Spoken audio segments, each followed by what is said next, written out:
Chapter 1 Turbulent Times Seeking to Join the Bookshelf, Seeking to Follow the Updates. In Thesavini in Theorophyongchong, calamities plagueth Greatia Kingdom, with droughts, floods, and locust plagues occurring in rapid succession, leading to significant reduction in grain production. Local authority is sand gangs ruthlessly exploiteth the lower classes. The common people suffered immensely, displaced and destitute. In such a time, banditry became pant, and various powerful factions rose in rebellion.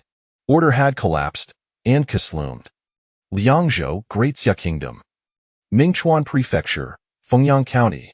On Huilu Street, at Zhang's pork shop. These world is becoming increasingly chaotic. Uncleus teaching synthis spickling fistair just a hair's breadth away from grasping the fundamentals. At that point, ishuld be able to become a 9th rank martial artist, possessing some immune soft cell protection 9 thistimulchuazara. Beside the meat counter, Zhang Yuan's atonicare. Ash's gaze flickered. A golden page emanating Gafint glow appeared before him.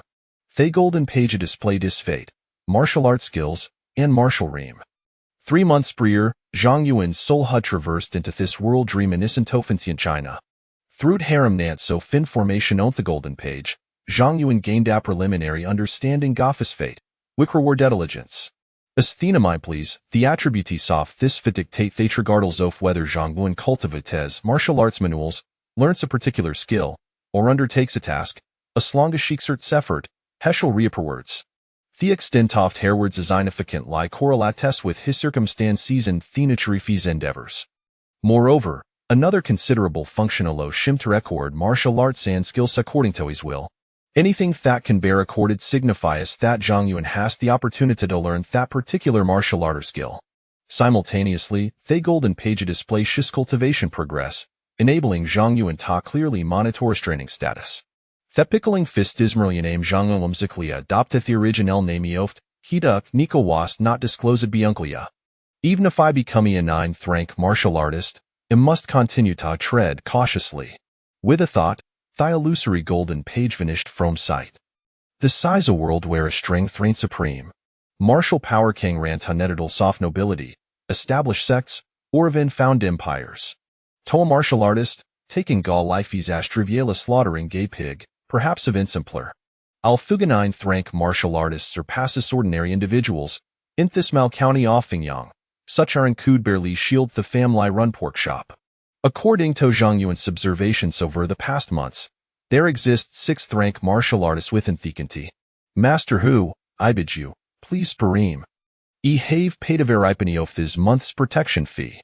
Master Hu, have mercy, my family I rely on selling Thesonets to exchange for some life-saving money. Ah. At that moment, a commotion suddenly erupted in the street. Zhang Yuan lifted his gaze and saw not far away a nut vendor being gruthlessly be a tinba touringman, who stood at 8 feet fetal, emitting anguish cries. Zhang Yuan was well acquainted with Thai Sate Foot Guyant. He was Zhao Dahu, a meaner letter-off fierce tiger gang, responsible for collecting themith protection fees from household Sun Huilu Street. Common liar Farid toast protection money. Really Nganhai's elderber, an 8th rank martial artist within the fire Setagurgong, Zhao Dahu was not Arias Lyaragant, frequent libulying street vendors and residents. Any household failing to pay the protection fee would face severe biddings. Thepio pleef Huilu Street both loathed and feared Zhao Dahu. Yet, they felt utterly helpless. Bang! I don't carry if it's life-saving money in me a tingier food. Andy should be grateful, yetio Darius formini? Zhao Dahu complete a litis regard dead the vonders disparite please, kicking Finet seller 3 meters away, exuding arrogance.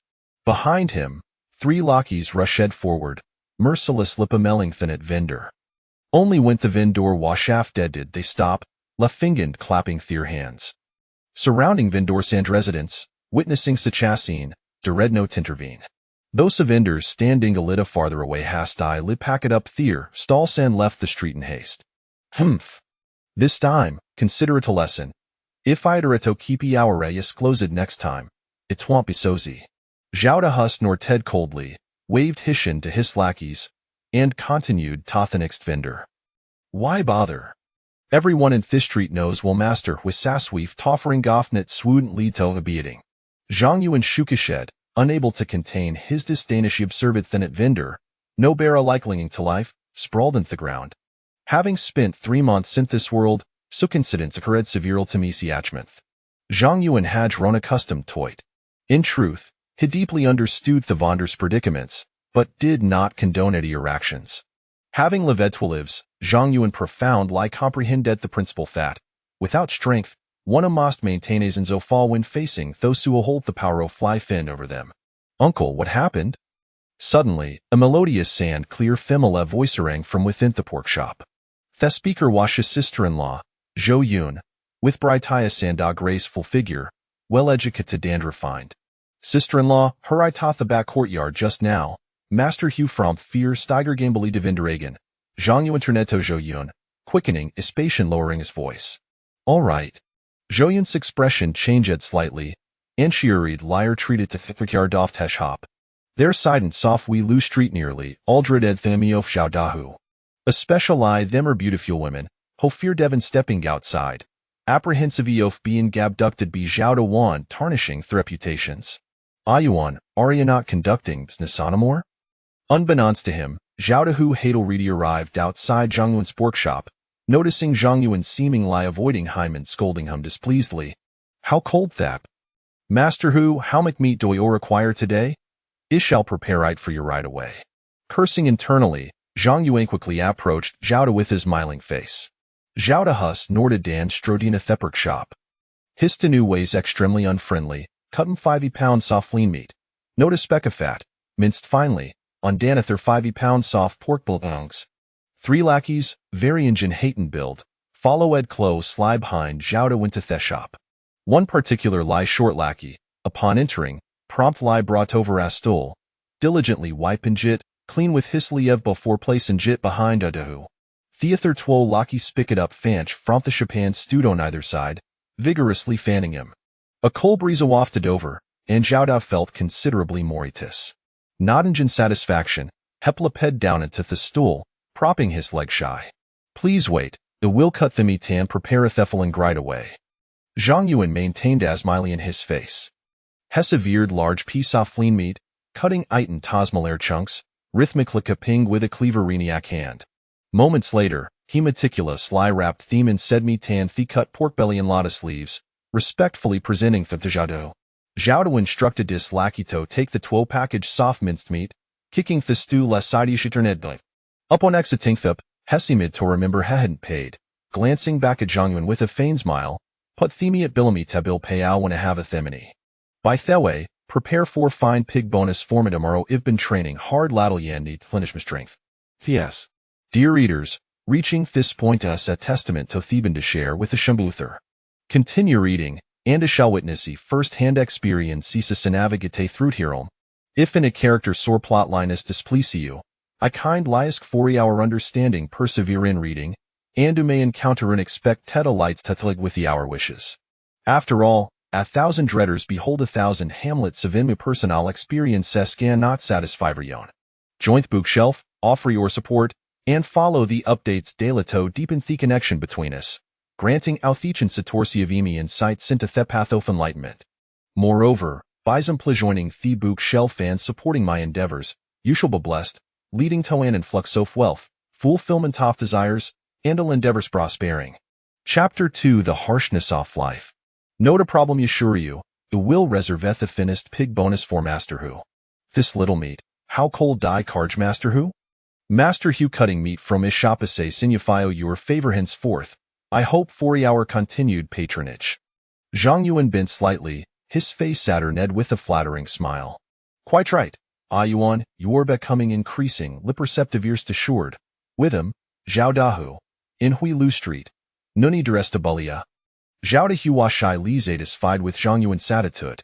After speaking, he waved to his lackey San Turned Tauri Cavo con Theather vendors. Thank you, Master Hu. Farewell, Master Hu. Zhang Yuan maintained his cheerful demeanor. Only after Zhao De Wan dis lackey shad completely disappeared from view to slowly withdraw soul. Ill remembered his debt for you. For now, I cannot contend with ya, but I shall gradually settle accounts when I become an 8th, 7th, or 6th rank martial artist. Survive al dos note quaetita coordis, Nordo essa simply weakness. Lacking strength, one can endure and feign compliance, Buten must not relinquish their backbone. Zhang Yuan exalt die Plion Dreterneto Thepperk shop. Uncle, has Master he left? Zhouyan peeked through Tikertain Zhang Yuan had lifted, cautiously inquiring. Yes, he has left. Sister-in-law, what business do you have at Totinto? Zhang Yuan added slightly, agent'll smile gracing his face, one they radiated sincerity his time. Upon his arrival in this world, during the initial fusion of two souls, Zhang Yuan found himself in a daze, drifting through each day. I twast hangs to the cario fiesel der brother Zhang Xin and sister-in-law Zhouyan the managed to navigate the earlitrials. After some time been together, Zhang Yuan had fully integrated into this family. Alas, fate does no tal ways align with our desires.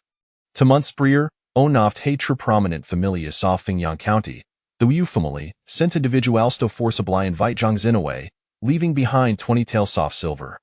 They claimed he was to venture oath great black mountain outside the county Tolika precious sherb. The assured would returning no more offensive interreat days. Yet, that departure had stretched into 12 long months. Since then, not a word been heard, leaving behind Zhang Yuan, sister-in-law Zhou Yun, their 3-year-old daughter Wan, and the mutant Cole. The provisions Sithomir running low, and Wanuan is sleeping soundly. I shall go purchase some grain. Zhouyan indicated towards two cloth bags beside her. Sister-in-law, allow me to go instead, Zhang Yuan insisted. Lord Huasieto leave for Yojia, and Ani cannot predict if they might return unexpectedly. Tis prudent to exercise caution. Zhang Yuan deredn't let Zhouyan venture into the street sath his moment. Should Lord Hugh discover, Wok knows what mischief he might conjure? Were it not for the reputation of Fieselder brother Zhang Xin on this street, and the uncertainty of his fate, Zhouyan's beauty would have undoubtedly attracted unwanted attention long ago. Very well. Since Lord Hugh is still in Liojia, I shall take the opportunity to wash the dirticlithus from this morning. Zhouyan did not insist further and dead the cloth bag for grain to Zhang Yuan, saying, just bring back some brown rice and sorghum flour. Recently, the price of grain have surged, and business has become a challenging almost economize. Zhang Yuan added slightly, accepting the cloth bag, and advised, sister-in-law, it will buse a toinvite phonyang to accompany. Nearby Luji flows Asmal River, where women from the surrounding streets typically gather to wash clothes. The Feng Yang Zhang Yuan mentioned, surnamed Sun, resided next door. Her husband, a hunter, had met a tragic fata 6 months prior, severely injured by a beardringa hunt. Miraculous liar turning has succumbed within 3 days, leaving behind Sun Feng Niang and Daba Bestalin swaddling. Fortunately, her family well off, and she had an elder brother training in martial arts and thesity, who occasionally lent support, preventing her from falling into dress straits. Indeed, Ehavial Reedy arranged to meet Feng Niang initial and tended to buy grain together, Zhouyan replied with Anid. Seeing his sister-in-law had made the arrangements with Feng Yang, Zhang Yuan felt treasured. Hitunai the larger coins from the meat shop's box and proceeded to Thinnerby grain shop. Uncle Fushun, would like 3 do for C and twad of sorghum flour. As she entered the shop, Zhang Yuan Caladaudo amid a Lee Gedman. Ah, it's you, Yuan Fushun replied.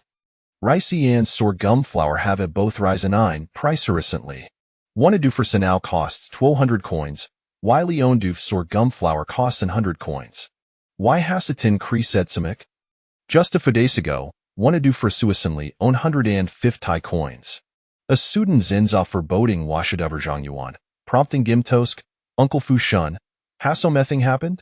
Nothing specific that I've heard, but this year's grain production has been severely impacted, coupled with rampant banditry outside, making transportation increasingly difficult. We're struggling to. Grain prices fluctuate daily, and onerous losing many. Business has become increasingly challenging. Fushun Sayadan Kindlai advised, Yuan, while if there is still no restrictions on grain sales, if you have Athenians, it will busatostikuk up. Then I shall take a shio for C and dashio of sorghum flour. I will also trouble ya, Uncle Fushun, Talen met wo large cloth bags. After a moment's deliberation, Zhang Yuan resolutely stated, in this current climate, it ways indeed prudent to hoard some grain. We're neighbors when I owe your parents were alive. We often drank together. Iladan extrude sorghum flour for you.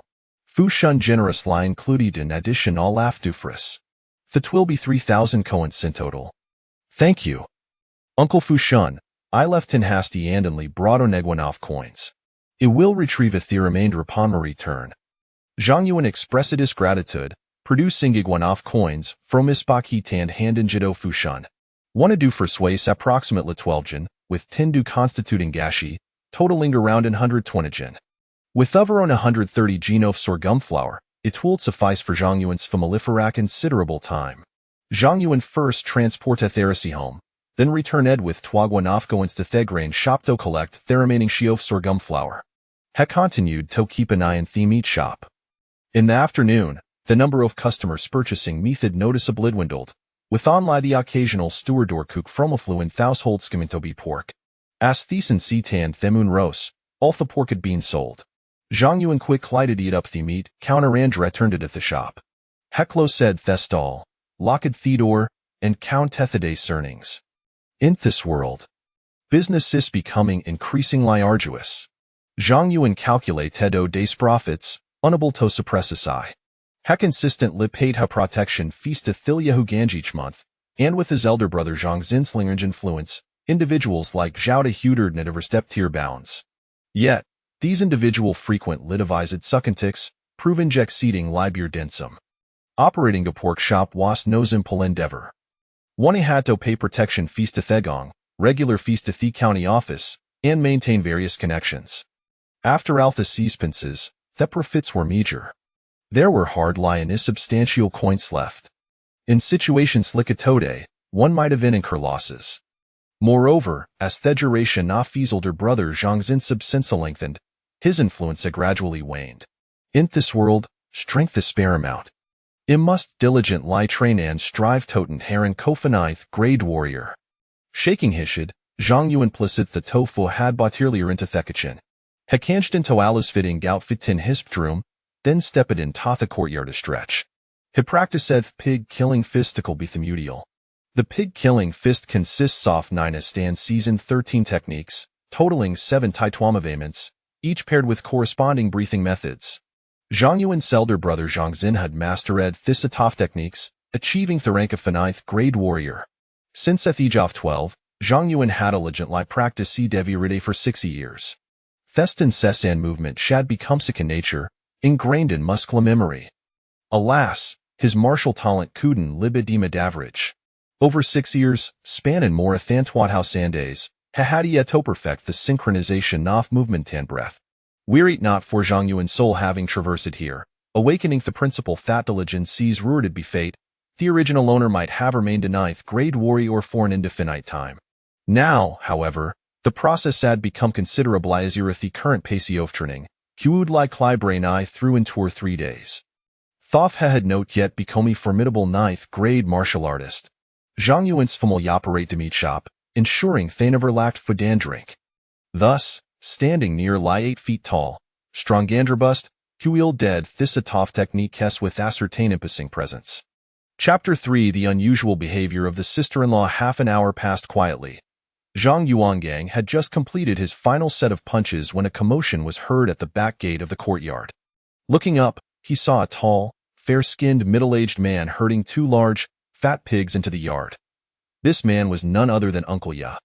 Many years prior, he had sustained grave injuries, and after being rescued by Zhang Yuangang's father, he had remained in their household ever since. Externally, Uncle Ya appeared quite ordinary, his fair complexion giving him an almost fragile demeanor. However, Zhang Yuangang was well aware that Uncle Ya was undoubtedly a man with a story to tell. This was evident from the long scar that ran down the right side of his face and from his teaching of the pig slaughtering fist. Zhang Yuangang was deeply curious about Uncle Ya's past and had attempted to inquire about it. Yet he had never received a straightforward answer. Over time, he found the topic increasingly dull and ceased his questioning. Uncle Ya, you have returned. It seems you had a fruitful day, having brought back 2 hefty pigs. Zhang Yuangang greeted with a smile, assisting in ushering the pigs into their and as the world grew increasingly chaotic, collecting pigs became more and more challenging. With crop yields declining, many were resorting to eating leaves, grass, and tree bark to stave off hunger, thus rendering them incapable of raising pigs. After securing the pen, Uncle Ye gestured to describe the details of today's pig acquisition. Zhang Yuangang understood that Uncle Ye was indeed fortunate. In these tumultuous times, with the price of live pigs continuously rising, spending a bit more was quite reasonable. He did not mind that Uncle Ye had spent over 300 coins on the 2 pigs. After tidying up, the 2 men cleaned the courtyard. Second uncle, why hasn't mother returned yet? At that moment, the sleepy Nuan wandered into the courtyard, yawning and inquiring in her sweet, childlike voice. Nuan, your mother has gone to do the laundry. I shall go and call her back, Zhang Yuangang replied, but then felt something amiss. It had been quite a while since she had left. Just as he was about to search for her, he noticed his sister-in-law, Zhou Yun, hurriedly entering through the back door. Sister-in-law, what has happened? Zhang Yuangang asked with concern upon seeing her flustered demeanor. It's nothing. There were too many people doing laundry today, and I couldn't find a good spot, which delayed me a bit. I hurried back as night was falling. Worried that someone might be following me, Zhou Yun offered a casual excuse before starting to hang the clothes. Seeing his mother hanging laundry, Nuan dutifully approached to help. Observing that his sister-in-law was reluctant to elaborate, Zhang Yuangang decided not to press further. After assisting with the laundry, he turned to exit through the back door. After a brief inspection around the vicinity and finding nothing unusual, he returned home, still harboring some doubts. Uncle Ye, dinner is ready. Half an hour later, Zhou Yun emerged from the kitchen, her demeanor cheerful and inviting toward the 2 men, as if the flustered individual from moments ago was a different person entirely. All right, we shall come, Zhang Yuangang replied. Since the departure of his elder brother, Zhang Xian, he had assumed the role of head of the household. If he was preoccupied, no one else would dare to sit at the table until he was seated first, and he would always be served the finest portions. Zhang Yuangang had repeatedly insisted that it was unnecessary, but he could not withstand Zhou Yun's stubbornness. Ultimately, he had to relent. Fortunately, with the family operating a butcher shop, they were never short of meat and could enjoy hearty meals. Dinner consisted of rice served with stir-fried pig stomach, stewed intestines with tofu, and pig lung soup. This combination of 2 dishes and a soup was quite lavish. The offal was relatively inexpensive, and selling it outright was not worthwhile. After slaughtering pigs each day, Zhang Yuangang would set aside some for their own consumption after cleaning it thoroughly. Although it was a hassle to wash off the odor, as long as it was cleaned well and seasoned properly, the resulting flavors were delightful. While dining, Zhang Yuangang shared the news of rising rice and flour prices with Zhou Yun and Uncle Ye. Life is becoming increasingly difficult. I wonder how your brother is faring. At the mention of her husband Zhang Xian, Zhou Yun's eyes reddened, and she let out a heavy sigh. Sister-in-law, do not worry. Your brother is already at the pinnacle of the 9th rank. He may very well have reached the 8th rank by now.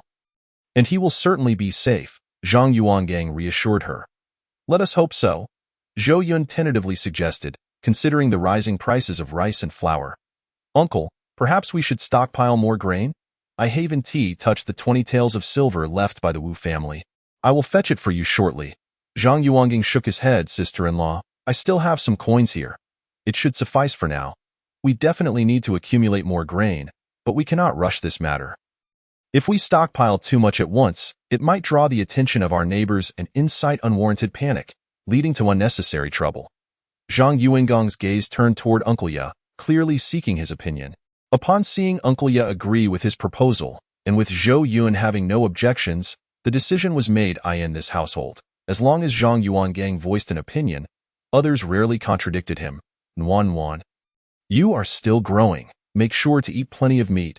Zhang Yuangang playfully encouraged his adorable niece, using serving chopsticks to place a generous portion of pig's stomach on her plate. This is a nourishing delicacy, good for strengthening the spleen and stomach.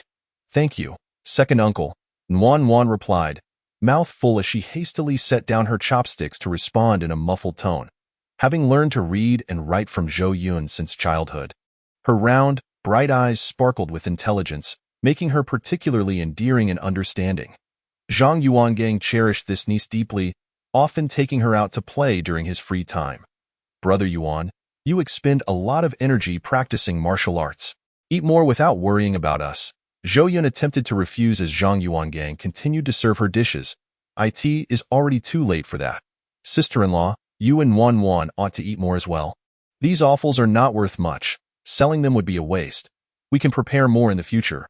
Zhang Yuangang had repeated this sentiment on numerous occasions. Each time, Zhou Yun would agree, yet she never brought back much for herself and Wan, which left him quite helpless. After finishing dinner, Zhang Yuangang first consulted Uncle Ya about the issues he encountered while practicing the pig slaughtering fist in the evening.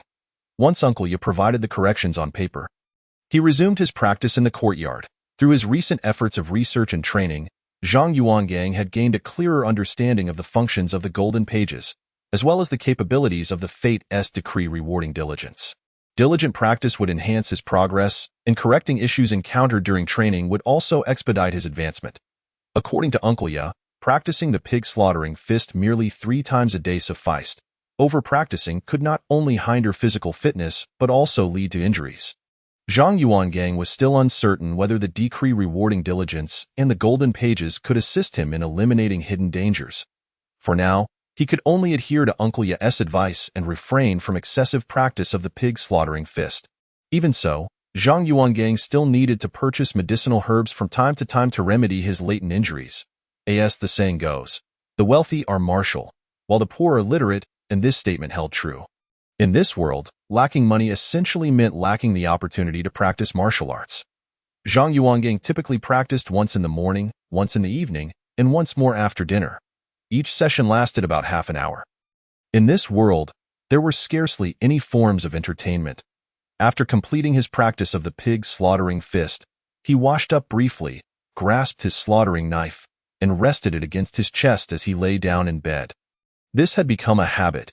If there came a day he did not hold a weapon, he could not find peace and sleep. Chapter 4 Price Increase Fate The decree rewarding diligence with effort comes reward. Pig slaughtering fist. In its early stages of practice, 97-100, today, I made a 3-point progress. In just 2 days, I should be able to break through to the next level.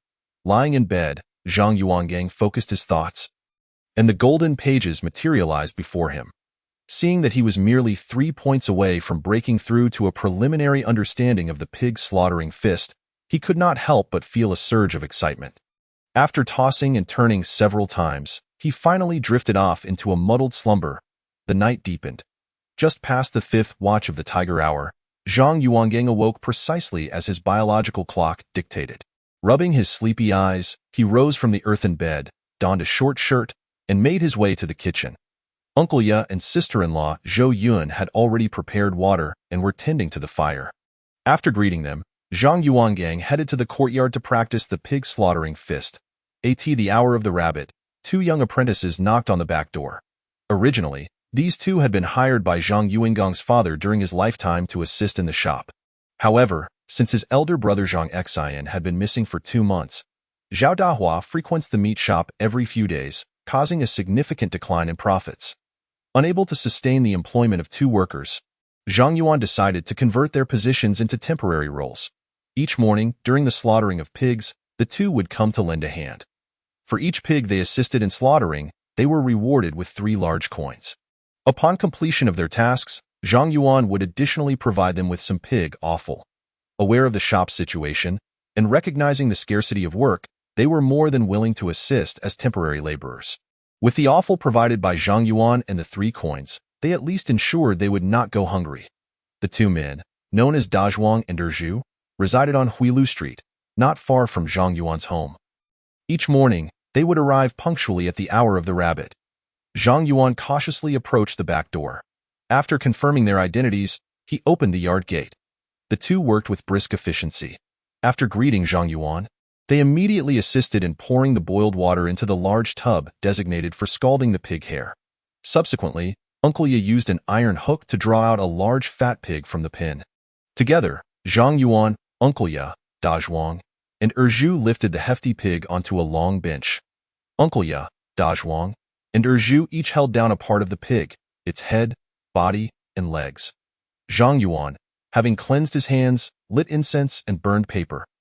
Paying residential Zhao Sanju vividly recounted the entire event as if he had witnessed it firsthand.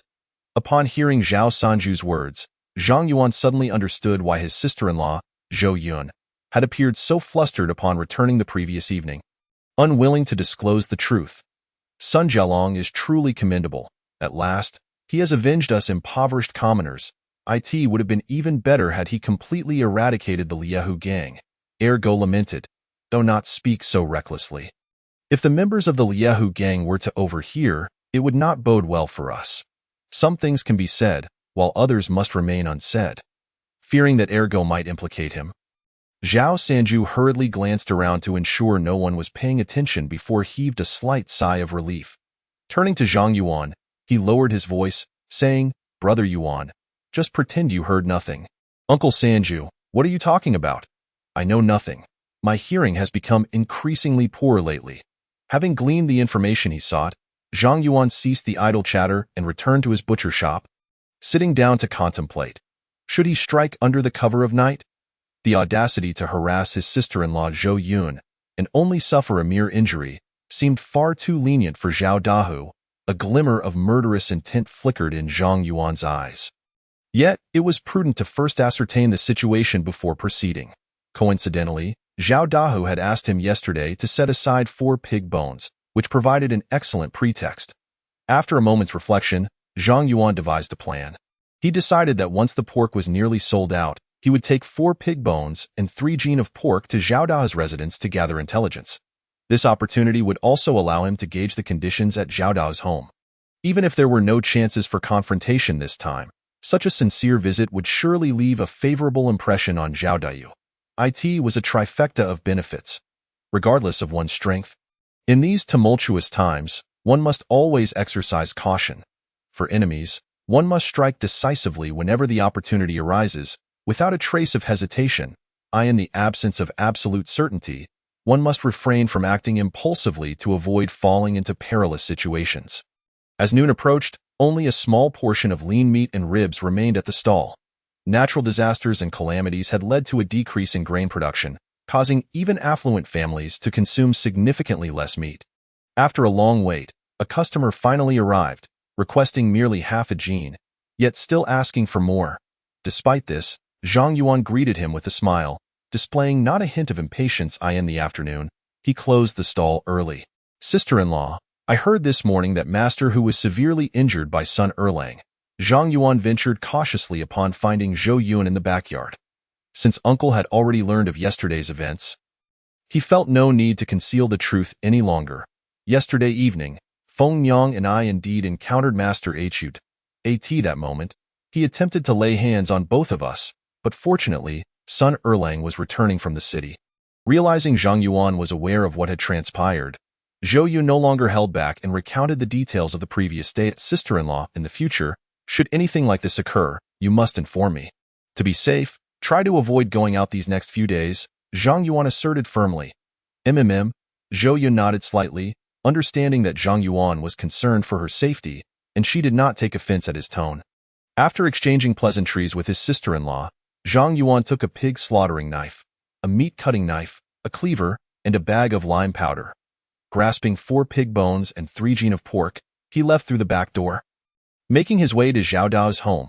Zhao Dahu's residence was not located on Huilu Street, but rather in Chunfeng Alley, which was considerably more well-kept and tidy than Huilu Street, with trees and flowers sporadically lining the sides.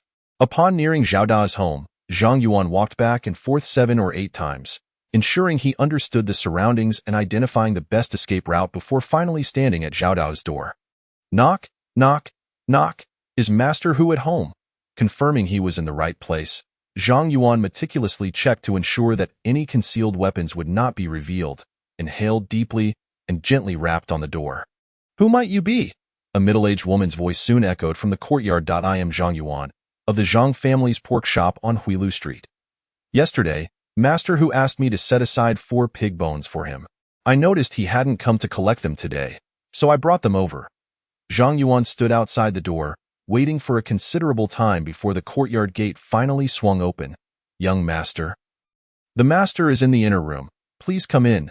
The middle-aged woman was Zhao Dahu's wife, Zhao Lu, who had just inquired about Zhao Dahu's situation and confirmed the matter. However, Zhao Dahu never expected that Zhang Yuan would actually deliver the pig bones to him. "Madam Zhao, is this appropriate? How about I leave the pig bones and pork with you and not enter?" Zhang Yuan retreated slightly to avoid raising Zhao Dahu's suspicions. There is nothing inappropriate about it. Young master, please come in with me. Zhao Lu accepted the pork and pig bones from Zhang Yuan and turned to walk into the courtyard. Zhang Yuan hesitated for a moment before cautiously following her inside. The courtyard was small, with a patch of vegetable garden to the left and several stone platforms for martial arts practice on the right, the earthen walls surrounding it mottled and marked by the passage of time. The main room was neatly organized and impeccably cleaned at a tea that moment. Zhao Dahu was reclining in the principal room. Master Hu, what happened to you? Zhang Yuan immediately discerned that Zhao Dahu's injuries were indeed serious. Yet not as grave as Zhao Sanju had claimed. He feigned surprise, adopting an expression of ignorance regarding Zhao Dahu's condition to gauge his reaction. Anyone? You lad are quite astute on Huilu Street. As long as I'm around, no one will dare to bully you. Sitting up from the bed, Zhao Dahu spoke with his usual arrogance. Seeing Zhang Yuan's astonished expression, he felt no suspicion. Unbeknownst to him, one of the two women he had harassed just the day before was Zhang Yuan's sister-in-law. During this period, Zhou Yun had taken to applying pot-bottom ash on her face whenever she went out, and she would stuff some cotton cloth inside her clothing to create a more bulky appearance. Coupled with the dim evening light, it was entirely reasonable that Zhao Dahu failed to recognize Zhang Yuan's sister-in-law. Zhang Yuan's delivery of the pig bones and 3 gene of pork did take Zhao Dahu by surprise, however. Exercising caution, Zhao Dahu endured the pain, deliberately putting on a facade of minor injury. In reality, his injuries were quite severe. 3 or 4 of his ribs were fractured, and had he not been a 9th-tier martial artist, simply sitting up would have posed a serious risk to his life. Having previously acted with such bravado, he had garnered a fair share of enmity, and any slight misstep could lead to an unforeseen attack from an unsuspecting assailant. Thank you, Master Hu, since I have delivered the pig bones you requested. I shall not intrude further. Please rest assured that I will not utter a word about your affairs, Zhang Yuan remarked, assessing Zhao Dahu's demeanor and concluding that he had not recognized Zhou Yun's identity. Now was not the opportune moment to take action, thus there was no need to linger. Zhao Dahu nodded slightly, watching Zhang Yuan depart. Upon hearing the sound of the door closing behind him, he exhaled a breath he had been holding, the tension in his body easing significantly. Cold sweat dripped from his forehead. Had Zhang Yuan lingered even a moment longer, he feared he would not have been able to maintain his composure. Zhao Dahu's injuries, while not as severe as he had imagined, remained substantial. If he could catch him off guard, even without 100% certainty, he would at least have a 99% chance of eliminating him. A couple of extra rounds of practice with the pig slaughtering technique today should enable him to break through to the 9th tier, increasing his odds even further on his way back. Zhang Yuan reflected on the earlier scene, quickly discerning the underlying clues. Had Zhao Dahu truly sustained only minor injuries, he would not have displayed such behavior. It was evident that Zhao Dahu was merely putting on a brave front. Having resolved to act later that evening, Zhang Yuan did not rush home. Instead, he meticulously observed the surroundings of Zhao Da's residence. Only once he felt fully informed did he swiftly return to Huilu Street. Upon arriving home, he found Uncle Ya already back. Today, luck had been slightly unfavorable, as they had not received a fat pig. Fortunately, they had procured 2 the previous day, sparing them the need to seek out specialized pig traders for fresh stock. For a long-established butcher shop like Zhang Yuan's, there were numerous channels for obtaining live pigs. In addition to sourcing pigs directly, they also had established partnerships with local breeders and various pig traders. Generally speaking, purchasing pigs directly from the market was more economical, yielding higher profits. In contrast, acquiring pigs from specialized traders came at a much higher price, resulting in significantly reduced profit margins. Uncle, I wish to send some stewed meat to Fengyang. In the evening, Zhou Yun prepared a meal and called Zhang Yuan over to discuss. Let me handle it. I should express my gratitude to Fengyang for yesterday's events. Sister-in-law, in the future, when going out, you should consider disguising yourself to appear less attractive. Although Zhao Dahu is temporarily out of the picture, we cannot rule out the possibility of the Liehu gang sending someone like Li Dahu or Wang Dahu. Even though Sun Fengyang's home was merely 100 or so meters away from his own, Zhang Yuan could not shake off his unease about his sister-in-law venturing there alone. The world had grown increasingly chaotic, necessitating caution at all times to avert various troubles. I am aware of this. I apologize for troubling you, uncle. Zhou Yun nodded slightly, picked up a bowl filled with meat, and handed it to Zhang Yuan, saying, "When I go out later, I shall apply more potash on my face and intentionally wear something bulkier and more tattered." Zhang Yuan accepted the bowl and stepped outside, making his way to Sun Fengyang's residence. He knocked on the courtyard door and called out, "Fengyang, it is Zhang Yuan." Coming. Upon hearing Zhang Yuan's voice, Sun Fengyang hurried over and opened the courtyard door. "Fengyang, today we have stewed meat at home, and my sister-in-law specifically asked me to bring you a bowl. Please do not disdain it." Zhang Yuan had no intention of entering Sun Fengyang's home. He simply handed her the bowl, saying, "I will come back tomorrow to retrieve the bowl." "Brother Yuan, you needn't say such things in these times. Even affluent families seldom get to enjoy meat. I should be grateful, not burden you with the bowl.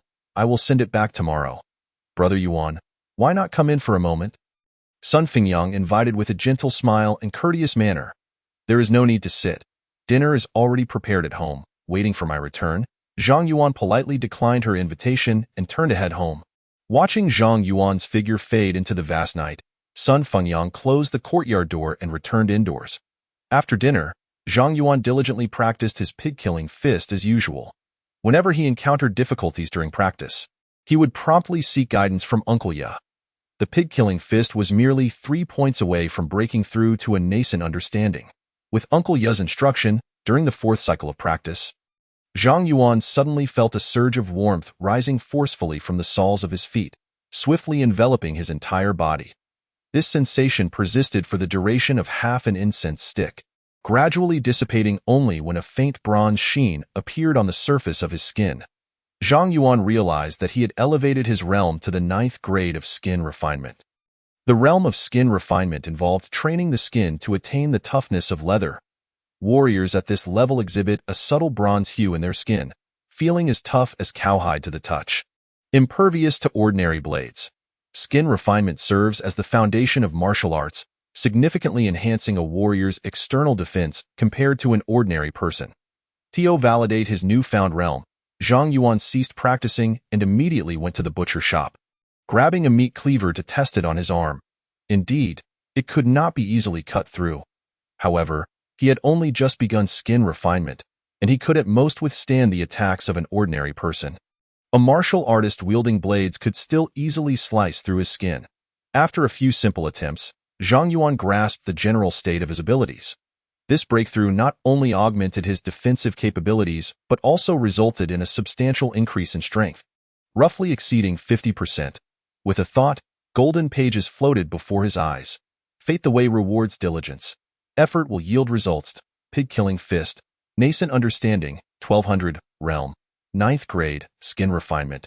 Only 200 more points are needed to break through, which aligns with my expectations. If I could practice several times a day, the time required for the breakthrough should significantly shorten. I wonder if, after this realm advancement, I can exceed 3 practice sessions daily without relying on medicinal meals. As Zhang Yuan surveyed the information on the golden pages, he let out a slight sigh of relief. He was already well aware of his innate talent for cultivation. Without the fate of diligent rewards, it would have taken an indeterminate amount of time to reach the 9th grade. Chapter 7. The death of Zhao Dahu. I should inquire with Uncle Ye tomorrow. A breakthrough to the 9th grade might bring about changes. It was now deep into the night, and it was time to attend to serious matters. With a thought, Zhang Yuan retracted the golden pages into his consciousness. Returning to his room, he changed into a black, tight-fitting outfit hidden under his bed, applied lime powder, and armed himself with the butcher knife, concealing his face before quietly exiting through the back door. Just as Zhang Yuan left his home, Uncle Ya emerged from his room, silently trailing behind him. This night was shrouded in darkness, devoid of any moonlight. The inky blackness and gusty winds made it an opportune moment for deeds of violence. Zhang Yuan swiftly navigated the shadowy streets, skillfully arriving near Zhao Dahu's residence. First, he meticulously surveyed his surroundings, ensuring there were no anomalies. Then, retracing his steps, he confirmed that he was not being followed before stealthily scaling the wall of Zhao Dahu's home. Listening intently for a moment, he ascertained that both Zhao Dahu and his wife were sound asleep before gently leaping into the courtyard. Earlier that afternoon, he had taken care to thoroughly scout the yard. Once inside the courtyard, he made no noise nor knocked over any objects, proceeding directly to the outside of Zhao Dahe's room. Peering through the open window, he saw only Zhao Dahe inside, snoring softly. Zhang Yuan cautiously climbed into the room, tiptoeing to the bedside. Confirming it was indeed Zhao Dahe lying there, he wasted no time in seizing the butcher knife and plunging it into Zhao Dahe's heart. Upon feeling the pain, Zhao Dahe awakened instantly, desperate to resist, but it was already too late. The excruciating pain threatened to elicit a cry from Zhao Dahe. Zhang Yuan, quick of hand, immediately covered Zhao Dahe's mouth, whispering, "Relax, take a deep breath, do not struggle. The pain will soon subside." Although Zhang Yuan did his utmost to prevent Zhao Dahe from thrashing about, some slight commotion ensued, stirring Zhao Lu, who was deep in slumber. "Master!" Hearing the noise, Zhao Lu hurriedly brought a candle. Yawning as she walked, groggily emerging from another bedroom, she was jolted awake upon witnessing the scene in Zhao Dahe's room and was about to scream, "If you wish to live, keep silent," at this moment. Zhao Dahe's eyes were wide open, devoid of life. Zhang Yuan swiftly approached Zhao Lu, covering her mouth with one hand and fiercely demanding, "Where is your family's silver?" Zhao Lu struggled in vain, attempting to speak but only managing muffled sounds. "If you dare to scream, I will kill you immediately. Tell me where your family's silver is." Zhang Yuan first issued a warning before gradually loosening his grip on Zhao Lu's mouth. "Help!" The moment Zhang Yuan relaxed his hold, Zhao Lu screamed out, and a flash of murderous intent flickered in Zhang Yuan's eyes as he forcefully covered Zhao Lu's mouth once more and, without hesitation, slashed her throat. A gurgling sound ensued as a copious amount of blood gushed forth from Zhao Lu's neck. "I had intended to allow you to live a bit longer. Why must you seek death?" After eliminating Zhao Lu, Zhang Yuan quickly searched the other rooms, confirming there were no other occupants before hastily rummaging through the premises. Soon, he discovered over a dozen strings of copper coins, more than 100 taels of silver, and 2 taels of gold hidden in the cabinet of Zhao Dahe's bedroom. Additionally, he found a weathered manual on knife techniques. In this world, families held their crafts and manuals in high regard. It was common practice to pass them down to sons rather than daughters. Some martial schools and sects would only impart a portion of their teachings. The value of this knife technique manual likely surpassed the silver and gold he had collected. After securing the amassed wealth of copper coins, silver, gold, and the manual, he searched the other rooms but found nothing else of value. Finally, ensuring no clues were left behind, he quietly exited Zhao Dahe's home. Upon scaling the wall of Zhao Dahe's residence, Zhang Yuan did not immediately return home but instead wandered nearby several times. Confirming he was not being followed and had left no traces before turning back via a different route. Just as Zhang Yuan was heading home, Uncle Ye had already returned at an even swifter pace. As if nothing had transpired, upon his return, Zhang Yuan concealed the wealth he had gathered, including the copper coins, silver, gold, and the manual. The knife technique manual could not be exposed for the time being, and Zhang Yuan could not practice it in the short term. His caution stemmed from the fact that Zhao Dahe was not without connections. He had a brother, a peak 8th grade martial artist, serving as a hall master in the Liehu gang. Without this backing, Zhao Dahe, barely a 9th grade martial artist, would not dare to act so recklessly on Return Willow Street. I am certain that no traces have been left behind. In this world, there are no high-tech means, nor any surveillance cameras. Unless one employs supernatural abilities, it is impossible to track me down. Concealing the items he had brought back, Zhang Yuan returned to his bed and meticulously recollected the entire process of assassinating Zhao Dahe, ensuring that there were no discrepancies before finally allowing himself to relax.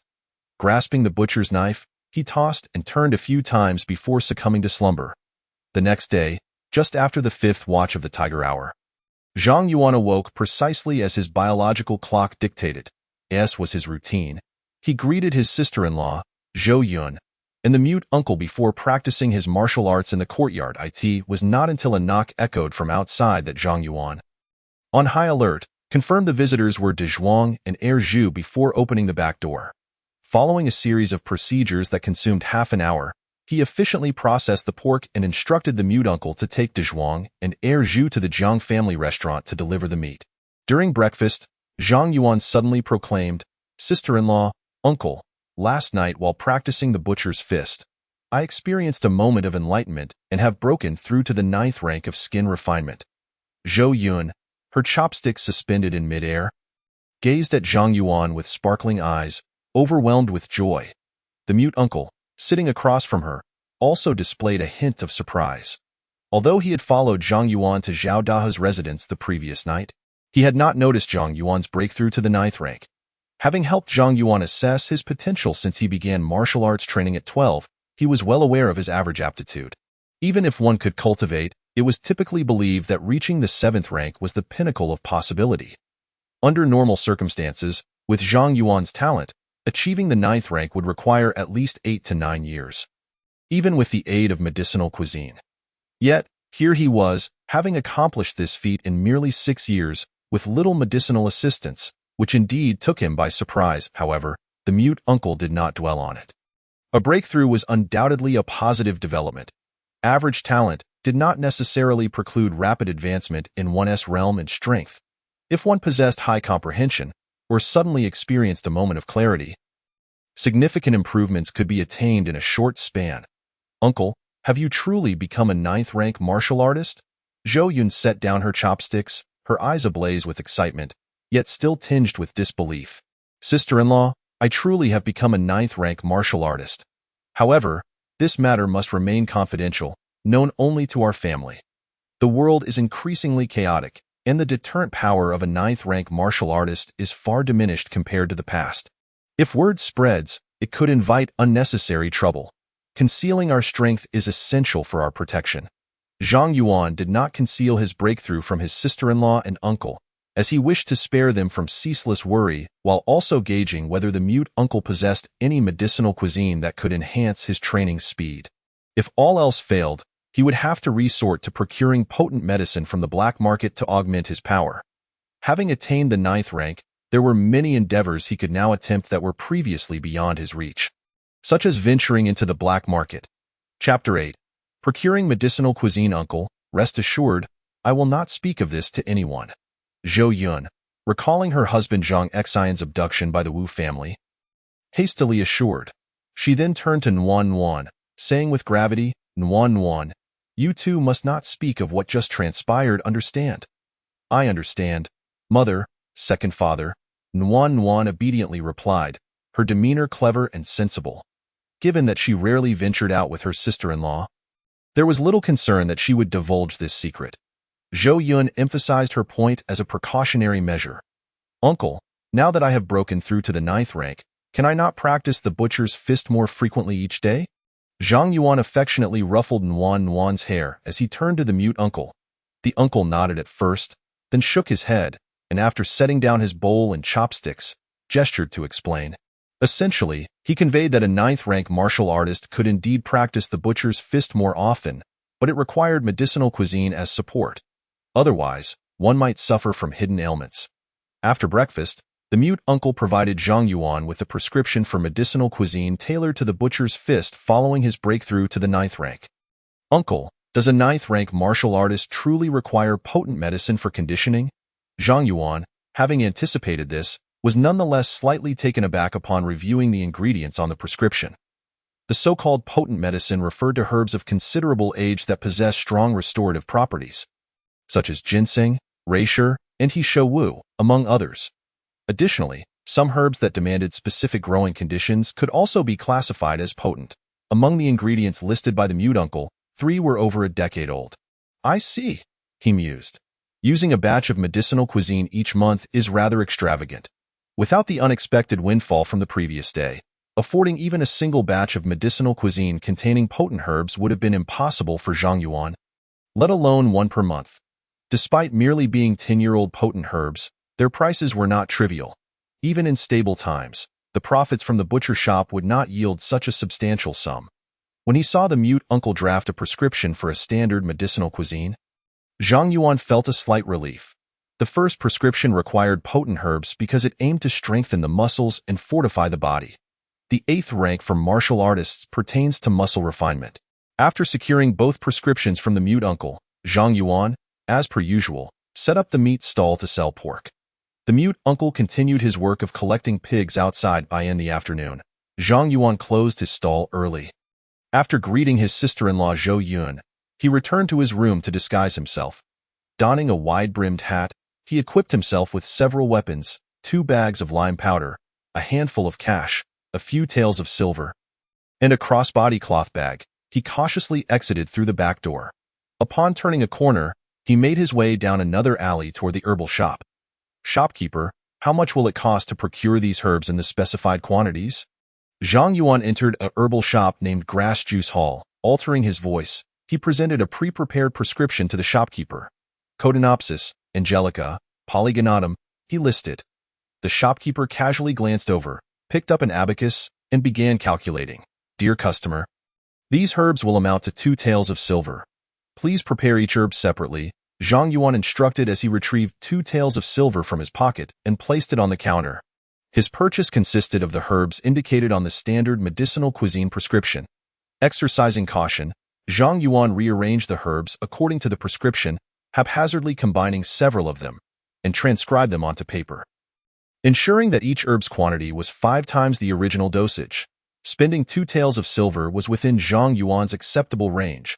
Before long, the shopkeeper had gathered all the herbs. Zhang Yuan weighed them in his hands, confirming their correctness before placing them in his cloth bag and turning to leave. After navigating through 4 or 5 more alleys to ensure he was not being followed, he proceeded to another herbal shop. In this manner, he visited a total of 3 herbal shops before successfully collecting all the herbs listed on the standard prescription. 5 batches of herbs cost him a total of 6 taels of silver, roughly equivalent to 5 taels of silver. In these chaotic times, the exchange rate between silver and cash had dramatically shifted from the peaceful past. Previously, 1 tael of silver could be exchanged for 1 cash, but now it took 1,200 cash to obtain a single tael of silver. Cautiously returning home, Zhang Yuan divided the herbs according to the prescribed quantities, subsequently entrusting them to his sister-in-law Zhou Yun for preparation. Medicinal cuisine differs from simple herbal decoctions. It necessitates consuming both the herbs and the broth together to achieve optimal results. Thus, the mastery of timing in the cooking process is crucial in this regard. Zhou Yun possessed a remarkable talent. The medicinal cuisine she prepared was not only flavorful but also cooked to perfection. Even the mute uncle, well-versed in the ways of the world, praised Zhou Yun's skill in preparing herbal remedies.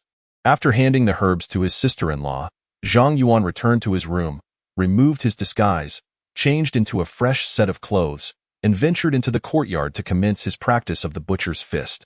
While there had been no notable sensations during his morning practice, he soon discovered a marked difference in his current session. The breath and movements that had previously struggled to harmonize now flowed together seamlessly. Each motion became more precise, and the time spent executing them diminished. Completing a full set of stances took only 3/4 of an hour. Taking a deep breath, he felt he still had energy to spare. "Perhaps I shall attempt it once more." Prior to his breakthrough, completing a single round of the butcher's fist had left him feeling utterly exhausted, necessitating a period of rest before he could continue. This time, however, the experience was entirely different. He finished the routine without that familiar sense of fatigue. Instead, he felt invigorated and eager for more. Zhang Yuan understood this phenomenon arose from an elevation in his body's capacity to endure. His second round took even less time, and he found himself gaining deeper insights into the butcher's fist, enriching his understanding of the technique. Fate, the way rewards diligence attribute. Efforts yield results. Butcher's fist, initial glimpse of the path, 3200, realm. 9th rank, skin refinement. Practicing the butcher's fist 3 times enhanced his training progress by 2 points at this rate. It would not be long before he could achieve the initial glimpse of the path. However, upon reflecting, he realized that his substantial progress during this training session was likely connected to the unique enlightenment he had just experienced. Without such an extraordinary insight, the advancement in his proficiency with the butcher's fist would not have been so swift. Zhang Yuan diligently practiced the pig-slaying fist 3 times in succession, leaving him utterly exhausted and drenched in sweat. As he rinsed himself off, he instinctively checked his training progress. To his surprise, he encountered an unexpected joy. After simply washing away the perspiration, Zhang Yuan heard a commotion at the back door and hurriedly donned his clothes to assist Uncle Ya, herding 3 large, plump pigs into the pen. Today, Uncle Ya had procured a total of 5 fat pigs. But due to a lack of sufficient funds, 2 were left behind at the farmer's home. Originally, Uncle Ya intended to make another trip to retrieve the remaining 2 pigs, but Zhang Yuan stopped him. It was already late, and venturing out would surely result in a very late return. In these chaotic times, the area outside the county town was far more perilous at night than during the day. Zhang Yuan did not wish for Uncle Ya to take such risks. Once Uncle Ya had washed up, Zhang Yuan briefly recounted his afternoon practice of the pig-slaying fist. Upon learning of Zhang Yuan's numerous insights, Uncle Ya immediately instructed him to demonstrate the pig-slaying fist once more. Having rested for nearly half an hour, and with the fatigue from earlier largely dissipated, Zhang Yuan continued to practice the pig-slaying fist without feeling any discomfort. P.S. The mere fact that you readers can access this chapter is a testament to the profound connection you share with this humble author in pursuit of sustenance. I humbly beseech you, my esteemed readers, to lend your support by rewarding this endeavor, contributing to the creation of art, adding this work to your library, and following its updates daily. Chapter 9. Awakening, witnessing Zhang Yuan execute the pig-slaying fist with grace and fluidity. Uncle Ya became even more convinced of his morning hypothesis. However, he merely informed Zhang Yuan that this was a positive development, likely due to his keen insight, without mentioning the notion of awakening. The initial state of a martial artist awakening does not significantly differ from that of a practitioner with good comprehension. Only as a martial artist's strength progressively increases do the advantages of awakening become apparent. To perceive such changes, one must at least reach the 7th rank, or even the 6th. Informing Zhang Yuan of this at present would yield no benefit. Yet, Uncle Ya was unaware that Zhang Yuan's rapid advancement was not a result of awakening or exceptional comprehension, but rather the transformation bestowed by the diligent path of destiny. Grandpa Ya, Erda, it's time for dinner. As Uncle Ya was instructing Zhang Yuan, the sweet, tender voice of Nuan Nuan rang out in the courtyard. All right, I'll be right there. Zhang Yuan paused his training and smiled at Uncle Ya, saying, Uncle Ya, let us have dinner first. Afterward, I would appreciate your guidance even more. Uncle Ya nodded slightly. Previously, he had little interest in mentoring Zhang Yuan, considering that, with Zhang Yuan's innate abilities, his efforts would yield little effect. However, the situation was now entirely different. Whether Zhang Yuan was insightful or had awakened, his future held boundless possibilities.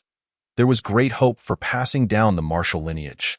Nuan Nuan, how many characters did you learn today? Zhang Yuan approached Nuan Nuan, scooping her up into his embrace with a smile.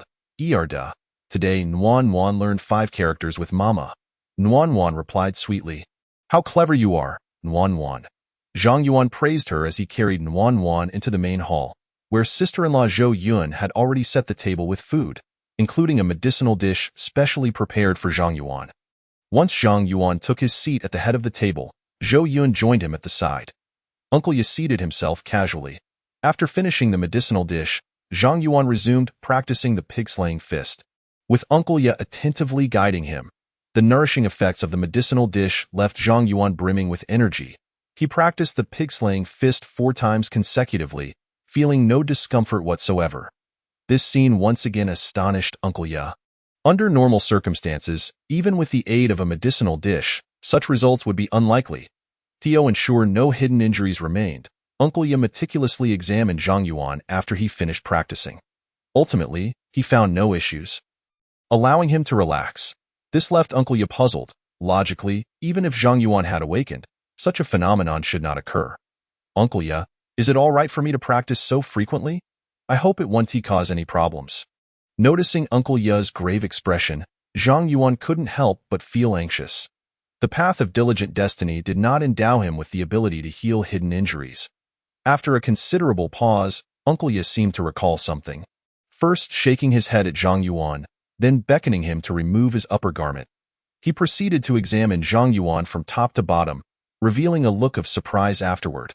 After the recent examination, Uncle Ya finally understood why Zhang Yuan could practice the pig-slaying fist numerous times without any discomfort.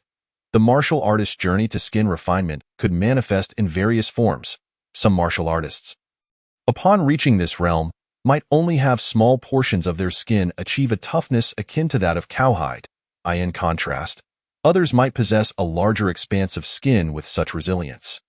There also existed a rare scenario in which the entirety of one's skin could attain this level of toughness. Achieving this state required an influx of a unique internal force during the moment of breakthrough. But such occurrences were exceedingly rare.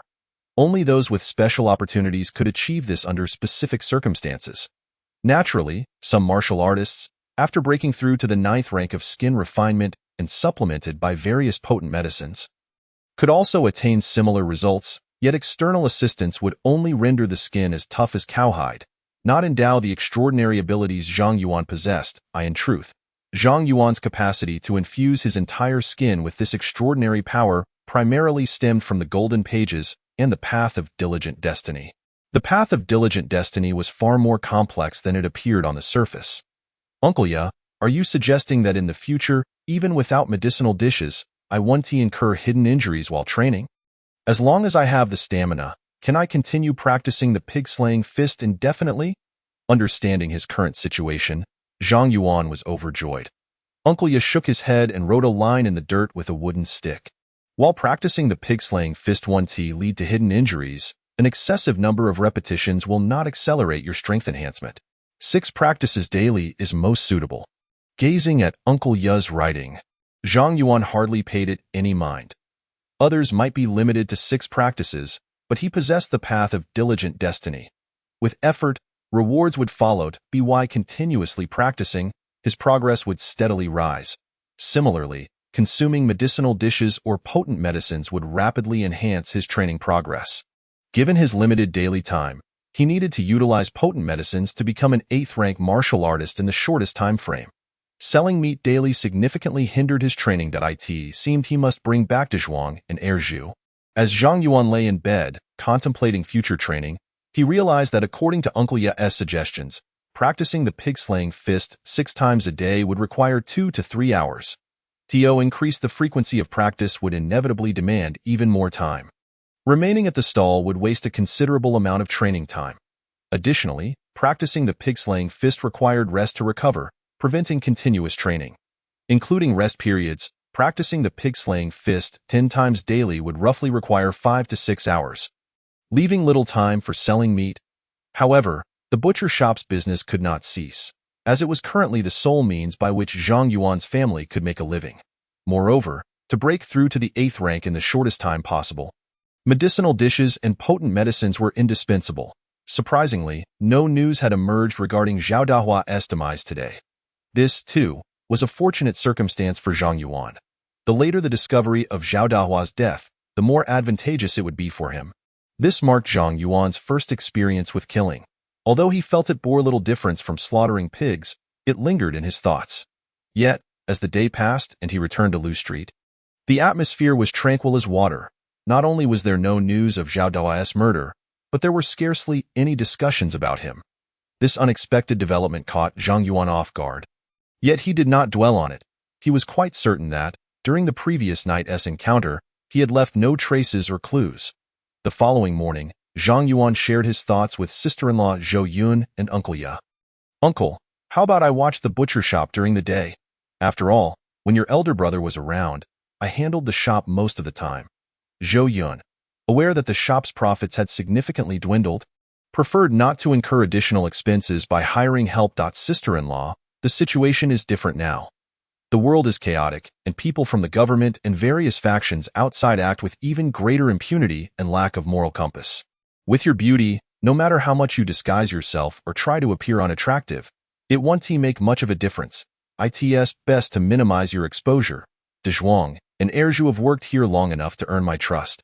They will watch the butcher shop without issue. It just means a slight decrease in profits. Zhang Yuan cast his gaze towards Uncle Ya as he spoke. Ultimately, Uncle Ya nodded in agreement, and sister-in-law Zhou Yun chose not to voice any further objections. In the morning, when Dezhuang and Erju arrived, Zhang Yuan informed them of his desire to have them continue working for him long-term. However, the wages, naturally, were not as generous as before. Each would receive 150 large coins per month, along with half a gene of pig offal each day. Although pig offal held little monetary value, it could still be sold for 7 or 8 large coins per gene on average. Overall, the The compensation was not significantly different from their previous earnings. The two men were more than willing, showing no hesitation in accepting the offer. Once this arrangement was finalized, the group worked together to slaughter a plump pig. After Uncle Ya, De Zhuang, and Heir Zhu delivered the meat to Yunlai Restaurant and Zhang's Tavern, they promptly proceeded to collect the pig. Zhang Yuan, having briefed De Zhuang and Heir Zhu on the pricing of the pork, retreated to the backyard to practice his pig-killing techniques. Chapter 10. Old grudges. The bodies of Zhao Dahu and Zhao Lu were discovered by several younger members on the third day at noon. The young men, fearing delays, immediately reported the matter to Zhao Da's brother, Zhao Daxiang. Upon learning of his brother's murder, Zhao Daxiang, filled with rage, smashed a table and personally led his subordinates in search of the culprit's trail. However, their efforts yielded no results. In his quest for vengeance, Zhao Daxiang issued a bounty under the name of the Fierce Tiger Gang. Anyone who could find the murderer of Zhao Dahu or provide a lead would receive a reward of 100 taels of silver from the Fierce Tiger Gang. The news quickly spread to Huilu Street, where the townsfolk began to gossip, and those who had once been bullied secretly applauded. Although Zhang Yuan was practicing in the backyard, he received the news almost immediately. He remained unfazed, having anticipated such a situation prior to taking action the night before. Throughout the process of dispatching Zhao Dahu, he had exercised utmost caution, leaving no clues behind, as long as he refrained from practicing the knife technique manual for the time being. He would face no issues. Nevertheless, Zhang Yuan made a note of Zhao Daxiang in his little book, intending to deal with him once his strength was sufficient. In these chaotic times, one must eradicate all potential threats to truly avoid future troubles. During his practice, Zhang Yuan occasionally observed De Zhuang and Heir Zhu. After a few days of watching, he confirmed that the two could indeed handle various matters, allowing him to devote his full attention to his training. With increased time for practice, his progress in martial arts began to accelerate, averaging 1 to 2 points of improvement daily. In recent days, several members of the Fierce Tiger Gang had come to Huilu Street to investigate, inquiring about Zhang Yuan's reasons for visiting Zhao Da's residence that fateful day. Zhang Yuan, of course, responded truthfully. The matter of Zhao Dahu requesting 4 pig bones was well known among Zhao Dahu's younger subordinates. Coupled with Zhang Yuan's exemplary conduct over the past few months, he was soon cleared of any suspicion. After several days of investigation yielded no results, Zhao Daxiang, despite holding some power within the Fierce Tiger Gang, found it difficult to consistently enlist their help for personal matters. Thus, he ceased his inquiries and arranged for Zhao Dahu and Zhao Lu's funeral. The search for the murderer came to an end. With Zhao Dahu's murder case concluded, Huilu Street welcomed another small leader from the Fierce Tiger Gang. This individual, named Wei Long, was also a 9th-tier martial artist. Perhaps due to being new to Huilu Street, he was not yet fully aware of the local dynamics and thus maintained a semblance of decorum. Unlike Zhao Dahu, he was not overbearing or prone to extortion. This brought a slight reprieve to the townsfolk of Huilu Street. Although the past few days had seen no members of the Fierce Tiger Gang demanding tribute, the local constables responsible for patrolling occasionally came by to collect their dues. Moreover, as chaos outside the city escalated, not only did pig collection become increasingly difficult, but the wealthy families within the city also began to tighten their belts, drastically reducing their dining out and meat consumption. Originally, Yunlai Restaurant and Zhang's Tavern would receive half a pig daily. Now, it had dwindled to deliveries every other day. The business at the pork shop grew increasingly challenging. With De Zhuang and Heir Zhu overseeing the pork shop, Zhang Yuan found himself with more free time and discreetly began to gather information about his elder brother. Zhang Xian, however, after several days of inquiries, he learned only of the Wu family's journey to Dahe Mountain, with no sign of their return. For Zhang Yuan and Zhou Yun, this was a mixed bag of news. The Wu family's absence suggested that Zhang Xian might still be alive. Yet, both were acutely aware that the prolonged absence of the Wu family, who had ventured to Dahe Mountain with a significant number of martial artists, foreshadowed grim prospects. They refrained from voicing these thoughts, unwilling to relinquish the last flicker of hope. Time flowed swiftly, and soon half a month had passed. One day, as Zhang Yuan practiced, a sudden uproar erupted outside the meat shop. "Uncle, what is happening?" Zhou Yun, who was inside teaching their child to read, rushed out, her face etched with concern. "Sister-in-law, do not panic. I will go take a look." Zhang Yuan withdrew his fists and hurried towards the meat shop. "Hey, get your boss out here." My brother bought pork from your shop and now has a terrible stomachache. You must compensate him." Upon entering the meat shop, he witnessed a burly man with a face full of flesh slap De Zhuang across the face. The sharp sound echoed throughout the shop. Although De Zhuang was named for his size, he was not particularly strong and staggered back several steps, dazed. Erju, standing nearby, trembled in fear at the sight. Unsure of how to react. "There is no need for hostility. Let us discuss this calmly." Zhang Yuan quickly stepped forward, helping the fallen De Zhuang to his feet, and faced the burly man with unyielding composure. "And who might you be?"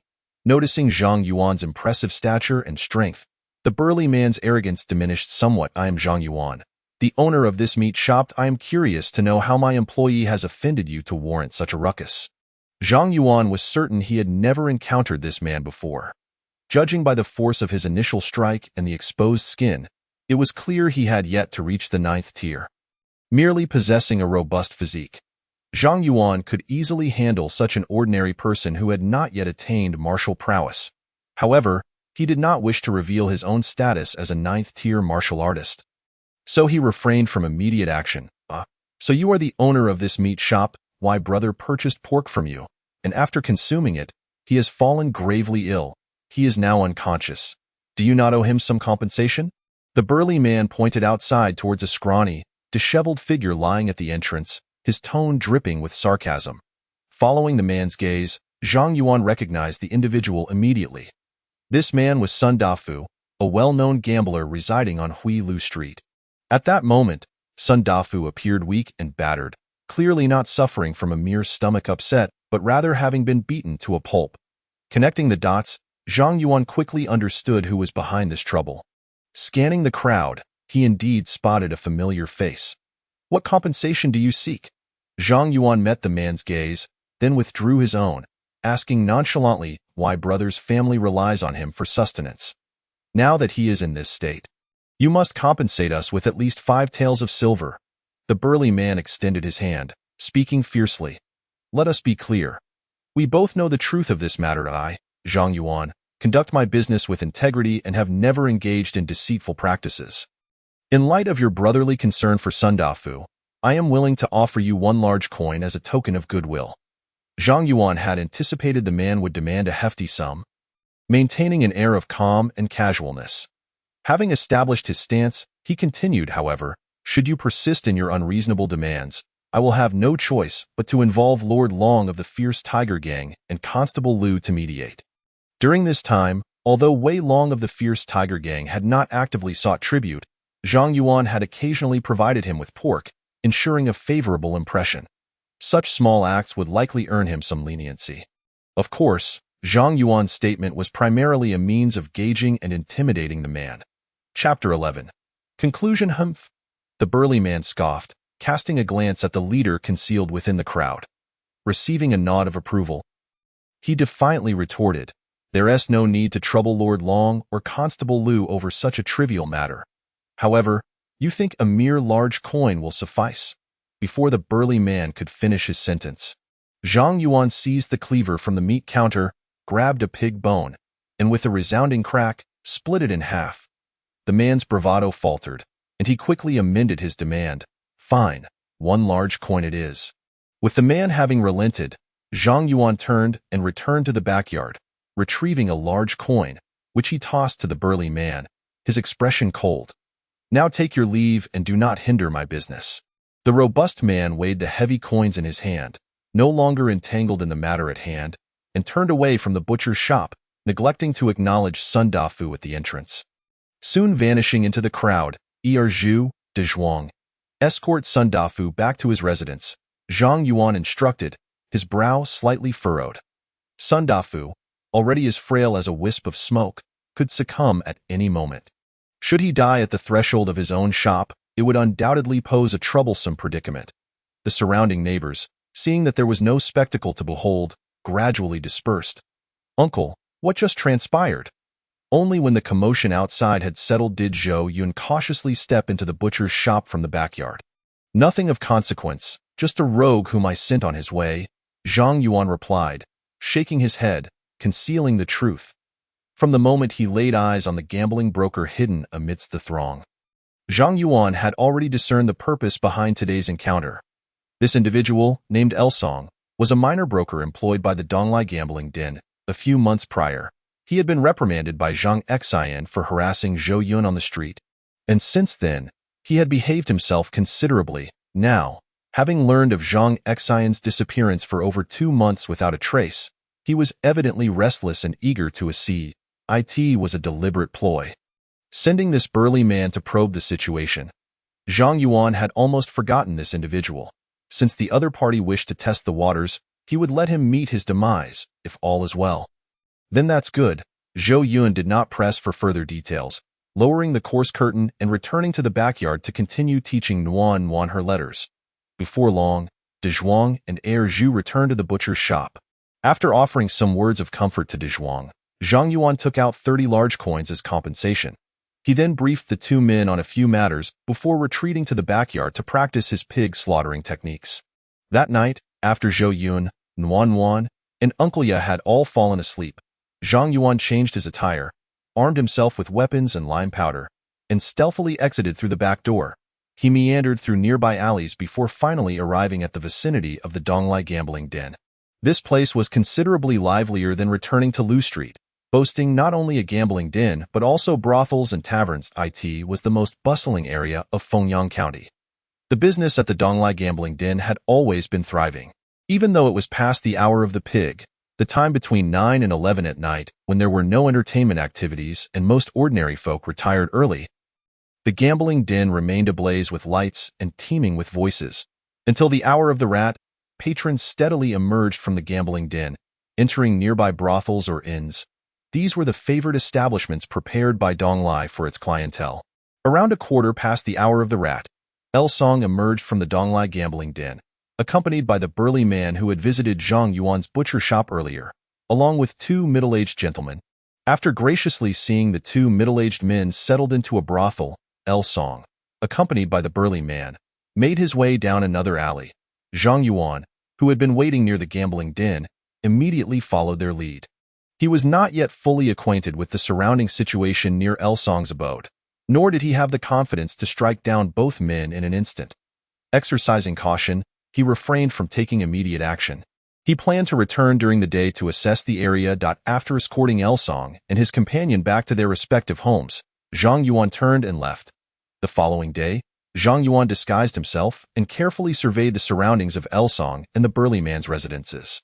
That night, he returned to the vicinity of the Donglai gambling den. Lying in wait, Elsong was in remarkably high spirits today. The new patrons he had brought in that evening had deep pockets, netting him a significant commission. On his way home, he contemplated whether to recruit 2 additional lackeys to expand his business and achieve greater success. In good spirits, he thought about indulging himself with a couple of drinks to unwind. Exiting the gambling den, Elsong dismissed his subordinates and plunged into a brothel. Damn it, he truly knows how to enjoy him. Regarding the matter of Elsong, Zhang Yuan had no intention of concealing anything.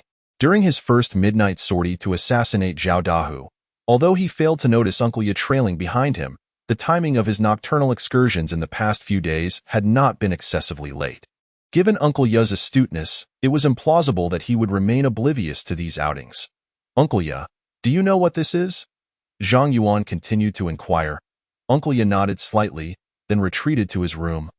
Retrieving a yellowed tome from the cabinet, he opened it to a specific page and placed it before Zhang Yuan, pointing to an illustration and the accompanying text, while setting a piece of jade beside it. Soul-nourishing jade. Zhang Yuan meticulously examined the jade depicted in the illustration, comparing it multiple times to the jade he had acquired from Elsong, ultimately confirming that they were indeed the same object. He then scrutinized the text beneath the image and finally grasped the origin of this jade. As the name suggests, it pertains to the human spirit and soul. Possessing this object can strengthen the body and nourish the spirit. Should a fragment of one's soul be housed within this object, in the event of a life-threatening incident, the soul would follow the trace left in this object, converging entirely into it, thus preventing immediate dissolution. However, not everyone is capable of utilizing such a treasure. Ordinary martial artists below the 4th rank find it nearly impossible to wield it directly. The martial arts hierarchy consists of 9 ranks, the first being the strongest and the 9th the weakest. They are categorized as follows: 9th rank, skin refinement; 8th rank, muscle refinement; 7th rank, bone refinement; 6th rank, blood refinement; 5th rank, marrow refinement; 4th rank, organ refinement; 3rd rank, bright energy; 2nd rank, dark energy; and 1st rank, transformative energy. Before reaching the 4th rank, a martial artist's soul undergoes minimal transformation, only upon attaining the 4th rank in organ refinement. After the body has undergone thorough training, does the soul begin to strengthen gradually. Unless one's soul is inherently powerful or one has opened their meridians, it remains unattainable to utilize this object before reaching the 4th rank. Uncle Ya, are you suggesting that I can refine this soul-nourishing jade? Zhang Yuan asked uncertainly. Uncle Ya nodded emphatically and gestured for Zhang Yuan to drip a drop of blood onto the jade. All right, I shall give it a try. Zhang Yuan felt a lack of confidence. Since Uncle Ya asserted he could succeed, he had no choice but to attempt it. From the description of the soul-nourishing jade, it was evident that this item could warm and nurture the spirit, providing immense benefits to martial artists. The body serves as the vessel for the soul. A powerful soul naturally accelerates bodily growth. Furthermore, a robust soul enhances a martial artist's perception and memory, facilitating the learning of martial techniques and the practice of martial skills with greater ease. Indeed, if the soul reaches a certain strength, it can even manifest mysterious powers that alter the martial artist's foundational abilities. Ordinarily, the souls of martial prodigies are significantly stronger than those of average individuals. Uncle Ya nodded affirmatively at Zhang Yuan before gazing at him with keen anticipation. If the soul-nourishing jade could absorb Zhang Yuan's blood, it would confirm Uncle Ya's earlier judgment that Zhang Yuan had indeed opened his meridians. This was of paramount importance to Uncle Ya. Zhang Yuan took a deep breath, drew out a butcher's knife, and made a gentle incision. The outcome was somewhat awkward. As a 9th-rank martial artist, his skin was as tough as leather, making it no simple task to draw blood without exerting force. The butcher's knife was hardly a divine weapon. Chuckling softly to mask his embarrassment, Zhang Yuan applied a bit more effort and finally managed to create a small cut on his fingertip, allowing a drop of fresh blood to fall onto the soul-nourishing jade. The moment the blood touched the jade, it suddenly emitted a greenish glow. Instantly, Zhang Yuan felt a wave of clarity wash over his mind, as if he had established a faint connection with the soul-nourishing jade. What a marvelous sensation! Wait, where has the soul-nourishing jade gone? Zhang Yuan glanced at the spot where the jade had been, only to discover that it had vanished without a trace, leaving behind a lingering, peculiar connection.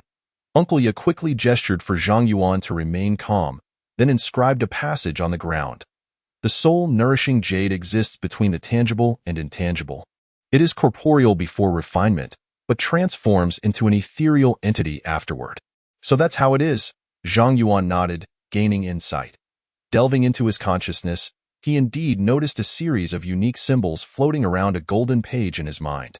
The soul-nourishing technique, remarkably, it also contained a fragment of a powerful soul cultivation method. This truly felt like striking gold. Zhang Yuan stared in astonishment at the contents inscribed on the golden page. Fate heaven rewards diligence. Effort yields results. Butcher's fist. Initial understanding 28200. Soul nourishing technique. Fragment. Not yet mastered. 1100. Martial realm. 9th rank. Skin refinement. Soul realm. 9th rank. In soul. Chapter 13. Tiger fist. Could it be that this world is not merely a martial arts realm, but a world of cultivation? Upon viewing the contents of the golden page, a bold thought surged forth uncontrollably. As his awareness returned to reality, Zhang Yuan, filled with excitement yet uncertainty, asked, Uncle Ya, are there cultivators in this world? Uncle Ya first nodded, then shook his head. He picked up a stick and wrote several lines on the ground. Above the 1st rank, one can merge martial arts with the Tao. A Yuan. Do not be overly ambitious. Now that you have gained the recognition of the soul-nourishing jade, you must focus wholeheartedly on your cultivation. I will devise a tailored training plan for you, enabling you to become an 8th-rank martial artist in the shortest time possible. Thank you, Uncle Ya. Zhang Yuan's eyes brightened as he stepped back, clasping his hands in a respectful bow. Uncle Ya's willingness to guide him indicated a recognition of his talent, suggesting he intended to nurture him as a disciple. Accepting Zhang Yuan's gesture with composure, Uncle Ye signaled for him to put away the tome he had just retrieved. This book, a serendipitous find from years past, contained records of various wondrous treasures, rare herbs, and unique minerals. For the vast majority, it held little practical value, merely broadening one's horizons. Initially, Uncle Ye had preserved this tome out of habit from his youth.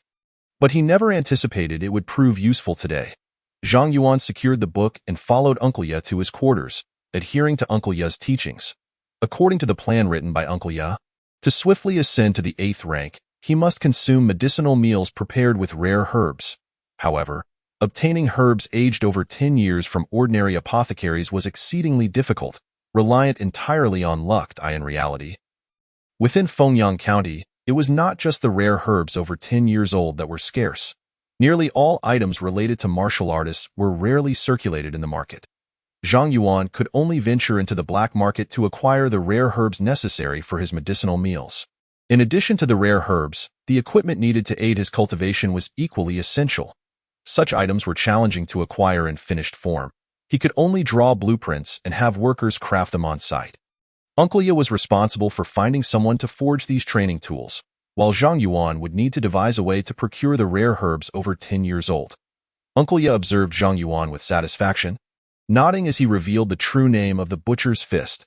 The Butcher's Fist was originally the Tiger Fist from the 5 animals form intent fist, the easiest among them to cultivate. As for the Bird Fist, Monkey Fist, Bear Fist, and Deer Fist from the 5 animals form intent fist, Uncle Ye did not possess knowledge of them. His lineage only practiced the Tiger Fist. Uncle Ye, where can one learn the complete 5 animals form intent fist? Zhang Yuan inquired curiously. Once you reach the 4th rank in organ refinement, I will tell you. Knowing now would not be beneficial for you. Uncle Ye wrote on the ground with his stick. Zhang Yuan found Uncle Ye's demeanor rather enigmatic. He was well aware that if Uncle Ye chose not to speak, he would not utter a single word more. At present, he felt immensely satisfied to receive Uncle Ye's guidance and learn the offensive techniques of the Tiger Fist from the 5 animals form intent fist. Sister-in-law, I plan to visit the black market tonight. At the dining table, Zhang Yuan announced his intentions to venture into the black market. Having established a training plan, he could not afford to delay. For martial artists, the sooner they break through to higher realms, the greater their advantages. A simple example illustrates this. If someone breaks through to the 9th rank at 30 years old, even with exceptional talent, they may only reach the 7th rank in their lifetime. Conversely, someone with mediocre talent who breaks through to the 9th rank at 15 still has the opportunity to become a 6th or even 5th rank martial artist. For martial artists, being younger bestows significant advantages. Zhang Yuan was already 18 and had just achieved the 9th rank, making it impossible to compare himself to those martial prodigies. Were it not for the fate of heaven rewarding diligence, he would likely only reach the 7th rank in his lifetime. Of course, Zhang Yuan's urgency stemmed from another crucial reason. The world was becoming increasingly chaotic, and one needed greater strength to navigate this turmoil comfortably. Uncle, why go to the black market? I've heard that the county town isn't very safe at night. Zhou Yun expressed her concerns. With only a few of them remaining at home, she hoped for the safety of her family and was loath to see Zhang Yuan engage in any risky endeavors. Sister-in-law, rest assured, I will be cautious. Zhang Yuan reassured her. His trip to the black market was to procure rare herbs. As the world grew more tumultuous, even a 9th rank martial artist could no longer fully protect the butcher shop. He needed to elevate his strength as swiftly as possible. Zhang Yuan elucidated that, despite having a mute uncle at home, he harbored no concerns about intruders breaching their sanctuary under the cover of night. Though his uncle appeared frail and delicate, he was, in his prime, a formidable expert in the past. When his elder brother Zhang Xian was forcibly taken away by the Wu family, Zhang Yuan had just begun his foray into the art of pig slaughtering. In a moment of misjudgment, the butcher's knife had inadvertently pierced his uncle's arm, yet astonishingly, it left no mark whatsoever. Although the injury had impaired his uncle's meridians, limiting him to a strength marginally greater than that of an ordinary individual, his defensive capabilities remained remarkably intact.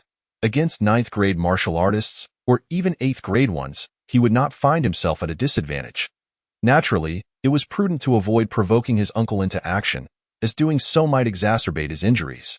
Hence, utmost caution was imperative in the face of peril, Even if it meant sacrificing wealth, one must not fight recklessly, Zhou Yun solemnly advised.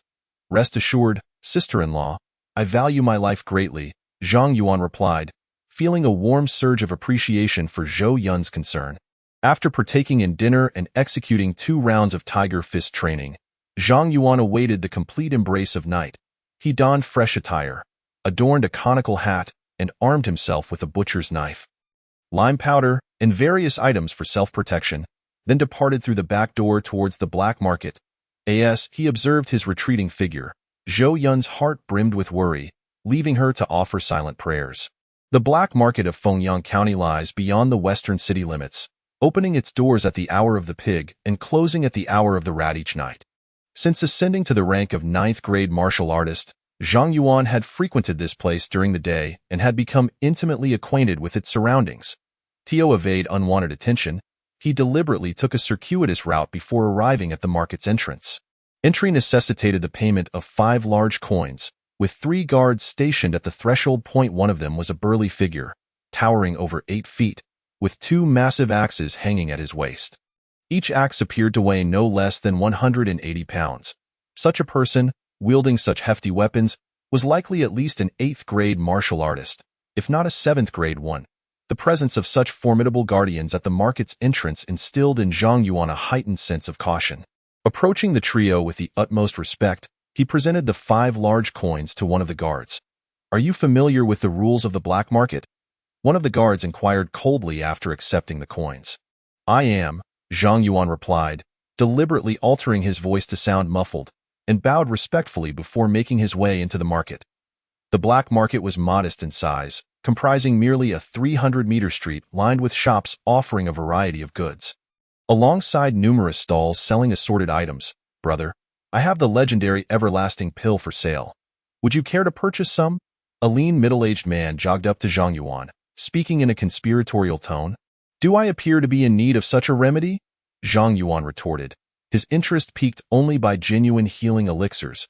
"If it were a healing ointment for wounds, I might entertain the thought," he thought, irked by the man's unsolicited sales pitch. Were it not for the stringent rules of the black market prohibiting violence, he would have certainly educated this gaunt salesman on the folly of his approach. The middle-aged man chuckled, seemingly undeterred by Zhang Yuan's brusque demeanor, and continued his pitch. "I also possess a variety of health tonics, immensely beneficial for martial artists, priced affordably at 50 large coins per dose."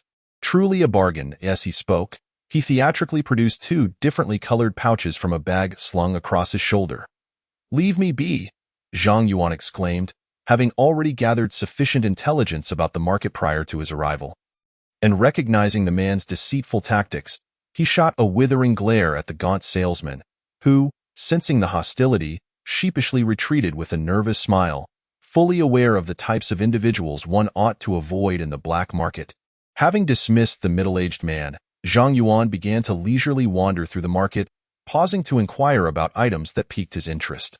After completing a circuit, he gained further insight into the black market's offerings. Indeed, substantial medicinal products were available, but discerning genuine goods relied heavily on one's own discernment, for authenticity and integrity were not hallmarks of the black market. Many participants engaged in one-time transactions, devoid of trust. "Brother, the herbs I sell are harvested from the depths of the Great Black Mountain, absolutely genuine," a vendor exclaimed, noticing Zhang Yuan lingering at his stall. "This 10-year-old purple summer grass is yours for a mere 15 taels of silver." A truly honest deal. Zhang Yuan scoffed at the vendor's boast. "I do not want purple summer grass. What is the price of that withered old ginseng?" He was not swayed by the vendor's extravagant claims. "If this purple summer grass is truly 10 years old, I would gladly stand on my head to relieve myself." Prior to his visit to the black market, Zhang Yuan had conducted extensive research, meticulously questioning his mute uncle about the specifics of the 3 medicinal products he intended to procure. While he could not guarantee 100% accuracy, he felt confident in his ability to discern authenticity with a 99% certainty. "Brother, you truly have an eye for quality. This old ginseng is at least 30 years old. Though not in perfect condition, its efficacy is no less than that of 20-year-old ginseng," the vendor eagerly proclaimed. Sensing Zhang Yuan's interest, This ginseng is between 15 and 18 years old, having been stored for over 3 years, with its potency reduced to merely half, Zhang Yuan retorted, uninterested in engaging in further banter. 10 taels of silver is my offer. The vendor, realizing he was dealing with someone knowledgeable, quickly adjusted his stance. Though its potency may be diminished, at the current market rate, 10 taels of silver is a steal. 15 taels of silver, he insisted. Without waiting for the vendor to finish his sentence, Zhang Yuan turned to leave. 12 taels of silver, that's my final offer. The vendor, sensing Zhang Yuan's resolve, pressed, 10 taels, just 10 taels. He promptly wrapped the ginseng. I do not want the ginseng you just wrapped. I want the one I just saw, Zhang Yuan interjected, pointing at the ginseng concealed beneath the vendor's burlap sack. Such a ruse was child's play for him. Had the vendor's ginseng not aligned perfectly with his requirements, he would have deemed it unworthy of his attention. After securing the ginseng, Zhang Yuan continued to peruse the market, spending 25 taels of silver on 2 additional medicinal products from other vendors. As he roamed the black market, Zhang Yuan became acutely aware of being watched. Remaining within the market now meant waiting for a suitable opportunity to slip away undetected. After a while, as the hour of the rat approached, a throng of patrons began to exit the market. Zhang Yuan blended in with the crowd, exiting alongside them before swiftly darting into an alley. Vanishing into the night, damn it, this kid runs fast. Let us hope he doesn't return to the black market, one of the 2 ninth-grade martial artists muttered, having pursued Zhang Yuan for a short distance without success. Forget it. He's far too cautious. Even if we caught up to him, it would be difficult to deal with him. Let us head back to the market and see if there is an opportunity to catch that big fish. The other, slightly taller man replied, shaking his head. They were not novices at this sort of endeavor and had encountered many cautious individuals before. Losing track of someone was commonplace. However, they were not truly returning to the market. After retracing their steps for a while, they slipped into another alley, making a turn to return to their previous position. Seems he truly has vanished, the slightly taller man remarked, scanning the darkness with narrowed eyes. They then turned in another direction, soon returning to their earlier position to survey the area. There are only these 2 paths. How did he disappear? The leaner man questioned in bewilderment. Who knows? There are many vacant courtyards here. Perhaps he hid in one of them and left while we retraced our steps, the other speculated. A somewhat taller man shook his head and departed with a slender fellow. This time, the 2 did not return. Having probed 3 times in succession, it was evident that even if the other party remained here, they would not easily emerge. As for searching yard by yard, they were not foolish enough to resort to such tactics. What if someone had set an ambush in advance, waiting within the courtyard? Their intrusion would simply be a death wish. Phew. These 2 were indeed cautious. Fortunately, I had pre-planned my route and was quite familiar with this area. Otherwise, I would have been forced into a genuine confrontation. After another quarter of an hour, Zhang Yuan confirmed that the 2 had genuinely left before emerging from one of the courtyards and swiftly disappearing into the darkness. He was not the least surprised that he would be targeted. Those who entered the black market, as long as they did not reveal martial prowess beyond the ordinary and displayed even the slightest wealth, would invariably attract attention. It was not only Zhang Yuan who would find himself in the sights of these highwaymen. Naturally, such robbers typically did not possess formidable strength if they were targeting ordinary individuals. This was also the reason why Zhang Yuan was reluctant to expose his capabilities. Sister-in-law, Uncle Ya, why are you still awake at this late hour? Upon returning home and seeing his sister-in-law and Uncle Ya still waiting in the courtyard, Zhang Yuan felt a soft pang in his heart. Uncle Ya is worried about you. I am merely keeping him company, replied Zhou Yun, scrutinizing Zhang Yuan closely. Seeing him unscathed brought her genuine relief, and she smiled as she spoke. Chapter 15. The rising fees of the fierce tiger gang. Thank you, sister-in-law, for your concern. Zhang Yuan replied, It is quite late now, and I have returned safely. We should all get some rest. If there are matters to discuss, let us do so tomorrow. It was already past the hour of the pig, and in a little over an hour, he would need to rise to slaughter pigs and be busy again. As a 9th-rank martial artist, he could endure the fatigue, but his sister-in-law Zhou Yun and the injured Uncle Ya might not manage as well. Watching Zhou Yun and Uncle Ya retire to their respective rooms to rest, Zhang Yuan placed the medicinal herbs he had bought in order, washed his face briefly, and returned to his bed. He sat cross-legged, following the methods outlined in the soul-nourishing technique, and began to meditate. The practice of the soul-nourishing technique differed significantly from martial arts training point. One simply needed to let their consciousness enter the sea of consciousness, visualizing the mysterious runes formed by the soul-nourishing jade. Each visualization of all the mysterious runes constituted a session of training. Practicing the soul-nourishing technique once brought me more relief than a full night's sleep. However, given my current level of spiritual consciousness, I could practice only twice a day. Any more would cause a prickling pain in my spirit.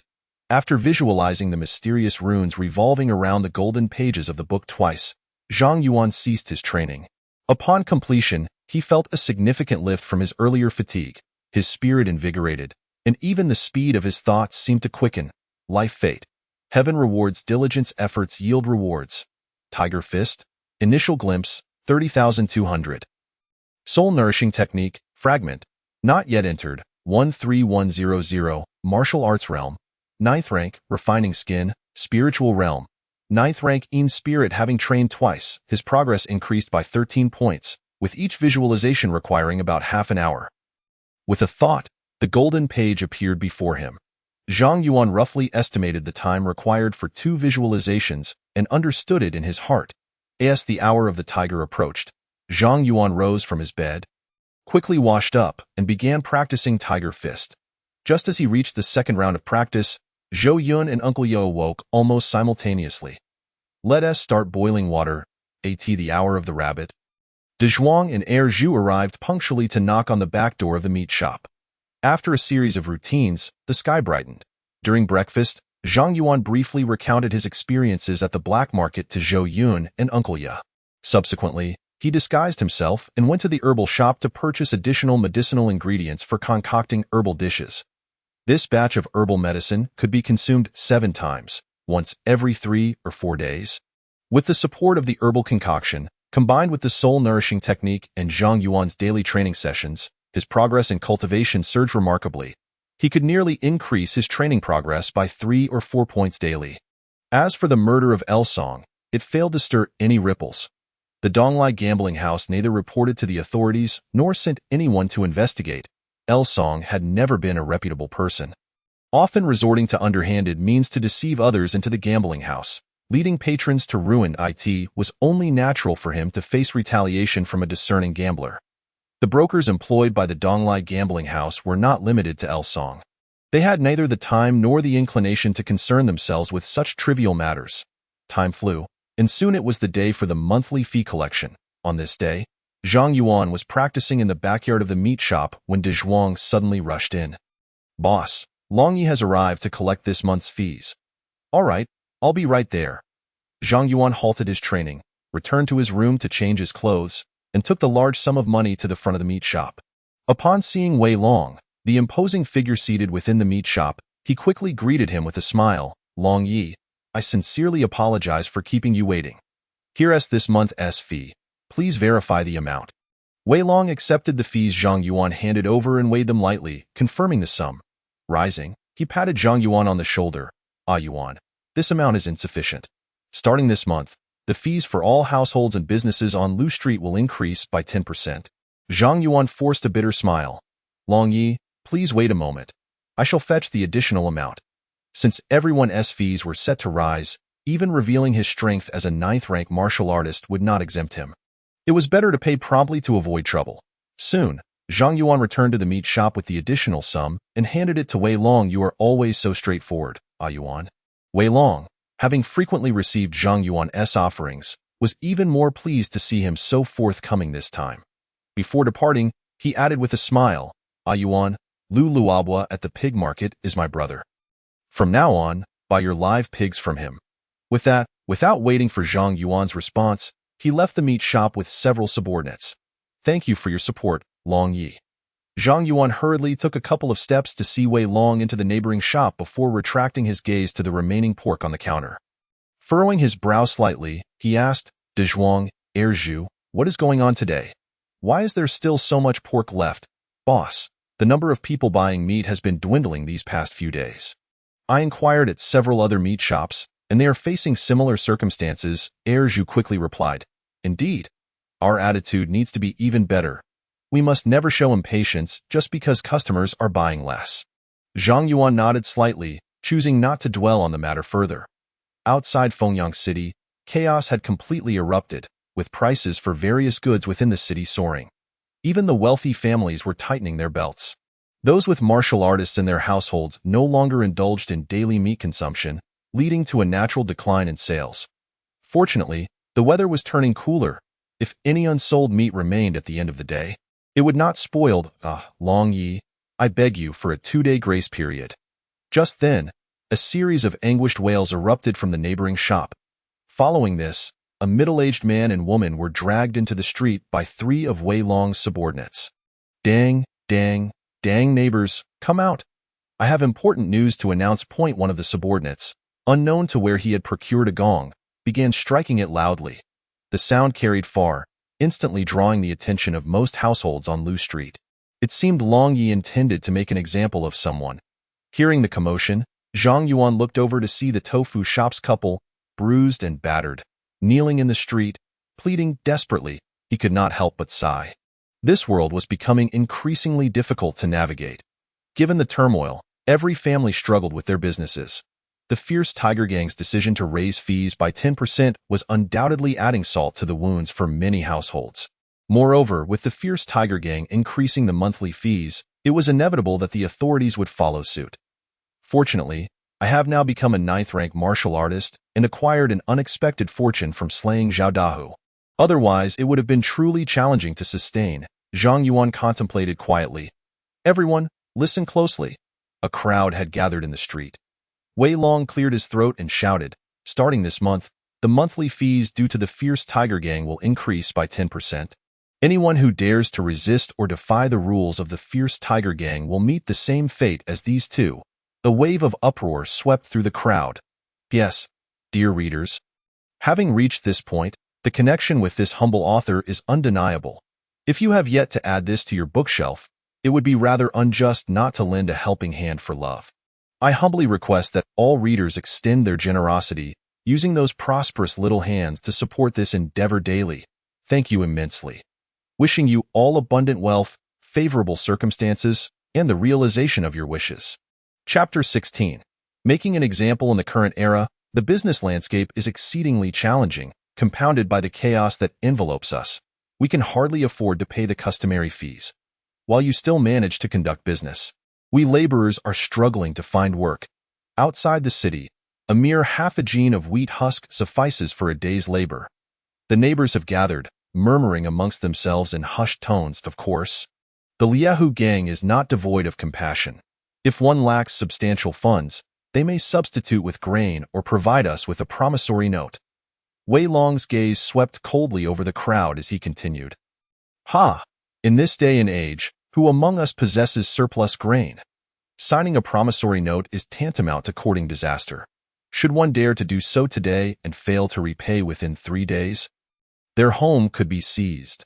Zhang Yuan, amidst the throng, shook his head at the lamentations of the crowd. In tumultuous times, the exploitation of the underprivileged intensifies. To survive, one must continually enhance their own capabilities. Complaining resolves nothing. As for those unwilling to pay the customary fees, they serve as prime examples. Despite Wei Long's usual demeanor of amiable innocence, he could be far more ruthless than Zhao Dahu when provoked. Retracting his gaze from the assembled crowd, he finally fixed it upon the middle-aged couple at the tofu shop, speaking with a menacing tone. Strike them. Strike them hard. At his command, several subordinates surged forward, unleashing a flurry of punches and kicks upon the tofu shop couple. Their anguished screams crescendoed, echoing far and wide, sending shivers down the spines of onlookers. Yet, none dared intervene. After a considerable time, Wei Long waved his hand, declaring enough, cease this at once. Help them up. Complying with their leader's orders, several men quickly assisted the barely conscious couple to their feet. Now, do you have the funds to pay this month's customary fees?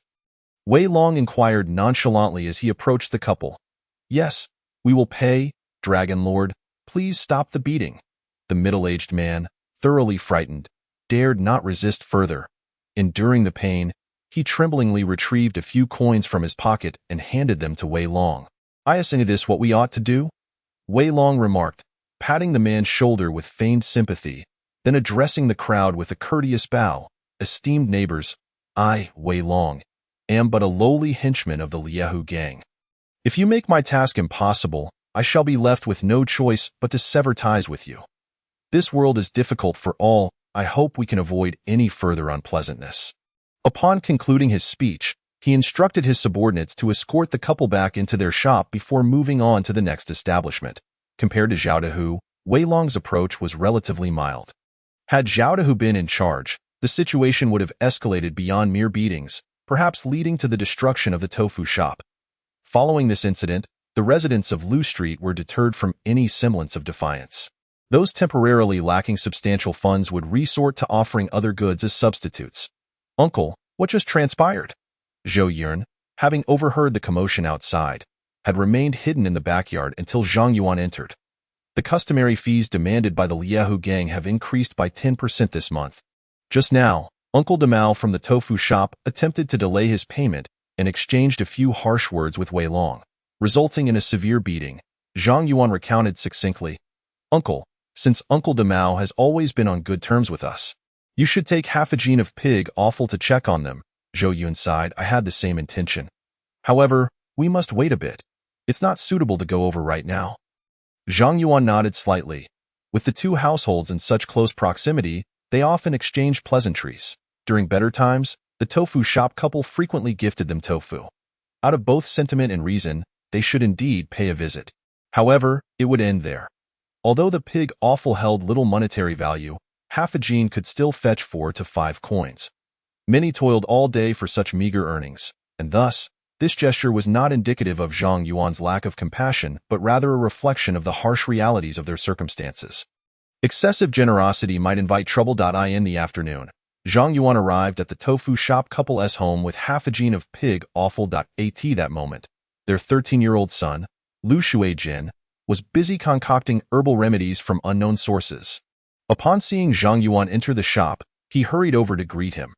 After exchanging pleasantries with Lu Shuijin and setting down the pig offal, Zhang Yuan proceeded to the bedroom, where the tofu shop couple lay in bed recuperating. "Uncle Demao, Aunt Demao, I've come to check on you and brought some pig liver to help you regain your strength." "Thank you, Yuan Gu, you are truly kind." Lu Demao struggled to rise from the bed, then admonished his son Lu Shuijin. "Why haven't you fetched a stool for Yuan Gu?" "Uncle Demao, there's no need for that. Please, lie down and rest. I have matters to attend to and will be leaving soon." Zhang Yuan insisted, waving his hands. "Forgive me for the trouble, Yuan Gu," Lu Demao replied with a bitter smile.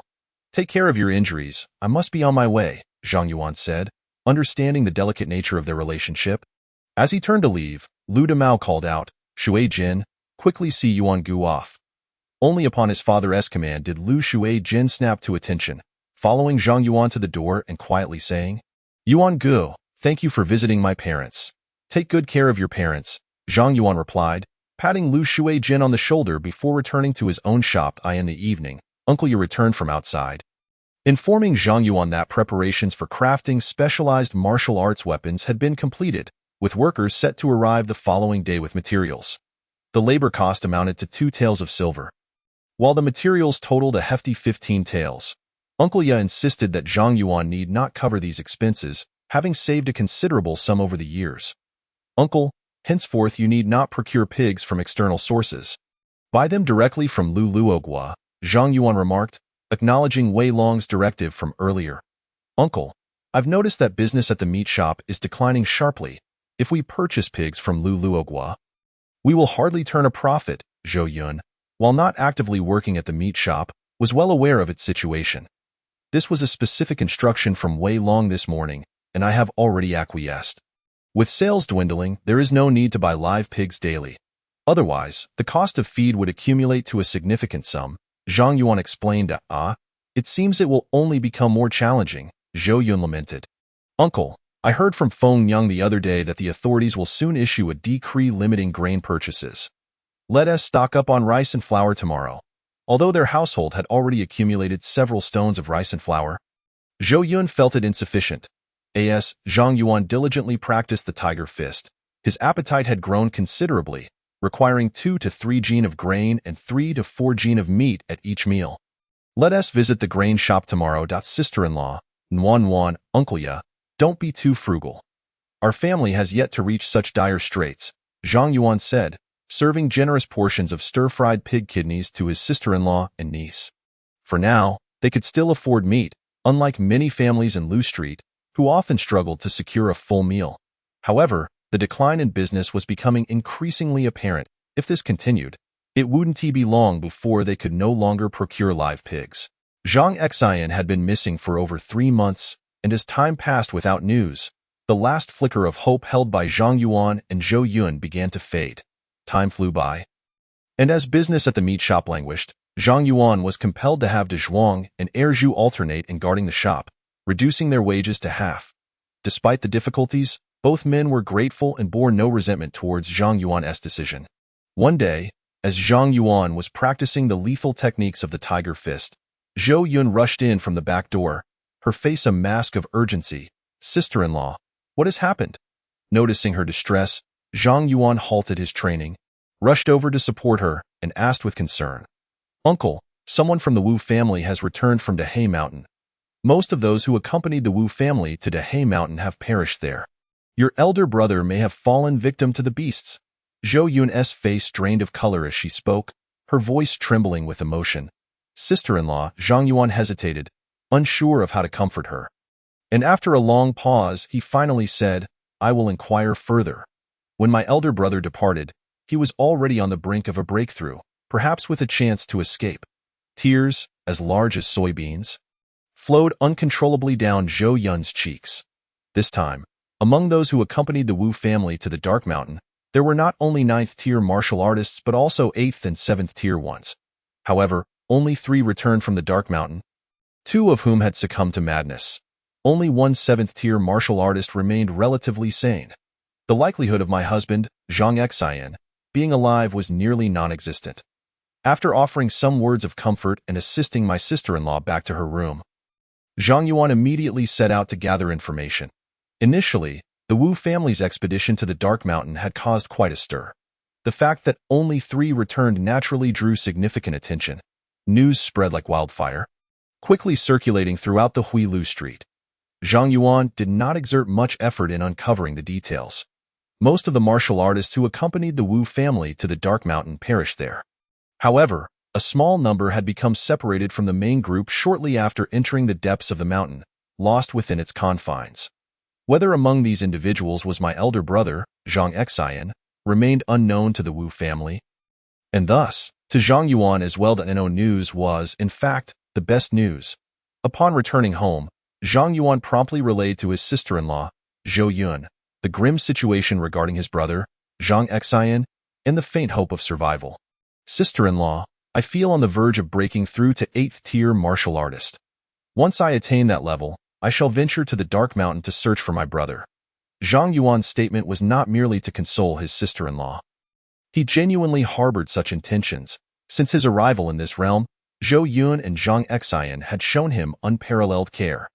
Even knowing the dangers of the Dark Mountain, Zhang Yuan was determined to take the risk. Uncle, I cannot permit you to go to the Dark Mountain. At this moment, Zhou Yun had regained her composure, her tears ceased, and she firmly grasped Zhang Yuan's hand, her tone resolute. When her husband, Zhang Xian, departed, he had earnestly instructed her to look after Zhang Yuan and their daughter, Nuan, no matter what. With so many 7th-tier martial artists from the Wu family embarking on the journey, and only 3 returning, allowing Zhang Yuan to venture there would be tantamount to seeking death. Sister-in-law, I will not take unnecessary risks. I shall only scout the periphery of the Dark Mountain. Before Zhang Yuan could finish, he was interrupted again. Uncle, you absolutely cannot go to the Dark Mountain. If you insist on going, I shall bring Nuan and die before your eyes. Zhou Yun's words were resolute, leaving no room for negotiation. Very well, I promise you, sister-in-law, I shall not go to the Dark Mountain. Despite her seemingly delicate demeanor, Zhou Yun possessed a fierce spirit, and her words carried weight. She would undoubtedly act upon them. Zhang Yuan dared not treat this matter lightly. Uncle, It is not that sister-in-law wishes to prevent you. We both know your brother is already gone. This family still requires your strength. Zhou Yun wiped the tears from her eyes, suppressing her sorrow, and spoke to Zhang Yuan with utmost seriousness. Sister-in-law, I understand. I will support this family and ensure that neither you nor Nuan suffer. Zhang Yuan suddenly felt the gravity of his responsibilities weighing heavily upon him.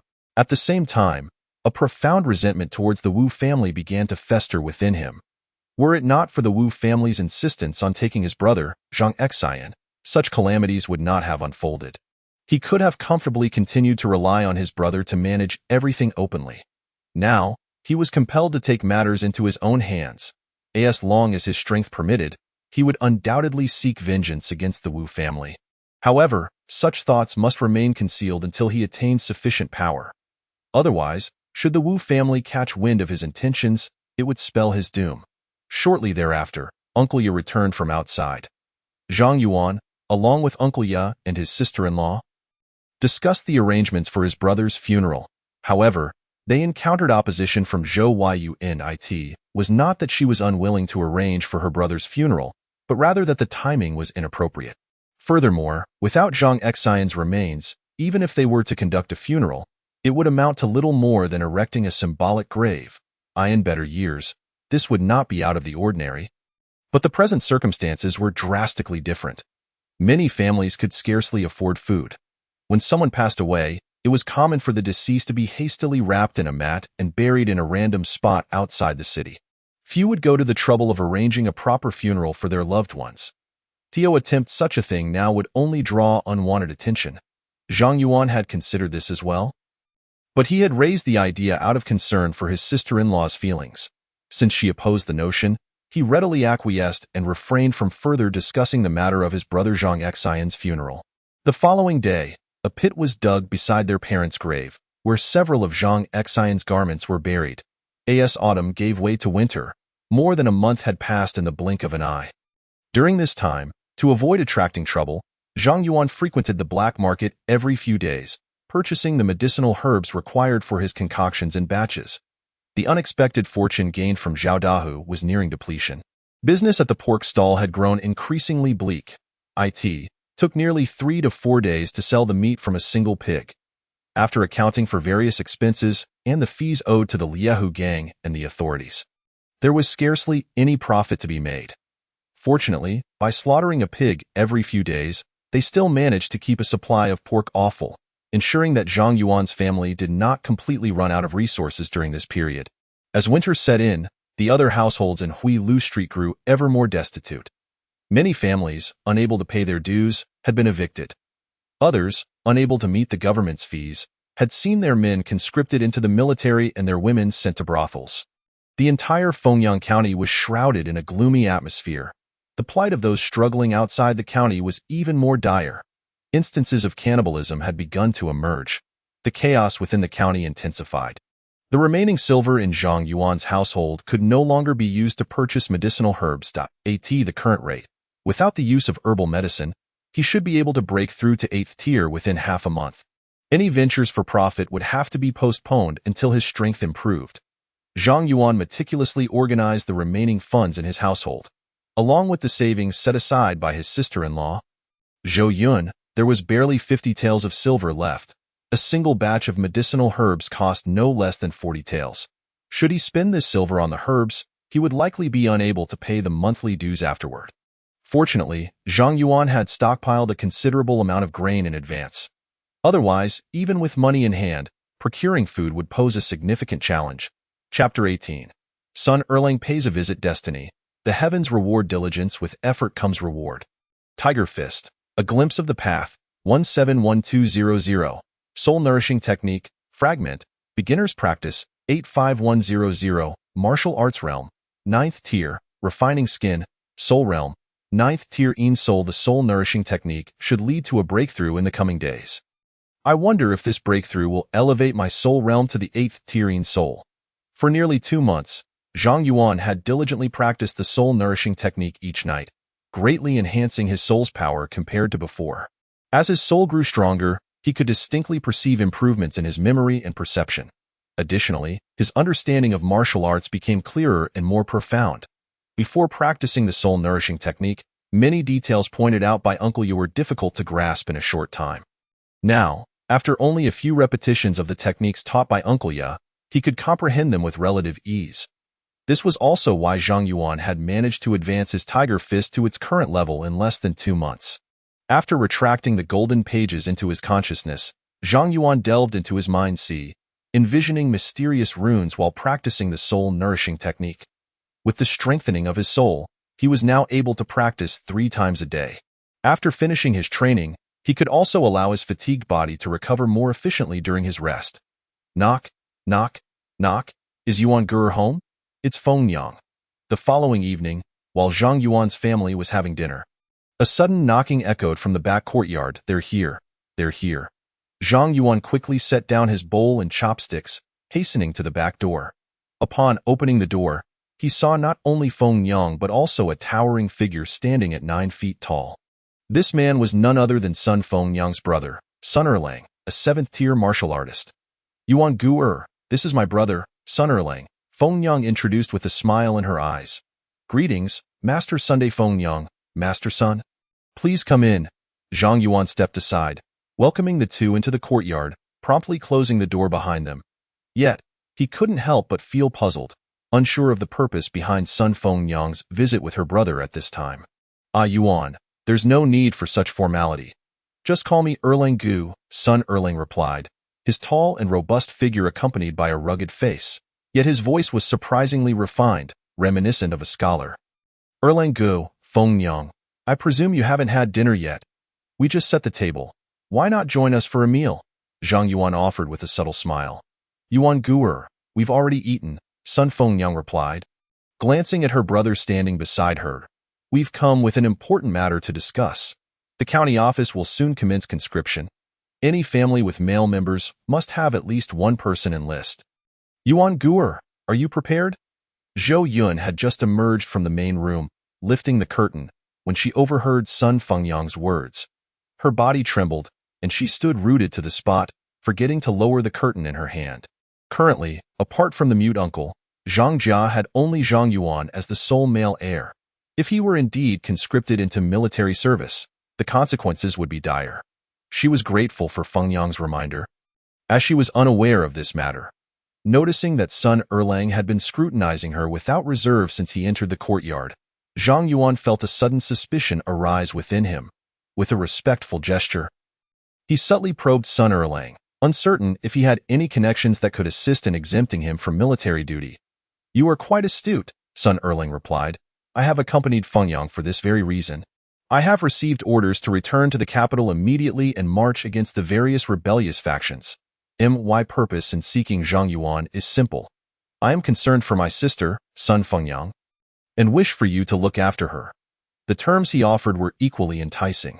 He could speak to the military head at the conscription office, and with a sum of silver, Zhang Yuan could avoid conscription. Brother Erlang, I have a question. Given the current turmoil, why not allow Feng Yang to return home for safety? Would that not be more secure? Zhang Yuan asked, puzzled, as he did not immediately provide an answer. Logically, it seemed safer for Sun Feng Yang to stay with her family rather than rely on a neighbor's protection.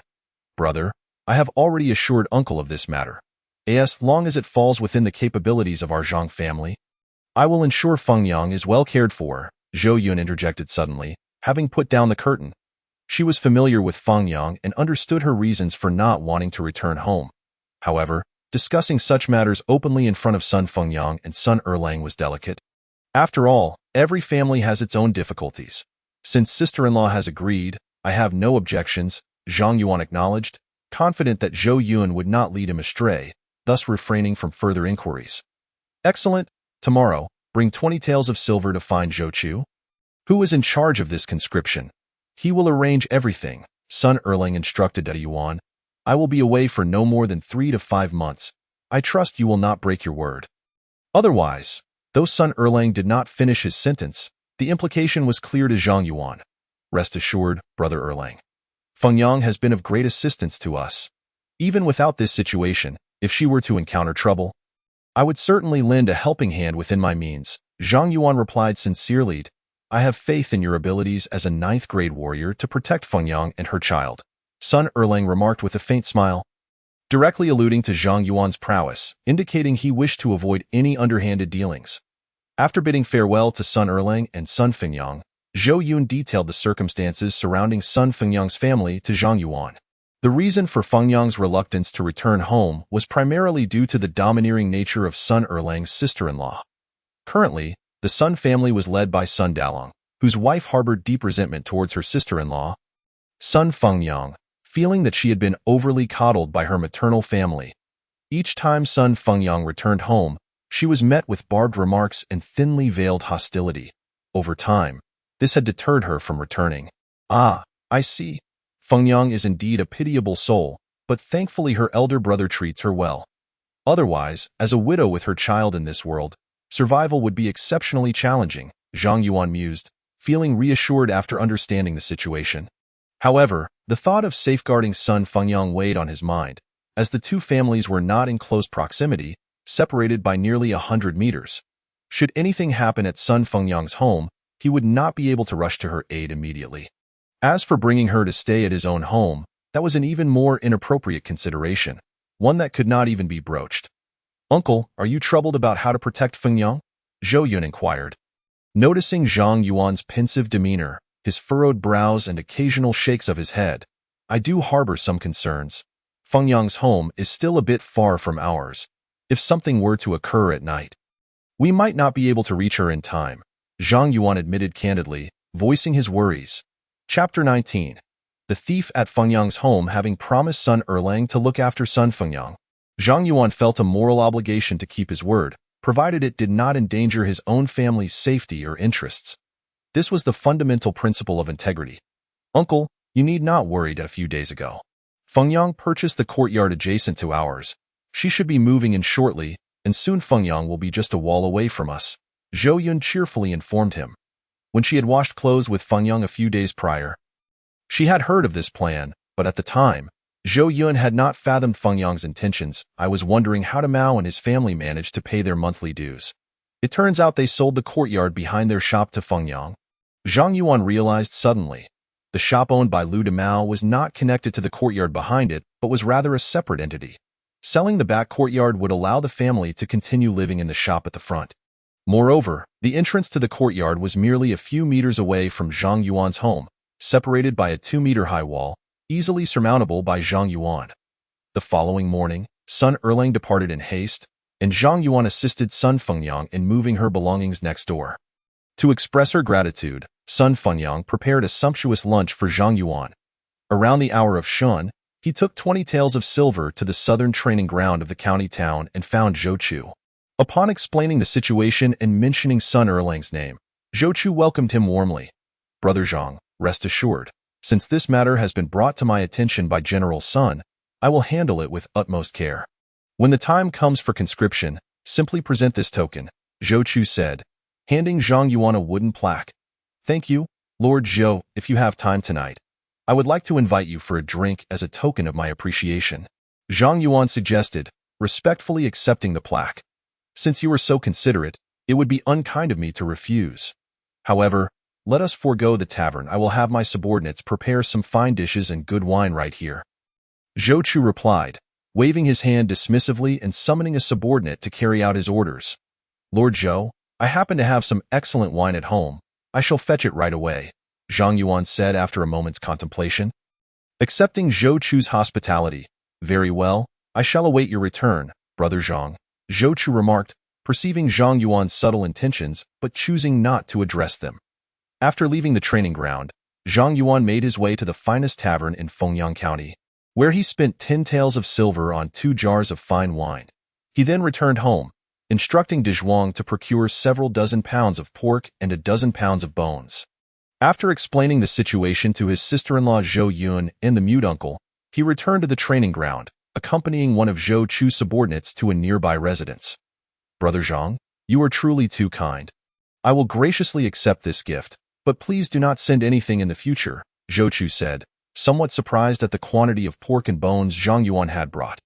Such gifts were worth a considerable sum in these turbulent times, and Zhang Yuan's generosity indicated he was a man of social acumen. Initially, Zhou Chu had treated Zhang Yuan with courtesy due to his connection with Sun Erlang, but now he had developed a genuine interest in establishing a friendship. Lord Zhou, you flatter me. I am merely a butcher, and this is all I can offer as long as you do not find it distasteful. I am content, Zhang Yuan replied earnestly. Giving the meat to Zhou Chu was far more advantageous than offering it to the Liahu gang or the constables. This goodwill could prove useful in times of trouble. Zhang Yuan's generosity was also a precautionary measure. With the rising tide of rebellion, it was plausible that insurgents might soon appear in Fengyang County. By cultivating a good relationship with Zhou Chu, he could gain access to information that others might not know, thus preparing himself for any eventualities. Brother Zhang, from now on, you need not refer to me as Lord Zhou. If you do not mind, simply call me Lao Zhou or Brother Zhou, Zhou Chu said, patting Zhang Yuan on the shoulder before instructing his subordinates to set up a table and serve the prepared dishes. Excellent wine, a Yuan. You must have procured this from the West Wind Tavern. You are indeed thoughtful. Zhou Chu, in his usual manner, harbored no other hobbies but a fondness for indulging in a modest drink. With a mere sip, he discerned the provenance of the wine. He cast a more amiable gaze towards Zhang Yuan. It became evident that the wine indeed originated from the esteemed Shifeng Lu. Only Zhou and his brothers were worthy of such fine liquor. Zhang Yuan offered a complimentary remark, filling the bowls of those present to the brim with wine. With the presence of exquisite food and drink, the camaraderie among the group swiftly deepened. Through casual conversation, Zhang Yuan gleaned numerous insights about Sun Erlang's activities in the county town. Sun Erlang had initially trained in a martial arts school within the town and, having ascended to the 7th rank 6 months prior, caught the attention of a station general, becoming his personal guard. Accompanying the general to quell a rebellion, he had even been appointed as a vice commander. Zhou Chu's initial politeness towards Zhang Yuan stemmed from this very reason. As the evening progressed with rounds of drinks and dishes, Zhang Yuan observed that everyone had reached a state of mild inebriation, prompting him to take his leave. This bout of drinking had afforded Zhang Yuan a deeper understanding of Zhou Chu's character. Zhou Chu was straightforward and upright, treating his subordinates without an air of superiority. He expressed considerable dissatisfaction with the county's constables and various factions within the town, often cursing them in the midst of their drinking. Such behavior, distinct from that of most, took Zhang Yuan by surprise. To nurture his relationship with Zhou Chu, Zhang Yuan began to occasionally bring pork during his visits to Zhou's home. Over time, their bond grew increasingly intimate, and they would share drinks on occasion. During these gatherings, Zhou often recounted the events unfolding beyond Fengyang County, providing Zhang Yuan with a more comprehensive understanding of the current situation. According to Zhou, 3 waves of refugees had amassed outside the county, likely poised to assault Fengyang County in the near future. The county magistrate had urgently sought assistance from the capital but received no response. Given the circumstances in Fengyang County, even if they managed to withstand the attack of these refugees, chaos would undoubtedly ensue. One fateful night, while Zhang Yuan was engrossed in practicing the soul cultivation technique, he was suddenly startled by a rustling noise emanating from next door. Initially, he dismissed it as a mere mouse scurrying about. However, it soon became apparent that something was amiss. A mouse could not create such a commotion. Remembering that several neighboring houses had recently fallen prey to thieves, Zhang Yuan promptly halted his practice, seized the lime powder and pig slaughtering knife from his room, and swiftly exited. With a nimble leap, he ascended to the roof of the cluttered shed in the yard, peering into the kitchen of Sun Fengyang's home. Indeed, 2 shadowy figures were rummaging about.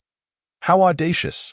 Concerned for the safety of Sun Fengyang and her child, Zhang Yuan refrained from immediately confronting them. Instead, he quietly grasped a thick wooden stick and stealthily vaulted over the wall, making his way to Sun Fengyang's abode. Chapter 20. The Changeless Heart of Humanity. After I knock Sun Fengyang unconscious, I'll go in first. Once I'm done, you can follow, one of the men suggested, eyeing the alluring woman. Another added, Brother Taidan, why not just bind her and take her outside the city? Knocking her out is so tedious. Besides, if we're caught here. The second man clearly expressed dissatisfaction with merely incapacitating her, while also voicing concern about causing a ruckus that might attract trouble. Zhang Yuan overheard their conversation, and a fierce glint of murderous intent flickered in his eyes as the 2 men exited the kitchen. Preparing to head to Fengyang's bedroom, Zhang Yuan sprang into action. With a swift motion, he unleashed the lime powder into their faces, followed by a thunderous strike from the wooden stick, landing with ferocious force. Ouch! The sudden assault caught the two men off guard, their eyes stinging from the lime, making it difficult to open them. They soon felt the crushing pain from the stick. The intense agony surged through their arms and shoulders, radiating to their heads as if each impact were a searing flame. They attempted to shield before Sun Fengyang could utter a word. Zhang Yuan unexpectedly pointed at the kitchen knives hanging from the waists of Tai Dan and Erlang. Remarking with a hint of intention, Sun Erlang had accompanied the general stationed in the prefectural city to quell the bandits. In recent days, good news had been frequently reported. The general, leading his troops, had successfully vanquished numerous mountain bandit rebellions. Sun Erlang had distinguished himself in battle time and again. Such favorable news naturally reached Fengyang County at the earliest opportunity. The county magistrate and his deputy, eager to maintain a good rapport with Sun Erlang, promptly visited the Sun family and Sun Fengyang to express their condolences upon receiving the news. Brother Yuan, it would be inappropriate to trouble the deputy magistrate with this matter. Sun Fengyang quickly grasped Zhang Yuan's intentions and cooperatively responded. She had no personal connection with the deputy magistrate. His visit a few days prior had merely been a formality. However, the nearby neighbors, oblivious to the specifics of the situation, immediately began to shift their narrative upon hearing that Sun Fengyang had ties with the deputy magistrate. They intensified their accusations against Tai Dan and Erlang, and some even resorted to physical aggression towards them in an attempt to impress Sun Fengyang. Zhang Yuan observed the crowd's unanimous attitude and couldn't help but shake his head. The situation that evening was not as complicated as it seemed. Zhang Yuan merely wished to conceal his own prowess, which prompted him to stage such a scene. Of course, for Sun Fengyang, it presented an excellent opportunity to establish her authority. After this incident, anyone contemplating ill intentions towards her would have to think twice. Upon hearing Zhang Yuan's words, Tai Dan and Erlang were filled with dread. They knelt on the ground, fervently banging their heads in a plea for mercy. Yet, Sun Fengyang remained utterly unmoved. Brother Yuan, I would appreciate your assistance in escorting them to the county office tomorrow morning. Sun Fengyang was well aware that she lacked the means to deliver the two to the county office and could only seek Zhang Yuan's help. We will accompany you and can serve as witnesses. Several prominent neighbors quickly stepped forward in agreement. Indeed, Brother Yuan alone may not be able to keep watch over them. Zhang Yuan nodded in response. All right, let us stay here tonight to keep an eye on them. As soon as dawn breaks, we shall send Tai Dan and Erlang to the county office. The three individuals named by Zhang Yuan had no objections. To prevent Tai Dan and Erlang from escaping, they tightly bound them with additional ropes. Sister-in-law, Uncle Ya, please take Fengyang and the child to our home to rest. Spotting his sister-in-law Zhou Yun and Uncle Ya among the crowd, Zhang Yuan promptly pulled them aside to speak. Sun Fengyang had no objections to Zhang Yuan's arrangement. She courteously expressed her gratitude to the neighbors in the yard before following Zhou Yun and Uncle Ya, cradling her sleepy child, towards Zhang Yuan's residence.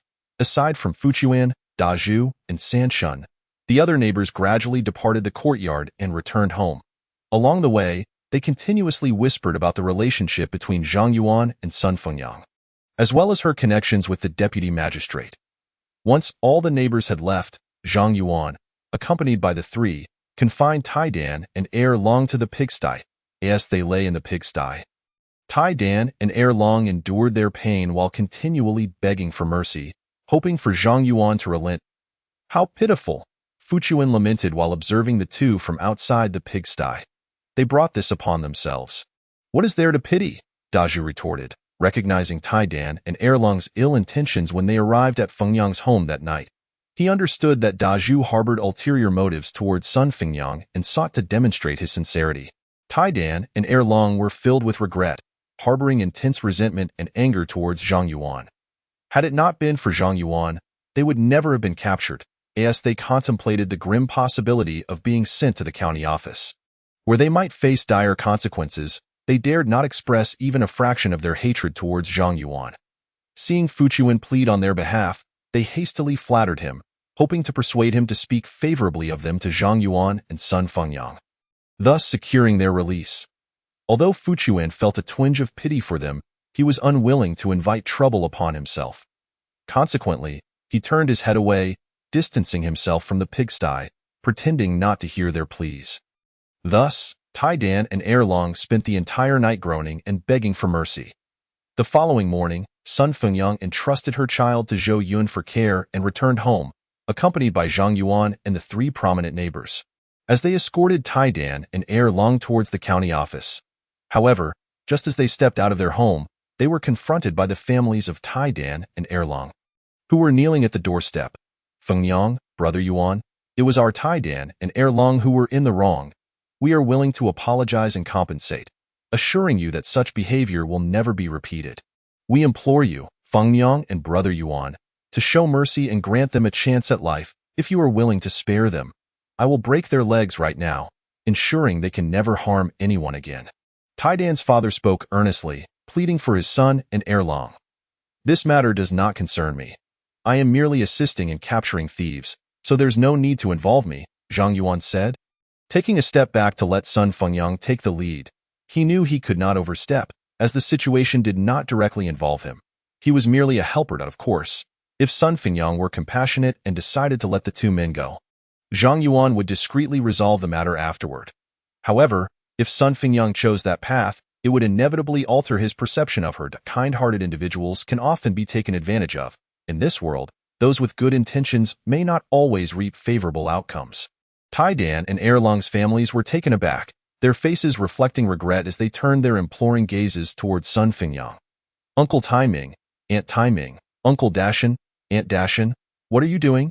I cannot bear this. It is not that I am heartless or ungrateful for our neighborly ties. Had it not been for Brother Yuan's timely discovery last night, I might have faced a dire fate at the hands of Tai Dan and Erlong. There is no room for negotiation. Let the authorities handle this matter. Sun Fengyang's resolute stance was understandable. Before leaving the previous night, Zhang Yuan had informed her of Tai Dan and Erlong's plans to pilfer her grain and their intentions to harm her. If those two had succeeded, whether she could see the sun rise again would have been uncertain. The group fell silent, fully aware of the true nature of their sons. They were well acquainted with Tai Dan and Erlong's idle lifestyles and their propensity for mischief. It was entirely plausible for them to steal and then harm Sun Fengyang afterward. Before long, a crowd of neighbors gathered around. Witnessing Sun Fengyang's unwavering stance towards the pleas of Uncle Tai Ming and Aunt Tai Ming, as well as Uncle Dashan and Aunt Dashan, they began to feel a sense of trepidation. It is only natural for people to fear the strong and favor the weak. Sun Fengyang not only had a 7th-grade martial artist for a brother, but also maintained a connection with the deputy magistrate.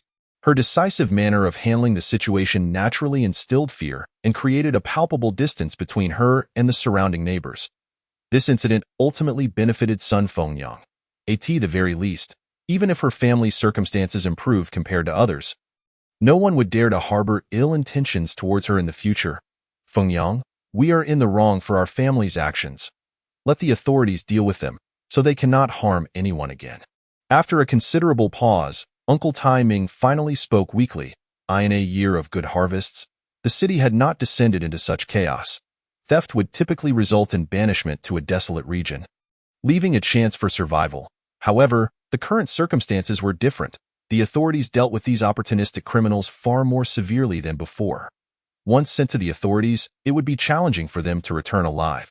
As for compensation, there is no need. My family has not suffered any significant loss. Once Tai Dan and Erlong are handed over to the authorities, I will speak the truth without embellishment. From now on, we will keep our distance. Sun Fengyang was acutely aware that accepting compensation and then sending the two to the authorities would surely invite gossip from the neighbors. She was not foolish. She could discern the gravity of the situation. Furthermore, even if the two families genuinely wished to compensate her, they would have nothing of substantial value to offer. Otherwise, there would have been no need for them to resort to theft. Brother Yuan, let us proceed to deliver them to the authorities. Sun Fengyang concluded her words and, bypassing the two families, led Zhang Yuan and others, escorting Tai Dan and Erlong towards the county office. Upon arriving at the county office and explaining the situation, she handed over Tai Dan and Erlong to the constables. Unbeknownst to others, Zhang Yuan discreetly slipped 5 taels of silver to the head constable, implying a desire for a harsher judgment against Tai Dan and Erlong. Although the constables did not express it overtly, their stance was evident. Even if Tai Dan and Erlong were not sentenced to beheading, they would undoubtedly be dispatched to a slave camp. Zhang Yuan felt no remorse for his actions. Having brought matters to this point, both sides were on a path of mutual destruction. Even if Zhang Yuan wished to spare Tai Dan and Erlong, the two would harbor no gratitude towards him. Should they be given the opportunity, they would undoubtedly seek revenge against Sun Fengyang and Zhang Yuan with relentless determination. Zhang Yuan was resolute not to leave himself vulnerable to such threats.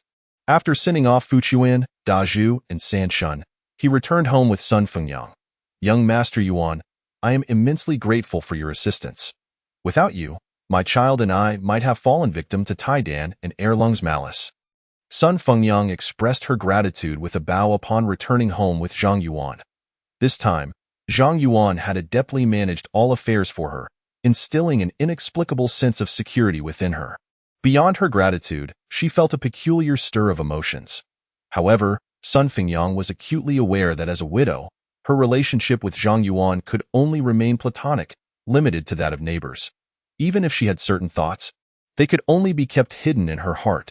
There is no need for such formality, Fengyang. This was a promise I made to Erlang. To assist those in need is a matter of loyalty. Zhang Yuan waved his hand dismissively. Helping Sun Fengyang was, in fact, a mutually beneficial endeavor for him.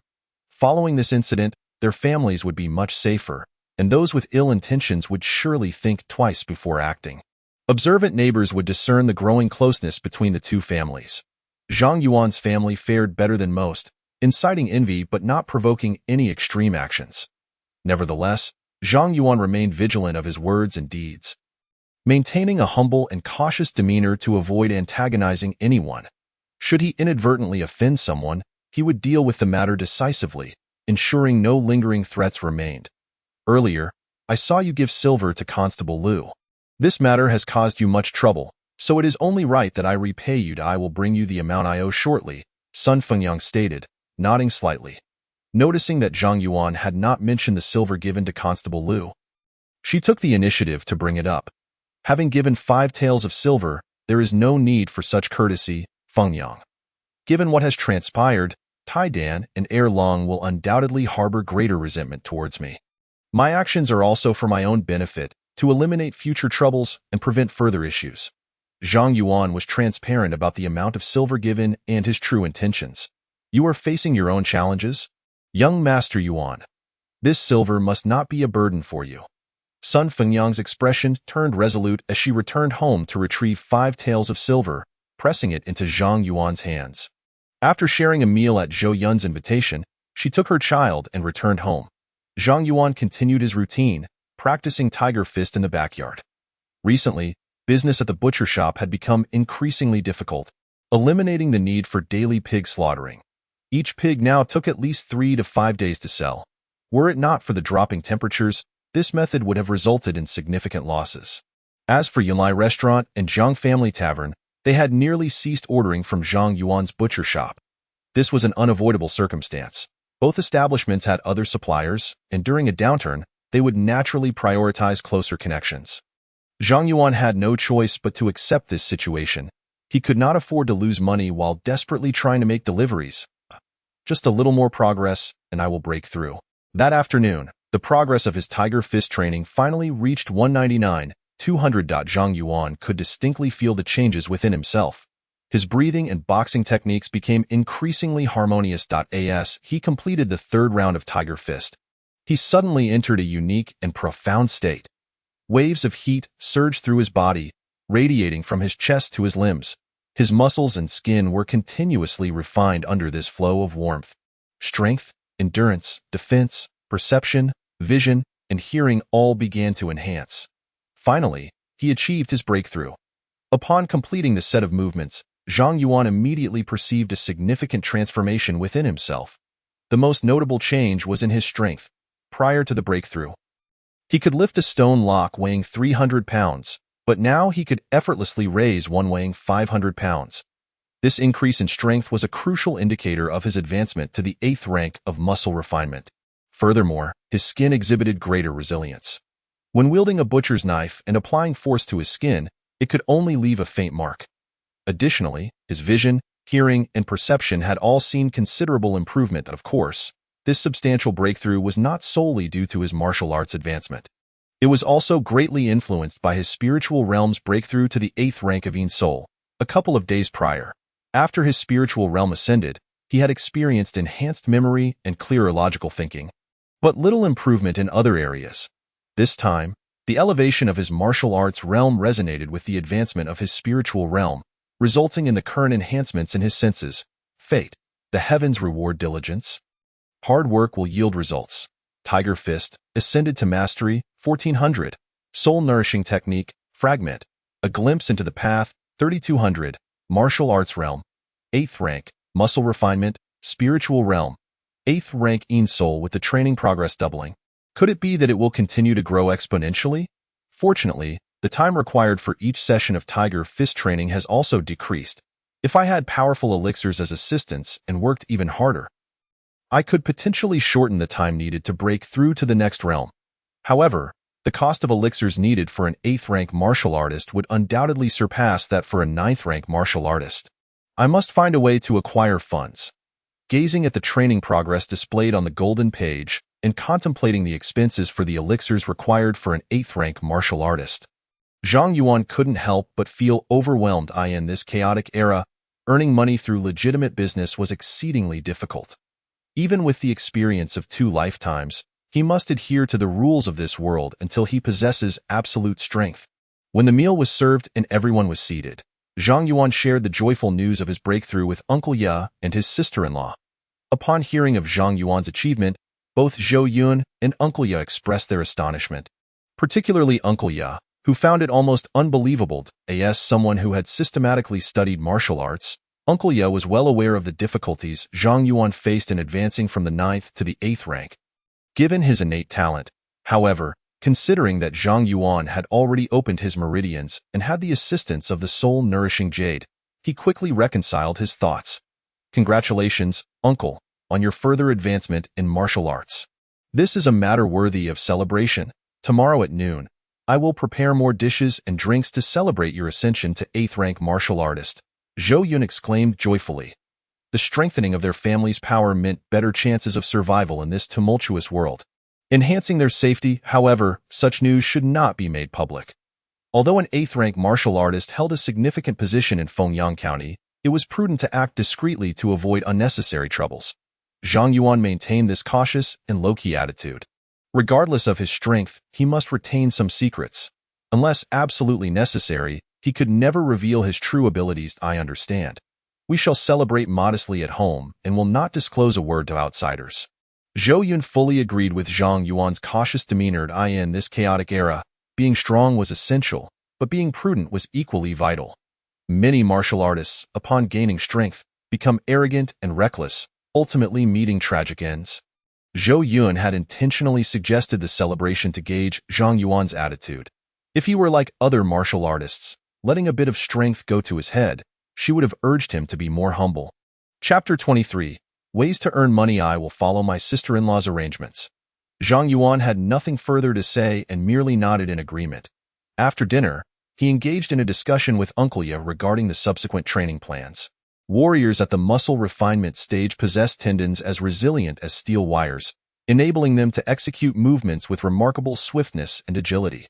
Such warriors exhibit graceful motions, with power transmitted swiftly and efficiently. Whether in offense or defense, they can unleash strength far exceeding that of ordinary individuals. Upon reaching the 8th tier of muscle refinement, a warrior primarily focuses on the tendons. The human body contains a total of 485 tendons, 62 in the upper front, 126 in the middle front, 72 in the lower front, 127 in the back, and an additional 98 tendons. Typically, a regular warrior need only refine a small portion of these tendons to break through to the 7th tier. Of course, the more tendons one refines, the more solid the foundation, allowing for greater future potential. This stage is significantly more crucial than the 9th tier of skin refinement. Many warriors linger in this stage far longer than they do in the 7th tier of bone refinement or the 6th tier of blood refinement. However, Zhang Yuan's circumstances were distinct. With the fortune of diligent effort and the golden pages, he had already refined all his tendons by the time he broke through to the 8th tier. As long as he diligently continued his training, perfecting the Tiger Fist, he would thoroughly refine all 485 tendons throughout his body. Tio ensured Uncle Ya could help him devise a more detailed training plan. Zhang Yuan did not withhold any details about his breakthrough. Upon hearing Zhang Yuan's account, Uncle Ya meticulously verified the information, confirming that Zhang Yuan had indeed refined all 485 tendons. A look of joy spread across his face. After dedicating an entire night, he compiled an exceptionally detailed training plan. Uncle Ya, are you certain that I need to consume 3 dishes of potent medicinal cuisine each month? And that these medicines must be over 20 years old? Upon reviewing the training plan devised by Uncle Ya, Zhang Yuan's expression transformed into one of astonishment. This is the most suitable training plan for you. According to this plan, you could step into the 7th tier of bone refinement in as little as 3 years, or as long as 5 years. As for how to earn silver to procure these potent medicines, it is also a test for you. As an 8th tier warrior, you must learn to be self-sufficient. Uncle Ya's lips curled into a slight, enigmatic smile as he slowly inscribed on the ground with a wooden stick. In these tumultuous times, life is undeniably arduous for ordinary people. Yet, it also presents opportunities. During prosperous times, the resources required for warrior training are nearly monopolized by various factions and powerful families. It becomes exceedingly difficult for rogue warriors to obtain the resources they desire. Now, amidst the chaos, it is far more challenging for these factions and families to maintain their monopolies on such resources. The bold thrive while the timid perish as long as one dares to think and act. Anything is possible, Uncle Ya. You have certainly posed a challenge for me. Zhang Yuan sighed in resignation as he tucked away the detailed training plan that Uncle Ya had painstakingly crafted overnight. He ventured into the courtyard, practicing the Tiger Fist, the art of killing, and agility, while contemplating ways to earn a living. Relying on the butcher shop was out of the question, as the world grows more chaotic. The number of families able to afford meat will dwindle. Additionally, acquiring live pigs has become a challenge. As for those truly affluent families, they have no need to purchase pork from a small butcher shop like his. They can simply slaughter their own. Buying live pigs is far more cost-effective than purchasing meat. Nonetheless, the butcher shop must remain open. Even if profits are meager, it can sustain him in the short term. Apart from selling meat, Zhang Yuan had 3 other avenues to explore. First, he could serve as a bodyguard for a wealthy family or seek a position in the government. However, this would require revealing his identity as a warrior, which could lead to complications. Second, he could join a gang. If Zhang Yuan were to reveal his 9th tier warrior strength, he could become a small leader within the gang. Even if he did not exploit the impoverished like Zhao Dahu or Wei Long, he would still earn a substantial income each month. Third, he could eradicate evildoers. Simply put, this involves eliminating those who have committed heinous acts. The last time he killed Zhao Dahu, he earned over 100 taels of silver, 2 taels of gold, and several strings of cash. With Zhang Yuan's 8th tier warrior prowess, he could easily deal with those malevolent 9th tier warriors, provided he planned wisely. However, the more he engaged in such activities, the greater the risks would become. One cannot obtain rewards without taking risks. The benefits and dangers are directly proportional. Seeking stability alone would yield no potent medicines. Fortune lies in peril. One must dare to dream in order to act. And only by acting can success be achieved. It is better to act sooner than later. He would visit the black market tonight.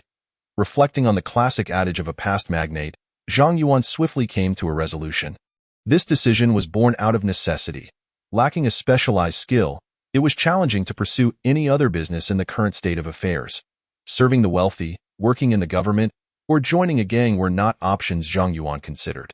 After much contemplation, the only method that would allow him to conceal his strength while quickly acquiring funds was to rob the rich to aid the poor and punish the wicked. Moreover, given that he had attracted the attention of several individuals before his breakthrough, he had always been well prepared, easily shaking off their pursuit. Now that he had become an 8th tier warrior, his overall strength had significantly increased. It was high time to teach those who had been watching him a lesson. Before setting out, he knew he needed to prepare thoroughly. Carelessness could lead to disaster. Even with his elevated tier, he must remain vigilant. Even if he resorted to entrapment, he needed to be fully prepared. Without a 99% guarantee, he could not afford to act. As dusk fell, Zhang Yuan informed his sister-in-law, Zhou Yun, of his intention to visit the black market.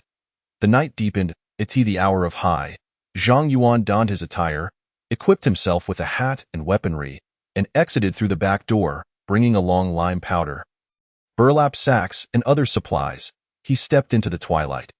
Upon arriving at the black market, he paid the customary 5 large coins and began to stroll through its alleys. This time, he carried little silver with him. Yet he feigned a demeanor of affluence. He approached numerous stalls, haggling with the vendors. Although he ultimately purchased nothing, he still caught the eye of those with ulterior motives. The items Zhang Yuan sought were not particularly valuable. The most expensive among them was worth perhaps a dozen taels of silver. The individuals drawn to him were naturally not particularly formidable. Sensing the bait had been taken, Zhang Yuan continued to meander through the black market. As per usual, he waited until the hour of Z, when most patrons began to leave in groups, before merging with the crowd to exit. "Brother, should we follow this lad?" one of the shorter, leaner men remarked, his lips twitching upon seeing Zhang Yuan once again enter the dark alley. "Let's see where he goes." The slightly taller man beside him, his eyes gleaming with a fierce glint, quickly trailed after him. They had been outsmarted by Zhang Yuan 3 or 4 times now. Even though he had not returned to the black market in nearly a month, the previous encounters were etched in their memories, fueling their resentment. If not for the restrictions against violence within the black market, they would have relished the opportunity to eliminate Zhang Yuan right then and there. As they spoke, the duo followed Zhang Yuan into the inky alleyway. This time, they kept close behind him. Upon entering the darkness, they were less than 30 meters from Zhang Yuan. However, just a few breaths after they entered the alley, an exasperating occurrence transpired once more. Zhang Yuan slipped from their grasp. Chapter 24. Uncle, yes, good intentions, brother. What do we do now? The short, lean man exclaimed, astonished, as he stared at the spot where Zhang Yuan had vanished, gritting his teeth in frustration. He must be hiding in one of these nearby courtyards. There are only 2 that are unoccupied. Today, I shall see how you escape. The tall, slender man's eyes flashed with cold determination as he scrutinized the surroundings, quickly forming a judgment. He then led the shorter man to cautiously observe their surroundings before entering one of the empty courtyards. Remaining highly vigilant. Oh no. Just as they entered the courtyard, both men suddenly felt a stinging sensation in their eyes, causing them to instinctively shut them tight. However, as 9th-tier warriors, their reflexes were not sluggish. Sensing danger, they immediately retreated. Yet, they evidently forgot that they were standing against a dirt wall. Retreating only a single step, their bodies collided forcefully with the wall. Zhang Yuan had meticulously planned ahead and had long anticipated the potential actions of the 2 individuals. He moved in a calculated manner, wielding a cleaver, and plunged it into the chest of one of them with unerring precision. With a swift withdrawal of the blade, he executed a horizontal slash. Before the other could react, he felt a chilling sensation at his neck. He barely had time to scream before his head drooped lifelessly. Although the second individual had been struck in the chest, the wound was not fatal.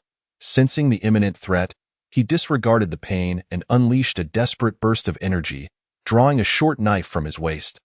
Gritting his teeth against the discomfort, he forced his eyes open just enough to perceive the blurred figure before him, wildly swinging his blade in a frantic attempt to defend himself.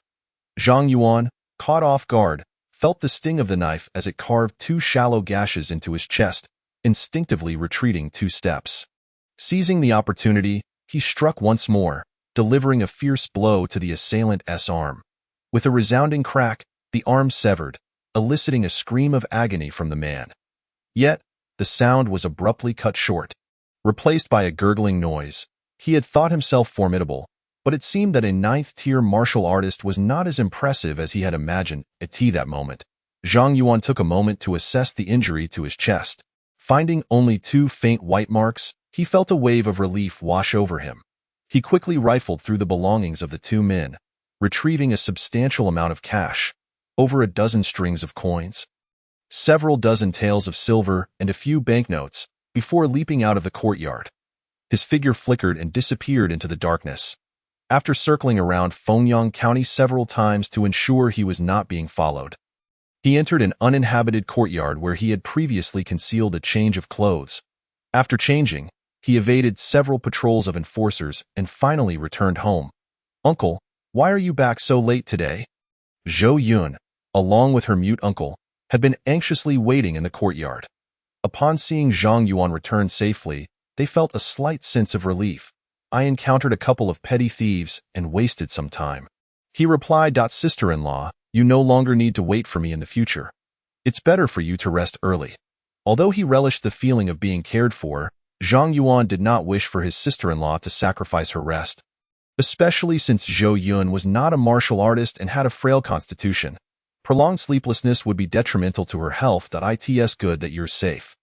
"Uncle, you must be more cautious when going to the black market in the future," Zhou Yun said, scrutinizing Zhang Yuan to confirm he was unharmed before truly relaxing. "Do not worry, sister-in-law. I know my limits and will certainly avoid dangerous situations. Now that I am safely back, you should feel at ease. It will soon be dawn in a little over 2 hours, so you ought to rest early. There is no need to slaughter pigs this morning, so you can sleep in a bit longer. Preparing breakfast a little later is also fine," Zhang Yuan advised. Once Zhou Yun returned to her room to rest, Zhang Yuan followed his mute uncle to his chamber. He briefly recounted the events that had transpired in the black market and then revealed the silver and money he had procured. The two ninth-tier martial artists engaged in the black market trade appeared to be considerably wealthier than Zhao Dahu. The banknotes alone totaled 300 taels of silver, in addition to over 40 taels of loose silver and a dozen strings of coins, enough to purchase several medicinal dishes made from high-quality herbs. As for why these two men carried such a substantial amount of banknotes, Zhang Yuan found it quite understandable. Martial artists involved in such risk-free dealings often operated alone, and due to their propensity for frequent escapades, they naturally felt uneasy leaving their wealth at home. A single burglary could lead to total ruin, making it far safer to carry their assets on their person. Were it not for his sister-in-law and mute uncle at home, Zhang Yuan would have undoubtedly done the same. This was also why engaging in risk-free trades could lead to sudden wealth. This matter should not be dwelled upon. "Tomorrow, I will go to the black market to buy medicinal herbs for you."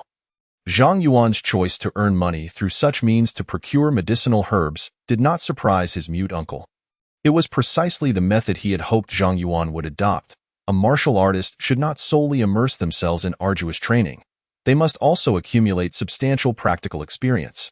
Only through continuous combat could one enhance their combat capabilities more swiftly. Since Zhang Yuan had broken through to the 9th tier, his uncle's attention towards him had naturally increased. During this time, he discovered a significant issue.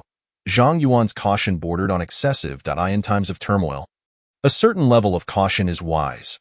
Concealing one's strength is understandable. However, being overly cautious and unwilling to engage in any situation is not conducive to a martial artist's development, be it in prosperous or dire times. The resources available for martial training are limited. Only through relentless effort and seizing opportunities can one acquire more resources, thus advancing their training faster and reaching greater heights.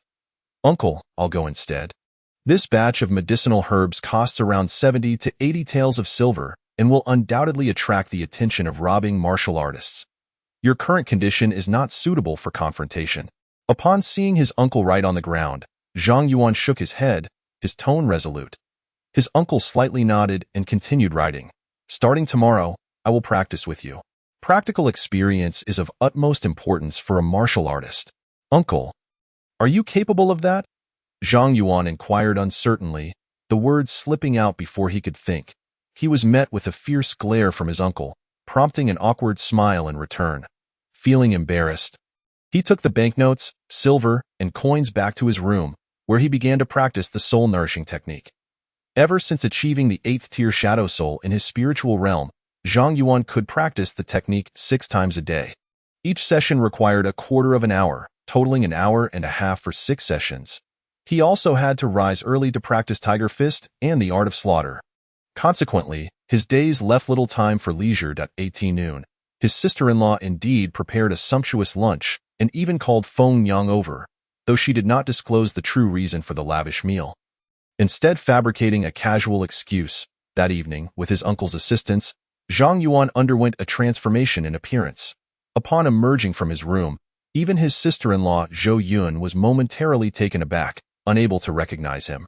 Having altered his visage and donned a new outfit, Zhang Yuan equipped himself with a cleaver, lime powder, and various essential items before once again venturing into the black market. As he entered, he overheard discussions about the two men he had slain the previous day.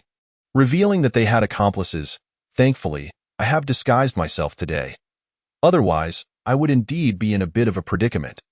Zhang Yuan slowed his pace, listening intently and learning that the slain individuals belonged to the Filong gang. Heightening his vigilance. Chapter 25. Filong Gang. The Filong Gang, unlike the Li Tiger Gang, lacks a fixed territory and primarily conducts its business through the black market, engaging in acts of robbery. From what Zhang Yuan understood, this gang was overseen by two 7th-tier martial artists. Within the gang, there were over 20 martial artists of the 8th and 9th tiers combined, establishing a formidable presence in Fengyang County. The county government and various influential families often turned a blind eye to the gang's activities. Rumors circulated that the Filong Gang was covertly supported by the Zhao family of Fengyang County. The veracity of such claims was indeterminable, with most people merely treating them as amusing hearsay. Few dared to openly discuss the Zhao family, which ranks among the top families in Fengyang County, alongside the Wu and Li families, collectively known as the three great families of Fengyang County. All boasting 6th-tier powerhouses, the black market in Fengyang County was entirely under the control of the Zhao family, which profited immensely from its operations. Even the county magistrate afforded the Zhao family a modicum of respect, adopting a largely indifferent stance towards the black market. Whether it be the Filong Gang or the Zhao family, neither posed a significant immediate threat to Zhang Yuan. However, he could no longer afford to enter the black market under his previous identity. From now on, every visit would necessitate a change of appearance to evade the notice of the Filong Gang. Zhang Yuan continually reminded himself to remain vigilant, to minimize attracting the attention of the Filong Gang. Zhang Yuan approached his purchase of medicinal herbs with extra caution and discretion. High-quality herbs aged 20 years were plentiful in the black market, yet their prices exceeded his expectations, i.e. the prescription provided by his uncle. The costs of the two types of 20-year-old herbs surpassed 30 taels of silver each. After extensive bargaining, Zhang Yuan secured the two herbs for 35 and 43 taels of silver, respectively. During the transaction, he deliberately showcased his prowess as a 9th-tier martial artist, successfully intimidating several unscrupulous individuals. "Brother Fei, should we keep an eye on this kid? He seems to carry quite a bit of silver on him." A 9th-tier martial artist from the Filong Gang approached an 8th-tier member, ingratiatingly inquiring, "Do you know anything about this kid? Are you certain he is merely an ordinary 9th-tier martial artist? Think before you speak." A martial artist capable of purchasing 20-year-old medicinal herbs in the black market is either preparing to break through to the 8th tier or is simply playing the fool. Either scenario is not to be trifled with. If you continue to be reckless and provoke those you shouldn't, I want to be responsible for your fate. The Flying Wolf Gang is not merely comprised of brash individuals. Otherwise, it would not have flourished as it has. Those martial artists who thrive within the ranks of the Flying Wolf Gang and manage to survive for an extended period are invariably meticulous in their choice of targets, carefully observing and understanding the circumstances before acting. Only those who are eager for quick success, or the newly inducted 9th-grade martial artists, tend to recklessly select what they perceive as weaker targets without fully comprehending the situation. The outcome is all too predictable. Most do not live long. The Flying Wolf Gang pays little heed to such practitioners. Robbery, after all, is an inherently high-risk endeavor. If one lacks caution, their demise is deserved. This is the lesson imparted by Brother Fei. I shall investigate and gather information before reporting back to Brother Fei. The 9th-grade martial artist of the Flying Wolf Gang wore a face full of flattery. Having followed Brother Fei for only a short while, his eagerness to impress rendered him somewhat impetuous. After receiving a reprimand, he quickly became more subdued. "Go ahead. There are plenty of plump targets in the black market. Broaden your horizons and don't fixate solely on newcomers." Brother Fei offered a few more words of admonition before waving his hand to dismiss him. In truth, Zhang Yuan had long sensed that he was being watched. However, he could not discern the origins of those who surveilled him, prompting him to exercise even greater caution and refrain from any semblance of carelessness. After the hour of the rat had passed, he blended into the crowd and swiftly exited the black market. Upon leaving, Zhang Yuan did not take the usual alley but instead opted for a different direction, making his way to the main street of the western district of Fengyang County. Sensing that he was still being followed, he quickened his pace until he encountered the evening patrol, successfully shaking off his pursuers. To his surprise, it was Zhou Chu leading the patrol. Had the county descended into such chaos? Zhang Yuan mused as he spotted the patrol leader, as a minor commander of the guard. Zhou Chu would ordinarily not engage in such patrols. His current actions were clearly out of the ordinary. It seemed he would need to invite Zhou Chu for drinks the following day to glean the situation. Zhang Yuan avoided a direct encounter with Zhou Chu, instead vanishing into a nearby alley. After circling around a few times, he arrived at a vacant courtyard that he had previously scouted, changed his attire, and confirmed that he was not being followed before returning home. As expected, his sister-in-law Zhou Yun and Uncle Ye were still waiting for his return in the courtyard. Upon confirming Zhang Yuan's safe arrival, Zhou Yun retreated to her room to rest, never intending to inquire about his experiences in the black market. Uncle Ye mirrored her sentiment, giving Zhang Yuan a slight nod before returning to his own room. The next morning, they slaughtered a fat pig and set up a meat stall. Uncle Ye went out to assist Zhang Yuan in procuring the necessary medicinal herbs for their concoction. Zhang Yuan remained at home, continuing his practice of the tiger fist. By the afternoon, around the hour of the monkey, he carried a jar of fine wine, several pounds of pork, and some dried fruits to Chunfeng Street, Zhou Chu's residence. Zhou Chu was not a solitary figure. He had a beautiful wife and 2 children at home. Knock, knock, knock. Zhang Yuan rapped on the gate of Zhou Chu's courtyard. Sister-in-law, it's Zhang Yuan. I've come to drink with brother Zhou. Coming after a moment, Zhou Madam's voice echoed from within. Peering through the door, she confirmed it was Zhang Yuan and slowly opened the gate. Yuan, why have you brought these things again? Didn't your brother Zhou say you needn't bring anything next time? Really, you're always like this. Zhou Madam took the meat and wine from Zhang Yuan's hands. Though she feigned annoyance, her smile betrayed her satisfaction with his gesture. Sister-in-law, I run a butcher shop. I happened to slaughter a pig today and thought I'd bring some for you and the children. Saving you a trip to BUY.IT is said that no one resents courtesy.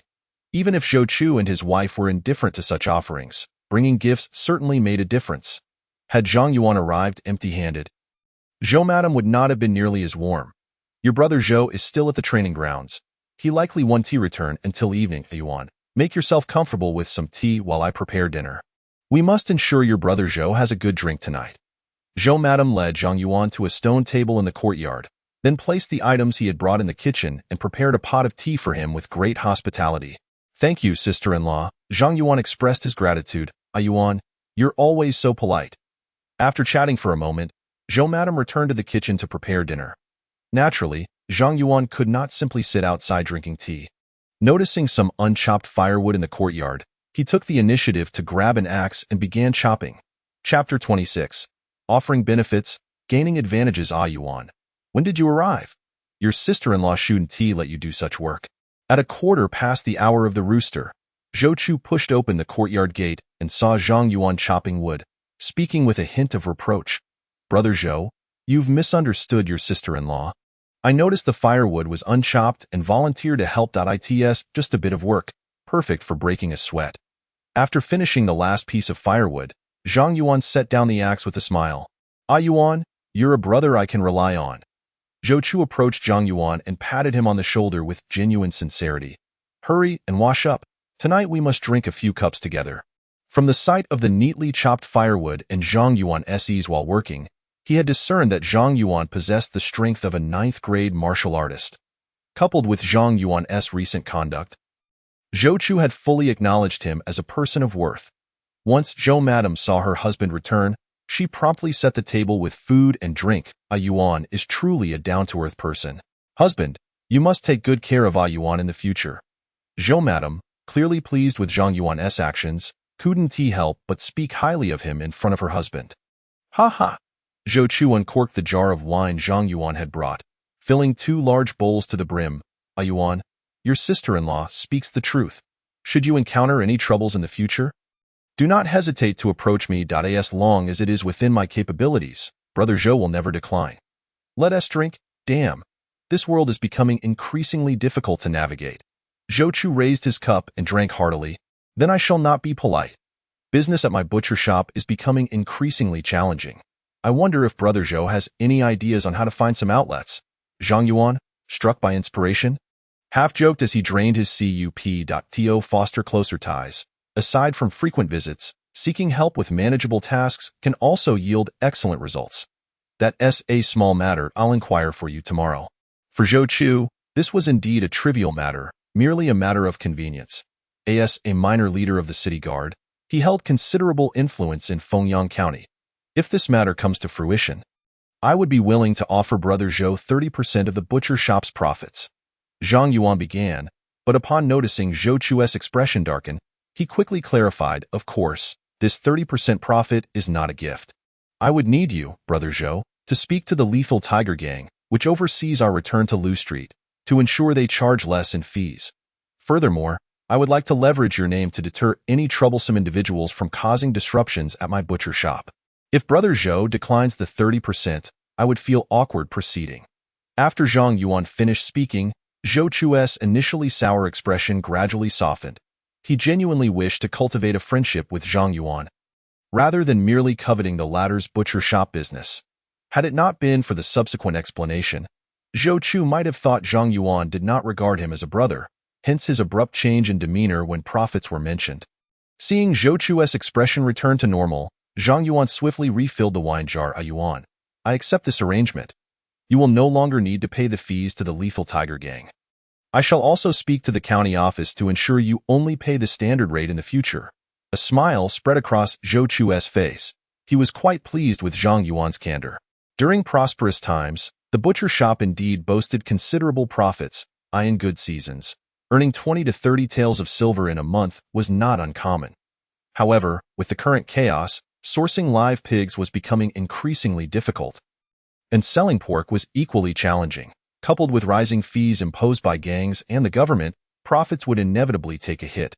Having Zhou Chu's name associated with the butcher shop would solve many troubles. Additionally, if he could connect Zhang Yuan with several taverns in need of pork, business should not falter much compared to more prosperous times. Despite the growing turmoil, martial artists could not entirely forego meat. Without meat, their strength for training would diminish, let alone their ability to elevate their realms. Even amidst chaos, the pork business could continue. The only question was how much profit could be made. Thank you, Brother Zhou, for your support. Zhang Yuan's face was alight with excitement as he raised his wine bowl in sincere gratitude, declaring, I toast to Brother Zhou with this bowl. May our butcher shop flourish and prosper increasingly. Once we adorn our establishment with Zhou's name, and with his connections, our business shall surely thrive. With the cover of the butcher shop, Zhang Yuan found it easier to pursue other endeavors. You little rascal. Zhou chuckled affectionately, raising his cup and downing its contents in one go. After a few rounds of drinks and a variety of dishes, Zhou felt a slight intoxication creeping in and began lamenting the state of the world. Unintentionally, he divulged various recent occurrences in Fengyang County, including the city guards taking over patrol duties. The decision to let the city guards assume this responsibility stemmed from the escalating chaos within the county. Outside the city, 3 waves of refugees had congregated under the influence of a formidable yet unidentified martial artist, posing a significant threat to the county.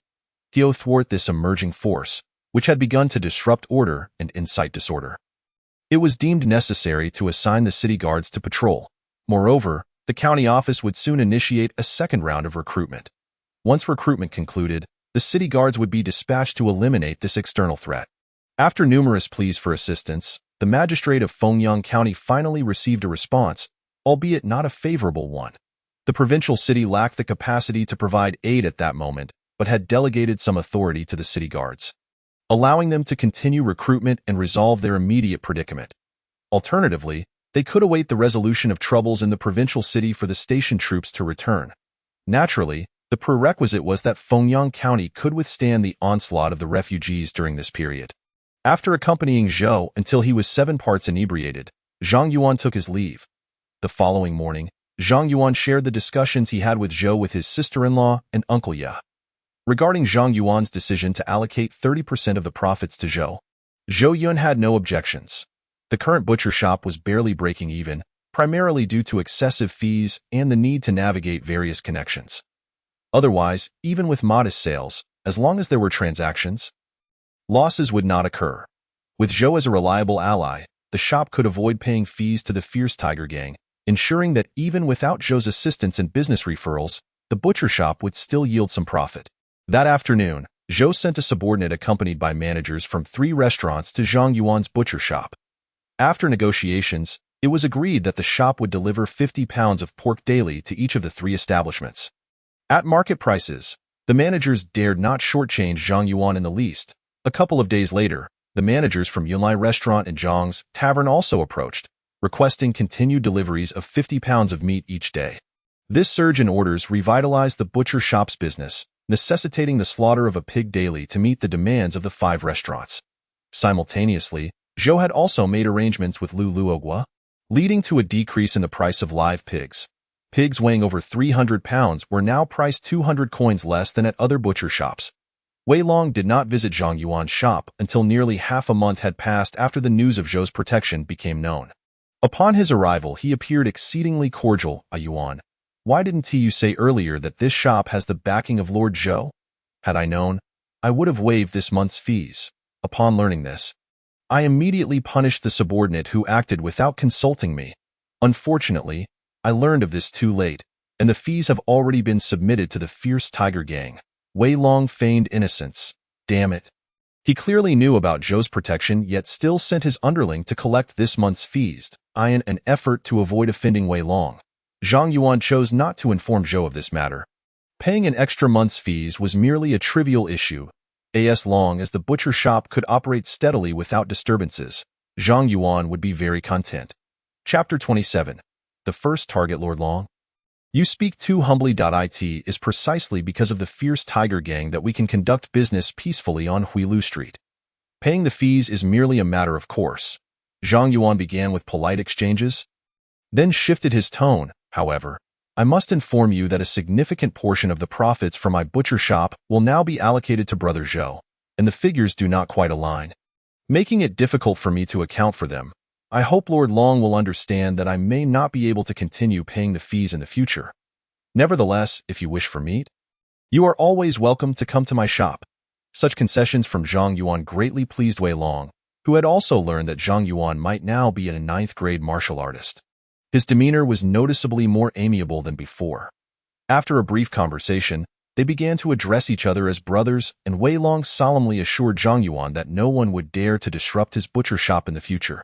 As Wei Long departed, Zhang Yuan generously gifted him 2 pounds of pork.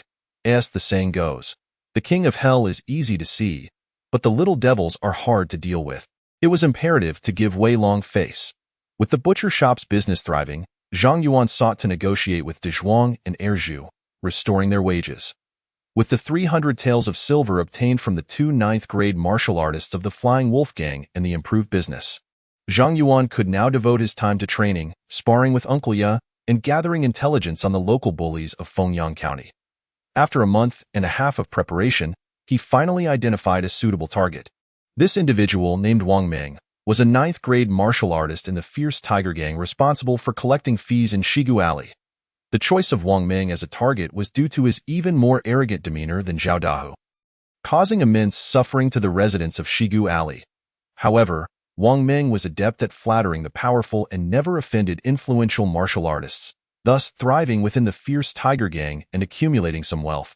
Eliminating him would allow Zhang Yuan to train peacefully for several months. Before taking action, Zhang Yuan meticulously scouted the area for several days, ensuring that he would face no danger on this particular evening. After disguising himself with Uncle Ya, Zhang Yuan stealthily approached Wang Meng's residence to investigate. Based on the intelligence he had gathered, Wang Meng frequented Yichuan Tower every evening but never spent the night there. Due to his numerous wrongdoings and naturally cautious nature, he seldom rested in the same place. Zhang Yuan invested considerable effort to uncover all of Wang Meng's residences. Tonight, it was most likely that Wang Meng would return to his dwelling in Chunfeng Alley. To ensure a successful operation without alarming the target, Zhang Yuan lingered near Yichuan Tower, Waiting patiently. As the clock approached midnight, he finally spotted Wang Ming emerging from the establishment. Minggu, returning so early tonight? Not going to indulge a bit more? An old matron from Ichuan Tower greeted him eagerly, her tone dripping with flattery. You don't entertain me anymore, just a bunch of greenhorns. It's truly dull. I prefer experienced ones like you who know how to please a man, Wang Ming replied, pinching the matroness backside with vigor. She gasped softly, leaning into his embrace. Wang Ming then playfully squeezed her face, leading her to the door before casually dismissing her, laughing heartily as he exited Ichuan Tower. Upon stepping outside, Wang Ming shed his previous flirtatious demeanor and adopted a serious air, scanning his surroundings with vigilance. Confirming that no suspicious individuals were nearby, he fell in step behind a patrol of city guards, gradually disappearing into the night. Zhang Yuan couldn't help but admire Wang Ming's caution. Given the circumstances, he could not afford to follow too closely. Had he not gathered detailed information on Wang Ming beforehand, he would have risked losing track of him that night. Watching Wang Ming vanish into the distance, Zhang Yuan turned and proceeded down another alley, swiftly arriving at Wang Ming's residence in Chunfeng Alley. He had previously surveyed this area before staking out Ichuan Tower, ensuring there were no ambushes. Seeing that Wang Ming had yet to return, Zhang Yuan stealthily entered the courtyard. After waiting for about half a TS worth of time, the courtyard door suddenly swung open. Wang Ming, slightly inebriated, scrutinized the yard before slowly stepping inside, confirming no irregularities. Just as Zhang Yuan prepared to strike, he noticed Wang Ming did not proceed directly to the room but instead turned to the wall, leaping effortlessly into the adjacent courtyard. Well, a wily rabbit has 3 burrows. How many has Wang Ming got? Zhang Yuan mused. What wicked deeds has he committed to live so cautiously, after all this effort? It turned out this courtyard was merely a ruse for concealment. Zhang Yuan was thoroughly caught off guard by Wang Ming's unexpected maneuver. Fortunately, he had made extensive preparations and had stealthily infiltrated the courtyard beforehand. Otherwise, it would have been uncertain if he could have managed to eliminate Wang Ming today. Upon witnessing Wang Ming leap into another courtyard, Zhang Yuan did not immediately pursue him. Instead, he paused for a moment before silently scaling the courtyard wall to observe. To his surprise, where had the man vanished? Zhang Yuan noticed that the rooms in this courtyard did not emit any light, nor did he detect any signs of Wang Ming's activity within. After scrutinizing the area more closely, he finally discerned something amiss about the well. After contemplating for a brief moment, Zhang Yuan inhaled deeply and cautiously leaped into the courtyard. Approaching the well indeed, this well was unlike any ordinary one. Its wall featured an opening approximately 2 meters high and over a meter wide. Due to the small opening, one might easily overlook it unless they leaned in closely to inspect. To access this opening, one would have to jump into the well and use their hands to grip the edge to reach inside. Just as Zhang Yuan pondered whether to enter, a sudden light illuminated the opening. He quickly hid beside the well. At that moment, Wang Ming unexpectedly began to climb up from the well's edge. This was a prime opportunity. Without a moment's hesitation, Zhang Yuan stepped forward to the edge. Zhang Yuan promptly gathered the silver coins, medicinal herbs, and the jade box containing the elixir, returning to his chamber. With utmost care, he concealed these items, ensuring that no trace would be left behind before he returned to his bed to begin his cultivation of the soul-nurturing technique. Over the next 2 to 3 days, Uncle Yev frequently disguised himself and ventured out, each time appearing and disappearing mysteriously. It was not until the afternoon of the 5th day that he managed to collect all the necessary herbs and personally prepared a medicinal dish for Zhang Yuan. After consuming the dish in conjunction with the strengthening tendons and bones pill, Zhang Yuan instantly felt a surge of warmth coursing through his body. Under Uncle Ye's guidance, he began practicing the Tiger Fist. It was as if an inexhaustible reservoir of energy had been awakened within him. He executed the Tiger Fist repeatedly without any sense of fatigue, and he could distinctly perceive the strengthening of his bones and skin. Thus, he continued his relentless training for 3 consecutive days and nights until the effects of the strengthening tendons and bones pill were entirely expended. Destiny's principle. Heaven rewards diligence. Efforts yield results. Techniques: Tiger Fist, progressing to mastery, 165400. Soul nurturing technique, fragment, Initial glimpse of the path, 55200, martial arts realm, 8th rank, refining tendons, spiritual realm, 8th ranking soul. This is truly astonishing. Just one strengthening tendons and bones pill has propelled my progress by over 100. If I were to consume the remaining 2 pills, could I not directly break through to the 7th rank? With a thought, a golden page materialized before him. The progress of the tiger fist nearly dropped his jaw. In a mere 3 days, it surpassed the progress he had made over the course of a month through consuming potent medicines and diligent practice. No, given my current state, it is certainly impossible to consume the 2nd strengthening tendons and bones pill in the short term. Once the efficacy is fully absorbed, Zhang Yuan could distinctly feel the weariness of both body and spirit. P.S. This humble immortal has nothing more to say, directly setting aside pride to earnestly beseech all esteemed readers who have reached this point to kindly add this work to their bookshelves. Click to show love and offer small gifts for support, pursuing daily readings. Alas, this humble immortal merely wishes to make a living. 1,000 thanks to all esteemed readers for their support. Chapter 29. Entrustment. Uncle Ya, I have completely exhausted the efficacy of the strengthening tendons and bones pill. When may I consume the 2nd one? Stowing away the golden page, Zhang Yuan mustered his spirits and sought out Uncle Ya for answers. At least half a month of recuperation is required. At that time, it will depend on your physical condition. You must rest immediately. A smile lingered on Uncle Ya's lips, the wrinkles on his face gathering as he scrutinized Zhang Yuan closely. Writing on the ground with a wooden stick. Half a month? That aligns closely with my expectations. It seems that to break through to the 7th rank will take over a month. Suddenly, Zhang Yuan felt a wave of dizziness wash over him. He hurried back to his room, barely lying down before he was engulfed by darkness, succumbing to sleep. After 3 days and nights of unceasing practice of the tiger fist, even Zhang Yuan's spirit, having reached the 8th rank in soul realm, could not withstand the toll. Seeing Zhang Yuan fall into a deep slumber, Uncle Ya was not the least bit surprised. Instead, he felt astonished that Zhang Yuan had managed to endure for 3 days and fully deplete the efficacy of the strengthening tendons and bones pill. In truth, Uncle Ya had not harbored high hopes for Zhang Yuan's complete absorption of the pill's effects.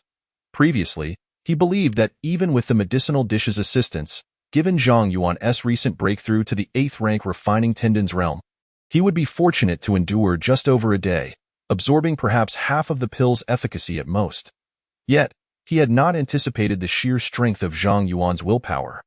This ignited even greater expectations in Uncle Ya. To prevent anyone from disturbing Zhang Yuan's rest, Uncle Ya instructed Zhou Yun, De Zhuang, Zhu, and others not to disturb him. In Fengyang County, the 2nd conscription began. Having only held a recruitment drive 2 months prior, this round of enlistment sparked considerable unrest.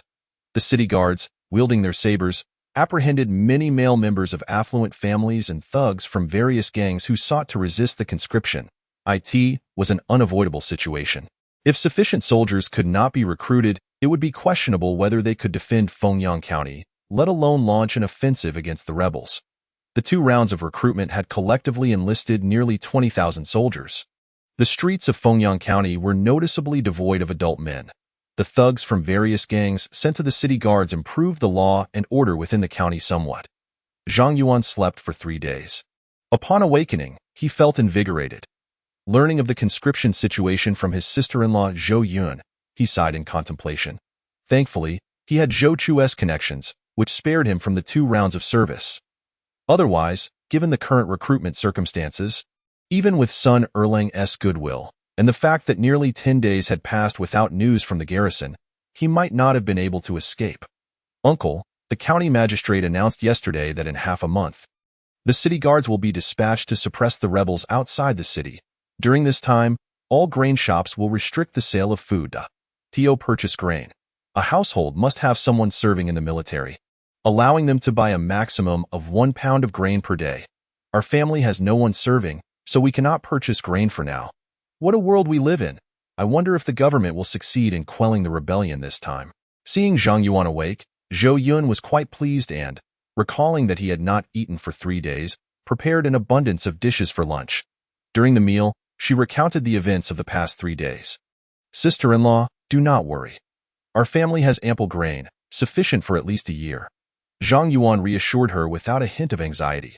With grain at home and money in hand, he would soon become a 7th-rank martial artist. His strength would ensure stability in Fengyang County.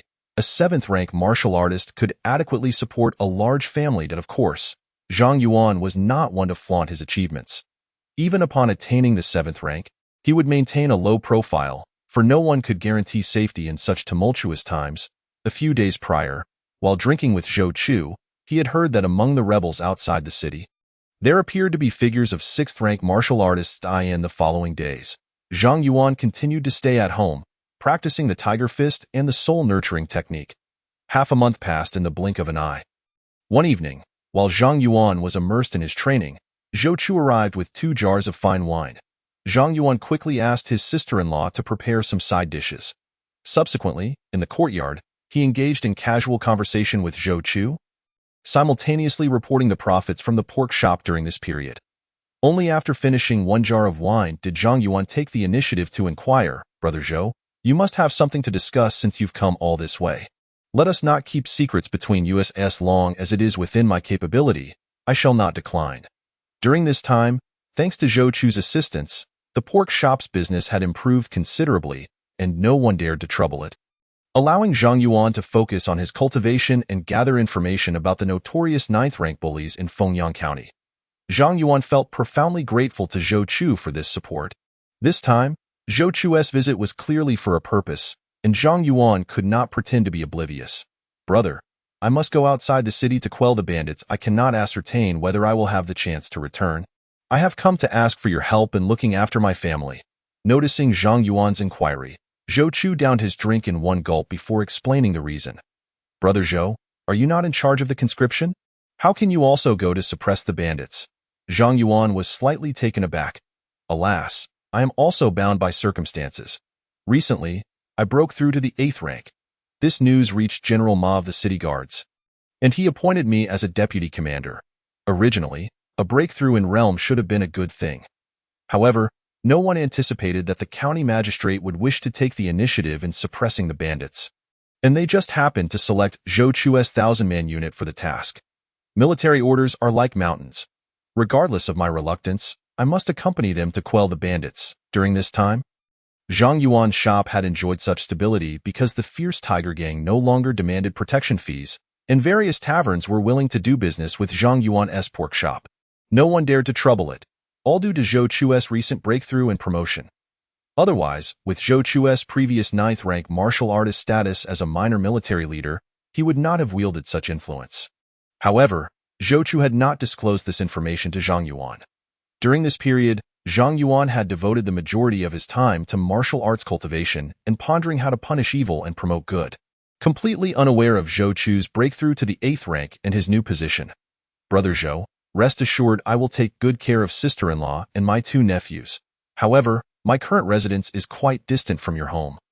If anything were to happen, I might not be able to rush there in time. If it is convenient, it might be best for you to let sister-in-law and the 2 children move closer to Lu Street." Zhang Yuan took a deep breath and spoke earnestly. "For now, there is no need to worry. As long as I draw breath, no one shall dare to harm my family. My visit here today is merely a precaution. Should anything befall me, your sister-in-law will relocate back to Lu Street. I have already arranged for my subordinates to purchase a courtyard adjacent to your home. Zhou Chu has meticulously organized everything."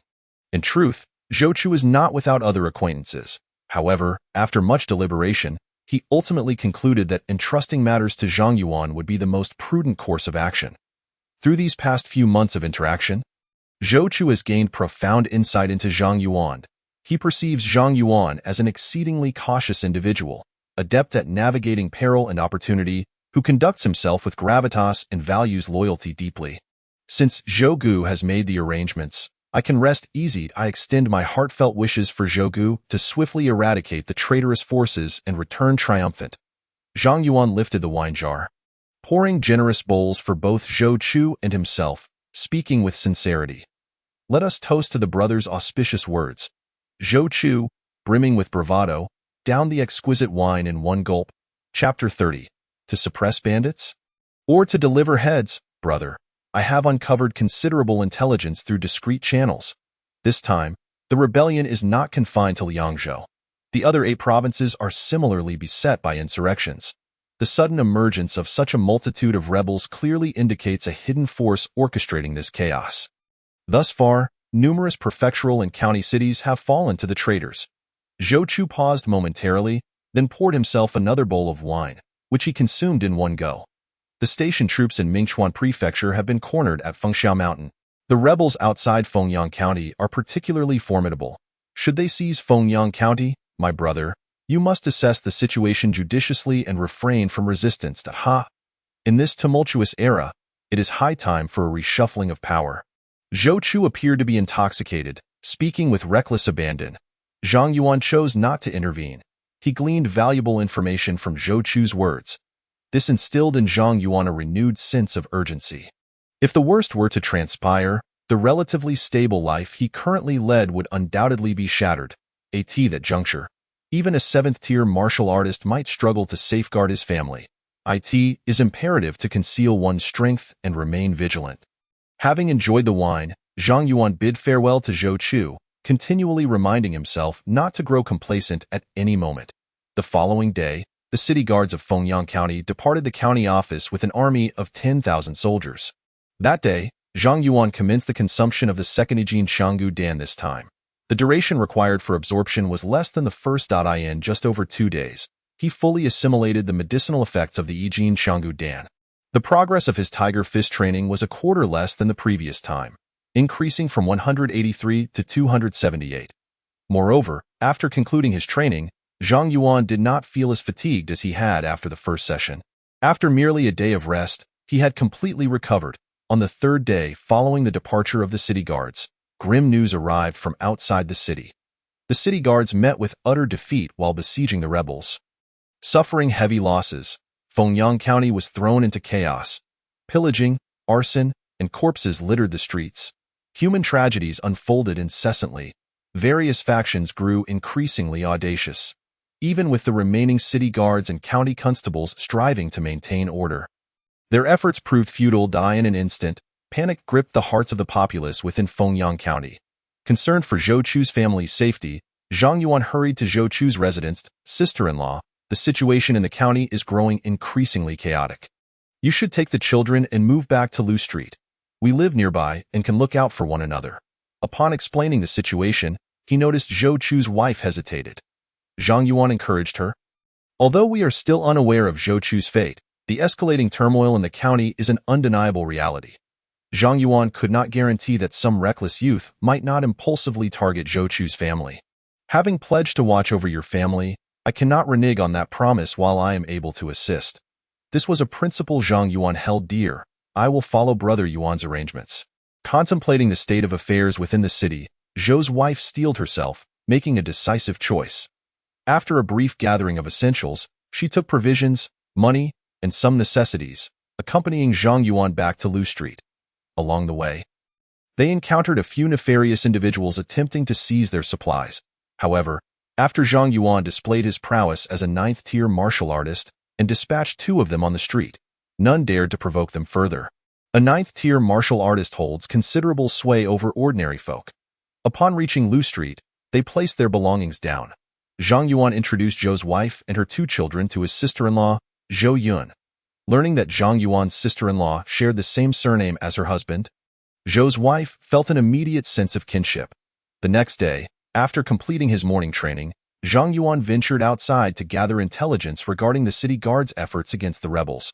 Soon, from the accounts of those returning from outside the city, he grasped the situation. The city guards had suffered a catastrophic defeat. Out of over 10,000 soldiers dispatched, nearly all had perished, with only a few escaping, while the majority were captured by the rebels. Zhou Gu, as an 8th-tier martial artist, should not have met such an easy demise. However, being captured raises questions of whether it is a blessing or a curse. The swiftness of the city guards' defeat was alarming. They exhibited no capacity for resistance, as if they had intentionally delivered themselves and provisions to the rebels. The more information Zhang Yuan gathered, the more peculiar the situation appeared. This time, the city guards had taken most of the 9th, 8th, and 7th-tier martial artists from within the city. Although they may not have been elite troops, they were far superior to a band of disorganized rebel rabble. The most bizarre aspect was that when the city guards departed Fengyang County, they transported a substantial quantity of grain. This was highly irregular. Who in their right mind would carry away 20,000 stones of grain while waging war at their doorstep? Such provisions could sustain the 10,000 soldiers for half a year, effectively depleting the entirety of the official grain reserves in Fengyang County. Given that rational individuals would not engage in such actions, it could only imply that this was a premeditated scheme. To smuggle such a quantity of grain out of the city without the county magistrate's knowledge could only be the work of the city guard's commanding general. As Zhang Yuan unearthed more information, the doubts in his mind slowly unraveled. It was at this moment he truly comprehended why the chaos within Fengyang County erupted following the news of the city guard's defeat.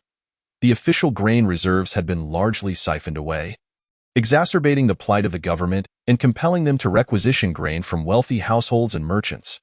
The common people found it increasingly difficult to procure provisions.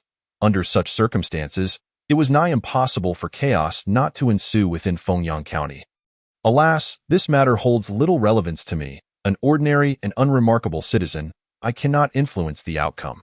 Since it is highly probable that Zhou Gu is still alive, I shall observe the unfolding events.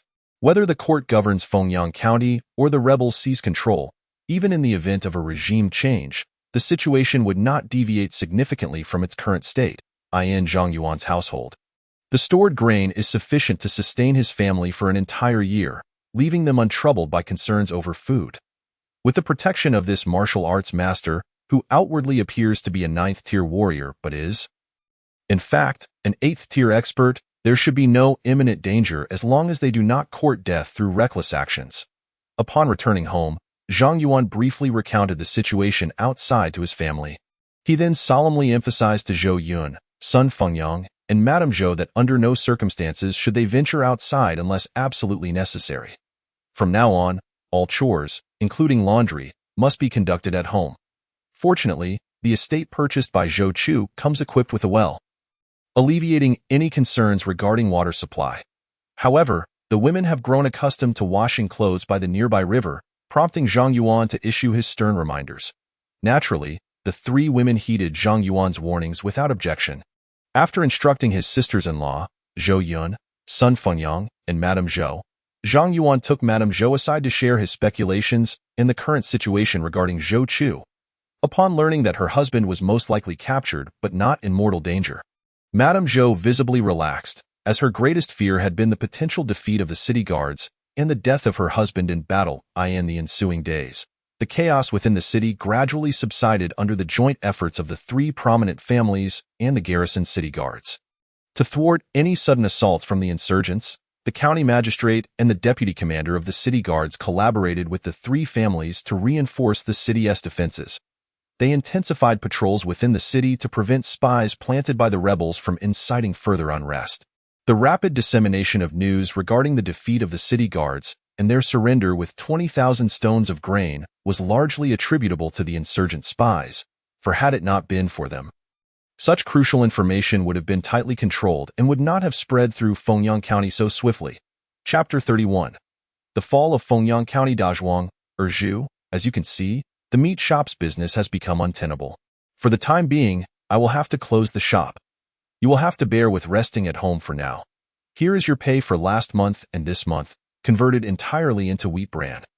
I hope you will not find it unsatisfactory. The day after news of the city guard's defeat reached them, several restaurants that had been collaborating with Zhang's meat shop ceased their partnerships. With the authorities strictly regulating the pork market, the shop could no longer procure fat pigs. Even if Zhang Yuan wished to continue the meat trade, it was no longer feasible.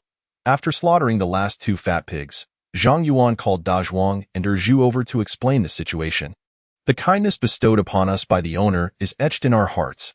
At this juncture, exchanging our wages for wheat bran is the best course of action for us.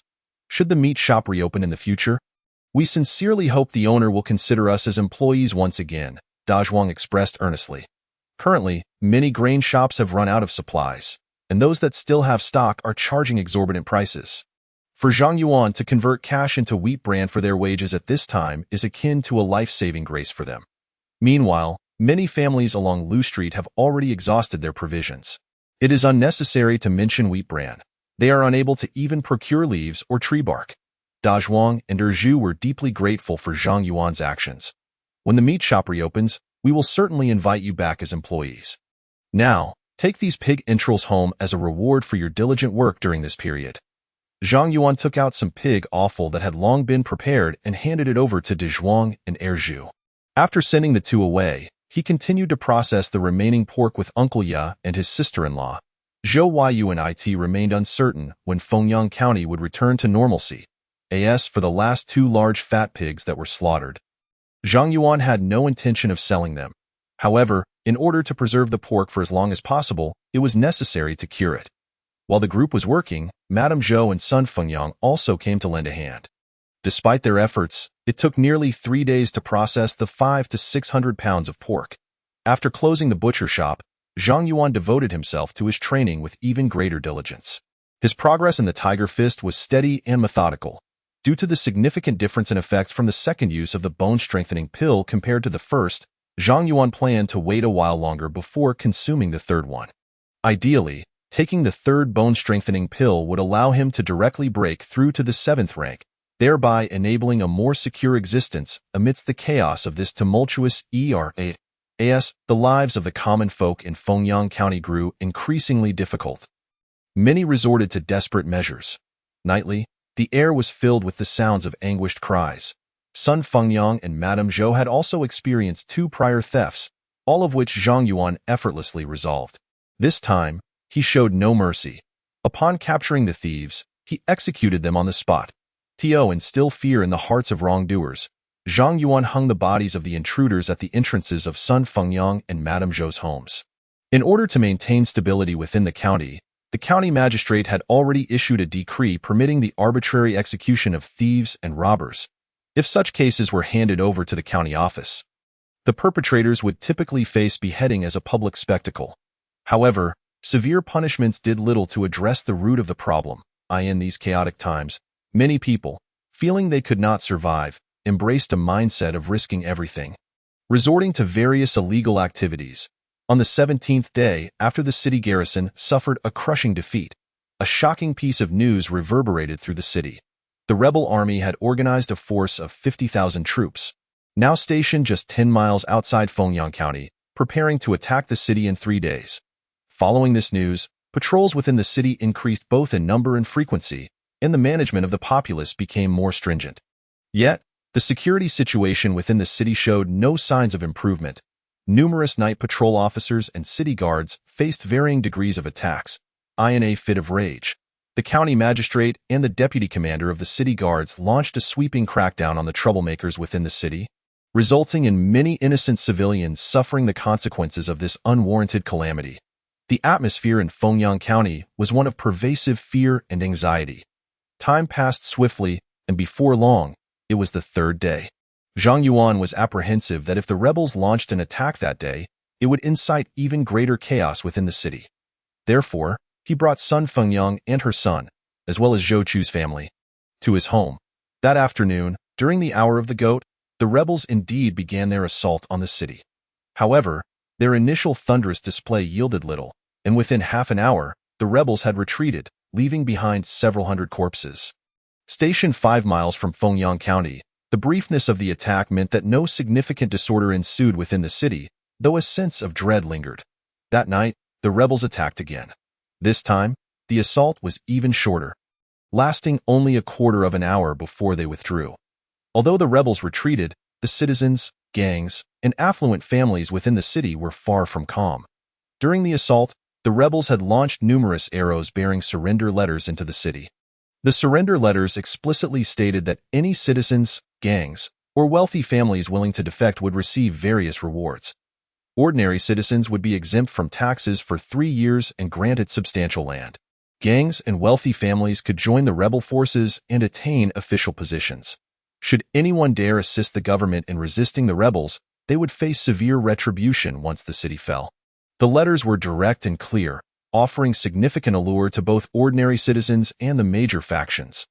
The county magistrate, the deputy commander of the city guards, and members of the 3 prominent families were filled with resentment. The current city guards were largely composed of forcibly recruited ordinary citizens, many of whom harbored grievances against the government and the three major families. Thus, when the rebels next attacked, it was highly likely that these individuals would open the city gates and welcome the rebels inside. In light of this situation, the county magistrate found himself at a loss. Given the circumstances in Fengyang County, repelling the rebels would necessitate the support of various gangs, wealthy families, and the populace, to prevent potential defections. The three major families, the county magistrate, and the city guards could only place their trusted confidants at various points along the city walls to keep a vigilant watch on the following day. The rebels continued their assault, retreating once more after sustaining some losses. That night, they repeated their tactic of shooting arrows into the city. The same pattern persisted on the third day, until the fourth day. When the citizens of Fengyang County had grown accustomed to the rebels' blusterous attacks, the rebels unexpectedly launched a swift and ferocious offensive. The western city gate was opened at once by the Zhao family. The rebels surged in, plunging the entire Fengyang County into chaos. The sounds of battle cries and screams filled the air. Zhang Yuan, uncertain of when the rebels would successfully breach the city, refrained from consuming the bone-strengthening pill and entering into deep cultivation. Upon hearing the cries, he heightened his vigilance and hurried to the rooftop to assess the situation. He witnessed groups of people in the surrounding alleys and streets, frantically engaged in combat. Simultaneously, some took advantage of the turmoil to storm into the homes of citizens along the streets, committing acts of arson, murder, and looting. After surveying the external chaos, Zhang Yuan quickly descended from the rooftop and secured both the main entrance of the butcher shop and the back gate with sturdy wooden beams. "Brother Yuan, has the rebel army breached the city?" Sun Fengyang, startled awake by the commotion outside, quickly dressed and emerged from her room. Upon seeing Zhang Yuan standing in the courtyard, she anxiously inquired, "Is he that moment?" Zhou Yun, along with Madame Zhou, also followed suit from their rooms. The uproar outside left them deeply unsettled. Indeed, the righteous army has breached the city, Fengyang. It is no longer appropriate to refer to them as rebels. Doing so could invite trouble, Zhang Yuan replied, nodding slightly as he promptly corrected Sun Fengyang's choice of words. The rebels had indeed breached the city, and it was inevitable that they would take control of Fengyang County. To continue calling them rebels would be akin to courting death. "You are right, Brother Yuan. It was my slip of the tongue," Sun Fengyang quickly apologized. Although they were all familiar faces in the courtyard, saying the wrong thing could lead to dire consequences if overheard by the rebels or those with ill intentions outside. At this critical juncture, utmost caution was imperative. After briefly assessing the situation outside, Zhou Yun and Madame Zhou hurried back to their rooms to educate their children, emphasizing the importance of not speaking carelessly in public. Once the righteous army took control of Fengyang County, they would undoubtedly conduct thorough investigations in every household to prevent any government officials from hiding and sowing discord.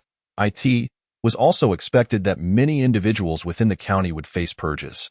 The chaos outside persisted until the following morning, gradually subsiding as the cries and screams became less frequent.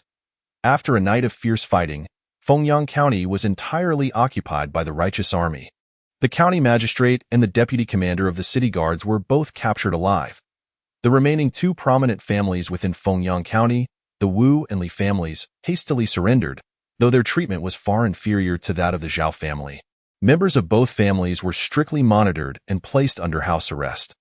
With the righteous army now in control of the county, soldiers were stationed every few steps along the streets and alleys, maintaining a tight watch.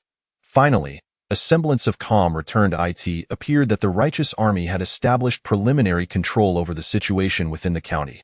Zhang Yuan, having guarded the courtyard throughout the night, felt a growing concern about what actions the righteous army might take next. Suddenly, a loud knocking echoed at the door. "Open up! The righteous army is conducting a routine inspection," a gruff voice called from outside the courtyard. "Just a moment, I will open the door," Zhang Yuan replied hurriedly as he approached the back gate, carefully checking the situation. Confirming that it was indeed the righteous army in tattered uniforms, he quickly removed the beam and opened the courtyard door. "What is your name? How many people are in your household? And what is your occupation?" A squad of soldiers filed in, first inspecting the conditions of Zhang Yuan's courtyard. The leading officer then beckoned Zhang Yuan over and began to ask a series of questions. Reporting to you, my name is Zhang Yuan, and there are 9 people in my household that I sell pork on Huilu Street, Zhang Yuan stated, counting Sun Fingyang and her son, as well as Zhou Chu's family among them. At this point, concealing the truth served no purpose. The neighbors were well aware of his family's situation, and a simple inquiry would reveal everything. Hiding the truth would only invite unnecessary trouble. Are you a martial artist? How many adult males are there in your household? Are there any individuals eligible for military service? The leader instructed his subordinates to document the situation. After surveying the various training equipment in the courtyard, he continued to inquire. Generally, a 9th-grade martial artist can be difficult to identify when not in action. This current assessment of the martial artist within the city serves 2 primary purposes. Firstly, there is concern regarding potential disturbances caused by martial artists. Their destructive capacity far exceeds that of ordinary citizens. If a thorough investigation is not conducted, it could pose significant challenges for the. Secondly, a detailed registry of martial artists is necessary for future unified management. Reporting back, my lord, I recently attained the status of a 9th-grade martial artist. There are no individuals in my family who are eligible for military service. Zhang Yuan paused briefly before continuing. I do have a relative who is the deputy commander of the city defense forces. Recently, he accompanied the city defense commander outside the city and pledged allegiance to the. I hope my lord will extend your kindness to him. The identities of Madame Zhou and her 2 children would surely be hard to conceal. The deliberate framing of the suppression of the rebels as a defection was clearly intended to elevate the status of these. Simultaneously, it served as a means to test the military leader's attitude towards the earlier city defense forces involved in the suppression of bandits. As for whether these might harbor resentment towards Zhang Yuan due to this matter, there was no need for excessive concern. According to previously obtained information, Zhang Yuan was almost entirely confident in his earlier deductions, possessing a certainty of about 99%. What is your relative's name? Haha, brother, to be candid. We are the city defense forces who have come to join the. Upon hearing Zhang Yuan's words, the attitude of the leader shifted dramatically. Now imbued with warmth.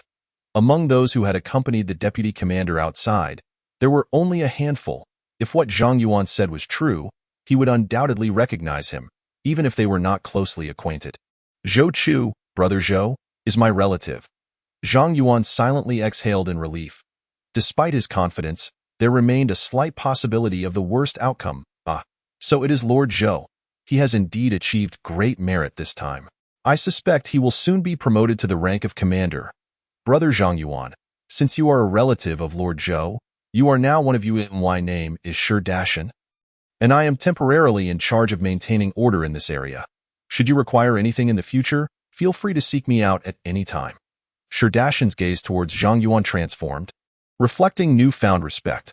The rapid success of the inn breaching the city was largely attributed to Zhou Sichu. Could be said that without Zhou Chu's clandestine negotiations with the Zhao family to persuade them to defect, the would have required at least another 10 to 15 days to conquer the city of Fengyang, incurring greater losses among their soldiers. Thank you for your care, Lord Shi, Zhang Yuan said, discreetly producing 20 taels of silver from his pocket and unobtrusively placing them in Shi Dashan's hand.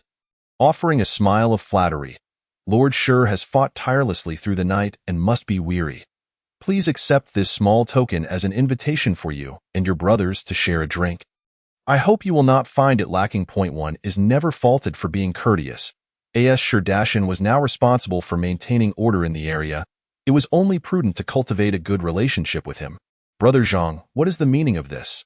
Do you not wish to acknowledge me as your brother? Shi Dashan's eyes widened, his tone slightly displeased. Brother Shi, your willingness to consider me a brother is a great honor. This is merely a small token of appreciation among brothers. In the future, as you serve in this area, I may find myself in need of your assistance with various matters. Zhang Yuan spoke earnestly, with a sense of righteousness. After some persuasion, he ultimately managed to give away the 20 taels of silver. As the saying goes, one cannot be ungrateful after receiving kindness. If Shi Dashan were to refuse the money, he would feel quite uneasy. Brother Zhang Yuan is truly a remarkable individual. I have official business to attend to, so I shall not linger any longer.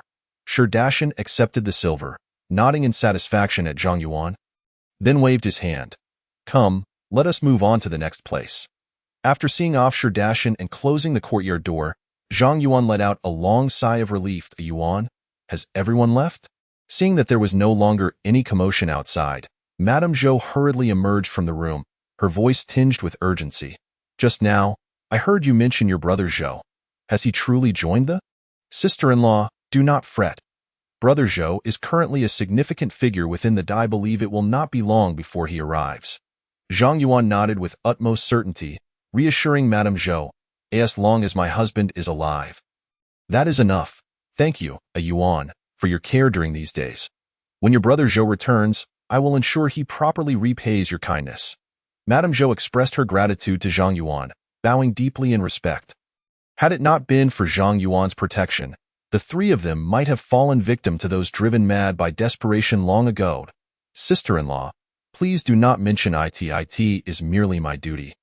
Zhang Yuan stepped forward to assist Madame Zhou to her feet, waving his hand dismissively.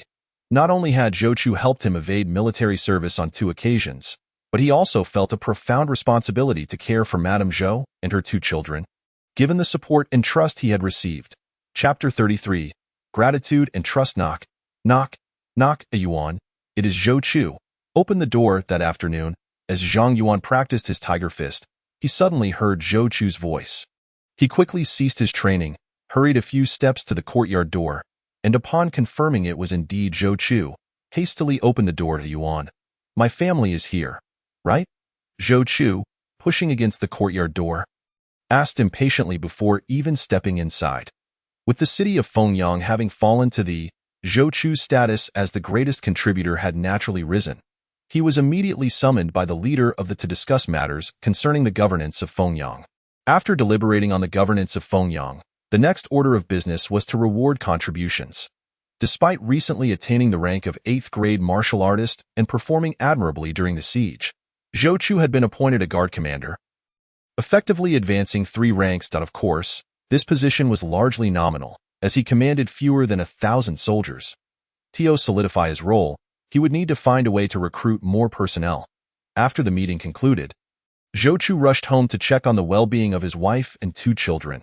Upon finding the house empty and in disarray, he felt a pang of anxiety. After some investigation, he learned that his wife and children had already moved. In haste, he made his way to Zhang Yuan's residence.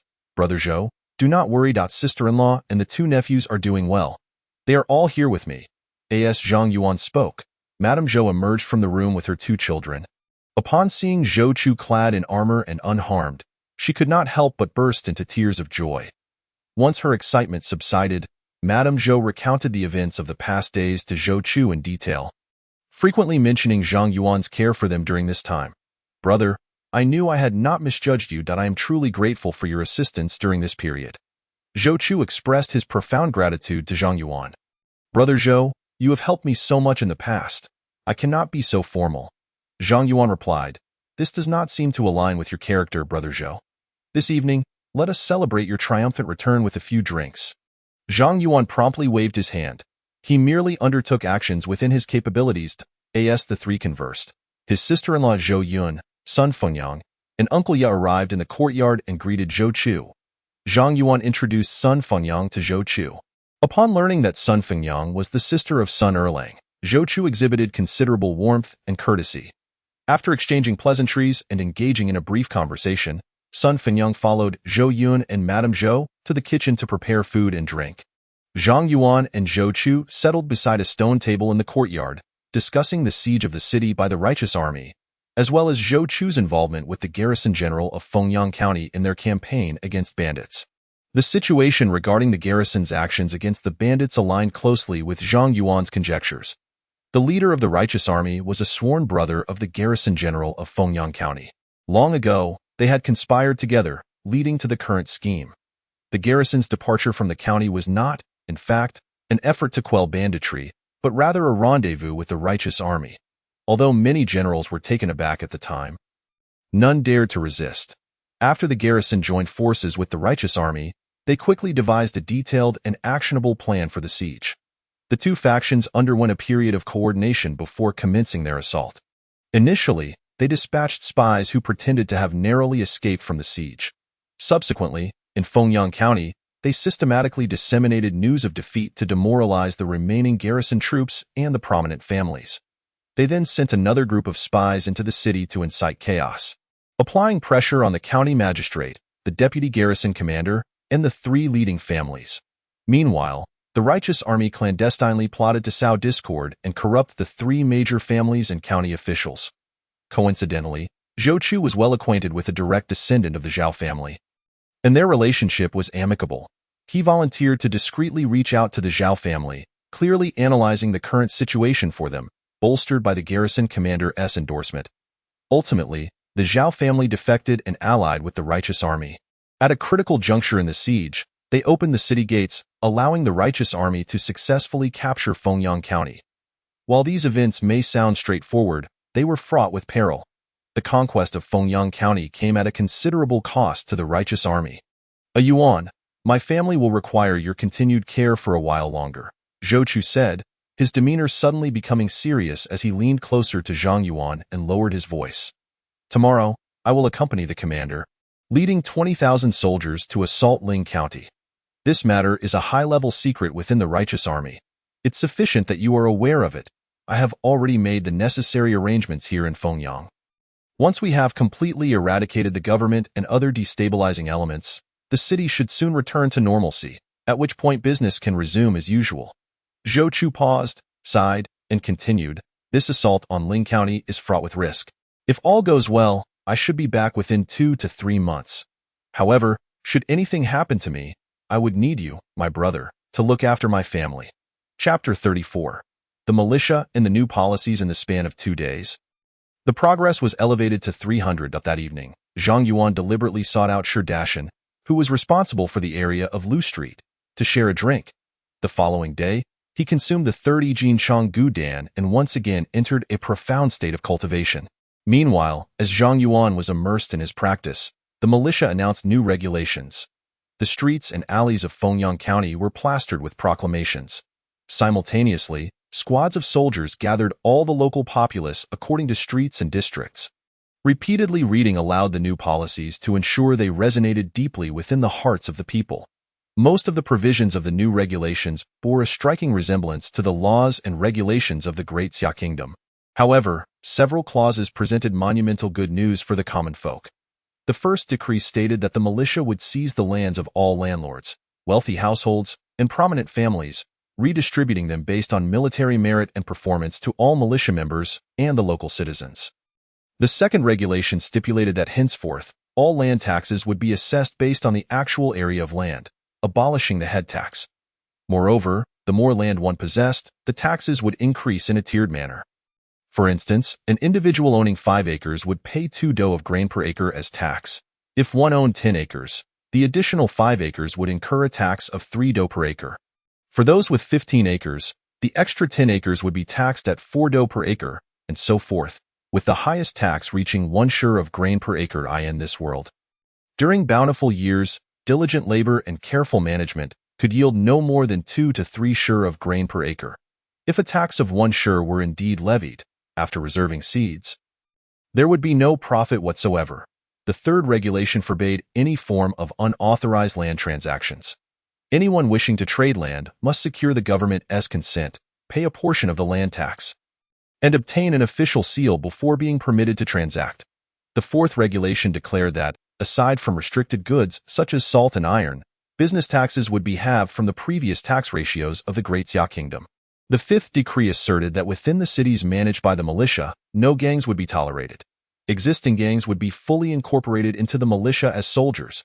The sixth regulation mandated the establishment of a martial arts management department to oversee martial artists. Alongside the creation of martial arts academies, all martial artists would be required to register and be uniformly managed. The seventh provision required all prominent families and private martial arts academies to submit a copy of their cultivated martial arts manuals to the government. Prohibiting private retention, naturally, the government would offer certain incentives when duplicating these manuals. The eighth regulation allowed all eligible males and females within the militia-controlled cities to test their qualifications at the government-established martial arts academies. Those with exceptional qualifications could study martial arts free of charge, while those with lesser qualifications would be required to pay a certain tuition to enroll. The ninth decree stated that militia officials and leaders would henceforth be selected exclusively from the students of the martial arts academies. These new regulations represented an immense boon for the common populace and militia soldiers alike. However, the latter provisions aimed at martial artists significantly encroached upon the interests of the majority within that group. Immediately following the announcement of the new regulations, numerous families banded together in an attempt to resist the last two clauses. Yet, they were met with fierce suppression from the militia. To serve as a warning, the militia leader employed particularly ruthless tactics, ordering the confiscation and annihilation of the families that united against them on charges of defying the new regulations and rebelling against the militia. Witnessing the militia leader's unwavering stance left no room for negotiation. The prominent families with martial artists, private academies, and gangs were filled with trepidation and helplessness. Many martial artists from various families sought out the three major families, hoping to unite with them against the militia. Alas, all who approached returned empty-handed. In the Lee family estate, the main hall echoed with the voice of an elder. The militia aims to sever the roots of our Lee clan. Shall we simply allow the militia leader to implement these new policies unchallenged? A slender, middle-aged man clad in resplendent attire spoke with indignation. Our Lee family has endured for centuries in Fengyang County. We cannot allow our ancestral legacy to be obliterated in our generation. The militia's actions are exceedingly ruthless. We must resist and not allow them to act with impunity. The other direct descendants of the Lee family echoed his sentiments. Silence! The elder, with graying hair and a face lined with wrinkles, slammed his palm on the table, bellowing at those gathered. You are all so naive. Do you truly believe the militia was able to breach Fengyang City and gather such a multitude of refugees so effortlessly? Humph! If they lacked a sufficiently powerful background and strength, how could the garrison general willingly surrender? Given our Lee family's current situation, any act of defiance would be akin to courting death. The elder's gaze swept across the assembly, his tone softening slightly. However, this situation may not be entirely detrimental for our Lee family. Let us first assess the circumstances after I meet with the militia leader before determining our course of action. With this decisive statement, the elders solidified their approach. Meanwhile, the Wu and Zhao families were enacting a scene quite similar to that of the Li family. In contrast to the Li family, the Zhao family's sixth-grade martial artist was more resolute, unequivocally supporting the militia leader's new policies. The Wu family's situation was somewhat unique, possessing two sixth-grade martial artists whose strength surpassed that of the Li and Zhao families. Their opinions regarding the militia's new policies were not entirely aligned. Some family members supported the new regulations, while others voiced dissent. Nonetheless, the Wu family demonstrated sufficient wisdom, understanding the need to gauge the situation without wanting to become the scapegoat. Thus, when members of other families approached, they were warmly received but neither responded nor engaged in discussion, even deliberately avoiding the topic. Before long, the three families arrived at the county office. After waiting for approximately half a day, they finally met with the militia leader, Yang Xiangtian. The leader regarded the three prominent families of Fengyang County with great significance, allowing them to wait to diminish their collective morale if possible. Yang Xiangtian preferred to implement the new policies smoothly. Fengyang County had just endured the ravages of war, leaving its economy in shambles and in dire need of restoration. Continuing to engage in conflict would not bode well for the militia or the stability of the county.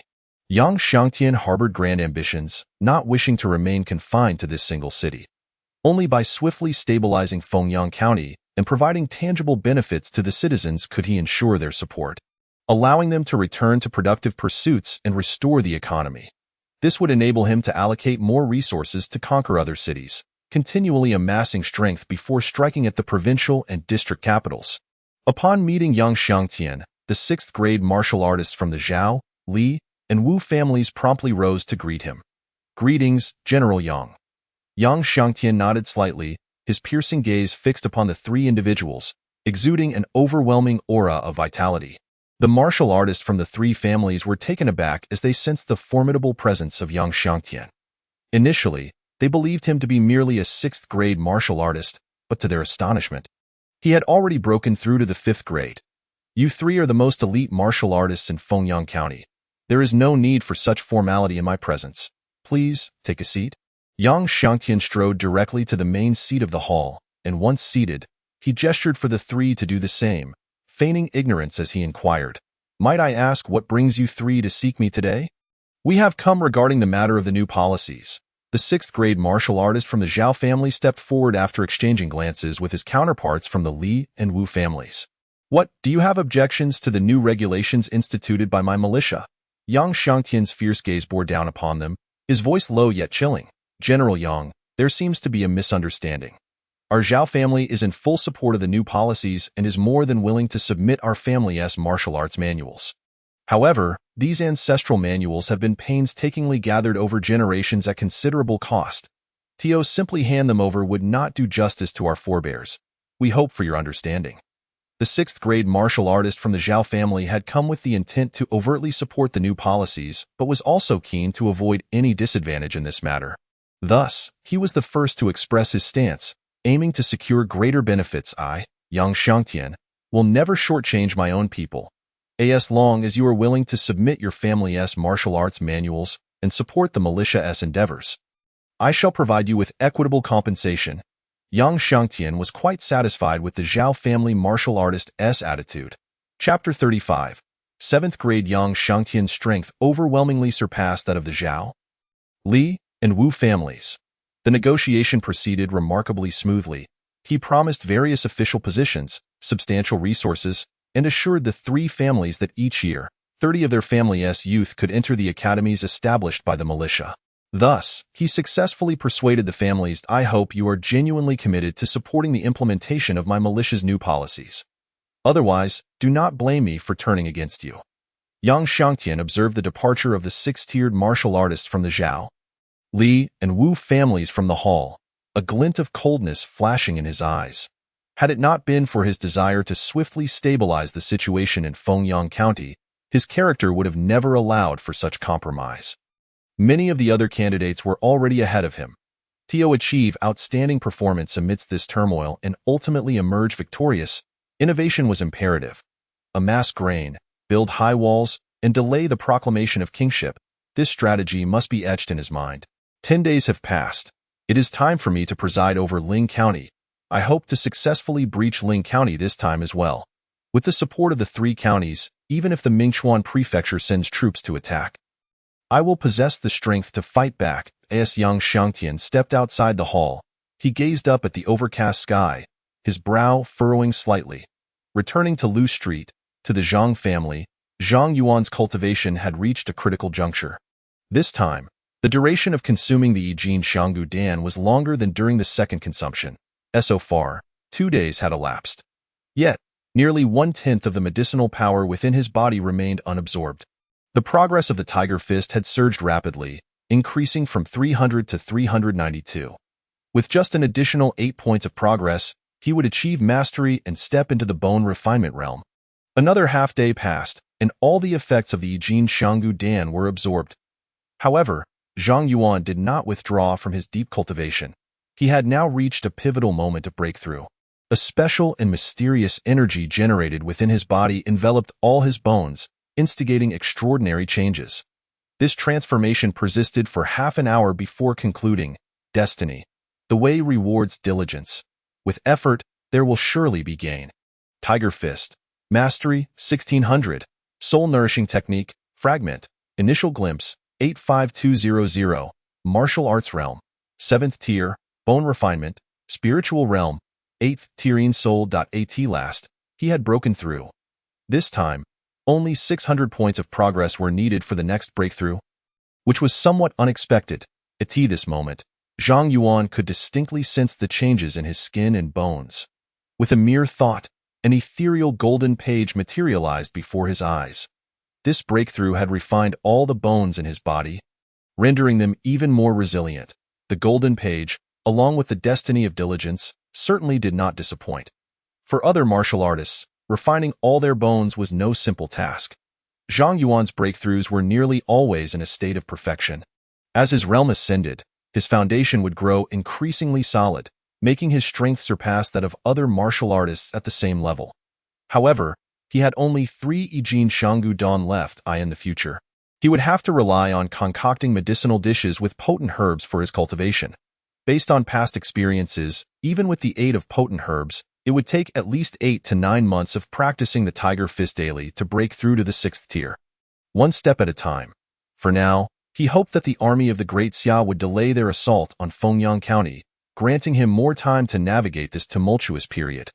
For the past 3 days, Zhang Yuan had remained in a special state of cultivation, unaware of the new policies announced by the rebel army. The aftereffects of his realm breakthrough and deep cultivation soon struck him. Feeling the weariness of his spirit, Zhang Yuan chose to acquiesce. After exchanging greetings with Uncle Ya and his sister-in-law Zhou Yun, he promptly lay down to rest. This time, Zhang Yuan needed merely a day and 2 nights of sleep to recuperate swiftly. With his realm breakthrough and sufficient rest, he awoke invigorated, brimming with strength. Uncertain of his newfound power, Zhang Yuan rose and immediately proceeded to the courtyard to test his capabilities. He effortlessly lifted a 500-pound stone lock. The 800-pound stone lock required a bit of effort, while the 1,200-pound stone lock could only be managed with considerable strain. Uncle Ya, emerging from his room, was taken aback upon witnessing Zhang Yuan hoisting the 1,200-pound stone lock. He hurried to Zhang Yuan's side, gesturing to inquire about his condition. Uncle Ya, I have indeed broken through to the 7th tier. The mysterious power generated during the breakthrough refined all my bones throughout my body. Under normal circumstances, a newly promoted 7th tier martial artist could lift at most 1,000 pounds. The gap between that and Zhang Yuan's 1,200 pounds was substantial. Yuan, you truly are capable of creating miracles. It seems I have greatly underestimated your potential. If you can achieve such a flawless breakthrough at the 6th tier of blood refinement, the 5th tier of marrow refinement, and the 4th tier of organs refinement, then as long as you continue your cultivation steadily, you would have a 30% chance of breaking through to the next martial arts tier. Next, I will devise a new training plan for you. Uncle Ya nodded in immense satisfaction, picking up a wooden stick to excitedly write on the ground. Thank you, Uncle Ya. Zhang Yuan respectfully bowed to him. Having not eaten for 3 days, Zhou Yun had specially stewed several pounds of pork to replenish Zhang Yuan's strength. During breakfast, he informed his sister-in-law Zhou Yun of his breakthrough to the 7th tier, eliciting a flurry of astonishment from her. If memory served correctly, Zhang Yuan had only transitioned from a 9th tier martial artist to his current state in less than a year. Even as an ordinary woman, Zhou Yun understood the significance of this achievement. Uncle, during your cultivation these past few days, the rebel army has been distributing rations to the citizens daily and announced new policies a couple of days ago. After the citizens of Fengyang County understood the new policies, they praised the rebel army, and the public order in the county has significantly improved. The governance within the county has gradually returned to normal, and many shops have reopened for business. This time, Zhou Yun did not propose a celebration but sincerely offered her congratulations before recounting the events of the past few days. New policies? Sister-in-law, could you elaborate on that? Zhang Yuan expressed keen interest. The rebel army distributed pamphlets detailing the new policies to every household. I'll bring it to you shortly. The content of the new policies was extensive and could not be summarized in a short time at the dining table. Moreover, Zhou Yun worried she might overlook certain details, so it would be best for Zhang Yuan to examine the content directly. All right, soon, Zhang Yuan filled his stomach and took the pamphlet regarding the new policies to the courtyard for a thorough reading. There were indeed remarkable individuals among the ranks of the rebel army. If these new policies could be effectively implemented, they would undoubtedly garner public support. However, the new policies were quite unfavorable for the affluent families, gangs, and top-tier clans. The challenges to their implementation were manifold. After finishing the review of the new policies, Zhang Yuan couldn't help but exclaim, "As a genuine time traveler who had studied the histories of various dynasties in the Blue Star's Huaxia Kingdom, he could naturally discern the high caliber of the new policies introduced by the rebel army." Sister-in-law, has there been any unrest in the city? Zhang Yuan inquired with a smile as Zhou Yun emerged from the kitchen. When the new policies were first announced, some gangs and wealthy families attempted to resist. However, they were forcefully suppressed by the leaders of the rebel army. I heard that many heads rolled. Zhou Yun lowered her voice to share the news she'd heard over the past couple of days. These disturbances were instigated by the 3 major families, were they not? Zhang Yuan had anticipated that implementing the new policies would not be an easy task. It seems not. Zhou Yun shook her head. The three major families had not taken the lead in resistance, which was somewhat unexpected. Could it be that the strength of the rebel army had reached a level that instilled fear in the three major families, quelling any thoughts of rebellion? Or was it that the leaders of the rebel army had promised them some generous conditions? Zhang Yuan found himself increasingly intrigued by the leaders of the rebel army. With such capabilities, as long as they could establish a firm foothold in the early stages, they might indeed achieve great things in the future. Of course, whether the rebel army could genuinely realize the promises set forth in the new policies remained to be seen. This matter bore little impact on Zhang Yuan's family. Almost forgetting, he recalled, "Tomorrow, it will be our turn to distribute land for free in Lu Street. I will need Uncle to make a trip to the land management office." Zhou Yun, about to enter the room, suddenly remembered this matter and quickly stopped, turning to Zhang Yuan. "All right, I understand." Upon hearing the term land management office, Zhang Yuan felt a moment of astonishment. The Great Xia Court had no such department. Land was managed uniformly by the Ministry of Revenue. Could it be that the leader of the rebel army was also a time traveler? Or was there some connection between this world and the one I left behind? This thought suddenly emerged in Zhang Yuan's mind. Nevertheless, this matter was of little consequence to him. What mattered most now was to elevate his realm, enhance his self-defense capabilities, and navigate this chaotic world with greater ease. At noon, Uncle Ye meticulously crafted the cultivation plan for Zhang Yuan after his promotion to the 7th rank. However, upon examining the medicinal recipe, Zhang Yuan felt a wave of frustration wash over him. This time, it was not due to financial constraints, but rather the age of the precious herbs included in the recipe. Did Uncle Ye truly believe that a 7th rank warrior required herbs aged over 50 years? Zhang Yuan pointed at the esteemed herb listed in the recipe, his voice a mixture of excitement and disbelief. For other 7th rank warriors, herbs aged 30 years would suffice for their training. But you are different. Your breakthroughs from the 9th to the 7th rank have been flawless. Only by utilizing herbs aged 50 years can you maintain this impeccable condition during your cultivation, Uncle Ye explained. Inscribing on the ground with a stick, "Thank you, Uncle Ye, for considering my needs so thoroughly. However, I believe herbs aged 30 years would be quite satisfactory." Zhang Yuan was aware of his own capabilities. Blessed with the rewards of hard work and the golden pages, he only needed to cultivate normally like other warriors. Provided there were no unforeseen circumstances, he should be able to achieve perfect breakthroughs each time. Naturally, using herbs aged 50 years would expedite the training process. After all, with the fortune bestowed by hard work, one reaps what one sows. Purchasing herbs of a higher age is also a form of investment, thus yielding greater returns. Uncle Ye disregarded Zhang Yuan's complaints, casting him a fierce glare before turning and exiting the room. Acquiring herbs aged 50 years is no easy feat. Zhang Yuan sighed, gazing at the medicinal recipe in his hand, feeling the weight of that seemingly simple piece of paper. Not to mention the substantial sum required for herbs aged 50 years, it was exceedingly challenging to procure such herbs in a small place like Fengyang County. Unless one ventured into the Great Black Mountain to search for them or sought out herbal shops around its periphery, the chances of finding them were slim. Fengyang County was not far from the Great Black Mountain. Many herbalists would venture into the mountain to gather herbs, bringing their finds back to sell in the black market of Fengyang. With a stroke of luck, one might encounter herbs aged 50 years or older on the outskirts. Yet, such occurrences were rare, making the acquisition of these herbs particularly difficult. The only silver lining for Zhang Yuan was that he required only one set of medicinal herbs aged 50 years each month. With several visits to the black market, he should have a chance to find the sought-after herbs. Initially, he had contemplated concealing his identity as an 8th rank warrior for a while longer. However, it seemed that he must reveal his strength in the black market this time. The price of herbs aged 50 years was several times higher than that of those aged 20 years.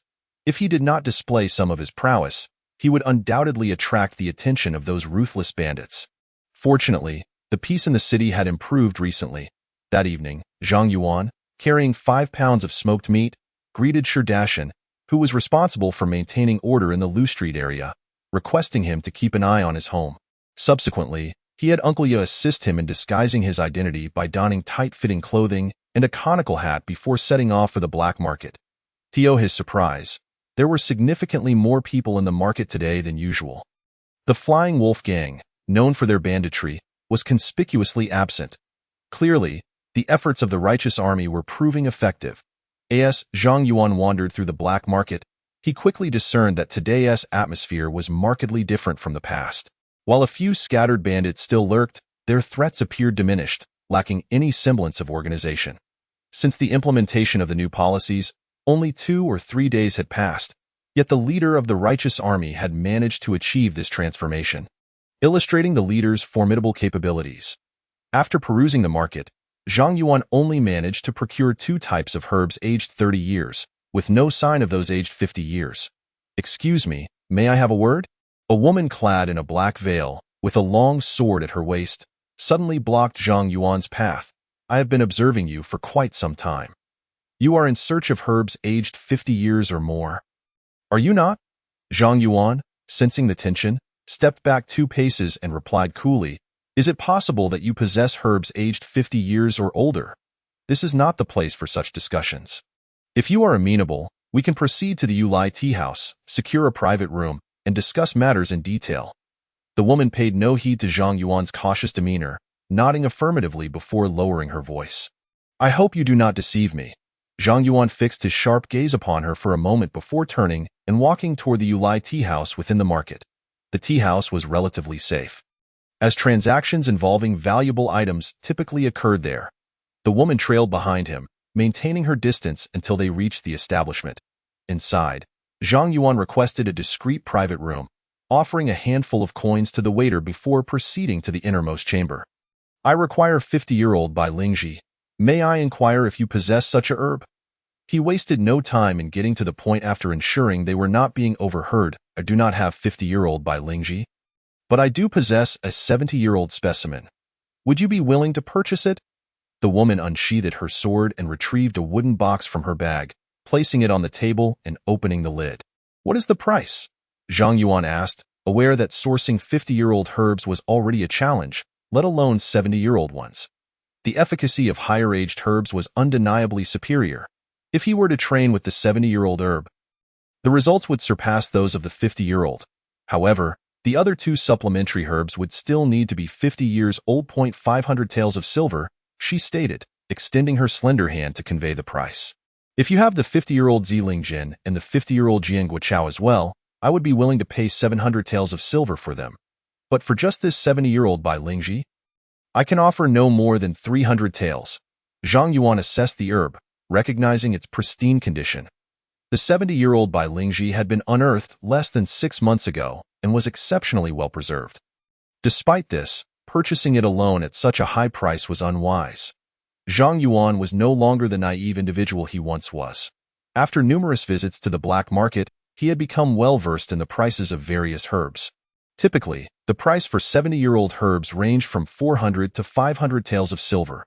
However, the pricing for herbs aged 70 to 90 years occupied a rather awkward position. Under normal circumstances, a 7th-rank warrior would require only 30 to 50-year-old herbs to support their cultivation, while a 6th-rank warrior needed herbs aged over 100 years. Yet, herbs aged over 100 years were exceedingly rare. And even if a 6th-rank warrior could afford them, they might not be available.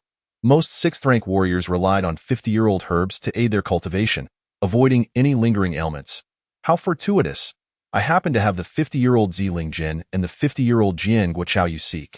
However, the price for these aged herbs is 800 taels of silver. The woman produced the 2 additional herbs from her bag, both in satisfactory condition. Zhang Yuan examined the herbs carefully, confirming their age and quality. Surprised, he regarded the woman with newfound appreciation. "To be frank, I currently possess only 750 taels of silver. This is my utmost offer. Should you be willing to sell, I will take them. If not, I shall have to decline." Though Zhang Yuan's words suggested financial constraints, he was not truly limited to 750 taels. Even if the quality of these 3 herbs was excellent, he needed to negotiate appropriately. One must save where they can and spend wisely. After all, no one's fortune comes without effort. Given the current circumstances in Fengyang County, continuing to perform righteous deeds was no longer a simple task. "Very well, 750 taels it is." The woman scrutinized the 3 herbs before gritting her teeth and nodding in agreement. With the exchange complete, Zhang Yuan departed from the Yulai tea house. Continuing his exploration of the black market, as he wandered, he could distinctly sense the gaze of others upon him. He feigned ignorance of the bandits watching him, remaining calm as he strolled through the market, purchasing some everyday necessities that were limited in availability outside. When the clock struck the third quarter of midnight, the crowd in the black market began to disperse en masse, and Zhang Yuan joined the throng. Exiting the market alongside them, he then sought out a secluded alley, swiftly vanishing into the shadows. "Shall we follow him?" one of the bandits queried, glancing in the direction Zhang Yuan had disappeared. "He must have acquired something of significant value. That individual is likely an 8th-rank warrior. With our strength, we should be able to subdue him with ease." The management within the city has become increasingly stringent, resulting in a dwindling number of lone warriors, which renders our business ever more challenging. Hence, today, we shall embark on a significant endeavor. A fellow 8th-grade warrior, his eyes glinting with a frigid, murderous intent, spoke to his two companions and then stepped forward, swiftly entering a secluded alleyway. The two companions closely followed suit. Truly fearless, they dared to pursue. "I was still pondering how to earn silver to procure potent medicine. Since you are so eager, I shall oblige." Observing the three trailing behind, Zhang Yuan deliberately slowed his pace, preparing the lime powder and butchering knife. At the turn of the alley, he suddenly vanished from sight. When the three arrived at the location to investigate, Zhang Yuan leaped down from the earthen wall at the corner, instantly scattering the lime powder. "This is bad." The three bandits remained vigilant of their surroundings. The moment Zhang Yuan released the lime powder, they sensed the impending danger and instinctively shut their eyes. "Die for me!" Zhang Yuan exclaimed softly, thrusting the butchering knife with blinding speed toward the heart of one 8th-grade bandit. Although this individual possessed ample combat experience, the disparity in strength between him and Zhang Yuan was vast. He could only attempt to evade the fatal blow as best as he could. However, Zhang Yuan's strike was merely a feint. When the knife tip was less than 10 centimeters from the 8th-grade bandit, it unexpectedly transformed from a thrust to a slice. As the blade made contact with the bandit's body, it sharply jerked upward and then swiftly slashed horizontally across his neck. Blood gushed forth in torrents. The other two 8th-grade bandits, perceiving the dire situation, retreated hastily, intending to evade the lime powder before launching a flanking attack. Yet, Zhang Yuan would not afford them such an opportunity. After dispatching one 8th-grade bandit, he hurled another handful of lime powder and swiftly advanced, executing a fierce strike akin to a tiger descending the mountain, arriving at the side of another 8th-grade bandit before delivering a powerful punch. Bang! Crack! The 8th-grade bandit, sensing the force of the punch, quickly raised his arm to defend. Little did he anticipate that his opponent's strength exceeded his expectations. With a resounding crack, his arm shattered. Following this, Zhang Yuan's fist continued its trajectory toward the bandit's head. The bandit found himself unable to evade in time. Bang! With a muffled thud, the 8th-grade bandit was sent flying by Zhang Yuan's formidable blow, his skull reduced to fragments, blood and brains splattering everywhere. While the bandit was still airborne, he lost all breath. Just as this 8th-grade bandit met his end, the remaining one, armed with a long knife, charged at Zhang Yuan. In a swift turn, Zhang Yuan parried the long knife with his butchering knife, closing the distance and delivering a punch directly to the bandit's chest. "You are not?" The final 8th-grade bandit, feeling the overwhelming power of Zhang Yuan's punch, widened his eyes in disbelief. Subsequently, his body flew backward, spewing forth a mouthful of blood. Zhang Yuan pursued relentlessly, not allowing the bandit to finish his words before viciously plunging the butchering knife into his heart. What a thrill! After slaying the three 8th-grade bandits, Zhang Yuan exhaled a deep sigh of relief and swiftly began to search their bodies. Within mere breaths, he thoroughly looted their possessions. After confirming that there was nothing of value left, he quickly departed the alley with his ill-gotten gains. Winding through several alleys in the western district, Zhang Yuan suddenly halted, turning sharply and whispering, "Friend, after trailing me for so long, what is your purpose?" However, no response came, nor did anyone appear. Zhang Yuan, exhibiting remarkable patience, remained in place, gazing into the darkness behind him, quietly awaiting a reply. Since the friend chooses not to reveal himself, I shall take my leave. After waiting for about 10 breaths and seeing that the figure still did not emerge, Zhang Yuan decided not to waste any further time and swiftly retreated, vanishing around the corner of the alley. How vigilant to have detected my presence behind him. It seems this individual is also a formidable 7th-grade warrior. Never mind, I have more pressing matters to attend to and shall not squander time here. Zhang Yuan disappeared from the alleyway. The woman who had sold him the potent medicine suddenly appeared at the very spot he had just vacated. She then departed in another direction. Indeed, possessing 70-year and 50-year elixirs is no trivial matter. Fortunately, I remained cautious. Zhang Yuan had not truly left. Rather, he had concealed himself in a nearby vacant courtyard. He was well acquainted with the area and knew which courtyards were inhabited and which were not. He had already speculated about the individual who had been following him. Watching the woman's departing figure, Zhang Yuan contemplated for a moment, but ultimately abandoned the idea of pursuing her to uncover her intentions. While he could easily deal with 8th-grade warriors, he felt uncertain facing a potentially 7th-grade warrior of unknown origins. It was prudent to avoid unnecessary trouble. Zhang Yuan circled the vicinity a few more times, encountering patrolling soldiers on several occasions. After confirming that no one was following him, he swiftly returned home. Upon finding his sister-in-law, Zhou Yun, and the mute uncle still waiting in the courtyard, Zhang Yuan felt quite helpless. Despite his repeated attempts to persuade her, Zhou Yun refused to listen, leaving him no choice but to let her wait at home. Once his sister-in-law retreated to her room to rest, Zhang Yuan followed the mute uncle into the main hall. Producing the potent medicine he had procured from the black market, "Uncle, if I use this 70-year-old Bailan mushroom in conjunction with the 50-year-old Zeline root and the 50-year-old swordbone grass to concoct a medicinal dish, the effect should be even better, right?" Zhang Yuan spoke with a hint of pride, dullard, deceived yet still feeling smug. "What have I taught you, that you cannot even discern such a simple trick? Did you not notice that the ages of these 3 elixirs are precisely 50 and 70 years? The mute uncle shot Zhang Yuan an exasperated glare, scribbling in the dirt with a stick. "What do you mean by that, uncle?" Gazing at the uncle's writing, Zhang Yuan suddenly had a flash of insight and tentatively replied, "Uncle, are you suggesting that these 3 elixirs were artificially cultivated? Seems you're not entirely foolish.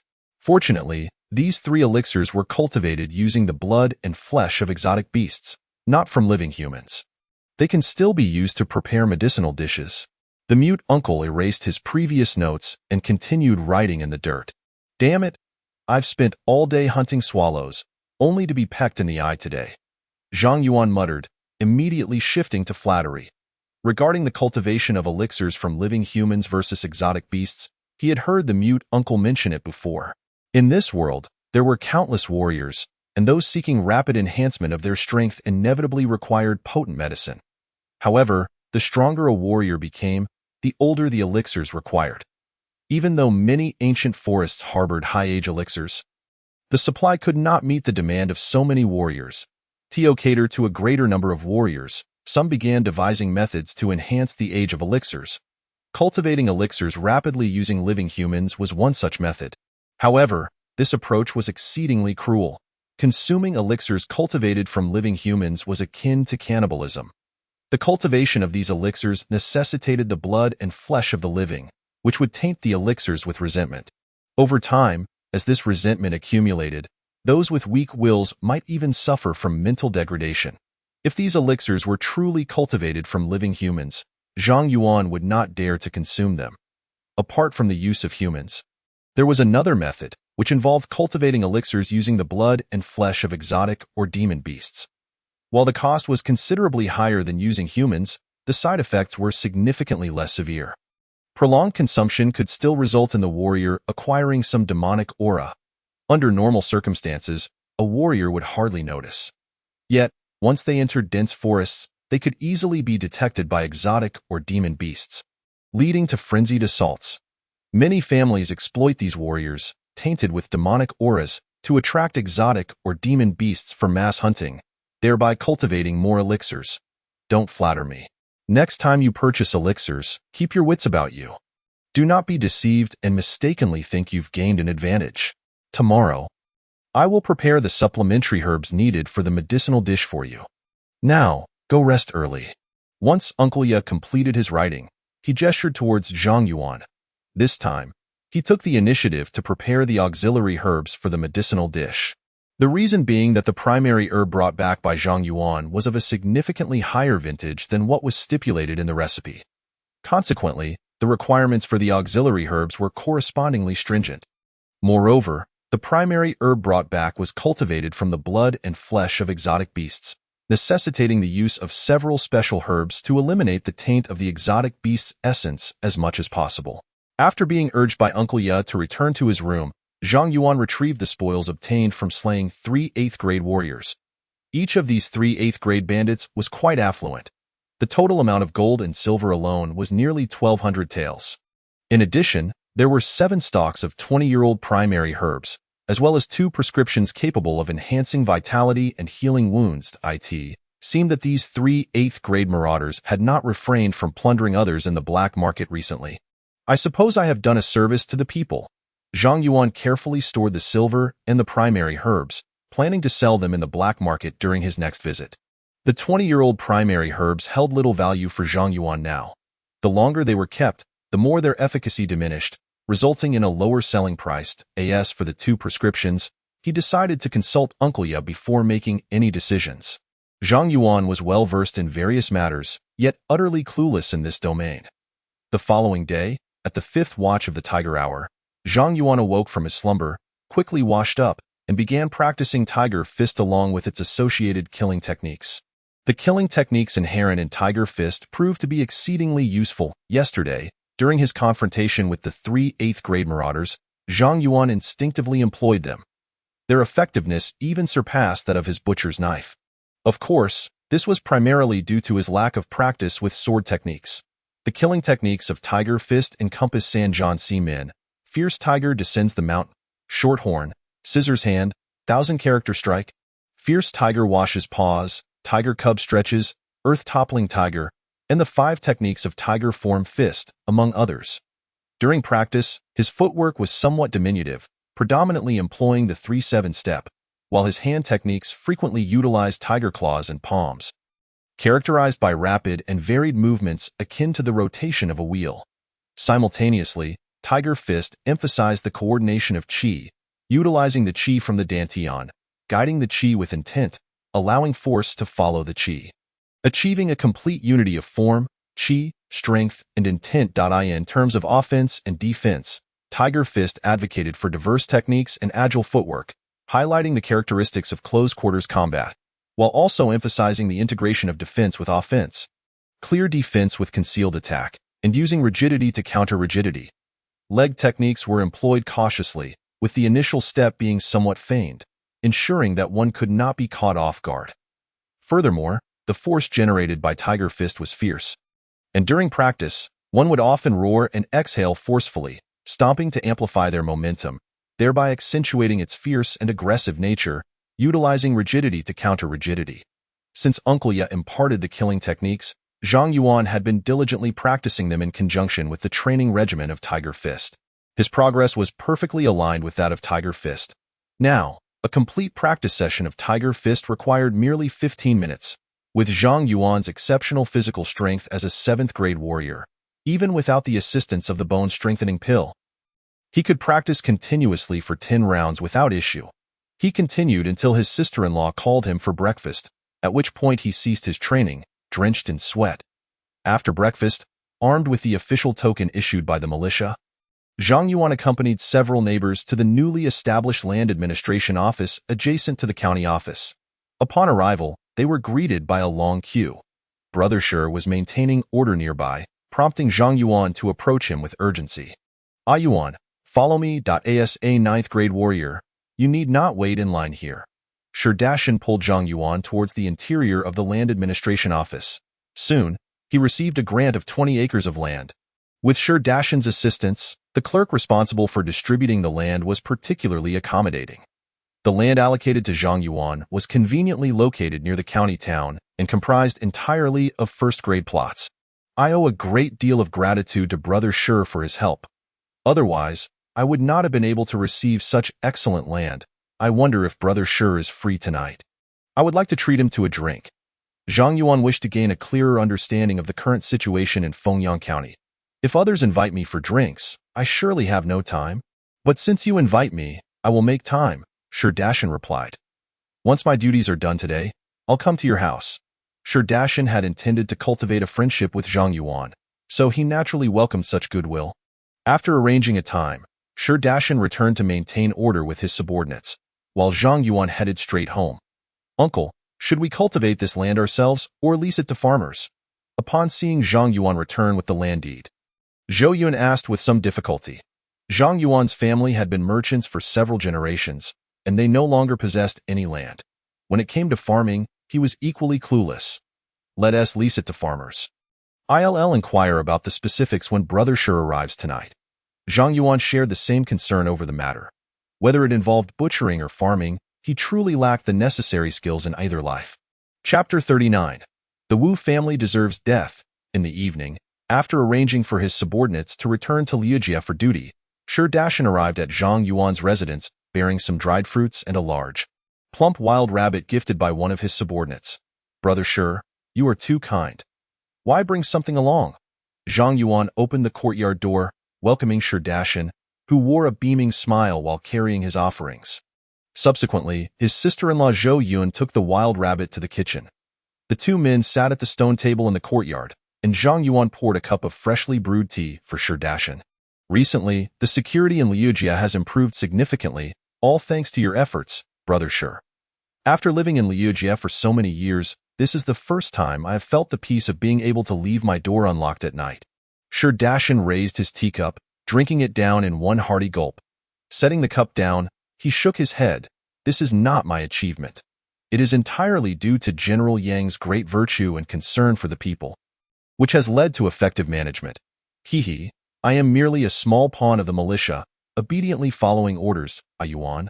The militia is planning to establish a martial arts school soon. AS and 9th grade warrior. You could seek a position as a martial arts instructor there. Shi Dashan shared this news with Zhang Yuan, genuinely considering his future.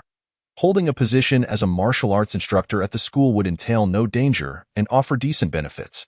Given Zhang Yuan's 9th grade warrior status, he would likely only need to instruct newcomers just beginning their training, allowing for a relatively relaxed routine. Thank you for your kindness, Brother Shi, but I would rather not mislead the youth. What I'm doing now suits me just fine. Zhang Yuan had neither the time nor inclination to become a martial arts instructor. He currently practiced Tiger Fist at least a dozen times each day, along with 6 repetitions of the soul-nourishing technique. Additionally, he needed to frequently visit the black market in search of primary herbs aged 50 years or older in a couple of days. The butcher shop would reopen for business. If he were to accept the position at the martial arts school, it would inevitably disrupt his training, Yuan. Please let me finish before you decide whether or not to accept. As warriors, we require high-quality herbs as essential resources for continuous breakthroughs. Outside of the black market, it is exceedingly difficult to find such herbs for purchase. With the militia establishing a martial arts school and recruiting instructors, they will provide high-quality herbs to the instructors every month. Moreover, the school will serve medicinal dishes daily. You just turned 19 this year and have already achieved the status of a 9th grade warrior. There is great potential for you to become a 7th or even 6th grade warrior in the future. From their very first encounter, Shi Dashan recognized that Zhang Yuan was destined for greatness, not merely in terms of martial prowess, but also in his demeanor and approach to life, which was far from that of an ordinary teenager. Regrettably, Zhang Yuan held no interest in joining the militia. Otherwise, he would undoubtedly excel within its ranks. Shi Dashan understood Zhang Yuan's perspective. The militia had only recently seized control of a county in Fengyang, and it was possible they would soon attract the ire of the Daxia government. Should the militia fail, those who had willingly aligned themselves with them would undoubtedly meet a grim fate. Brother Shi, I will seriously consider this matter. As the conversation unfolded, sister-in-law Zhou Yun brought forth the wine and delicacies. Zhang Yuan returned to the room, carrying 2 jars of fine liquor, and engaged in casual banter with Shi Dashan while they drank. To his fortune, he gleaned a wealth of useful information. Firstly, regarding the various factions within Fengyang County. In recent days, the righteous army had dispersed all the leaders of the gangs, distributing them across different military camps. To placate these gang leaders, the commander of the righteous army assigned ranks based on each leader's strength and the size of their respective factions, offering titles such as Chief Banner, Deputy, and various ranks of generals. Although the leaders of these gangs were not entirely pleased with the arrangements made by the commander, upon discovering that he was a 5th-tier warrior with several 6th-tier warriors under his command, none dared to show any signs of rebellion. Furthermore, the matter of copying the martial arts manuals of various families faced significant obstacles, and progress was far from smooth. For every family, these manuals were considered confidential. Unless absolutely necessary, they would never be shared with outsiders.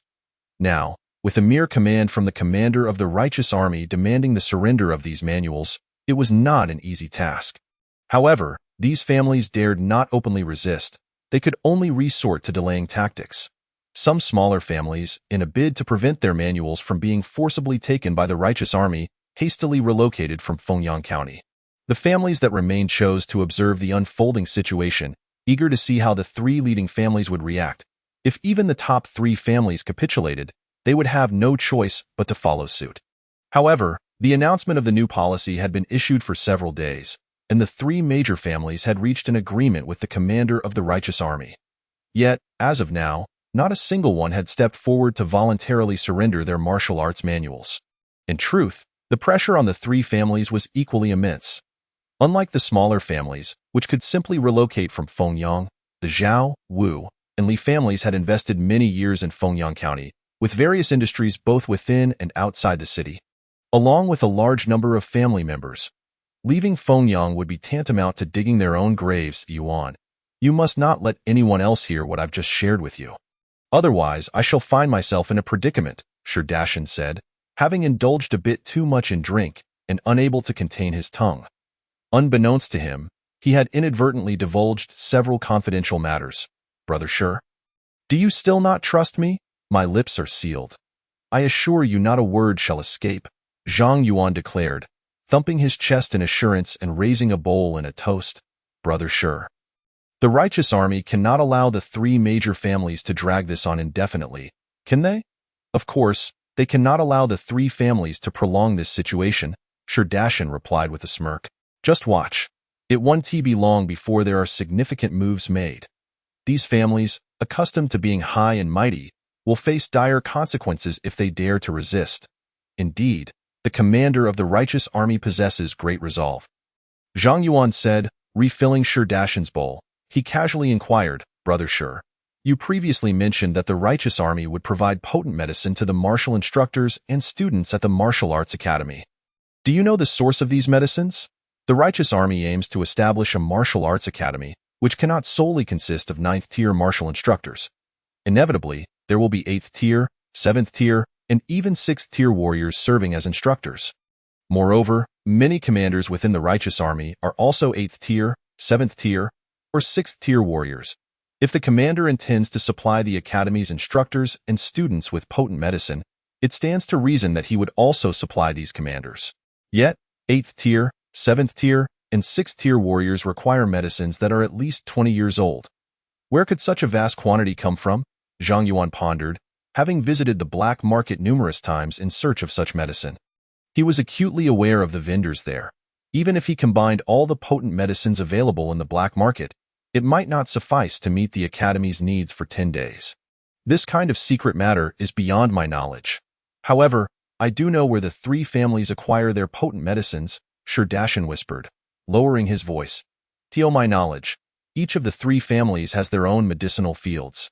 Every year, they send family members to hunt wild beasts and exotic creatures to nourish these fields.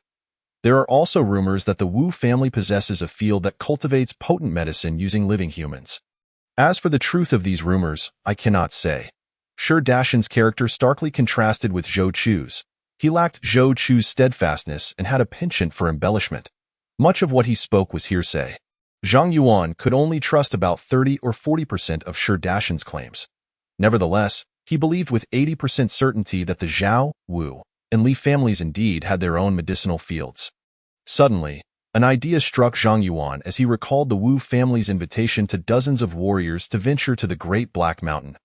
Could it be that the Wu family invited these warriors not to seek potent medicine, but to capture living individuals for cultivation. Although only 3 Wu family members returned from that expedition, who could say whether they were not merely putting on a show?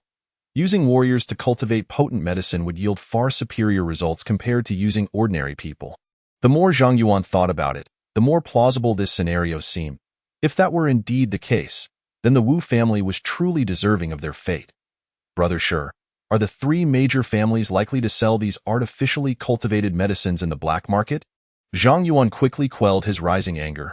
Seeking revenge on the Wu family was not the right time. They had 2 6th-tier warriors, over a dozen 7th-tier warriors, and a large number of 8th-tier and 9th-tier warriors. This was merely the visible strength. He could not ascertain whether they had additional hidden 6th-tier or even 5th-tier warriors. Given his current capabilities, he had no opportunity for revenge. However, Zhang Yuan was not anxious. With the blessings of diligent effort and the golden pages, breaking through to the 5th or even 4th tier was merely a matter of time. How could the medicines cultivated by the 3 major families possibly suffice for their own disciples? They could hardly spare any to sell in the black market, Shi asserted confidently. As a 9th-tier warrior, he occasionally ventured to the black market for medicine, but rarely encountered any products from the 3 major families for sale. Could it be that the woman who sold me the potent medicine yesterday was a member of the 3 families, secretly selling their stock? Zhang Yuan speculated. It appeared that the commander of the righteous army allowing the 3 families to remain silent might have been a calculated move to target their medicinal fields. Considering the potent medicine he acquired yesterday, Zhang Yuan quickly deduced the woman's identity. He also began to speculate on why the commander had not taken action thus far. In recent days, he was likely gathering various pieces of information and clues, aiming to uncover the precise locations of the 3 families' medicinal fields. Then, he could strike decisively against them. The Zhao, Li, and Wu families possessed only 6th-tier warriors and posed no real threat to the commander of the righteous army. If he were to forcibly seize their medicinal fields, the 3 families would find themselves utterly powerless. The task of serving as an example would undoubtedly be a forte for the seasoned General Yang. After drinking with Shi for a while longer and inquiring about the matter of land leasing, Zhang Yuan noticed that Shi was visibly intoxicated and refrained from drinking further. When he bid farewell to Shi, he made sure to send him away with 2 hefty pieces of smoked meat. Reciprocity in relationships is essential for their longevity. Moreover, he had gathered a wealth of crucial information from Shi today. Uncle, do you suspect that your elder brother Zhang Xian's death is related to the Wu family's cultivation of medicine? Sister-in-law Zhou Yun, who had been tidying up the dishes and chopsticks, suddenly interjected. She had overheard the conversation between Shi and Zhang Yuan, and despite Shi efforts to speak quietly, his voice had been too loud for her to ignore. Concerned as she was about the Wu family's affairs and possessing a keen intellect, she naturally grasped Zhang Yuan's motives for inquiring about the Wu family's medicinal fields. Yes, sister-in-law, once I possess sufficient strength, I will undoubtedly seek vengeance against the Wu family for my brother, Zhang Yuan replied resolutely. Zhang Yuan's tone brooked no dissent. Uncle, I naturally support the desire to avenge your elder brother. However, one must act within their capabilities. Your future is bright. You must not allow the quest for vengeance to cloud your judgment or lead you into reckless actions. As the saying goes, a gentleman's revenge is best served after a decade. Zhou Yun, concerned that Zhang Yuan might be overly eager for revenge, took the initiative to advise caution. While she too yearned to avenge her husband, she was acutely aware of the formidable strength of the Wu family.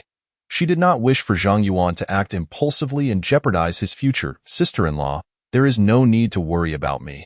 Until I possess adequate strength, I shall not act recklessly. Zhang Yuan was deeply moved by Zhou Yun's concern for him.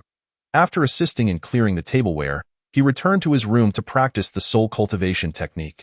The following days saw Fengyang County remain remarkably tranquil. Zhang Yuan began sending his mute uncle to the pig market to procure pigs. Due to the strict control of the righteous army, the former bullies of the market dared not show their faces, allowing his uncle to gather pigs with great ease. That day, he returned with 2 hefty pigs, each weighing over 300 pounds. Zhang Yuan personally contacted several taverns and restaurants that had previously received deliveries. These establishments were well aware that Zhou Chu was now a general within the righteous army and readily agreed to allow Zhang Yuan to continue supplying pork daily. Moreover, Two of them even increased their daily orders to 100 pounds.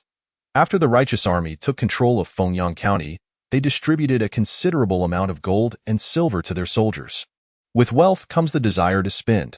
The number of patrons dining in taverns and restaurants surged, and similarly, the foot traffic at butcher shops increased. Ordinary families who had joined the righteous army and become soldiers' families occasionally indulged in a pound or half a pound of pork. Zhang Yuan's butcher shop began to flourish gradually. On the same day his uncle returned with the live pigs, Zhang Yuan called back his two assistants, De Zhuang and Heir Zhu. After registering at the county office, he re-signed contracts with them. This was a stipulation of the righteous army's new policies, aimed at safeguarding the rights of workers. As business improved, their wages could not remain low. Zhang Yuan doubled their monthly pay, ensuring they each earned 300 copper coins. The offal from the pigs would continue to be shared with them. Slaughtering pigs was labor-intensive work. If one did not eat well, they would lack the strength to perform efficiently. With the increased demand for pork from several taverns and restaurants, the butcher shop needed to slaughter 2 pigs almost every day. Consequently, after helping to butcher the pigs, his uncle would have to go out to procure more live ones, resulting in fewer training sessions with Zhang Yuan. Days turned into weeks, and before long, a month had passed. However, the new policy requiring prominent families to submit their martial arts manuals seemed to have been forgotten. Just when everyone believed that the righteous army's leader was all talk and no action, the righteous army finally stirred. One evening, as Zhang Yuan was preparing to rest, he suddenly heard a rhythmic sound of marching footsteps from outside. Shortly thereafter, the sounds of battle and cries of distress reached his ears. What was happening?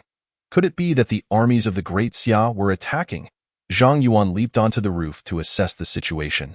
To his surprise, the scene was entirely different from what he had imagined. Outside, there were no armies from the Great Xia, only squads of the righteous army, encircling scattered martial artists in various locations. It appeared that the leader of the righteous army had taken action against the influential families.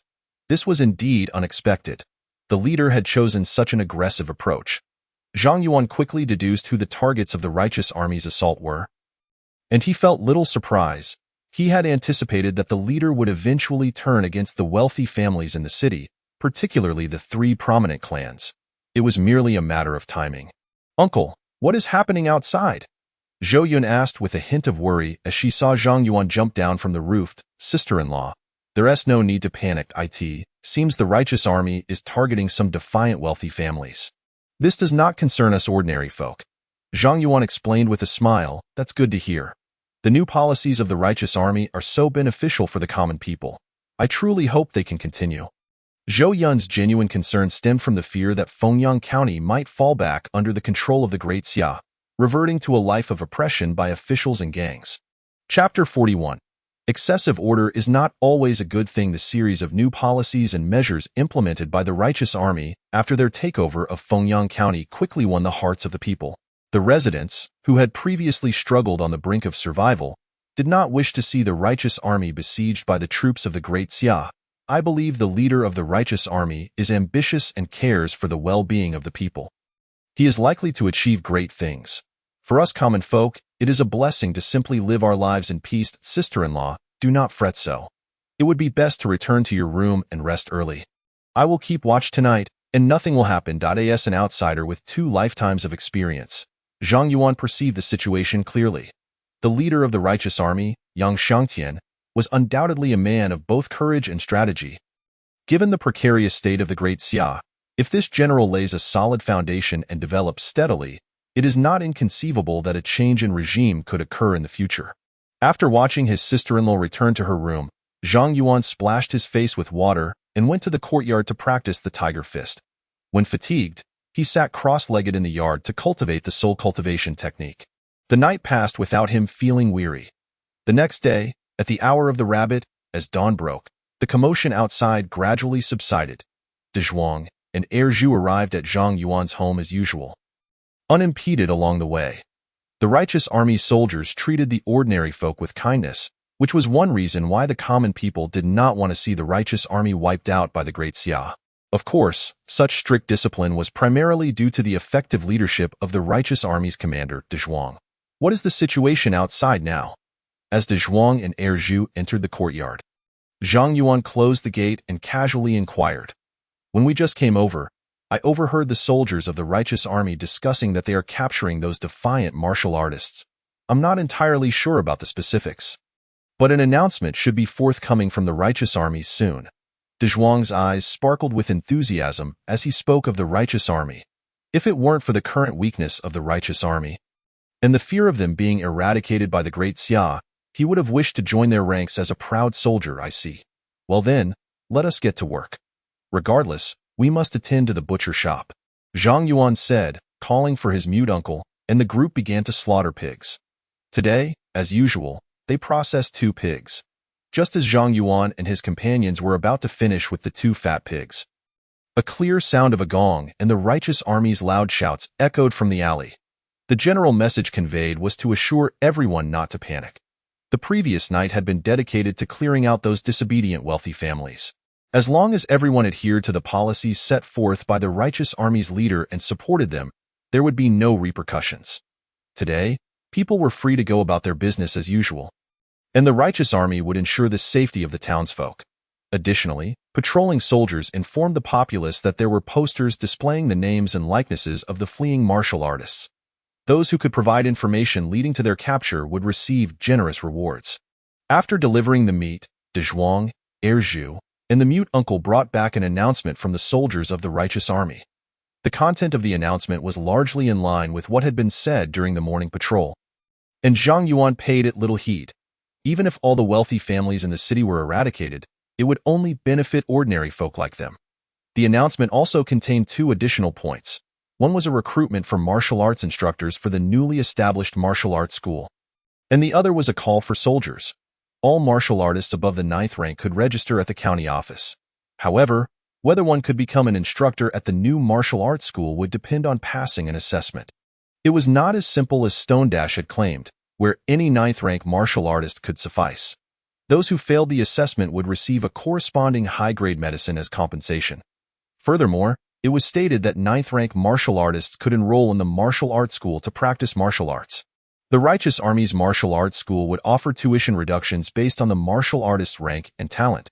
Those with exceptional talent could have their tuition waived entirely. If neither option was chosen, 9th rank martial artists could directly enter the Righteous Army's camp, where they would be assigned roles based on their strength and abilities. Lastly, the conditions for recruiting soldiers were equally favorable. Those who signed up for military service and passed the assessment would receive generous pay based on their rank. Even newly inducted soldiers would earn a monthly stipend. Combat achievements would yield even greater rewards. In addition to the substantial pay, the daily rations were excellent, with soldiers receiving meat in their meals. The food was ample, and every 10 days, they received a medicinal meal to enhance their training results. With such generous compensation, the standards would naturally be high, leaving little opportunity for those with subpar physical fitness. The leader of the righteous army was indeed making grand gestures this time. It seemed he had long been planning this, with the aim of seizing the wealth and resources of the influential families. When the people thrive, they suffer. When they perish, they suffer. Particularly in turbulent times, the plight of the common folk is truly unbearable. Yet, whether in times of peace or chaos, those affluent families and wealthy households who possess martial prowess remain largely unaffected. They have long hoarded ample provisions and riches. Indeed, some deranged individuals seize the opportunity presented by chaos to amass wealth. This time, the leader of the righteous army directly targets the affluent and wealthy, and the treasures and provisions obtained will undoubtedly amount to a considerable sum. This is merely a small county. If they were to conquer the prefectural city or the commandery, the wealth and provisions that could be plundered are beyond imagination. Damn it! The leader of the righteous army is eliminating these wealthy families and bullies. How am I supposed to make money in the future? Suddenly, Zhang Yuan realizes that the actions of the righteous army have rendered it difficult for him to earn a living. The order in Fengyang County has been improving, and the bullies and robbers are increasingly scarce. The few 9th grade bullies that Zhang Yuan had been eyeing have essentially been slain by the righteous army. Now, apart from the occasional encounter with 1 or 2 robbers in the black market, there are hardly any bullies to be seen in the city. A once fruitful endeavor of punishing evil and promoting good, of robbing the rich to aid the poor, has been completely thwarted by the righteous army. It seems that the improved order is not favorable to me. It threatens to cut off my means of making a living. Must I truly seek employment among the righteous army? Never mind. I shall observe the situation first. The silver in my home can sustain me for several months. A medicinal dish aged 50 years costs significantly less silver than one aged 70 years. In the black market, a 50-year-old bilingzi can fetch as much as 170 to 180 taels of silver. Coupled with 2 other 30-year-old medicinal herbs and the ordinary herbs required for the medicinal dish, the total would not exceed 300 taels of silver in a month. Last time, I acquired over 1,200 taels of silver from 3 8th-grade robbers, and with the income from selling medicinal herbs and various other items, I have approximately 1,500 taels of silver in total. Additionally, with the silver provided by Zhou Chu last time and the leftover silver from purchasing medicinal herbs, I currently possess over 2,800 taels of silver. As long as I refrain from purchasing higher-grade medicinal herbs, I should be able to last for nearly 10 months. 10 months from now, whether the righteous army can still maintain control over Fengyang County remains uncertain. It is best to remain vigilant and wait for developments. In the evening, Zhou Chu, clad in armor and carrying a large bundle, arrived at Zhang Yuan's residence with great enthusiasm. He had set out from Ling County with his subordinates 2 days prior and arrived in Fengyang County the previous night. After a busy night apprehending disobedient martial artists from wealthy families, he spent the day confiscating their assets. Only an hour ago did he manage to return home briefly before coming to Zhang Yuan's house. "Brother Zhou, you are welcome to visit, but why bring such burdens?" "I feel quite embarrassed," Zhang Yuan remarked, having grown quite familiar with Zhou Chu, speaking casually as he ushered him into the courtyard and promptly set the bundle Zhou Chu carried aside. "A Yuan, I see you are rather modest. However, these items are not all for you," Zhou Chu replied, opening the bundle to reveal its contents. "Brother Zhou, where did you procure so many 10-year and 20-year medicinal herbs? Not to mention the bones and meat of exotic beasts?" Zhang Yuan asked, astonished as he caught sight of the items within the bundle. "These are all medicinal herbs cultivated using living subjects, which we cannot utilize." "Yuan, I wish for you to take these medicinal herbs to the black market and sell them. Then, please assist me in purchasing some higher-grade medicinal herbs in return." Zhou Chu presented 65 medicinal herbs in total, including 8 30-year herbs, 15 20-year herbs, and 42 10-year herbs. Additionally, there were 50 pounds of exotic beast meat and 20 pounds of exotic beast bones. These exotic meats and bones are valuable and were specifically brought for Zhang Yuan. Martial artists consume considerable amounts of food, and exotic meats provide far superior benefits compared to pork or common game. Zhou Chu's decision to have Zhang Yuan assist with the sale of these medicinal herbs stemmed from 3 primary considerations. First, Zhang Yuan is a 9th-grade martial artist with a certain degree of self-defense capability. Second, Zhang Yuan is sufficiently cautious and prudent. Having not joined the righteous army allows for greater flexibility in his actions. Third, and most importantly, Zhou Chu trusts Zhang Yuan completely. Since Brother Zhou places such trust in me and is willing to entrust this significant task to me, I cannot decline. However, I would like to know when you will need the medicinal herbs listed on this prescription so that I can prepare in advance." Zhang Yuan contemplated briefly, determining that this task was manageable and posed minimal risk, thus agreeing to proceed. "Preferably, I would like you to help me gather these medicinal herbs within a month. The profit from selling these living cultivated medicinal herbs will be divided 3 to 7 between us." "Brother Yuan, I also have a universal medicinal recipe suitable for 9th-grade martial artists that you can use to prepare herbs. This recipe is quite effective. It can not only treat most hidden injuries accumulated during cultivation, but also enhance the refinement of one's physique while practicing martial arts." Upon seeing Zhang Yuan agree, Zhou Chu produced a medicinal recipe from his person and presented it to Zhang Yuan. Although their relationship was amicable, medicinal recipes are exceedingly precious, especially a universal one that holds greater value, as it can be utilized by any 9th-grade martial artist cultivating various martial arts. It could easily be exchanged in the black market for substantial silver. Had Zhang Yuan declined this collaboration, Zhou Chu would not have revealed such a universal recipe. "Thank you, Brother Zhou. A 3 to 7 split seems a bit high for me. However, I cannot expect to work without compensation, so let us agree to a 2 to 8 split." Observing Zhou Chu's offering of the universal recipe for 9th-grade martial artists, Zhang Yuan understood Zhou Chu's intentions and did not refuse. Having already received a benefit in advance, it would be inappropriate to demand a higher share. After all, these living cultivated medicinal herbs possess considerable value. Zhang Yuan estimated that a 20% share would yield approximately 300 to 400 taels of silver. The recipe and the exotic beast meat Zhou Chu brought would collectively be valued at no less than 1,000 taels of silver. Essentially splitting Zhou Chu's spoils with him. I insist on a 3 to 7 split. Zhou Chu asserted firmly to Yuan. The medicinal herbs I brought today are merely a portion. I will continue to deliver more in due time. For me, as long as I can sell these medicinal herbs, it will suffice to cover the cost of 3 sets of medicinal dishes each month. The leader of the righteous army will also provide us, the commanders, with corresponding universal medicinal dishes monthly. Therefore, do not hesitate. Given Zhou Chu's insistence, Zhang Yuan found it inappropriate to continue declining and agreed to the 3 to 7 split after selling the medicinal herbs, as Zhou Chu had proposed. After concluding their discussions, Zhang Yuan first stored the bundle Zhou Chu had brought. Then, he sliced off 5 pounds of exotic beast meat for his sister-in-law to prepare while he brought 2 jars of fine wine to the courtyard.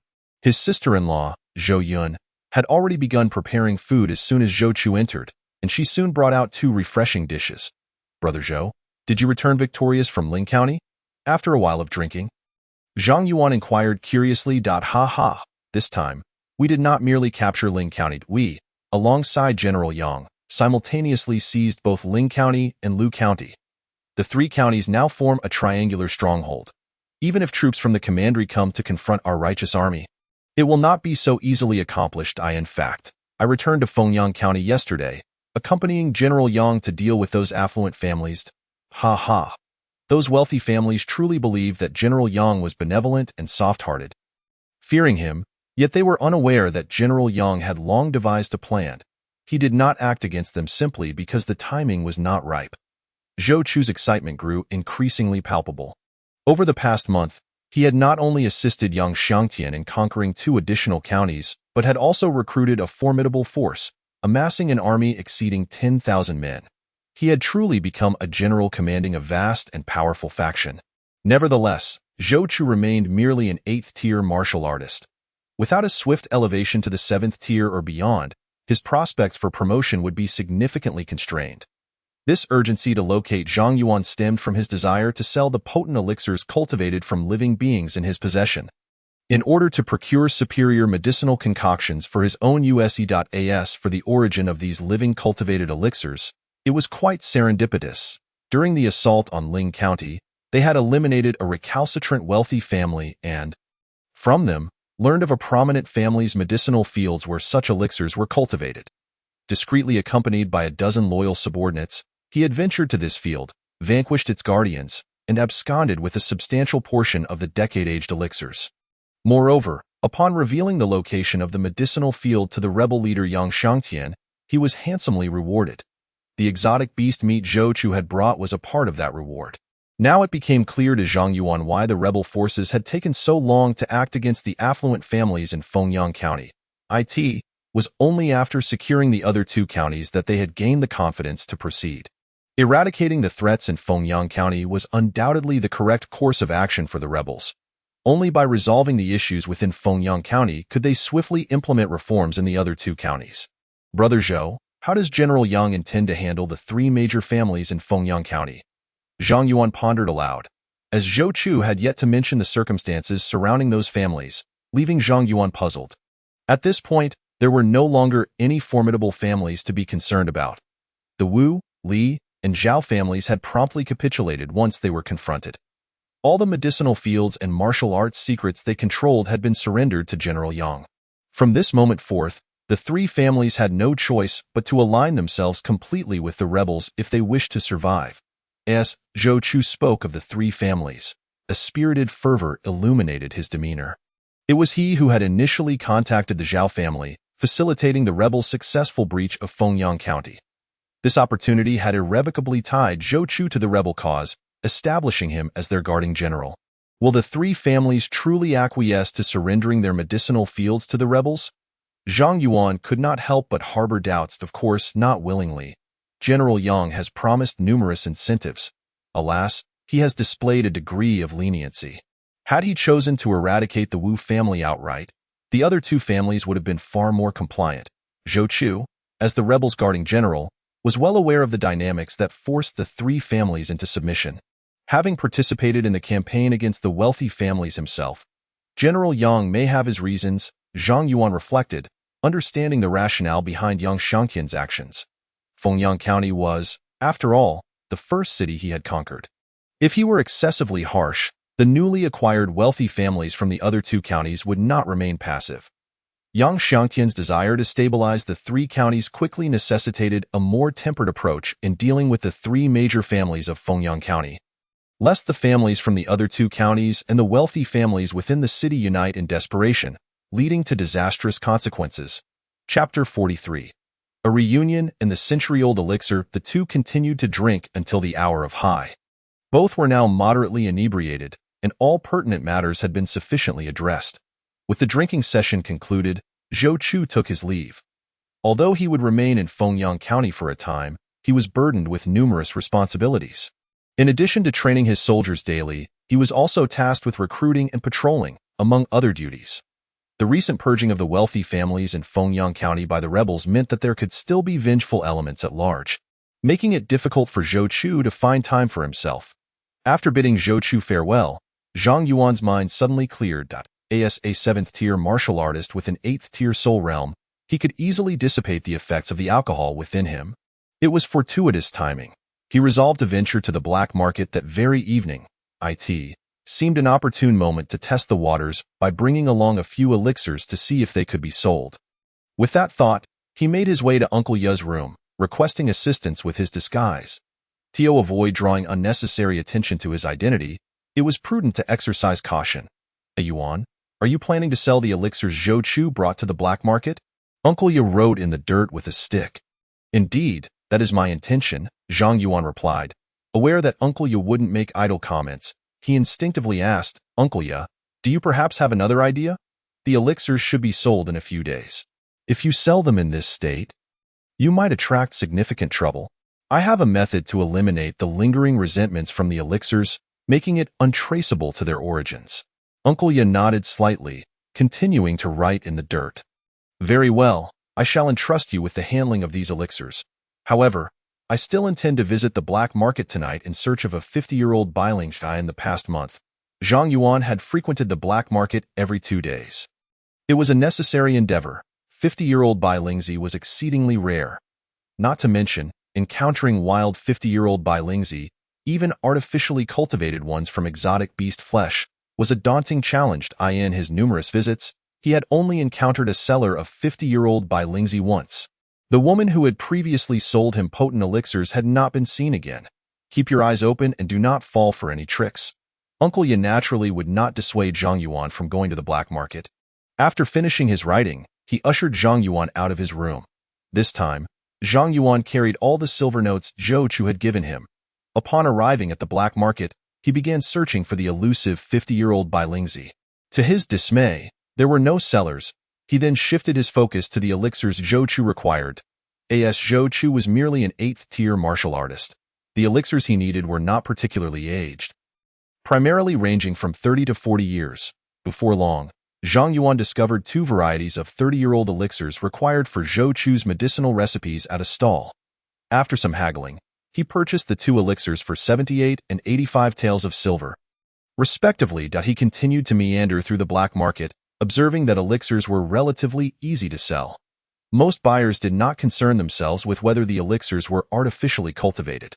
Some even sought out these less expensive, artificially cultivated elixirs. Unfortunately, very few sellers offered artificially cultivated elixirs in the black market. Thus far, only 2 or 3 individuals had sold elixirs cultivated from exotic beast blood, aged between 10 to 30 years. Having visited the black market many times, Zhang Yuan had never paid close attention to this aspect before. Today, keen on understanding the market dynamics, he found himself observing those purchasing elixirs, leading to valuable insights. Suddenly, he spotted her. After such a lengthy interval, he had finally encountered the woman who had sold him the 70-year-old elixir cultivated from exotic beasts. As she entered the ULIT house with a man. Zhang Yuan contemplated for a moment before deciding to wait outside the establishment. Of course, he had no intention of causing her trouble. Rather, he wished to ascertain if she had any elixirs of interest to him. Although there were drawbacks to consuming elixirs cultivated from exotic beasts, Zhang Yuan found them manageable. If he could procure a 50-year-old elixir from her at a reasonable price, it would certainly alleviate some of his burdens. Fair maiden, please hold. Before long, the woman exited the tea house, and Zhang Yuan promptly approached her, blocking her path. Sir, what is it that you require? The woman became wary upon noticing the unfamiliar man addressing her. Are you perhaps selling elixirs? I am in search of 50-year-old Bai Lingzi, Zhang Yuan stated, a hint of a smile gracing his lips as he directly revealed his identity and purpose. TSU. I must admit, I did not recognize you. Your disguise is quite impressive. I do not have 50-year-old Bai Lingzi, but I do possess a 100-year-old Bai Lingzi. I wonder if you would be interested in purchasing it? She replied, lowering her voice. Let us discuss this inside the tea house, Zhang Yuan suggested, eager to negotiate. A 100-year-old Bai Lingzi, even if cultivated from exotic beast flesh, was an exceedingly rare find. Very well. The woman cast a lingering glance at Zhang Yuan before following him into the tea house. They entered the same room as last time. The price for the century-old Bai Lingzi was set at 1,500 taels of silver. I wonder, can you afford such a sum? My friend? Noticing Zhang Yuan's silence upon entering, the woman took the initiative to speak. Is this grand medicine cultivated from the flesh of extraordinary beasts or from living humans? Zhang Yuan's gaze sharpened as he fixed it on the woman, his tone remaining neutral. So you are also knowledgeable in this field. I shall not conceal the truth. This century-old Bai Lingzi is indeed nurtured from the blood and flesh of a demon beast. If you are sincere, the price is 1,200 taels of silver. That is the lowest I can offer. The woman felt a twinge of anxiety in her heart. In the black market of Fengyang County, it was rare for anyone to sell medicinal herbs over 50 years old that were artificially cultivated. This situation arose mainly because Fengyang County is dominated by 3 prominent families in the county office, which possessed the capability to cultivate such high-aged medicinal herbs. Selling a herb cultivated from extraordinary beast flesh could easily reveal her identity. If it truly is a century-old Bai Lingzi cultivated from extraordinary beast flesh, I can offer 1,000 taels of silver. However, I have another question. Might you enlighten me, fair maiden? The price of 1,200 taels for a grand medicine cultivated from extraordinary beasts is already exceedingly low. Zhang Yuan's counteroffer of 1,000 taels stemmed from his dissatisfaction with the previous encounter, seeking to regain some face. Pray, do clarify, my friend? The woman furrowed her brow slightly, suddenly overcome by a sense of foreboding. Fair maiden, you must have established channels to procure these grand medicines, correct? I am inclined to propose a long-term collaboration, requiring a monthly supply of 50-year-old Bai Lingzi, along with several 30-year-old grand medicines. Priced according to the market value of extraordinary beast cultivated herbs, Zhang Yuan suggested tentatively.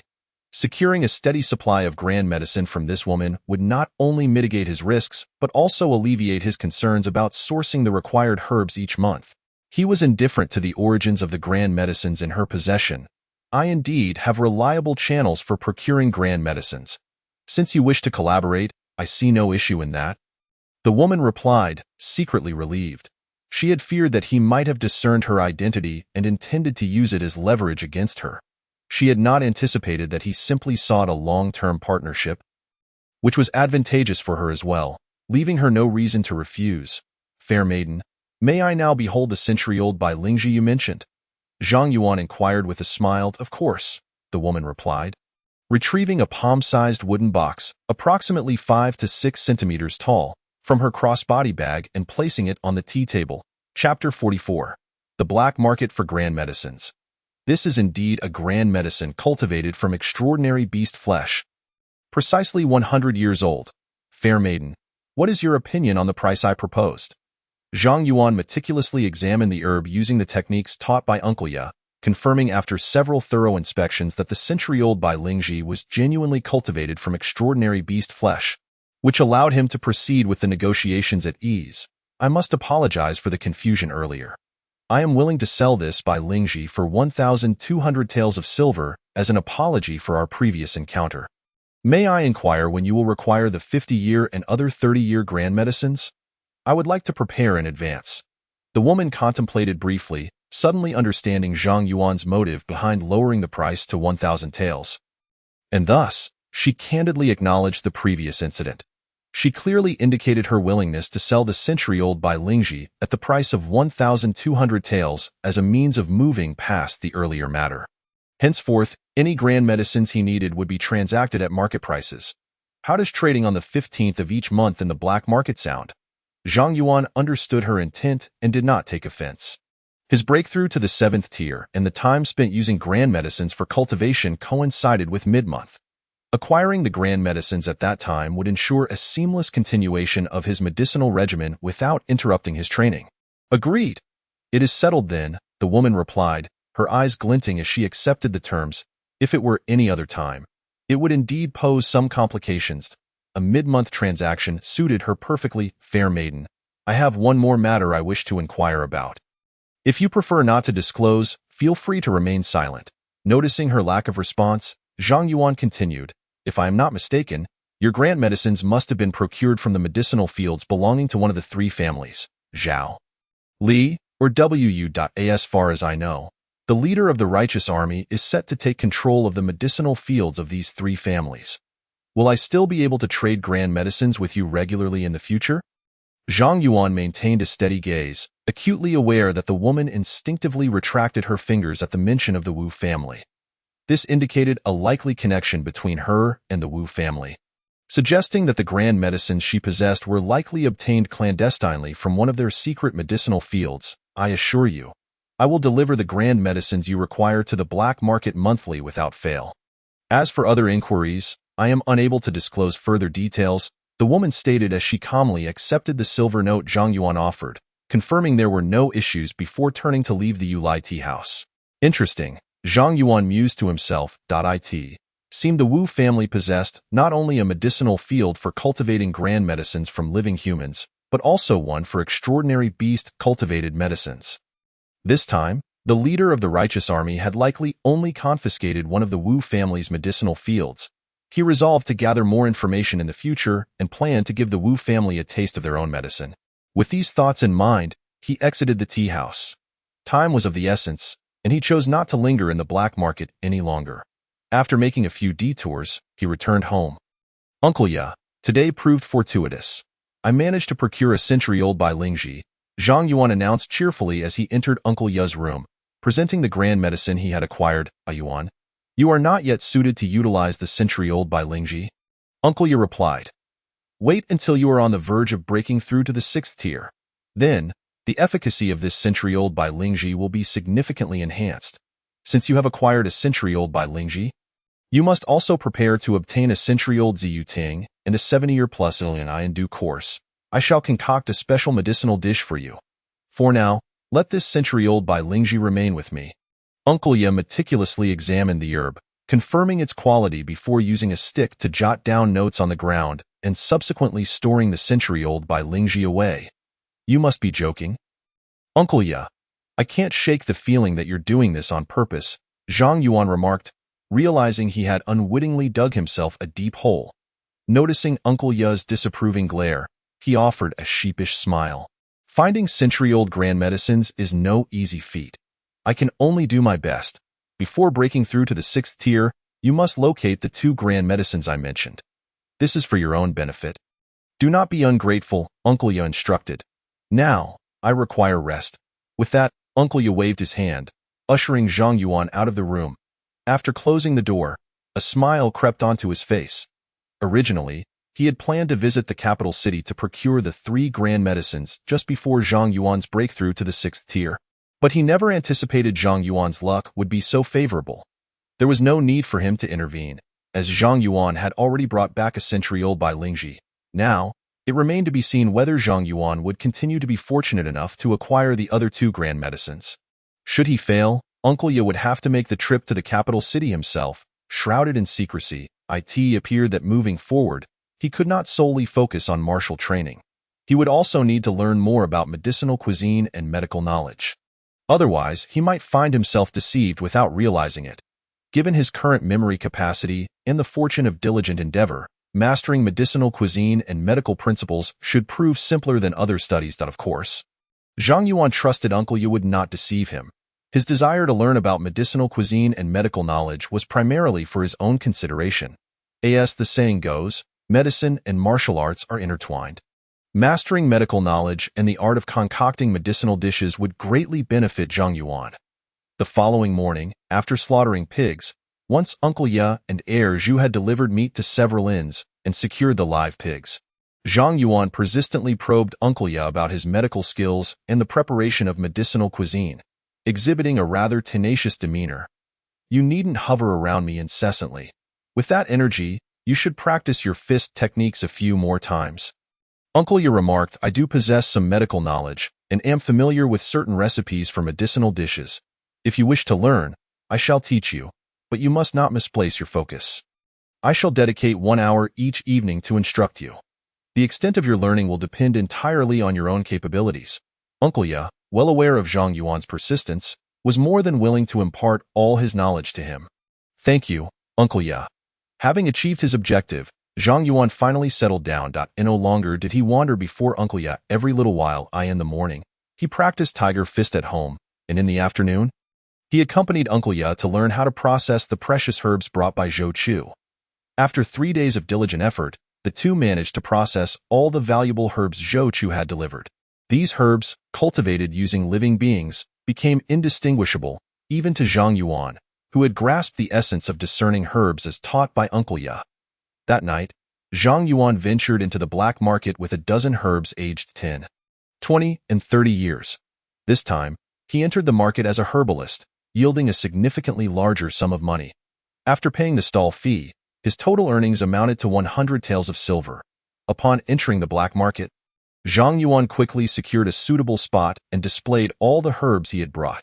He then took out several pre-prepared wooden signs, inscribed with prices and ages, placing them in front of each herb to clearly indicate their worth.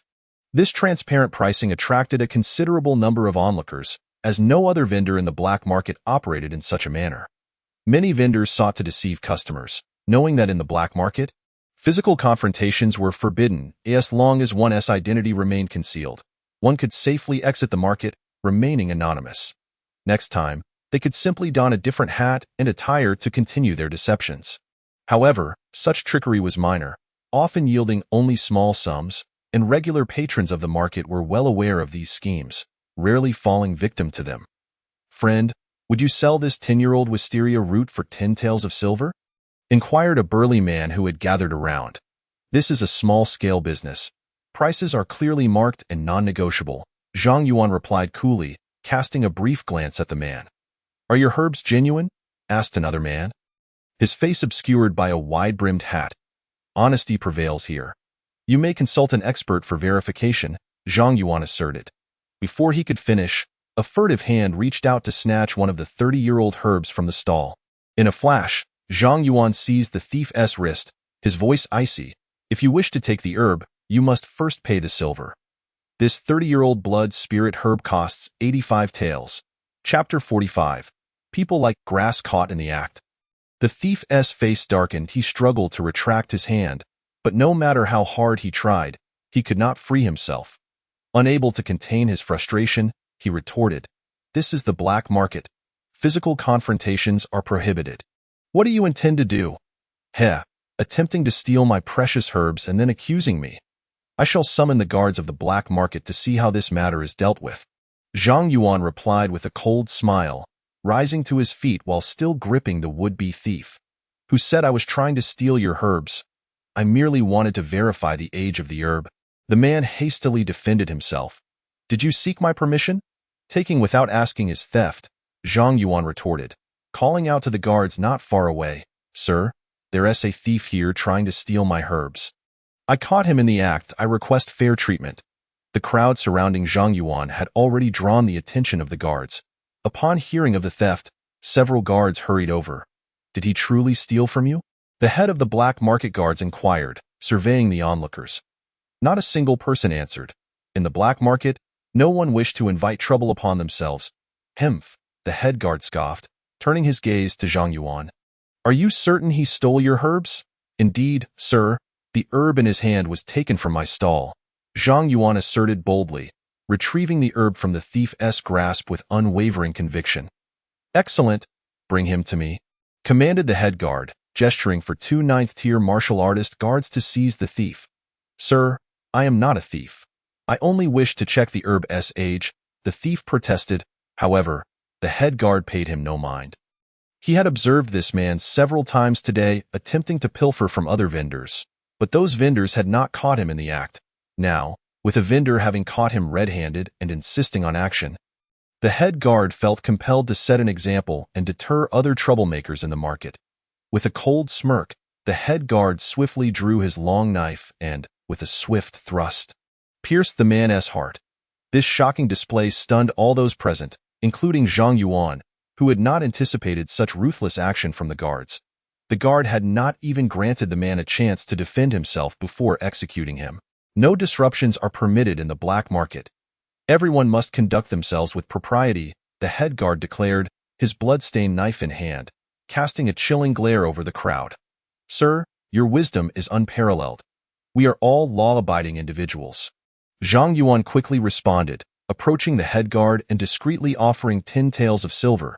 I sincerely appreciate your fair handling of the situation. This is but a small token of my gratitude. Zhang Yuan's deft maneuver went unnoticed by the other onlookers, who simply observed his close interaction with the head guard. The black market welcomed those who respected its rules and engaged in legitimate trade but would not tolerate any breaches of its regulations. Had you dared to act directly, I would have dealt with you according to the market's rules, the head guard remarked, discreetly pocketing the silver and instructing his subordinates to handle the body before continuing their patrol. After walking a short distance, as if recalling something, he turned to Zhang Yuan. I will be nearby. Should you encounter any further troubles, simply call out. It seemed the 10 taels of silver had not been given in vain. Zhang Yuan initially believed that this individual was a ruthless villain, one who would consume others without leaving a trace. To his surprise, in the end, the person still managed to advocate for himself. Upon returning to his stall, Zhang Yuan resumed his sale of potent herbs. After the earlier incident, the onlookers recognized that the vendor was not merely a formidable martial artist, but also a formidable character. Consequently, no one dared to act out of line. Those in need proceeded to purchase the herbs at the clearly marked prices, while those without needs refrained from lingering to gawk. Instantly, the crowd surrounding Zhang Yuan's stall dwindled by more than half. Although the number of people had diminished, those who remained were primarily interested in making purchases. Zhang Yuan's herbs were genuine and fairly priced, with no issues regarding their age, and he had clearly indicated their costs. Within less than an hour, all the dozen or so herbs he had brought were sold, accumulating over 500 taels of silver. If such an amount were in the possession of a ninth-grade martial artist, it would undoubtedly attract the envy of many. However, Zhang Yuan had just unveiled a strength that surpassed the ninth grade, dispelling many of the malicious thoughts that lingered in people's minds. In the black market, it was not only robbers who eyed those who entered. Many martial artists also targeted those of lesser power who appeared wealthy and vulnerable. Even though the security in Fengyang County had improved under the management of the righteous army, there remained individuals who valued money over their lives. In this world, one might argue that there are no truly good people, yet there will always be an abundance of villains. After selling the potent herbs, Zhang Yuan did not immediately depart from the black market. Instead, he wandered around, assisting Zhou Chu in searching for the required herbs. A few days prior, he had procured several herbs aged over 30 years. Now, he needed just 2 more types to complete the collection. As for the auxiliary herbs, they could easily be found in the various pharmacies within Fengyang County, making a trip to the black market unnecessary. Since Zhou Chu was an 8th-grade martial artist, his required herbs were predominantly of 30 years or older. Zhang Yuan swiftly gathered the herbs needed for Zhou Chu's medicinal concoction, spending less than 300 taels of silver in total. This was not far off from the price of the medicinal concoction he intended to use himself. This situation arose mainly because Zhou Chu, eager to enhance his strength swiftly, had provided a recipe that called for quite valuable ingredients. Of course, this would yield better results for an 8th-grade martial artist. However, there existed certain drawbacks. Utilizing such a recipe, while capable of significantly boosting strength in a short period, would also leave the martial artist's foundation unstable, jeopardizing their future prospects. Zhang Yuan understood Zhou Chu's predicament but could not accept advancing his own strength through such a hasty and reckless approach.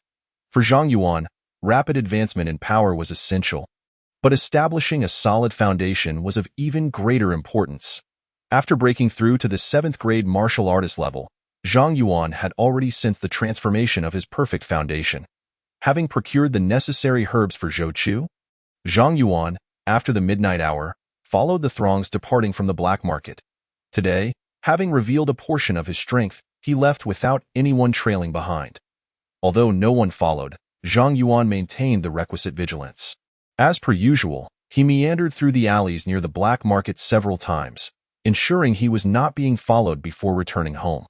The following day, in the afternoon during the hour of Shun, Zhang Yuan arrived at Zhou Chu's residence with potent herbs, 2 large pieces of pork, and several pig bones. On his way, he noticed a significant increase in the number of pedestrians on the streets. These individuals no longer appeared emaciated and devoid of vitality. Instead, most possessed a glimmer of hope and brightness in their eyes. When encountering patrolling soldiers of the righteous army, they no longer exhibited the same fear and timidity they had displayed when faced with the constables. It seemed that in just a few months, Fengyang County had undergone a remarkable transformation. Such changes felt almost surreal. Knock, knock, knock. Sister-in-law, it is a Yuan, Zhang Yuan announced as he rapped on the gate of Zhou Chu's home.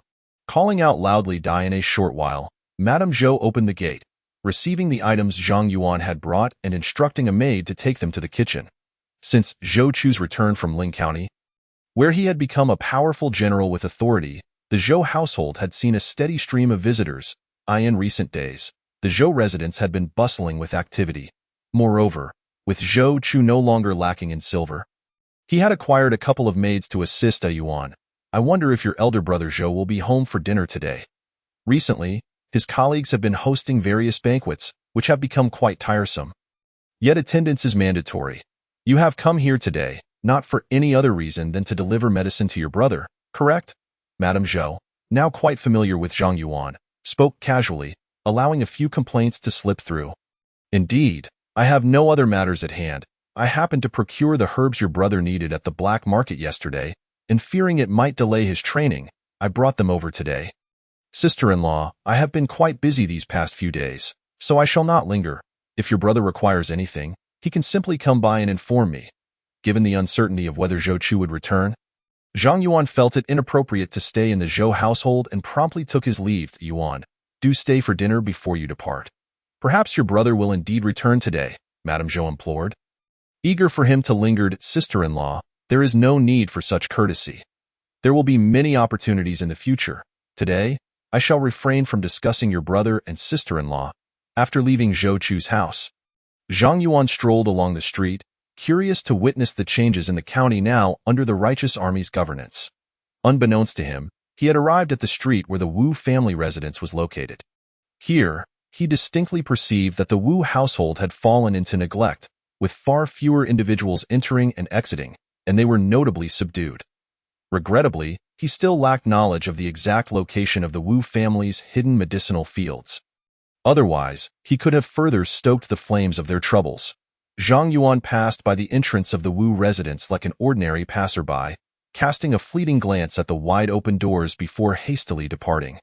With his current strength, he was not yet capable of confronting the Wu family. He needed to continue biding his time, striving to break through to the 6th or even 5th grade level, in order to avenge his elder brother. Zhang Xin. The ensuing period, Fengyang County remained remarkably tranquil. With lower taxes and provisions distributed by the righteous army, the lives of the common folk improved significantly.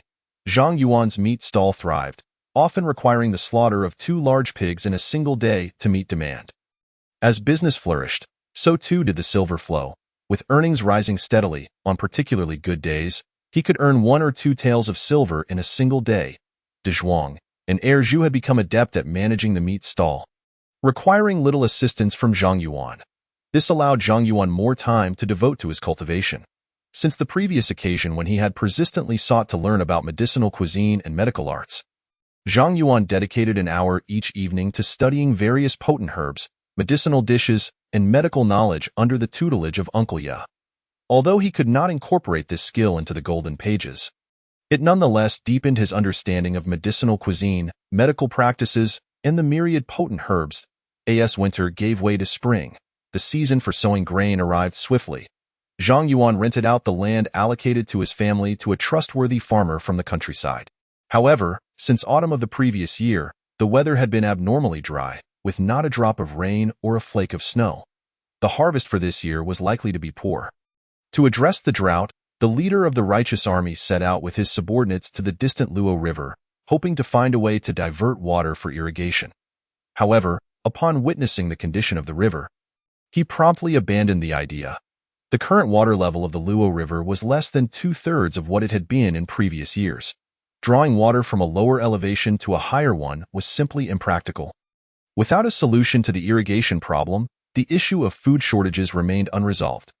To solidify their foundation and sustain so many soldiers and the populace of 3 counties, alternative measures had to be sought. As natural disasters and human calamities intensified across the various provinces of the Great Xia Kingdom, rebellions and uprisings surged forth like a flood breaching its dam, spiraling out of control. Surrounding powerful foreign tribes eyed the situation hungrily, poised to act. Presently, the Great Xia Kingdom faced both internal strife and external threats. In a small place like Fengyang County, should it fall, the Great Xia Kingdom would scarcely bother to intervene. This created an opportunity for the righteous army led by Yang Xiangtian to plot against the other counties of Mingchuan Prefecture. Fate's decree. The heavens reward diligence. Attributes. Effort yields results. Tiger Fist. Masterful. 283600. Soul Nourishing Technique. Fragment. Proficient. 1400. Martial Arts Realm. 7th grade. Bone Refinement. Spirit Realm.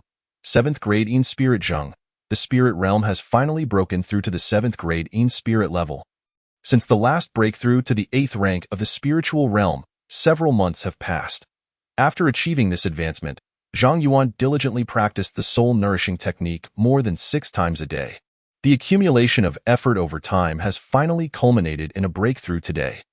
With a strengthened spirit, Zhang Yuan perceives an enhancement in his mental state and an amplification of his sensory acuity. Nearly every sound and movement within a 10-meter radius seems to be within his awareness. A truly remarkable sensation. It differs entirely from seeing with one's eyes or hearing with one's ears, and is unlike the divine sense of cultivators that can probe their surroundings. This is an extraordinarily unique feeling, as if anything that could pose a threat to him or any ill intent directed his way within that range could be keenly sensed. If one were to describe it with a specific term, sixth sense would be most fitting. With the breakthrough in the spiritual realm, the subsequent practice of the Tiger Fist will be considerably easier. According to his current training pace, mastering the Tiger Fist to its peak will require at least 4 to 5 more months. The sword technique he previously acquired from Zhao Dahu could also be attempted for practice. Zhang Yuan recognizes that the killing techniques he is currently learning are somewhat too singular. Not long ago, he had asked Zhou Chu to inquire about the whereabouts of the members of the Fierce Tiger Gang. He learned that Zhao Daxiong had long been assigned to Luxian and would not return for 2 to 3 years unless unforeseen circumstances arose. Therefore, he need not worry about his practice of the sword technique from Zhao Dahu being discovered. In fact, had Zhao Daxiong still been in Fengyang County, Zhang Yuan would never have left such a potential threat for himself. With his current prowess, eliminating Zhao Daxiong would merely be a slight inconvenience. The name Mad Demon Sword Technique is rather intriguing.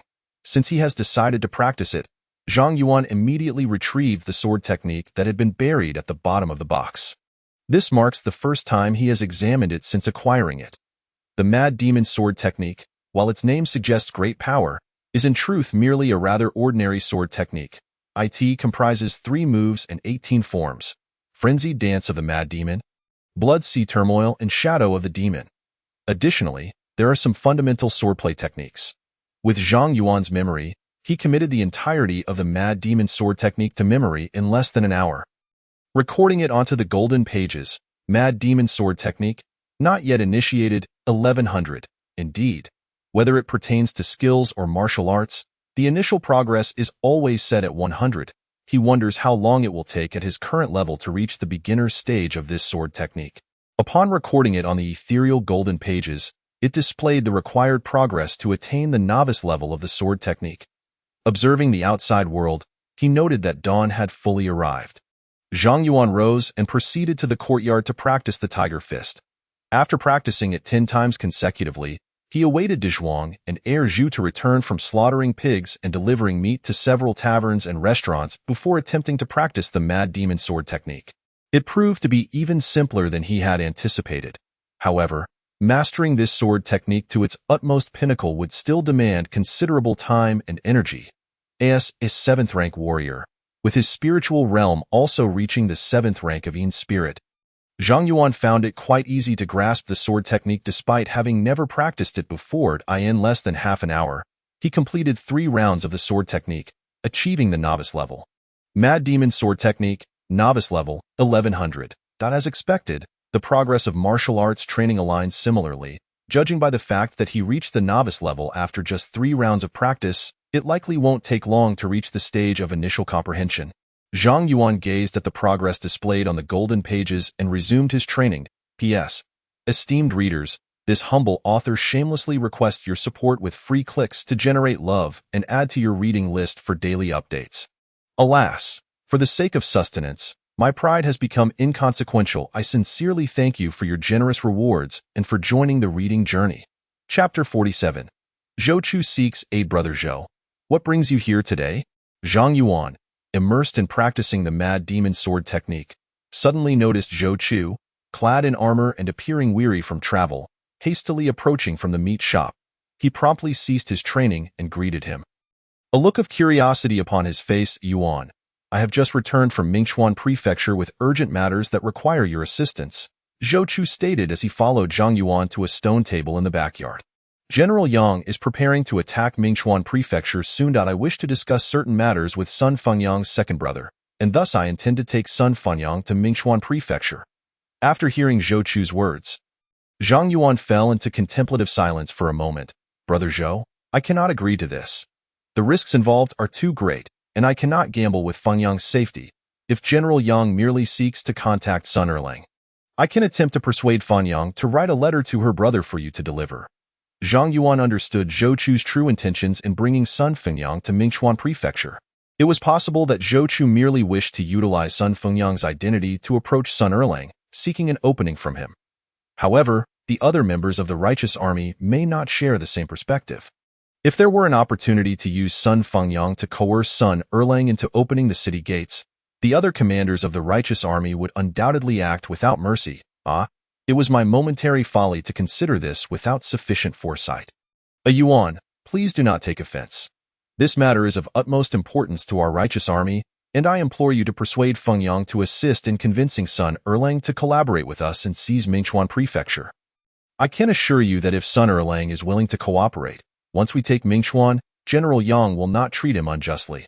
Having followed Yang Xiangtian and successfully captured 2 county seats, Zhou Chu was well aware of the situation on the battlefield and no longer mentioned taking Sun Fengyang along to Mingchuan Prefecture. Brother Zhou, please have some water while you wait a moment. I will go fetch Fengyang. You can explain the specifics to her. Zhou Chu's urgent visit indicated the matter had reached a critical point. After speaking, Zhang Yuan rose and left the backyard, heading to Sun Fengyang's home. Fengyang, this matter is of great significance, and you must consider it carefully, Zhang Yuan stated with utmost seriousness. Brother Yuan, are you aware of the situation with the righteous army? If my brother does not open the gates, do they have any hope of breaching Mingchuan Prefecture? Sun Fengyang occasionally corresponded with Sun Erlang and was aware of some circumstances regarding Mingchuan Prefecture. However, she knew nothing of the righteous army's situation. This matter was critical for her brother Sun Erlang. A wrong choice could lead to disastrous consequences. I am not entirely certain of the specifics. However, based on General Yang's recent conduct, the righteous army should have substantial confidence in capturing Mingchuan Prefecture. Brother Zhou's request for your assistance in contacting your second brother should be aimed at minimizing the losses in the siege. Zhang Yuan had been paying considerable attention to the righteous army lately, and he possessed some understanding of their situation. However, having never seen the army's leader, Yang Xiangtian, he could not ascertain the true state of affairs, only offering a rough estimate. Thank you, Brother Yuan, for considering my situation. Let us go meet General Zhou, Sun Fengyang said with a slight nod. refraining from further inquiries. Upon seeing Zhang Yuan bringing son Fengyang over, Zhou Chu quickly rose to greet them. Fengyang, I presume Brother Yuan has briefed you on the general situation. I have come to request your assistance in persuading your second brother to join the righteous army. As the three took their seats, Zhou Chu wasted no time in getting to the point. He had contemplated much and realized that sincerity was paramount for achieving the best outcome. I wish to understand the situation of the righteous army. I would appreciate it if General Zhou could answer my questions honestly, so that I may know how to convince my brother to support the righteous army. Sun Fengyang spoke with precision, leaving little room for fault. Even Zhang Yuan, who was familiar with her, was taken aback by her demeanor. Fengyang, feel free to raise any questions. As long as they do not pertain to the secrets of the righteous army, I, Zhou Chu, will answer you candidly. Zhou Chu acknowledged the validity of Sun Fengyang's points. Without a clear understanding of the righteous army, it would indeed be impossible to persuade Sun Erlang to join their ranks. Although the situation at the court of the Great Xia was precarious, the power of a tattered camel surpassed that of a horse. Sun Erlang remained a legitimate vice-commander, wielding significant authority within the prefectural army of Mingchuan. Even if he could not defend Mingchuan Prefecture, there were still other options available. It was not the case that he must join the righteous army led by Yang Shangtian simply because he could not hold the city. How confident is the righteous army in capturing Mingchuan Prefecture? If the righteous army does take the city, how will they treat the commanders defending it? What are the conditions for persuading my elder brother to join the righteous army? Sun Fengyang posed all the questions she could think of in one breath. Ever since the conquest of Fengyang County, the righteous army has implemented a series of new policies, distributing food and restoring order, managing the county with remarkable efficiency. The people are settled and content, and their lives have evidently improved compared to the previous administration of the Great Xia dynasty. These developments have fostered a considerable fondness for the righteous army in Sun Fengyang's heart. There is an 80% chance of successfully capturing Mingchuan Prefecture, if it weren't for General Yang's concerns about the potential casualties from a direct assault, which could inflict unforeseen suffering upon the citizens of Mingchuan. We would have already taken the city 3 days ago. General Yang is deeply principled and offers opportunities to defeated generals. Those willing to ally with our righteous army may continue to hold significant positions, while those who choose not to join will not face extermination at our hands. If General Sun is willing to align with the righteous army, he will undoubtedly receive General Yang's favor. As for the specific benefits to be offered, that must be discussed in person in order to entice Sun Erlang to join the righteous army. Aside from Sun Fengyang's persuasion, the most crucial factor is Sun Erlang's satisfaction with the conditions proposed by General Yang. In truth, for Zhou Chu, the primary utility of Sun Fengyang's letter lies in encouraging Sun Erlang to meet privately with the leader of the righteous army. If he is unwilling even to meet, then there is little to discuss further. I wonder how General Zhou would have me compose this letter for my brother. Although Sun Fengyang was somewhat dissatisfied with Zhou Chu's subsequent response, she did not show it. She understood that Zhou Chu was merely a general within the righteous army, and the true authority rested with the leader. Observing Sun Fengyang's inquiry, Zhou Chu secretly breathed a sigh of relief and promptly recounted the general content of the letter. The letter's content was uncomplicated.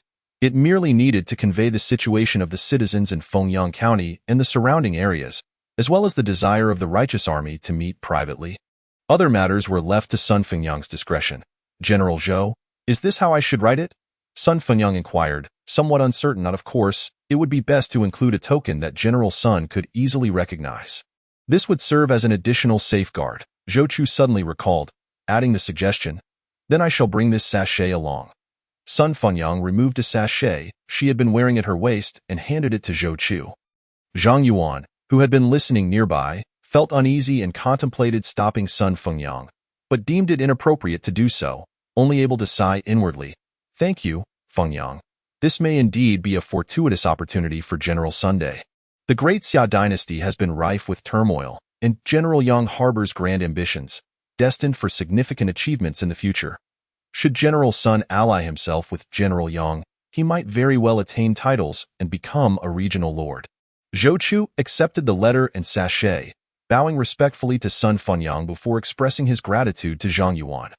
Once Sun Fengyang finished writing the letter, she promptly departed from Zhang Yuan's residence. Chapter 48.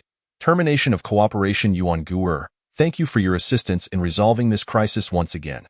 After Zhou Chu's departure, Sun Fenyang stood and offered a respectful bow. She could easily discern that Zhou Chu's visit was not merely to request a letter for her brother.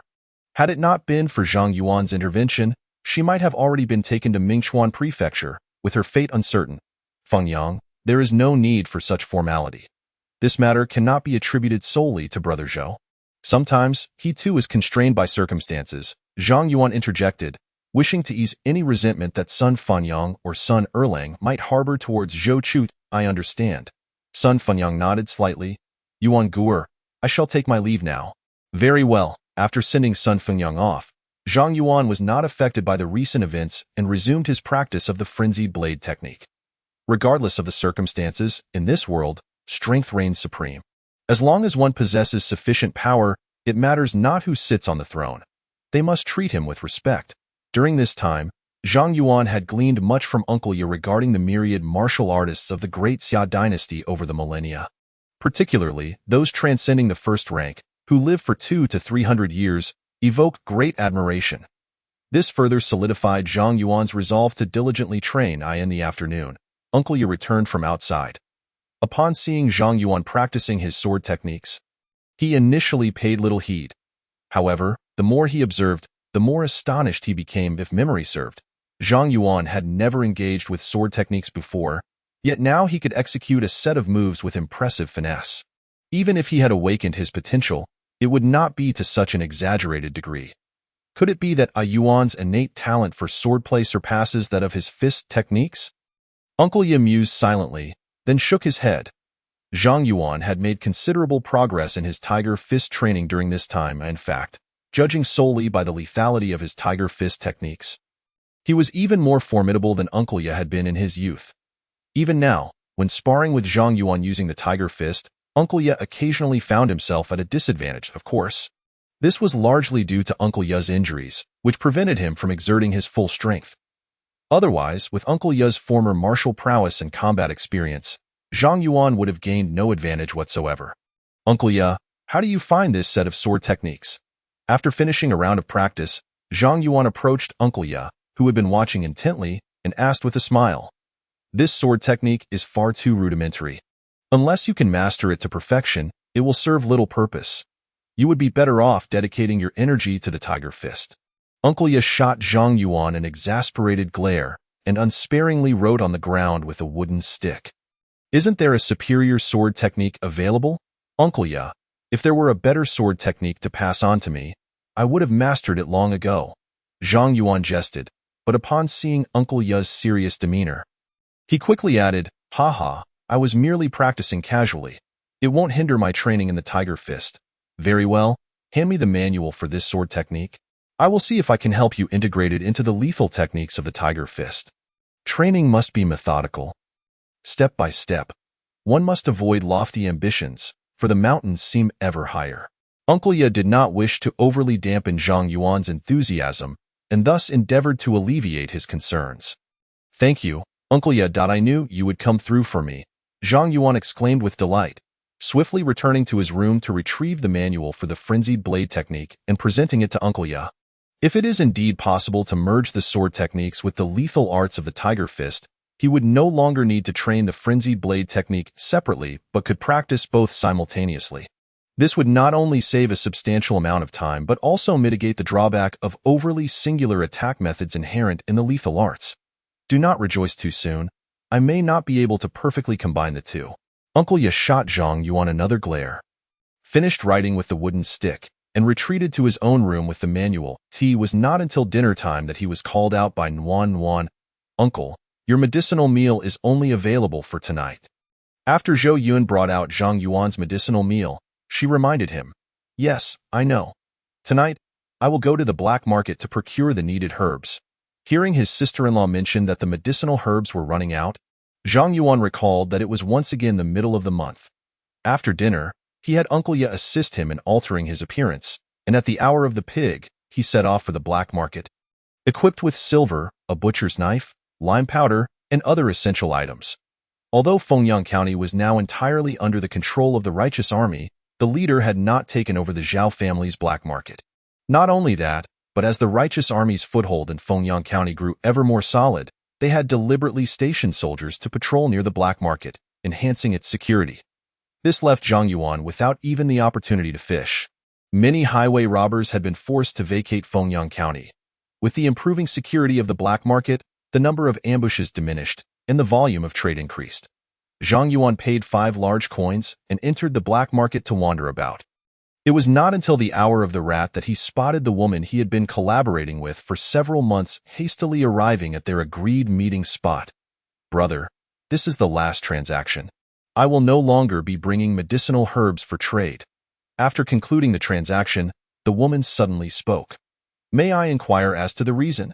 Zhang Yuan furrowed his brow, probing gently. "The leader of the righteous army, Yang Xiangtian, has seized control of most channels for procuring exotic beast blood and flesh. In the short term, it is impossible to acquire enough to cultivate more medicinal herbs." The woman spoke and, without looking back, departed from the black market. Could it be that the exotic beast blood and flesh are sourced from elsewhere? Why not capture exotic beasts from the Great Black Mountain? Watching the woman's retreating figure, Zhang Yuan found himself filled with more questions. He had initially assumed that the 3 prominent families sourced the exotic beasts needed for their medicinal herbs from the Great Black Mountain. It now appeared that the reality diverged significantly from his assumptions. With the loss of a fixed channel for procuring 50-year-old medicinal herbs, matters had indeed become complicated. Zhang Yuan contemplated the frequent visits he would have to make to the black market in search of potent medicines aged over 50 years. Coupled with the necessity of earning more silver, he could not help but feel a wave of anxiety wash over him.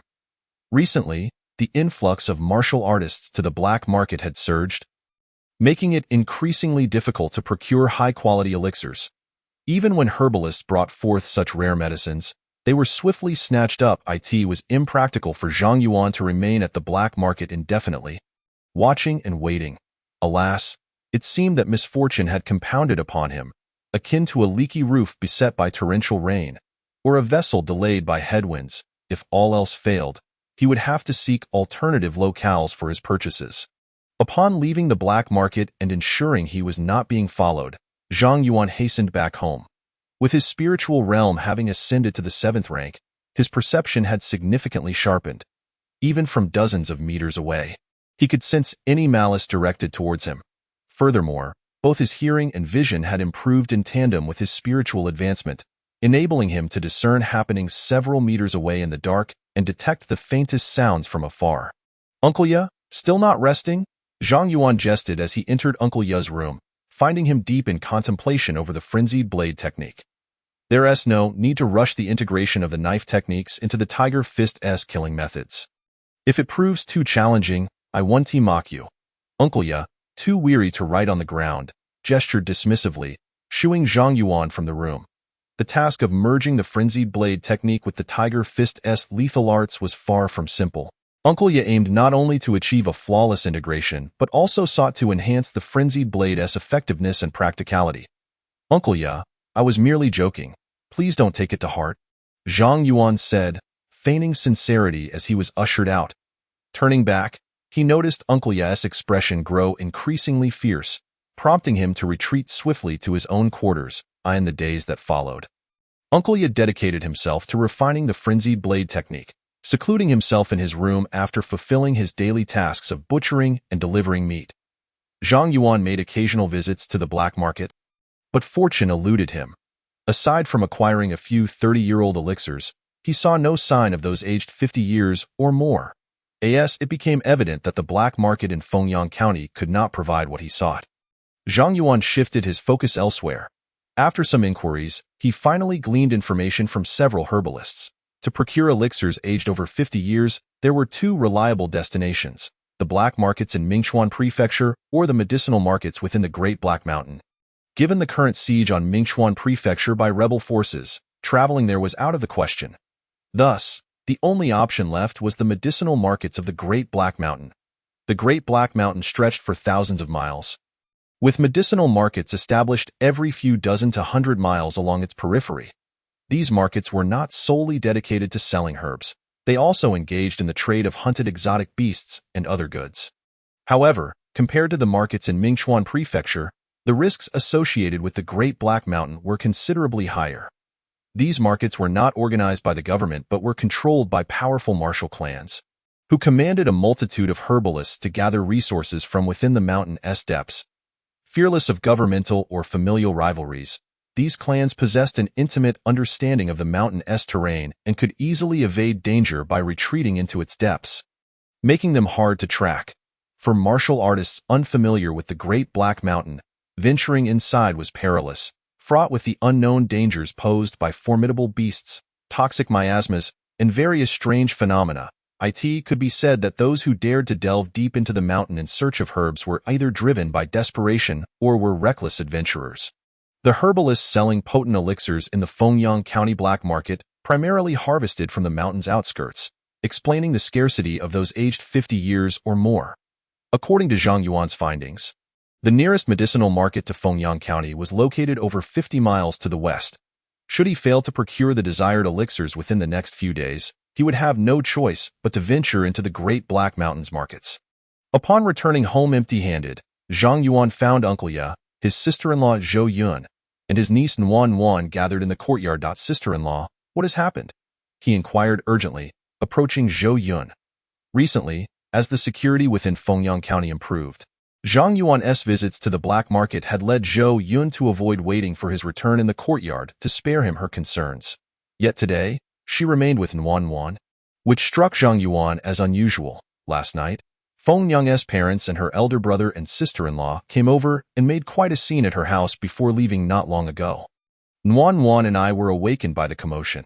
After they departed, we went to check the situation, Zhou Yun explained, noting Zhang Yuan's worried expression. Ah, I see. You startled me. I thought something significant had occurred at home.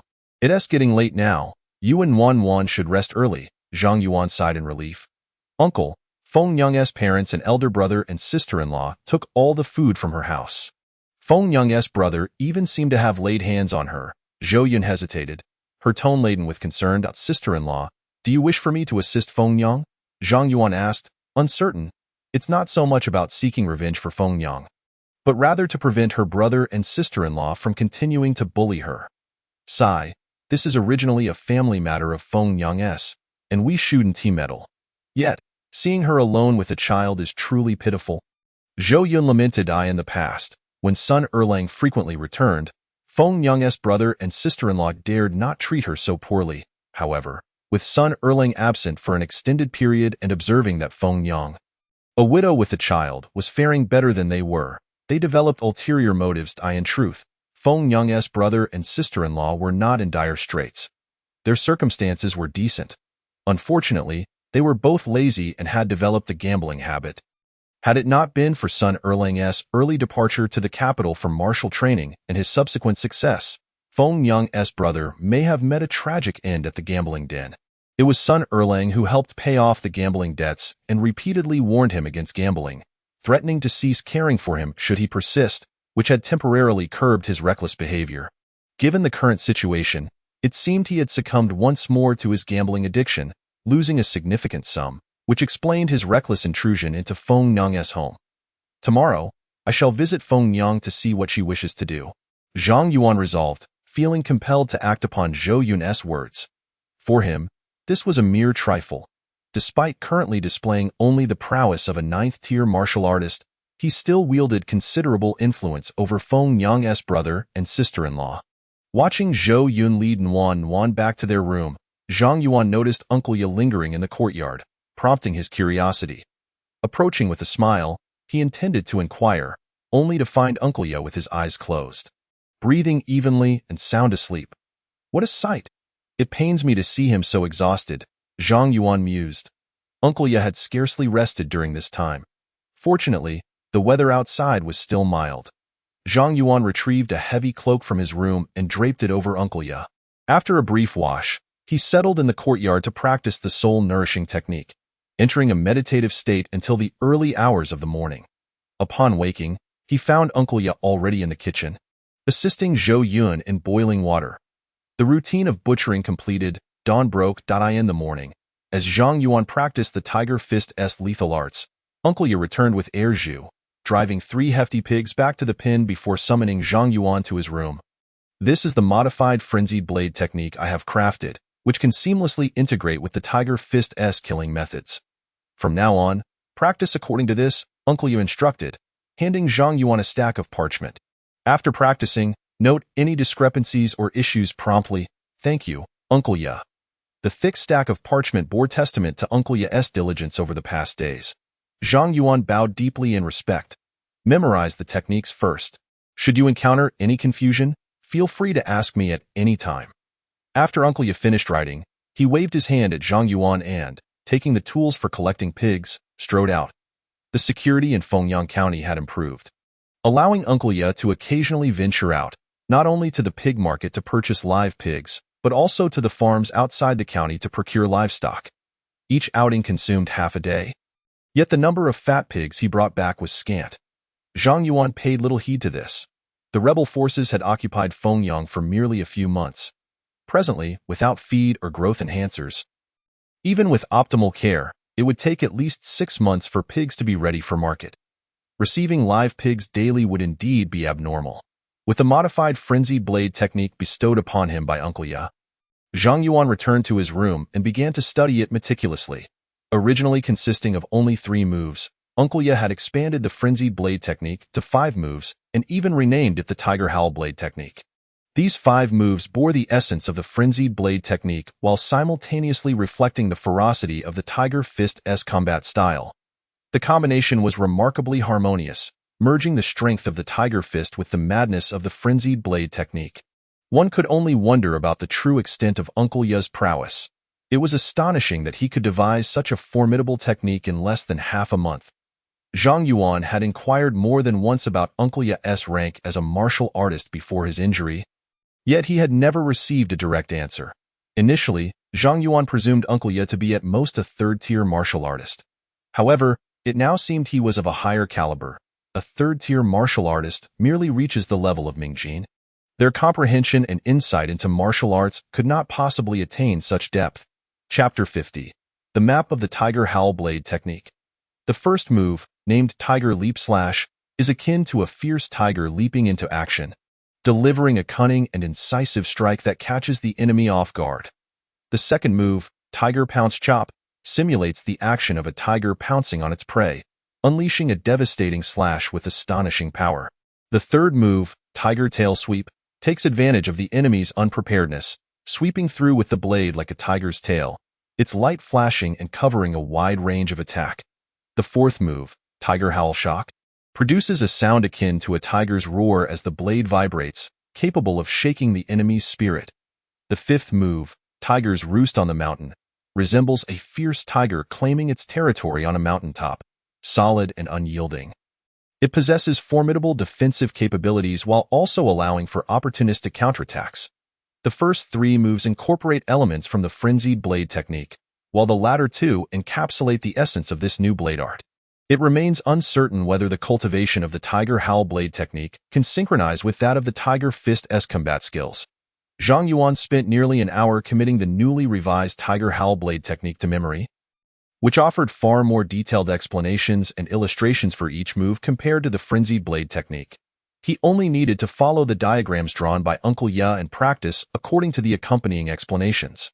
After securely storing the scroll containing the secrets of the Tiger Howl blade technique, he summoned the golden pages and attempted to transform the original frenzied blade technique into the Tiger Howl blade technique. To his surprise, it was indeed possible. It appeared that synchronizing with the Tiger Fist-esque combat techniques was not feasible, which seemed quite reasonable. Although he could not advance in tandem, he could save a considerable amount of time during his practice. Zhang Yuan had initially thought that the Tiger Howl blade technique would not be able to be recorded separately once merged with the Tiger Fist-esque combat techniques. However, he was pleasantly surprised to find that the Tiger Howl blade technique could indeed be recorded on the golden pages and even applied to some aspects of the frenzied blade technique's progression. Having reached an advanced level with the frenzied blade technique during this period, it now regressed to the initial stage upon becoming the Tiger Howl blade technique. Suddenly, Zhang Yuan had an epiphany. He focused his mind, and the frenzied blade technique appeared once more on the golden pages. Frenzied blade technique, advanced level, 235,400. As I suspected, Merely altering the recorded technique does not result in the disappearance of the original. The frenzied blade technique has become redundant for me and need not be recorded any further on the golden pages. Confirming his thoughts, Zhang Yuan concealed the frenzied blade technique from the golden pages. The golden pages allowed Zhang Yuan to record various martial arts and skills according to his will, as well as hide them at his discretion. Once hidden, any further practice of that skill would not reflect any progress. After stowing away the ethereal golden pages, Zhang Yuan ventured into the courtyard to begin practicing the Tiger Fist-S combat techniques and the Tiger Howl Blade technique. Alongside the foundational stances of the Tiger Fist, a full set of practices would take roughly half an hour to complete. Uncle, about Feng Yang, Zhou Yun approached Zhang Yuan after he finished his set of punches, reminding him, if you hadn't mentioned it, I might have forgotten about it altogether. Now is a good time for me to pay a visit. Earlier that morning, Zhang Yuan had contemplated the matter, but upon receiving Uncle Ye's revised blade technique, he had completely forgotten about it. After discussing with Zhou Yun, he tidied up briefly, changed his attire, and set out for Sun Feng Yang's residence, knocking on her door. Yuan Guer, what brings you here? Please, come in. Sun Feng Yang opened the door and hurriedly welcomed Zhang Yuan into the courtyard. Feng Yang, I heard about your elder brother and sister-in-law visiting yesterday, Zhang Yuan stated directly as soon as he entered. Waiting for Sun Feng Yang to secure the door. Sister-in-law, I came to ask how you intend to handle this matter. Thank you, Yuan Guer, for your concern. This situation truly requires your assistance, and my brother, Sun Delang, has recently started frequenting the gambling den once more. Sun Feng Yang spoke without pretense, briefly outlining her family's predicament before earnestly requesting, Yuan Guer, I would like you to warn my brother, Sun Delang, to refrain from gambling any further. Merely a warning may not suffice. If you prefer, I can take care of this matter myself. I assure you, your brother won't dare to gamble again and will lead a more honest life. Feng Yang, does your brother need to return what he took from you? Zhang Yuan inquired. Convincing Sun Delang to quit gambling would not be an easy feat yet. For Zhang Yuan, it was not a daunting task. With your intervention, I am indeed at ease. As for the things my brother took, there is no need for him to return them. After all, he is still my brother. I have some silver left by my second brother and provisions distributed by the rebel forces, so I need not worry about food. Sun Feng Yang sighed involuntarily. Every family has its own difficulties. Faced with family, she could not bring herself to be unyielding. Very well, I shall handle this matter. Zhang Yuan agreed. If there is nothing else, I will take my leave. After departing from Feng Yang's home, Zhang Yuan made his way directly to the butcher's shop, requesting a few pounds of pork from Dezhuang. He then sought out Shi Deshan, who was patrolling near Lu Street, and briefed him on Sun Delang's situation, asking him to keep an eye on him. Should he venture into the gambling den? He was to fabricate a reason to apprehend him and give him a good scare. This was a trivial matter for Shi Deshan, who readily agreed, assuring Zhang Yuan that he would intimidate Sun Delang every time he spotted him at the gambling den, ensuring that the mere mention of it would send Sun Delang trembling. Shi Deshan understood the circumstances surrounding Sun Delang's family and was also aware of Zhang Yuan's close ties with Zhou Chu. It was a simple task for him, yielding only benefits and no drawbacks. Thus, he readily consented to assist Sun Feng Yang in resolving this issue. By the time Zhang Yuan returned home, it was already noon. After lunch, he practiced the Tiger Fist 4 more times in the afternoon that evening. He continued to scour the black market for information. Time flew by swiftly, and before he knew it, 10 days had passed. It became imperative for him to visit the herbal market in Hay Mountain. Throughout those 10 days, Zhang Yuan had almost daily ventured into the black market at Fengyang County, yet he had not once encountered the 50-year-old Bai Lingji. However, he had gleaned more information regarding the herbal market in Hay Mountain, and had purchased a simple map of the area from a herbal gatherer for 500 taels of silver. With the medicinal food nearly consumed, Zhang Yuan finally resolved to take action. That evening, he shared his decision with Uncle Ya and sister-in-law Zhou Yun. Uncle, do you really have to go? Zhou Yun fell silent for a moment, her eyes filled with concern. Although Fengyang County had been thoroughly secured by the rebel forces and was quite stable, the dangers outside the city were incomparable. Furthermore, the nearest herbal market at Hay Mountain was over 50 miles away. No one could guarantee that the journey would be free from bandits and robbers. Sister-in-law, there is no need for worry. I am now a 7th-tier martial artist, and I have also trained in the Tiger Fist-S combat techniques and the Tiger Howl Blade technique taught by Uncle Ya. My strength is above average among 7th-tier martial artists. I possess the ability to protect myself against ordinary bandits. Zhang Yuan reassured her, turning to Uncle Ye for support. Let a Yuan go, Uncle Ye replied, subtly encouraging him. His prowess is not to be underestimated even among the nearby counties. Typical bandits and robbers are truly no match for him. Even if he were to genuinely struggle, escaping would pose no difficulty whatsoever. Uncle Ye does not need to signal Zhang Yuan. He would rather Zhang Yuan venture out into the world, staying cooped up at home day after day, no matter how exceptional his talent. He cannot become a true master. Every martial arts expert has forged their strength through continuous growth amidst slaughter and peril. Of course, Uncle Ye is unaware that Zhang Yuan possesses the heavenly reward for diligence, fate, and the golden pages. With effort, there will surely be gains, and progress is inevitable with cultivation. Chapter 51. Woolipa Market. Then go, but exercise utmost caution. Do not let your guard down. Uncle Ye had no objections, and Zhou Yun could only offer repeated admonitions. I shall heed your words, sister-in-law, Zhang Yuan replied earnestly. Sitting beside him, Uncle Ye couldn't help but twitch his lips upon hearing Zhang Yuan's declaration. When it comes to being cautious, within the city of Fengyang, if Zhang Yuan claims the second spot, no one could dare claim the first.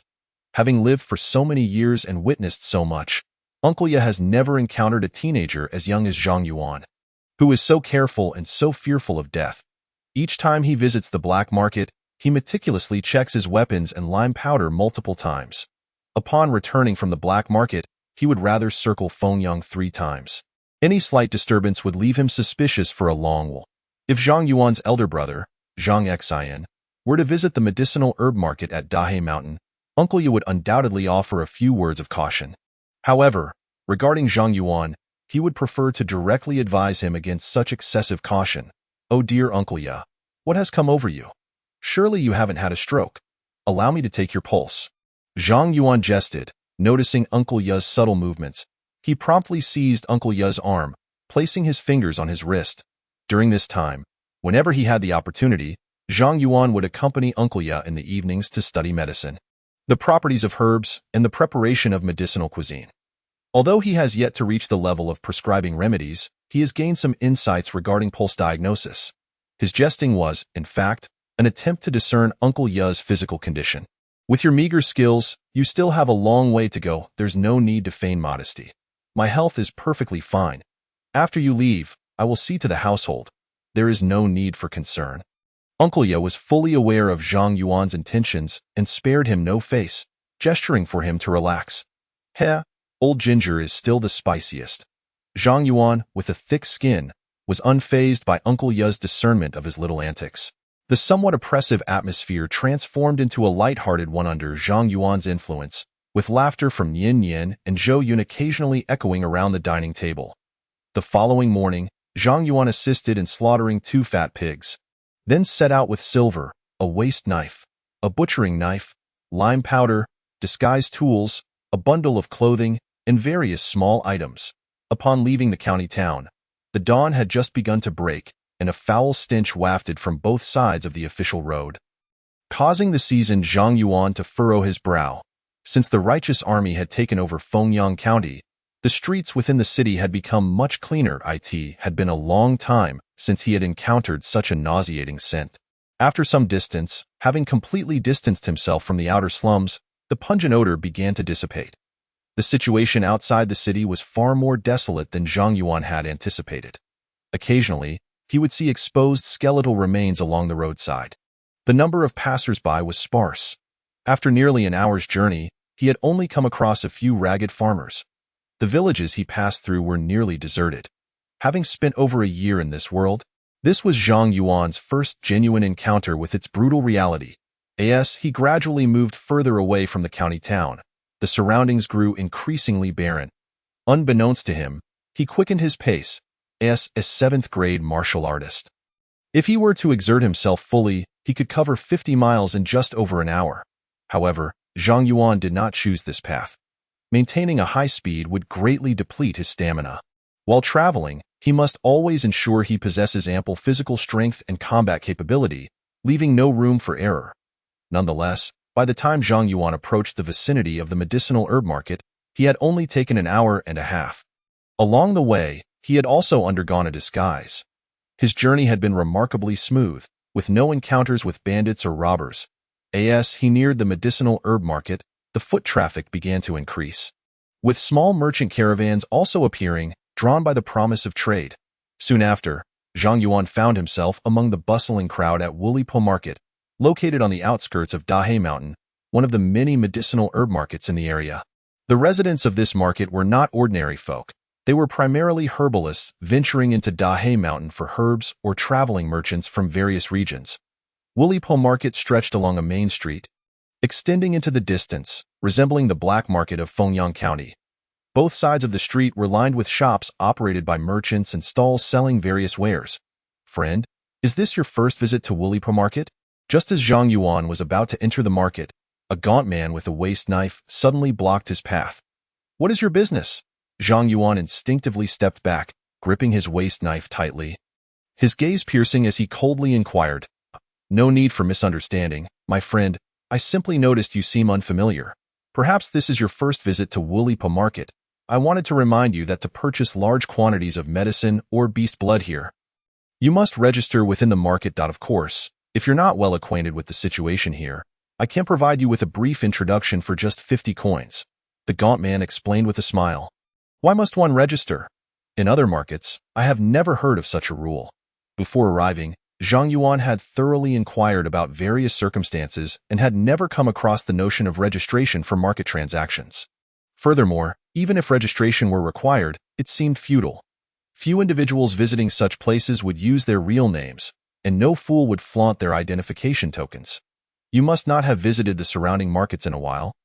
My friend, a month ago, this rule was instituted across all markets. Strangers wishing to purchase beast meat or medicines must first complete a simple registration. However, you need not worry excessively.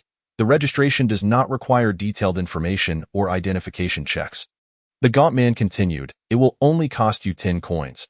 Having spoken, the gaunt man extended a hand toward Zhang Yuan. Here are 50 coins. Take me to the registration area and tell me what other rules apply when purchasing large quantities of medicine and beast meat. Zhang Yuan, though still puzzled by the family overseeing Wulipo Market and their reasoning for this requirement, realized that since all strangers were mandated to register, he had no choice but to go along with it. He certainly would not turn back over such a trivial matter, especially when the next market was many miles away, fraught with greater risks. Dear guest, you are quite generous. My name is Ermao, and I have lived in Wulipo since childhood. I know this place like the back of my hand. Ermao, unreservedly accepting the coins, launched into an enthusiastic explanation. Much of it was trivial chatter, failing to address the crux of the matter, causing Zhang Yuan to frown in discontent. Nevertheless, he refrained from interrupting. Although Ermao's words were largely superfluous, Zhang Yuan gleaned several valuable pieces of information from his discourse. Under Ermao's guidance, they swiftly arrived at the registration area within the market. Are you looking to purchase large quantities of medicine or beast meat? After registration, you must submit 100 coins to receive a temporary trading token. The martial artist responsible for registration inquired without even looking up. I wish to purchase medicinal herbs, Zhang Yuan replied, having learned from Ermao about the fees for registration. He promptly placed 100 coins on the counter. Return this token by this time tomorrow. The registrar tossed Zhang Yuan a wooden token inscribed with the word medicine. How straightforward, simple, and unadorned. Zhang Yuan regarded the token in his hand, utterly speechless. If he had previously been confused about the necessity for registration, he now understood one of the underlying motives: to generate additional revenue. Dear guest, how many years of medicinal herbs are you interested in purchasing? Are you looking for wild herbs or those cultivated from beast meat? I can take you to see them. Ermao awaited outside, and upon seeing Zhang Yuan emerge with the medicine token, he hurriedly approached. Chapter 52. When it's time to strike, strike. Medicinal herbs aged 50 years or more. Zhang Yuan cast a deep, penetrating glance at Ermao, uttering a few succinct words before lapsing into silence. Although he had gathered various intelligence regarding the herbal market prior to his visit, this marked Zhang Yuan's inaugural foray into such an establishment, necessitating a keen observation and attentive listening. All right. Ermao, undeterred by Zhang Yuan's rather ungracious demeanor, bore no resentment. having navigated the market for over a decade. He had encountered a myriad of individuals, thus recognizing that the quality of one's attitude was inconsequential. As long as there was profit to be made, to Air Mao, anyone was a prime target for exploitation. The Woolapo market was not particularly large. Within the span of an hour, Zhang Yuan accompanied Air Mao to 7 shops specializing in potent herbs. From his observations, it was evident that these establishments were intricately interconnected, with negligible price variations for the various potent herbs they offered, yet the quality of the herbs diverged dramatically. This was where one's discerning eye would be tested. Were it not for Zhang Yuan's exceptional aptitude and the substantial knowledge he had acquired from Uncle Ye regarding potent herbs, he would undoubtedly be a naive fool in such a market. Dear guest, what specific potent herb are you seeking? After traversing the majority of the market's apothecaries, Air Mao continued to probe. If you could share the specific herb you wish to purchase, I can take you directly to the shop with the lowest prices. Exiting the 7th apothecary, Air Mao persisted in his inquiries. He had asked numerous times, yet Zhang Yuan consistently replied with just 3 words. Next shop. Air Mao lamented inwardly, realizing that he had misjudged the situation. This was no lucrative prey, but rather a miserly individual. The earlier generous offering of 50 coins had merely been a facade of generosity. You may leave now, I shall continue on my own, Zhang Yuan declared. Having accompanied Air Mao through 7 shops, he had garnered a sufficient understanding of the Woolapo market and deemed it unnecessary to proceed further. To procure quality herbs at reasonable prices, one would need to explore the stalls of smaller vendors. There are still several shops with a comprehensive selection of potent herbs. Are you truly not interested in exploring further? Air Mao, unwilling to concede defeat, forced a smile. That will not be necessary, Zhang Yuan replied curtly, turning to depart in another direction. However, he had scarcely taken 2 steps before Air Mao obstructed his path. Honest dealings, 700 coins. Air Mao's smile vanished, his tone now markedly less cordial. As he spoke, 3 young men, who had been idly wandering the streets, swiftly closed in around them. Are you certain you require 700 coins? Zhang Yuan, unfazed by their encroachment, had already noted their ill intentions, having observed them following him for some time. Yet, as they were merely ordinary 9th-tier martial artists, he felt no immediate threat and thus chose to ignore them. The price has increased. It is now 10 taels of silver. One of the men who had approached stepped forward. A disingenuous smile plastered on his face. Very well, with a swift nod, Zhang Yuan unsheathed his waist knife without warning, plunging it toward the man's heart with lethal precision. With a quick retraction of his blade, he sidestepped and swung his knife at the other 2 men, who were momentarily caught off guard by his sudden aggression. Their shock rendered them momentarily dazed as they witnessed their companion's demise. By the time they reacted, it was already too late. Having made the decision to strike, Zhang Yuan showed no mercy. With swift, decisive movements, his knife sliced through the throats of the 2 9th-tier martial artists. As he retreated, the now utterly petrified Air Mao felt a chilling sensation at his neck, darkness enveloping him as his consciousness gradually faded. Why must one seek death? After dispatching the 3 men, Zhang Yuan swiftly rifled through their possessions, gathering whatever wealth he could find. With astonishing speed, he vanished into the streets, the entire ordeal transpiring within mere breaths. Many pedestrians remained oblivious to the events that had unfolded, and it was only after Zhang Yuan had disappeared into the crowd with his spoils that a few startled cries erupted. Yet, for the majority, such occurrences seemed commonplace, and they resumed their activities as though nothing had transpired. Upon hearing the commotion, the guards of the Woolapo market hastily arrived. After a brief inquiry, they gleaned the situation, conducted a cursory search within the market, and ultimately failed to locate the assailant, allowing the matter to fade into obscurity. What a band of paupers, Zhang Yuan mused, noting that the 4 men collectively possessed barely over 50 taels of silver. Having run several miles from the Woolapo market and ensuring he was not being pursued, Zhang Yuan slipped into a nearby grove, seeking a concealed spot to examine the funds he had acquired from Air Mao and his companions. To his dismay, the haul proved disappointing. The necessity for such violence had not stemmed solely from greed. Zhang Yuan had deliberated carefully before acting. Should he have chosen to submit and relinquish his funds, these men would undoubtedly have escalated their aggression, potentially ambushing him upon his departure from the market. During his earlier perusal of the market alongside Ermao, Zhang Yuan had meticulously surveyed his surroundings, ensuring he had a near-perfect opportunity to escape after taking decisive action. After securing his ill-gotten gains, Zhang Yuan removed his hat, unpacked his belongings, and donned a new set of garments. He removed his shoes, extracting the insoles, and then retrieved several articles of clothing from his pack, stuffing them into his oversized attire. Once he put his shoes back on, his height diminished by 3 or 4 centimeters, and his figure appeared significantly bulkier. Even if someone had been observing him closely moments before, they would find it impossible to recognize him now. That should suffice. His objective in visiting the Wulipo market was to procure potent herbs before returning to Fengyang County. Zhang Yuan conducted a thorough inspection of his appearance, ensuring there were no flaws. He concealed the knife used in the altercation along with the exposed belongings in a hidden location. Grabbing his crossbody bag, which contained a butcher's knife, lime powder, and other small items, he set out once more toward the Wulipo market. Upon his return, he found the atmosphere unchanged. It seemed that violent incidents had become a routine occurrence in this locale. Zhang Yuan approached the market registration desk, paying 100 coins to receive a wooden token granting him access to purchase potent herbs. He deliberately walked through the area where he had just slain Ermao and the others. By now, the corpses had been removed, and no guards had intensified their patrols. Apart from the lingering stains of blood on the ground, it appeared as though nothing had transpired. How much for these two 50-year-old Bai Lingji? Zhang Yuan quickly spotted the desired herbs at a small stall. After verifying their authenticity, he inquired about the price. 300 taels of silver for both.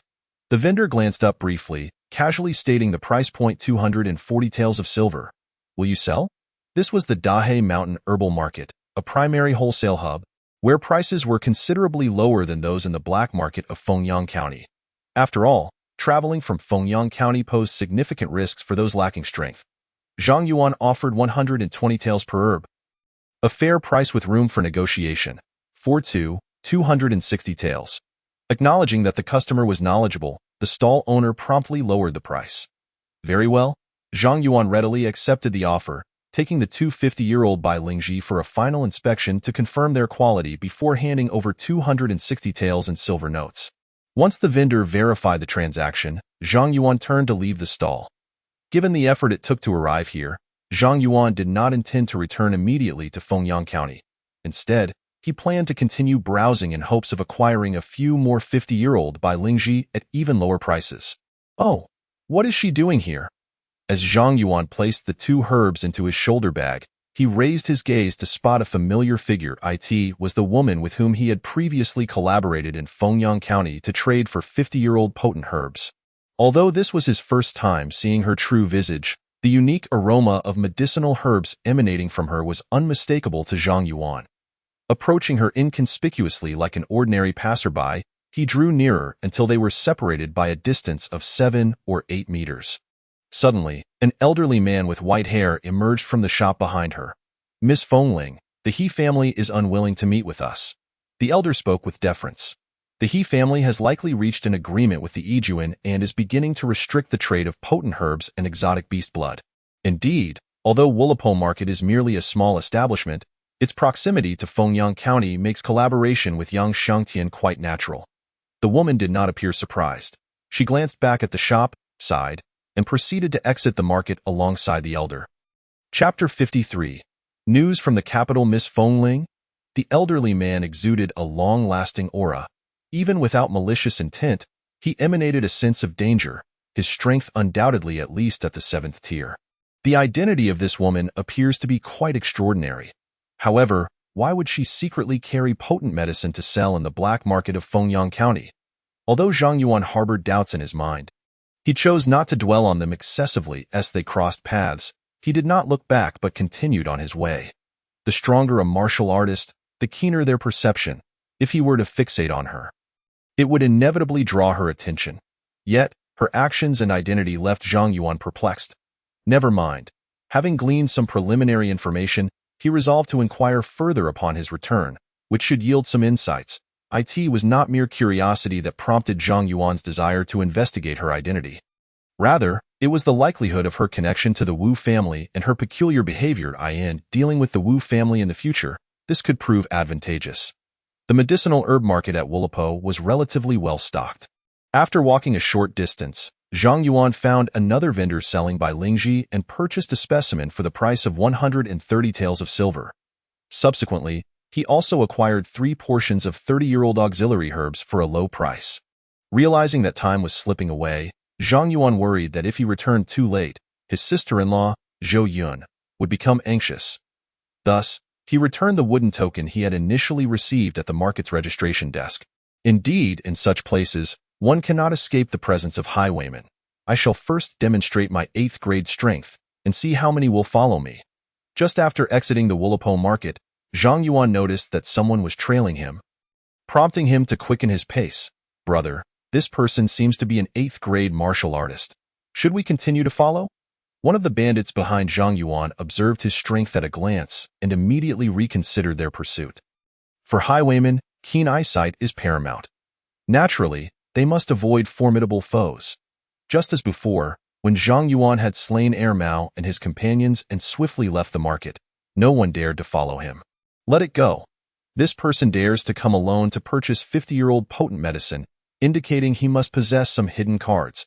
Another lanky bandit halted, ceasing the chase.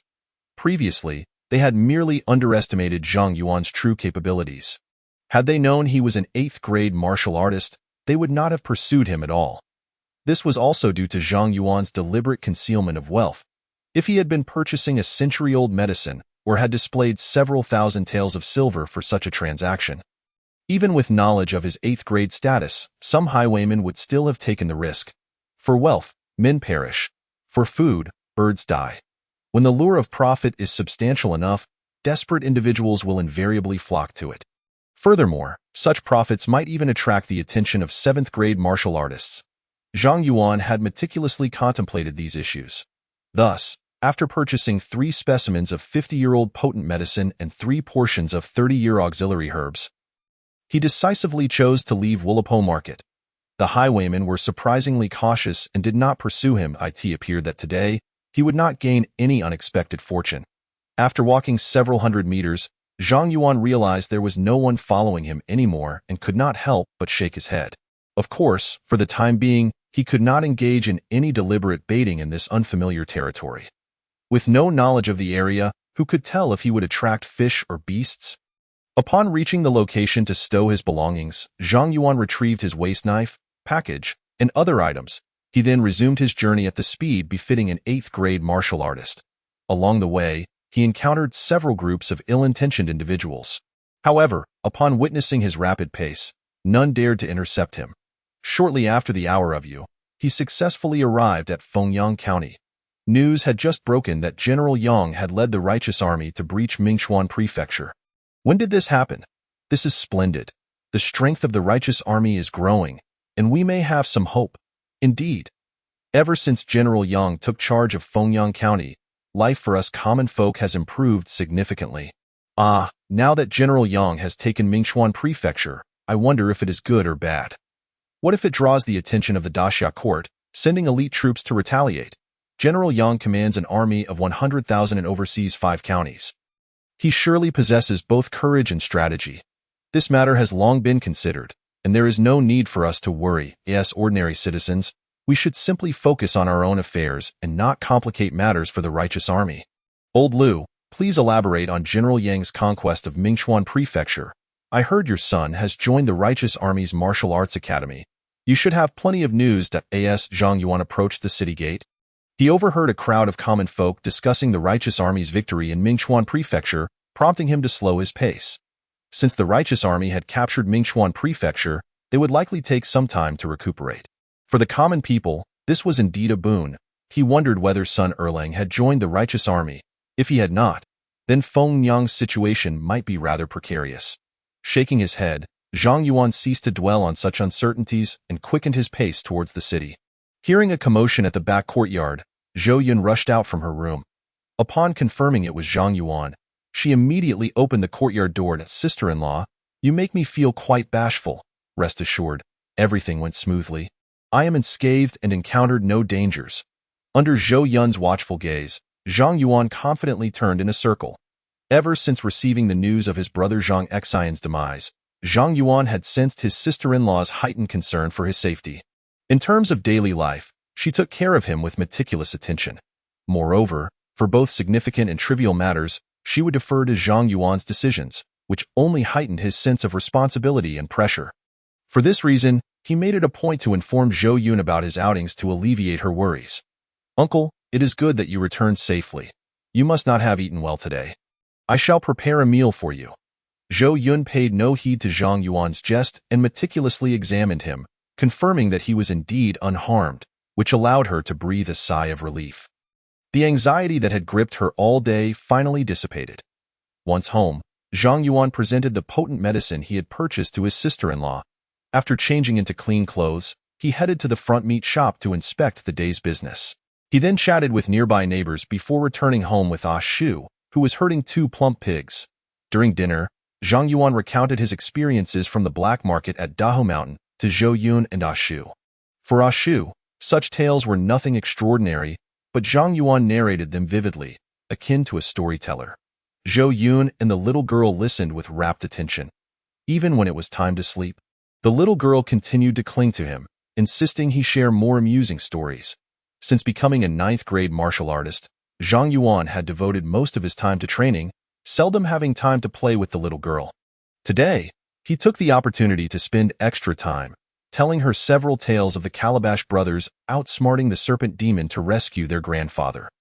Only when the little girl, with a gentle smile, lay her head on the pillow and drifted into a deep slumber did he retreat to the courtyard to practice Tiger Fist. Having purchased 3 specimens of 50-year-old potent medicine, Zhang Yuan had enough for 3 months' use. For at least the next 2 months, he would not need to frequently scour the black market for potent medicine, allowing him to concentrate more fully on his training and strive for an early breakthrough to the 6th grade. The news of the breach of Mingchuan Prefecture spread rapidly. Once confirmed, the entire Fengyang County bustled with excitement akin to a festive celebration.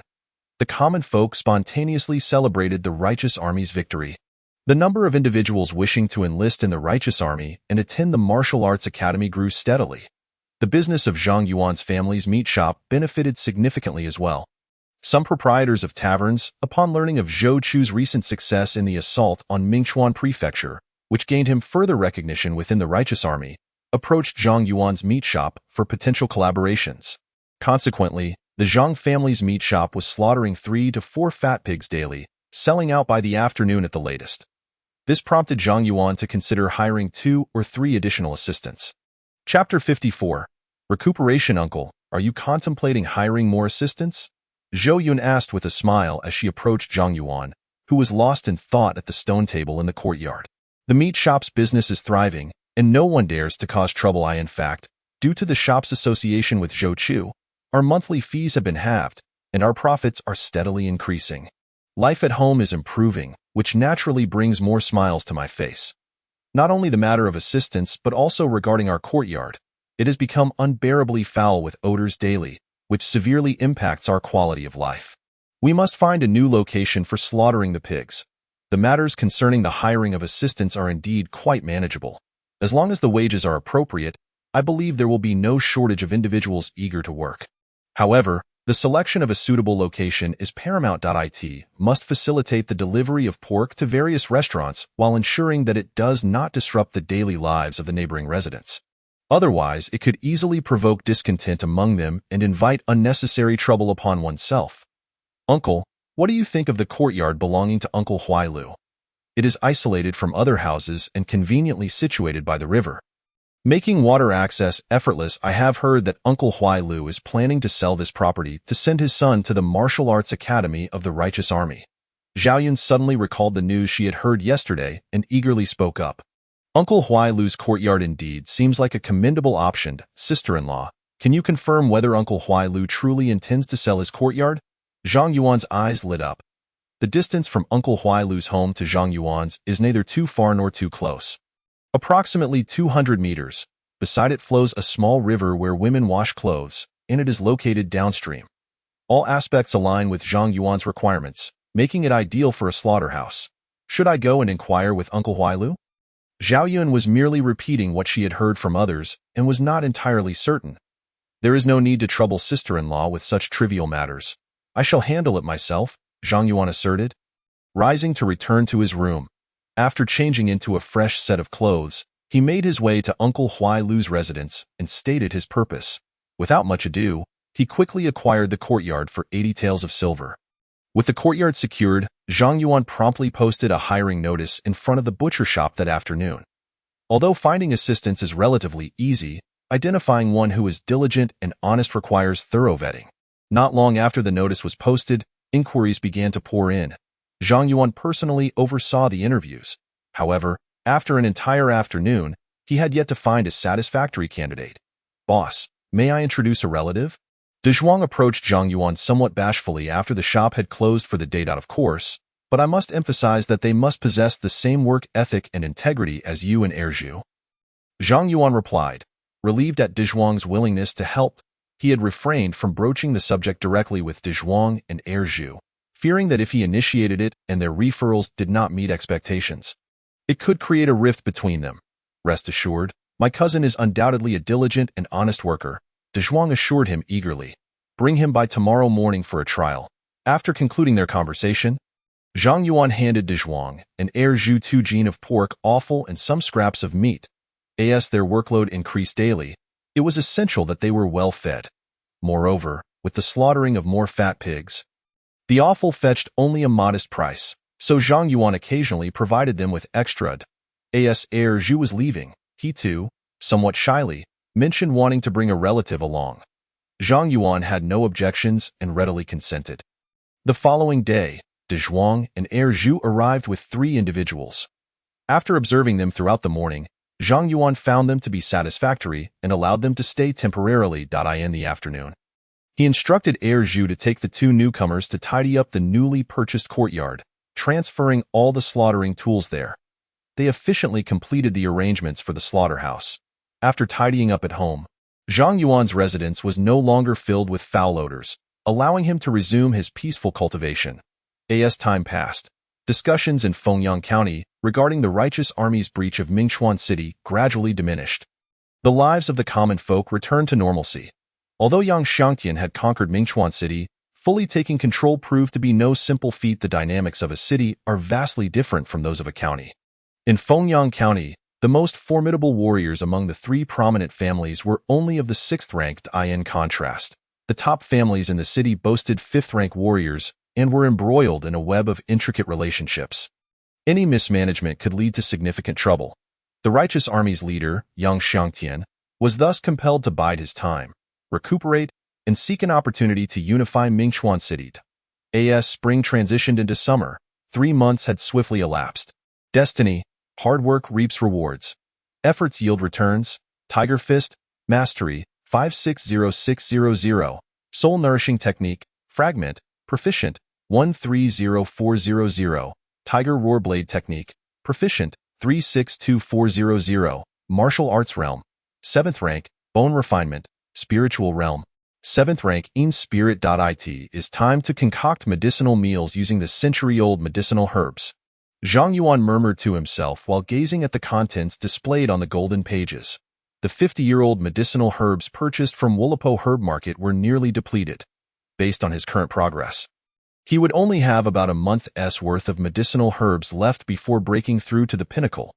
He recalled what Uncle Ya had previously advised, that before making a breakthrough, he should prepare a special medicinal concoction to ensure a flawless transition.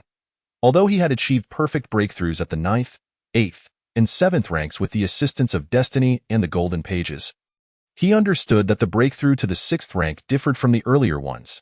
To err on the side of caution, it would be wise to prepare thoroughly. Perhaps the special medicinal meals made from century-old herbs would yield unexpected benefits during his breakthrough. It seemed he would need to visit the herbal markets in Hay Mountain.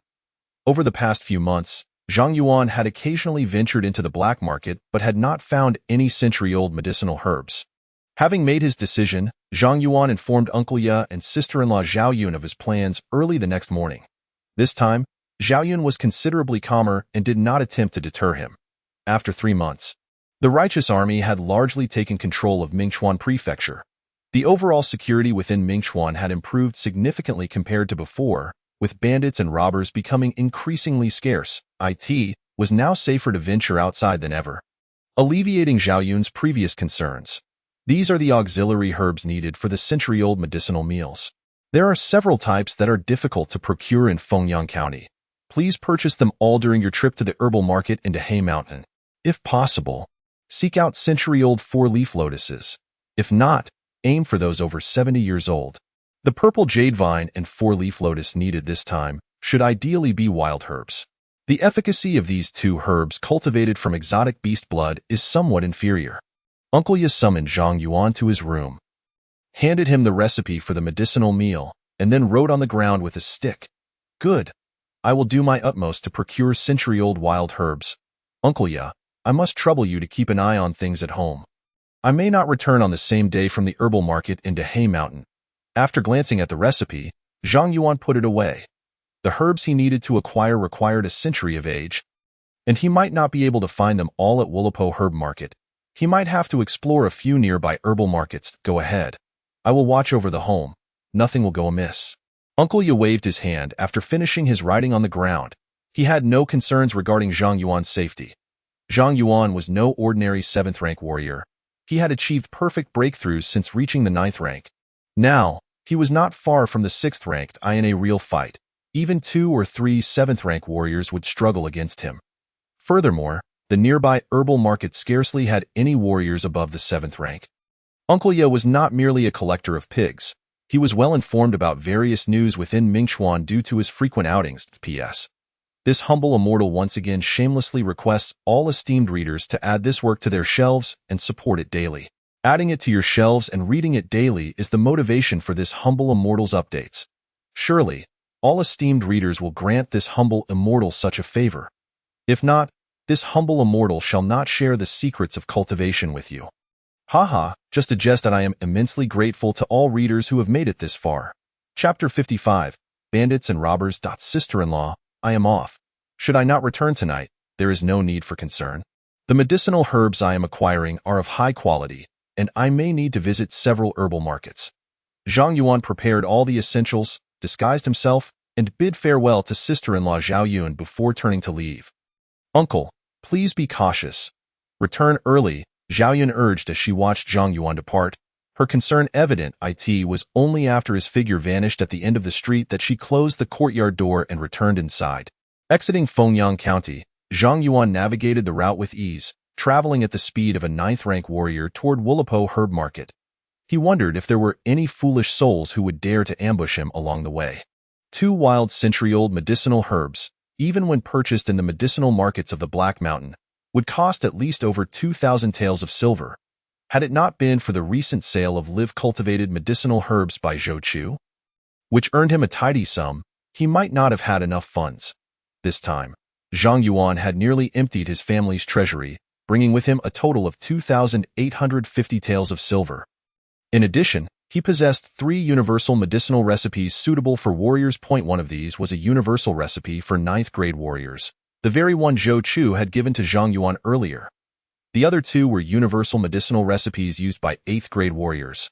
Mastered by Uncle Ya. Guard against insufficient silver, Zhang Yuan carried these 3 recipes with him, intending to sell them for some silver if necessary. Such universal recipes for 8th-grade warriors could fetch at least 500 taels of silver in the black market of Fengyang County. They were valuable yet scarce commodities. If he encountered a desperate warrior in need, selling them for 600 or 700 taels would not pose a problem. These items could circulate freely in the market, devoid of any constraints or regulations. Even if one were to purchase them and not use them personally, they would likely not incur any losses. As Zhang Yuan ambled along, he unknowingly arrived at a valley. It was said that this area was frequently plagued by bandits. He quickened his pace. Halfway through, he suddenly halted and swiftly concealed himself in the bushes beside the valley. Ahead, a small merchant caravan was locked in a standoff with a group of bandits. It seemed that his thoughts had manifested into reality. He was indeed encountering what he had wished for. Zhang Yuan couldn't help but scoff inwardly. Throughout his journey, He had entertained the notion of crossing paths with a few oblivious souls who might contribute some silver to him. Yet he had never anticipated facing a band of robbers. A hasty glance revealed the presence of over a dozen bandits. As for whether there were more hidden among the slopes of the valley, Zhang Yuan was uncertain. He decided to observe the situation first. If there was an opportunity with minimal risk, he would then contemplate whether to intervene. Reacting quickly, Zhang Yuan felt assured that he remained undetected. The slopes on either side of the valley, coupled with the tall shrubs obscuring him, made it quite easy for him to conceal his presence. After pondering for a moment, Zhang Yuan resolved to further assess the situation. His hiding spot was less than 300 meters from the merchant caravan and the bandits, allowing him to faintly hear their conversation. After scanning his surroundings, he confirmed that no hidden bandits lurked nearby and began to climb the slope. As the saying goes, the higher you stand, the further you see. To gain a clearer understanding of the unfolding events, he needed to draw a little closer.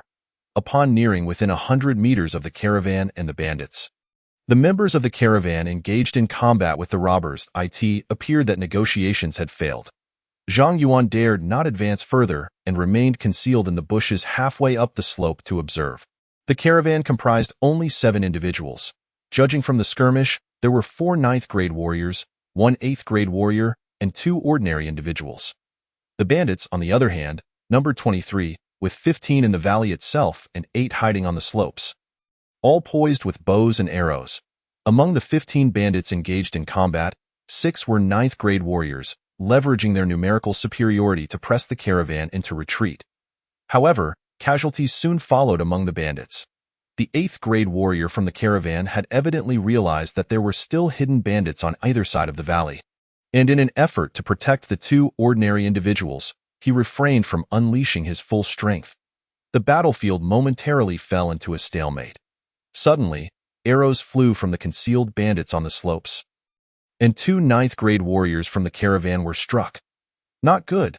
These arrows are poisoned, Captain.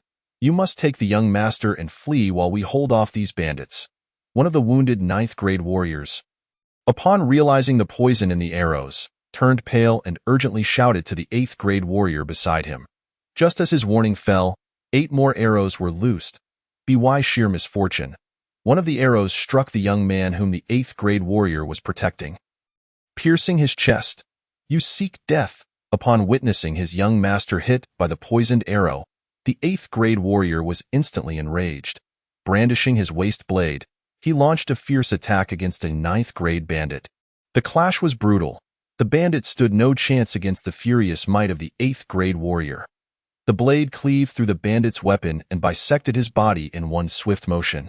After dispatching the 9th-grade warrior, the 8th-grade warrior bellowed in fury and charged at the remaining bandits. Within mere breaths, 4 bandit corpses lay upon the ground. Yet, the bandits on the slopes retaliated with another volley of arrows. Though these arrows left mere white marks upon the 8th-grade warrior's body, the other 9th-grade warriors could not withstand the onslaught. The 2 who had initially been struck succumbed to the hands of their 9th-grade adversaries. Captain, we must retreat. The remaining 2 9th-grade warriors from the caravan, both heavily injured, understood that prolonging the fight would result in their demise and urgently urged the furious 8th-grade warrior to escape. Humph! After killing so many of my brothers, you think you can leave? At that moment, 8 bandits armed with bows descended from the slope. One towering bandit, robust and commanding, coldly snorted and drew an arrow that was evidently distinct from the others. He aimed at the 8th-grade warrior of the caravan and swiftly released the arrow. The 8th-grade warrior, consumed by rage and blind to his companion's warnings, continued to hack at the remaining bandits without heeding the danger of the incoming arrow. Yet, unexpectedly, the arrow pierced effortlessly into the 8th-grade warrior's body. Die. Unfazed by the pain of the arrow lodged within him, the 8th-grade warrior continued his relentless assault, slaying 2 more 9th-grade warriors.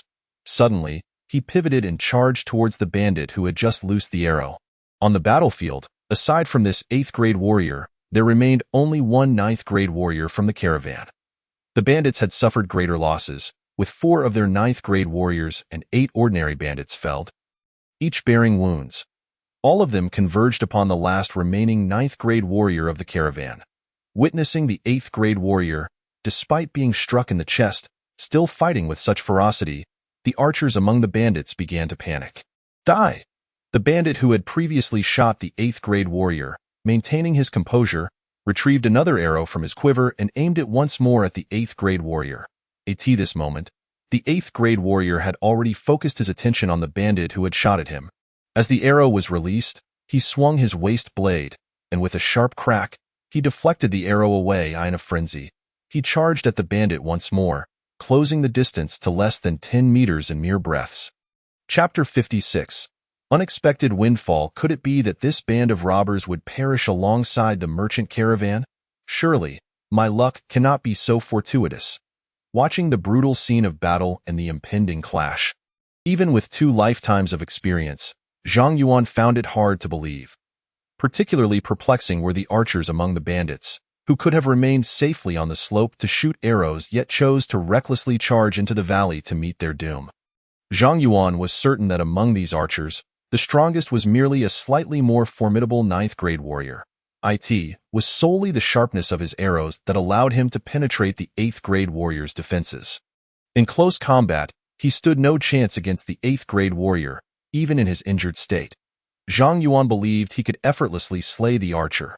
Just then, the 8th-grade warrior of the caravan closed in on the archer. A fierce confrontation was imminent. However, the outcome was far beyond Zhang Yuan's expectations. As the 8th-grade warrior lunged toward the archer, for reasons unknown, he abruptly recoiled. Zhang Yuan then witnessed deep gashes appear on the 8th-grade warrior's arm and chest. What was that? Did the 9th-grade bandit strike just now? How did I miss it? Zhang Yuan was no more than 150 meters away, well within sight to discern the details of their battle. Yet, he remained utterly baffled by the inexplicable event that had just transpired. It was simply eerie. To dare practice dark arts is to court death. The merchant caravan's 8th-tier warrior bellowed fiercely, swiftly pursuing the fleeing bandits. In just 2 or 3 breaths, he had slain 5 of them. Such prowess, to unleash the speed and strength of a 7th-tier warrior in an instant, is truly remarkable. Indeed, one must never underestimate any individual. The nature of the dark arts he spoke of remains a mystery, and it is indeed strange, capable of inflicting harm without a sound. Henceforth, one must exercise even greater caution. Zhang Yuan stood transfixed, initially believing the 8th-tier warrior of the caravan would find himself at a disadvantage. Yet, at a critical moment, he executed a remarkable turnaround. The 9th-tier bandit had not anticipated that the caravan's 8th-tier warrior could still unleash such power at this juncture. Clearly taken aback, as he witnessed his companions fall to the warrior's blade, he pivoted and charged once more, only to retreat hastily. Subsequently, he produced a palm-sized, square sheet of yellow talisman paper from his pocket, murmuring incantations under his breath.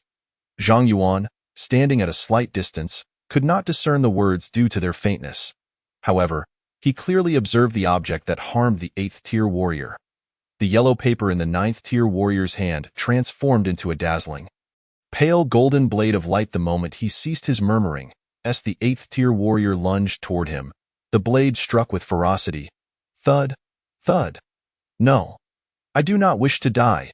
In that fleeting moment, as the pale golden blade pierced the chest of the 8th-tier warrior, the warrior's waist blade was hurled forth, striking true into the 9th-tier bandit's forehead. Both fell to the ground in rapid succession. Meanwhile, the caravan's sole remaining 9th-tier warrior, while dispatching 2 ordinary bandits, met his end at the hands of the last remaining 9th-tier bandit, who severed his head.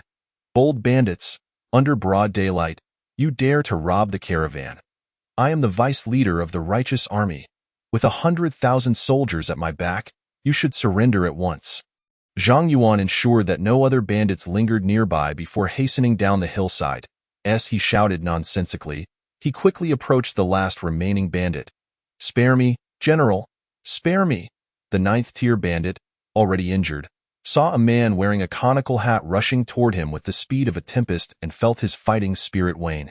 With a thud, he collapsed to his knees, utterly devoid of honor, pleading for his life. Thud. Zhang Yuan showed no mercy. He approached the bandit, drew his waist blade, and without hesitation, severed his head. When you took lives, Did you ever consider that mercy might be warranted? To spare you would not quell the anger of the people. After dispatching the ninth-tier bandit, Zhang Yuan quickly inspected the fallen bandits and caravan members. Seeing that some were still clinging to life, he did not hesitate to deliver the final blow. As for the caravan members, they were beyond saving. Two of the caravan's ninth-tier warriors bore not a single unscathed spot. Having confirmed there were no survivors, Zhang Yuan swiftly began to search their bodies, his movements remarkably practiced. Within a short span of time, he had thoroughly looted the dead of their valuables. Finally, his gaze fell upon the caravan's wagon. To his surprise, it was filled with potent medicinal herbs. No, these were herbs cultivated from living beings. It seemed this caravan was not composed of virtuous individuals. Were they intending to transport them to the Great Black Mountain Apothecary Market? Or perhaps to Ling County? Opening the wooden boxes on the wagon, Zhang Yuan discovered hundreds of neatly arranged wooden containers. Upon extracting several small boxes, he was immediately struck by the sight of the potent herbs within. Initially thinking them to be treasures, he soon realized, upon closer inspection, that these herbs were indeed cultivated from living beings, each exuding a faint aura of resentment. Had it been before, Zhang Yuan would have needed to rely on Uncle Ya's teachings to discern their true nature. However, with the strengthening of his spirit, he could now faintly sense the resentment tainting these herbs. It was prudent to leave this place at once. Though not an official road, it was frequently traversed by individuals journeying to Ling County or the Great Black Mountain Apothecary Market. Zhang Yuan quickly moved all the bodies to the thicket by the roadside before driving the wagon back. After exiting the valley, he found a narrow path and guided the wagon into a nearby grove. The wagon's size made it unwise to return directly to Fengyang County. Even the potent herbs on the wagon needed to be transported back gradually. After securing the horse, Zhang Yuan first counted the spoils he had procured. The amount of gold and silver was modest, totaling just over 5,000 taels. Additionally, he had found an unidentified elixir from the ordinary youth in the caravan, along with 8 bows and 20 assorted weapons. All of these items were best kept hidden for the time being. Could this be a talisman? He pondered. Was the dark art spoken of by the caravan's 8th-tier warrior an attack launched through talismans? The yellow paper inscribed with runes had been taken from the 9th-tier bandit he had shot. Alongside the rune-etched yellow paper, there was a small booklet inscribed with symbols and characters that Zhang Yuan could not comprehend. Likely the very language the 9th-tier bandit had been murmuring. Never mind. Now is not the time for such inquiries. Uncle Ya, well-versed and knowledgeable, might recognize whether this is a talisman used by cultivators. Zhang Yuan had previously inquired about the existence of cultivators in this world, and it was evident that the denizens preferred to refer to them as practitioners of the Tao. After collecting everything, Zhang Yuan began inspecting the potent herbs on the wagon. Before long, he had tallied the quantity and age of the herbs cultivated from living beings. Most were aged 10, 20, or 30 years, with only 5 specimens being 50 years old. Among them, there were 138 herbs aged 10 years, 95 herbs aged 20 years, and 83 herbs aged 30 years. Judging by their condition, these herbs had recently been harvested. Their quality was excellent and well-preserved, far superior to those previously brought back by Zhou Chu. The wooden boxes were crafted from materials ideal for preserving the herbs and would fetch a decent price. Discarding them would be a waste. It seemed the only option was to find a concealed place to hide these herbs until he acquired the necessary herbs before gradually transporting them back. Zhang Yuan quickly reached a decision. In this secluded mountainous forest, concealing the herbs would pose little challenge. Chapter 57. The century-old 4-leaf lotus keeping the horse was not safe. It would be best to eliminate it entirely. Zhang Yuan's gaze lingered on a chestnut-colored horse, its coat gleaming and its physique robust. What a fine steed! What a pity! He lamented silently for a moment. With a swift tug, he led the horse deeper into the woods. After venturing 500 or 600 meters, Zhang Yuan unsheathed his waist blade, unhesitatingly plunging it into the horse's neck, severing its carotid artery. The chestnut horse let out a mournful cry before falling silent. Zhang Yuan, armed with 2 weapons, dug a pit over a meter deep in the ground. Dismembering the horse's carcass into dozens of pieces and placing them within the pit, covering it with earth, he then dismantled the wagon into manageable wooden planks and set them ablaze. Once the evidence was reduced to ashes, He hoisted 2 large wooden boxes and relocated to a more discreet area, securing the boxes containing the potent herbs within a hidden thicket. After completing these tasks, the time had advanced to noon. Zhang Yuan marked the location and hurried toward the Wulipu apothecary market. This time, he did not retrace his steps through the valley but opted for a slightly longer route, spending over an hour before finally arriving at the Wulipu apothecary market. 3 months had passed, yet the market appeared unchanged. However, there seemed to be an increase in the number of warriors and caravans present.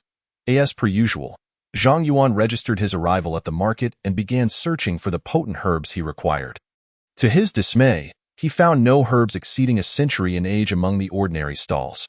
However, this was to be expected, as herbs of such age were typically reserved for 6th-tier warriors and above. Valued at over 1,000 taels of silver. Generally, even if the vendors obtained such herbs, they would not dare to sell them casually. After several rounds of searching without success, he entered a shop named Zhang's Apothecary. "Honored guest, what vintage of herbs do you seek?" inquired a respectful young attendant, approximately 15 or 16 years old. "Do you have any herbs over a century old?" Zhang Yuan directly posed the question after surveying the shop. "Indeed, you have come to the right place. There are not many shops in the entire Wulipu apothecary market that possess century-old herbs. Fortunately, we at Zhang's Apothecary have them. Would you prefer a specific variety of century-old herbs, or the more common types?" The attendant hurriedly ushered Zhang Yuan into the inner room, his expression radiating a sense of pride as he spoke. "I seek the wild centennial purple jade vine and the century-old 4-leaf lotus. Do you have any in stock?" Zhang Yuan, maintaining an air of composure, scrutinized the room before casually inquiring. His keen perception allowed him to detect the presence of martial artists concealed in the adjacent room the moment he entered. However, he did not sense any immediate threat from these hidden warriors, nor did he feel any malice emanating from them. Exercising caution, Zhang Yuan promptly identified the most suitable route for an exit and discreetly placed his hand within his sleeve, ready to produce his lime powder should the need arise. "Indeed, you have arrived at an opportune moment. Just a few days ago, we acquired a century-old 4-leaf lotus. However, we currently lack the purple jade vine. If you desire the 4-leaf lotus, I can fetch it for you to inspect," the attendant replied. "Yet, our establishment has a policy. To purchase medicinal herbs exceeding 100 years in age, one must provide proof of financial capability. Such herbs are valued at over 1,000 taels of silver, a sum not easily attainable by all. Should you lack sufficient means, the attendant would not trouble the proprietor to personally assist." Zhang Yuan pondered for a brief moment, allowing his gaze to linger on a wall for several breaths before producing a few silver notes from his pocket. "Please hold on for a moment. I shall inform the proprietor," the attendant said, his eyes gleaming upon seeing the amount of silver. He quickly exited the room with a courteous demeanor. Having worked in the shop for a considerable time, he was adept at reading people's intentions. He had clearly observed Zhang Yuan's focused attention on the wall and understood its implications. A customer who could readily produce over 1,000 taels of silver, while also discerning the hidden martial artists in the establishment, warranted careful handling. In another room, the attendant swiftly relayed Zhang Yuan's situation to the proprietor, who then accompanied him back to Zhang Yuan with the prized medicinal herb. Given that this was their first transaction, there was little need for excessive pleasantries. "How much for the century-old 4-leaf lotus?" the proprietor inquired. Zhang Yuan meticulously examined the herb, confirming it to be a wild specimen aged between 105 to 110 years before responding. "For your sincere interest, I would ask for 1,600 taels of silver. I trust you are knowledgeable enough to recognize that this 4-leaf lotus has indeed reached an age of 110 years. The value of herbs exceeding 100 years rises significantly with each passing 5 years, the proprietor asserted. From Zhang Yuan's careful inspection of the herb, the proprietor discerned that he was a connoisseur. Not prone to exaggeration or unwarranted embellishment in business, one must tailor their approach based on the person they are dealing with. Lacking discernment to assess the true age of high-value herbs is a failing of one's own expertise. In any marketplace, once the transaction is completed with silver exchanged for goods, customers are not permitted to return for grievances. Should a shopkeeper mistakenly sell a high-aged herb as one of lower age, they would have only themselves to blame. However, such occurrences are rare, as few who oversee shops are unacquainted with their trade. Do you truly believe I am unaware of the fair market price? At most, it should be 1,300 taels of silver. If I am not mistaken, this four-leaf lotus cannot exceed 108 years of age. Moreover, it has been harvested for over 6 months, and despite being well preserved, some of its potency has inevitably diminished. Zhang Yuan remained skeptical of the proprietor's seemingly sincere demeanor, refusing to take his word at face value. After a round of haggling, they ultimately settled on a price of 1,450 taels of silver. With the transaction concluded, the proprietor personally escorted Zhang Yuan out of the shop. Should we send someone to keep watch? One of the 8th-tier martial artists inquired as he emerged from a room, his voice barely above a whisper. No need. This individual has displayed an air of calmness. His strength is likely no less than that of a 7th tier. It would be unwise to provoke trouble over a mere 1,000 taels of silver, the proprietor replied, observing Zhang Yuan's departing figure before returning to the inner room. After leaving Zhang's apothecary, Zhang Yuan visited 5 or 6 more shops. Yet he still could not locate the century-old purple jade vine. With the number of remaining shops dwindling, he felt a growing sense of unease. If he could not find the vine in the 5-li medicinal herb market, he would have to venture to other markets, which would undoubtedly increase the risks involved. After several visits, Zhang Yuan sensed that he was being observed. The largest apothecary in the 5-li market was the He family's He apothecary.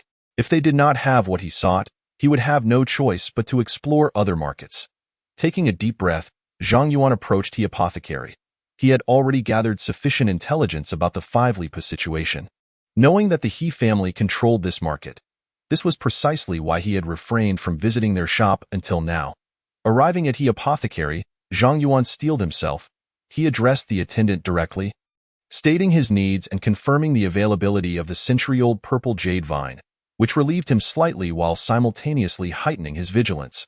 Upon entering the shop, he immediately sensed the presence of a 7th-tier martial artist. Although he had yet to feel any hostility from them, he remained cautious to avoid any unforeseen complications. Shortly thereafter, the proprietor approached with a wooden box, presenting it for Zhang Yuan to inspect the purple jade vine's quality and age. Do you have any other century-old purple jade vines? Zhang Yuan initially failed to discern any issues with this particular specimen. However, after focusing his spirit perception, he detected a faint aura of resentment, albeit masked by some unknown means. Had he not been sufficiently observant, he would have fallen victim to this deception. Indeed, this was a century-old purple jade vine cultivated from living beings, and Zhang Yuan was 100% certain of this. He refrained from making a direct accusation, not wishing to create unnecessary trouble on the He family's territory. You possess an astute eye, however. Century-old purple jade vines are indeed hard to come by. My He apothecary has one more in stock, but it has already been reserved by a valued customer, the proprietor stated without a hint of embarrassment, his expression revealing a degree of difficulty. In that case, I shall not deprive others of their desires. Zhang Yuan pushed the wooden box containing the herb back to the proprietor and turned to leave. He was neither foolish nor wealthy enough to be taken advantage of. Of course, he could discern the ulterior motive behind the proprietor's words. Yet, even though Zhang Yuan currently lacked for nothing in terms of silver, he was not inclined to play the fool. Please wait a moment. Although this century-old purple jade vine has been reserved, the customer has failed to collect it for over a month, missing the agreed date. Therefore, my He apothecary is now free to handle it as we see fit. You might wish to examine the quality and age of this purple jade vine before deciding. The proprietor called out as Zhang Yuan showed no signs of hesitation in leaving. I have no time to play games here. If you have the wild medicinal herbs I require, bring them forth directly. If the price is right, we shall proceed with the transaction. Zhang Yuan halted, his gaze sharp as he regarded the proprietor coldly. It was essential to adopt a firm stance against those who sought to impose their will upon others. Ah, you speak truly, the proprietor replied with a smile, undeterred by Zhang Yuan's pointed remarks. He then instructed an attendant to bring forth the medicinal herbs. This specimen of purple jade vine, which has been stored for over 3 years, is barely 105 years old. How much silver do you seek for it? After inspecting the herb closely, Zhang Yuan confidently stated its age and duration of storage to preempt any further tricks from the proprietor. 1,500 taels of silver. The proprietor was slightly taken aback, astonished by Zhang Yuan's keen discernment. recognizing not only the true age of the purple jade vine, but also the duration of its preservation. Such a discerning individual would be challenging to mislead. After a moment of contemplation, the proprietor tentatively proposed a lower price. This figure, while not exorbitant in the capital or other counties, would still yield substantial profit if the market conditions of the Dahe Mountain herbal market were unknown. 1,200 taels of silver. I will not accept a single tael more. Zhang Yuan spoke with unwavering determination. Upon noticing the proprietor of He's pharmacy still attempting to haggle, he turned and walked away. Ultimately, the proprietor, with a profoundly pained expression, sold the century-old wild herb to Zhang Yuan for the hefty sum of 1,200 taels of silver. The transaction was completed. Zhang Yuan, bearing the precious herb, swiftly departed from the pharmacy, vanishing amidst the throng of people. Almost simultaneously, from a side entrance of He's pharmacy, 3 warriors burst forth, pursuing the direction in which Zhang Yuan had disappeared. Indeed, reinforcements had been dispatched. Alas, having recently acquired ill-gotten gains, he had no desire to continue the cycle of bloodshed. Yet, they insisted on courting their own demise. As Zhang Yuan navigated through the bustling streets of Wulipo's herbal market, he soon arrived at the market's exit. Sensing the pursuit, he could not help but shake his head and quickened his pace. Having already procured all the herbs he required, there was no need to squander time here. As for the pursuers, he had no leisure to attend to them for the moment. Once he returned to Fengyang County and broke through to the 6th tier, he would settle matters upon his next visit. Zhang Yuan had studied under Uncle Ya for quite some time, mastering not only the tiger fist, medical skills, and disguise techniques, but also the ability to discern the essence of each individual. He could gauge the strength of their abilities through these essences. The 3 pursuers were indeed formidable. One was a 7th-tier warrior, while the other 2 were powerful 8th-tier fighters. Even though Zhang Yuan was confident in his ability to confront these 3 if he exerted himself to the utmost, he had no intention of risking his life. Until he possessed a 99.999 certainty of victory, he would not allow himself to take unnecessary risks. As Zhang Yuan's speed increased, the distance between him and his pursuers widened. This individual is undoubtedly a formidable 7th-tier warrior. Let us retreat, one of the He family's 7th-tier warriors conceded. Realizing they could not catch up, Third Master, I have memorized this person's essence. Should he return, I will certainly detect him at once, remarked an 8th-tier warrior from the He family, casting a cold gaze in the direction of Zhang Yuan's disappearance before respectfully addressing the 7th-tier warrior. Next time he returns, his essence will be different. This individual is well-versed in disguise techniques and can alter his essence. The 7th-tier warrior of the He family shook his head, acknowledging that had it not been inconvenient to act within the confines of He's pharmacy, they would not have let such a solitary target slip away. Despite the He family's control over the Wulipo market, they were far from benevolent. They not only cultivated medicinal herbs using living subjects, but also frequently engaged in highway robbery, particularly with individuals like Zhang Yuan, whose identity was ambiguous and possessed some wealth. They were especially keen. Out of 10 targets they set their sights on, 8 would inevitably fall victim to the He family's treachery. The reason so many solitary warriors frequented Wulipo market was that numerous merchant caravans trading with the He family deliberately spread favorable rumors about them. Moreover, most of the targets the He family pursued were used for cultivating medicinal herbs. As a result, few were aware of the nefarious deeds of the He family, and thus their reputation remained largely unscathed. After running several miles and confirming he was no longer being followed, Zhang Yuan gradually slowed his pace. After resting for a moment to regain his strength, he continued on his way. Upon reaching the location where he hid the herbs, he packed away the 30-year and 50-year-old herbs to take back to the county. Due to the time spent earlier, he arrived back in Fengyang County at the hour of the dog. Fortunately, the days were still long, and as night fell, the city gates remained open. Presenting his waist token to confirm his identity, he entered the city. Sister-in-law, Uncle Ya, I'm back, Zhang Yuan exclaimed as he opened the gate and stepped into the courtyard, calling out to those inside. Yuan Gu Uncle Ya and Sister Zhou Yuan are at my house. Sun Fengyang responded promptly, emerging from the room. Come and join us for dinner. All right, I'll join you after changing my clothes, Zhang Yuan replied. Feeling relieved, he returned to his room, carefully stowed away the herbs, changed his attire, removed his disguise, and tidied himself before knocking on the gate of Sun Fengyang's house. "Second brother, you're back."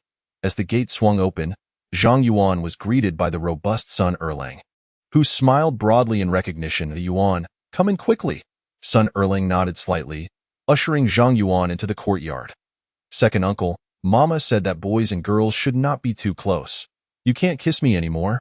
The young Nuan exclaimed, pulling Sun Fengyang's child from the main room and running out to greet Zhang Yuan with a sweet voice. "Nuan is so well behaved, knowing to play with the little brother," Zhang Yuan said as he approached, scooping up the soft and cuddly Nuan and planting a kiss on her tender cheek, praising her with a smile. "Yuan, tonight, let us have a good drink together. Ive already asked Fengyang to prepare fine wine," Sun Erlang said, noting that Zhang Yuan's essence felt significantly stronger than the last time they met, leading him to speculate that Zhang Yuan had likely broken through to the 8th tier. He was somewhat astonished, grateful for Zhang Yuan's care towards his sister and her child. He now wished to cultivate a closer relationship. Chapter 59. Uncle Ya's anomaly. "No problem. It's just that tonight I have no other matters to attend to, so I'll gladly accompany second brother for a drink," Zhang Yuan replied, ruffling Nuan's little head with a smile. He deliberately revealed his strength as an 8th tier warrior, knowing it would foster a bond with Sun Erlang. Compared to Zhou Chu, Sun Erlang had far greater potential for the future. If Zhang Yuan was not mistaken, the current Sun Erlang was already a 6th tier warrior, merely 26 years of age. He had achieved this milestone in just over a year since breaking through to the 7th tier. Regardless of how Sun Erlang had ascended to 6th tier in such a short span, it was a testament to his remarkable potential. In the presence of such a powerful warrior, it was only natural that those of similar standing would find it easier to connect. Before long, Sun Fengyang and Zhou Yun had prepared the food and drink, setting the table on the stone surface in the courtyard. During summer, dining indoors could be stifling. Thus, most families opted to eat outside. Sun Erlang returned with 3 jars of fine wine, filling glasses for Zhang Yuan, Uncle Ya, and himself. The wine was excellent, the dishes exquisite, and both sides were eager to bond, creating a harmonious atmosphere. "Yuan, I sincerely thank you for your care of Fengyang and her child during this time. I also appreciate your help in managing that wayward elder brother of mine," Sun Erlang said, raising his wine bowl and clinking it against Zhang Yuan's with genuine gratitude. "To fulfill one's obligations is to be a true hero. Since I promised second brother, I will certainly do my utmost," Zhang Yuan replied, downing the contents of his bowl in one go. He then filled the bowls of Sun Erlang, himself, and Uncle Ya once more, affirming that a man of his word is a true hero in this world. "Those who uphold their promises have become exceedingly rare. I hereby recognize you as my brother. Yuan, should anything arise in the future, feel free to call upon me," Sun Erlang declared, raising his bowl again to clink with Zhang Yuan's, drinking deeply. To earn the favor of second brother was indeed a blessing for Zhang Yuan. As the two individuals engaged in lively banter, a considerable number of bowls of liquor were consumed in quick succession, and before long, a barrel of fine wine was entirely drained. After exchanging compliments, the conversation shifted to matters concerning Mingchuan Prefecture. Sun Erlang has now joined the Righteous Army and has risen to the rank of commanding officer, 2 levels above Zhou Chu, marking him as a pivotal figure within the insurrection. His rapid ascent to the status of a 6th-grade martial artist is closely tied to his recent enlistment in the Army of Righteousness. A few months prior, Zhou Chu, armed with a handwritten letter from Sun Fengyang and a fragrant sachet, sought out Sun Erlang. After a thorough discussion, a multitude of benefits were promised, leading to a swift consensus between the two parties. Among these benefits was the assurance that Sun Erlang would attain the rank of 6th-grade martial artist within a month. The primary reason for Sun Erlang's prominence within the Righteous Army lies in his successful persuasion of the Station General of Mingchuan Prefecture's troops to abandon their resistance and defect to the righteous cause. According to Sun Erlang, the leader of the Righteous Army, Yang Xiangtian, is not a 5th-grade martial artist but rather a 4th-grade one. Furthermore, this is merely the information disclosed to the public. The true extent of his power remains a mystery known only to Yang Xiangtian himself. However, the fact that Yang Xiangtian possesses the means to provide elixirs that enable 7th-grade martial artists to swiftly advance to 6th grade is a testament to his profound background and unique status. This uprising was, in fact, a premeditated endeavor. Sun Erlang's decision to join the righteous army is significantly influenced by Yang Xiangtian's enigmatic identity. Having captured Mingchuan Prefecture, the righteous army has effectively consolidated control over the entire region after months of strategic alliances and suppression. The next steps involve recuperation, recruitment, training, and waiting for the opportune moment. This year has seen the Great Xia Kingdom plunged into chaos due to natural disasters and man-made calamities. Uprisings have erupted across the land like mushrooms after rain. The Great Xia court is overwhelmed and unable to respond effectively. Yet, this turmoil is merely superficial. The future of the Great Xia Kingdom will ultimately hinge on the competition among its top powers and martial artists.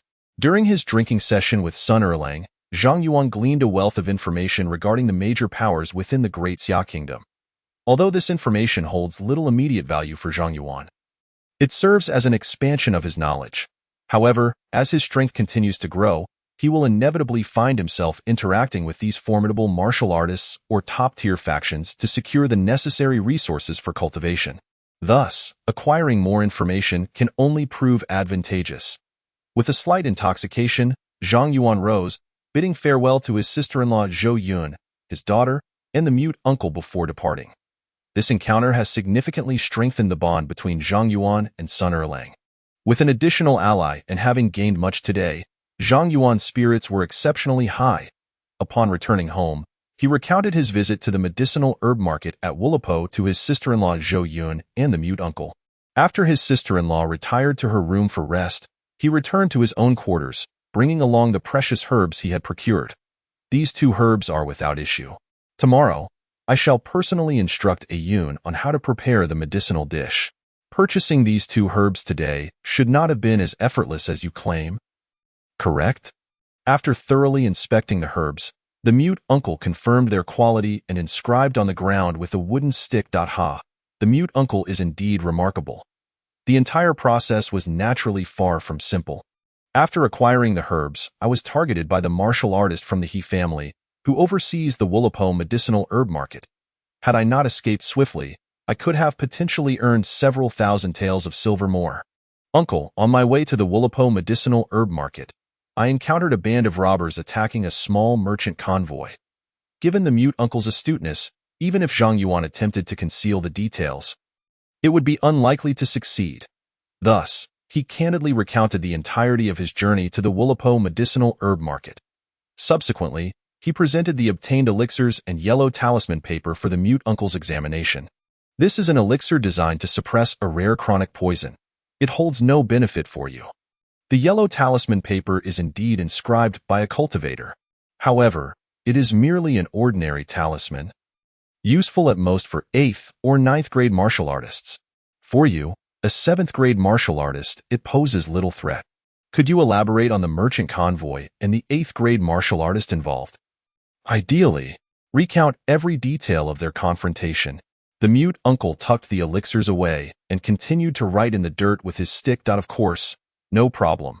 Zhang Yuan distinctly sensed a fleeting tremor in the mute uncle's body upon seeing the elixirs, even noting a slight quickening of his breath. Had it not been for Zhang Yuan's keen perception, he would have likely missed that moment of peculiarity. Thus, he speculated that the individuals within the merchant convoy might have ties to the mute uncle's past. Striving to recall the circumstances of that encounter, he narrated every detail meticulously. Yuan, are you certain there were no survivors? No one witnessed you taking the items, leaving behind no traces? Upon hearing this, the mute uncle exhaled deeply and resumed writing in the dirt. Uncle, do you still not trust me? I assure you, everyone perished, leaving no witnesses. While returning with the cart, I encountered no one else. The cart and horses were disposed of cleanly, leaving no evidence behind. Observing the mute uncle's sudden seriousness, Zhang Yuan felt a pang of apprehension in his heart. That is good. Do not mention this matter to anyone. Do not inquire about my reasons. When you become a 3rd grade martial artist, I will disclose everything to you.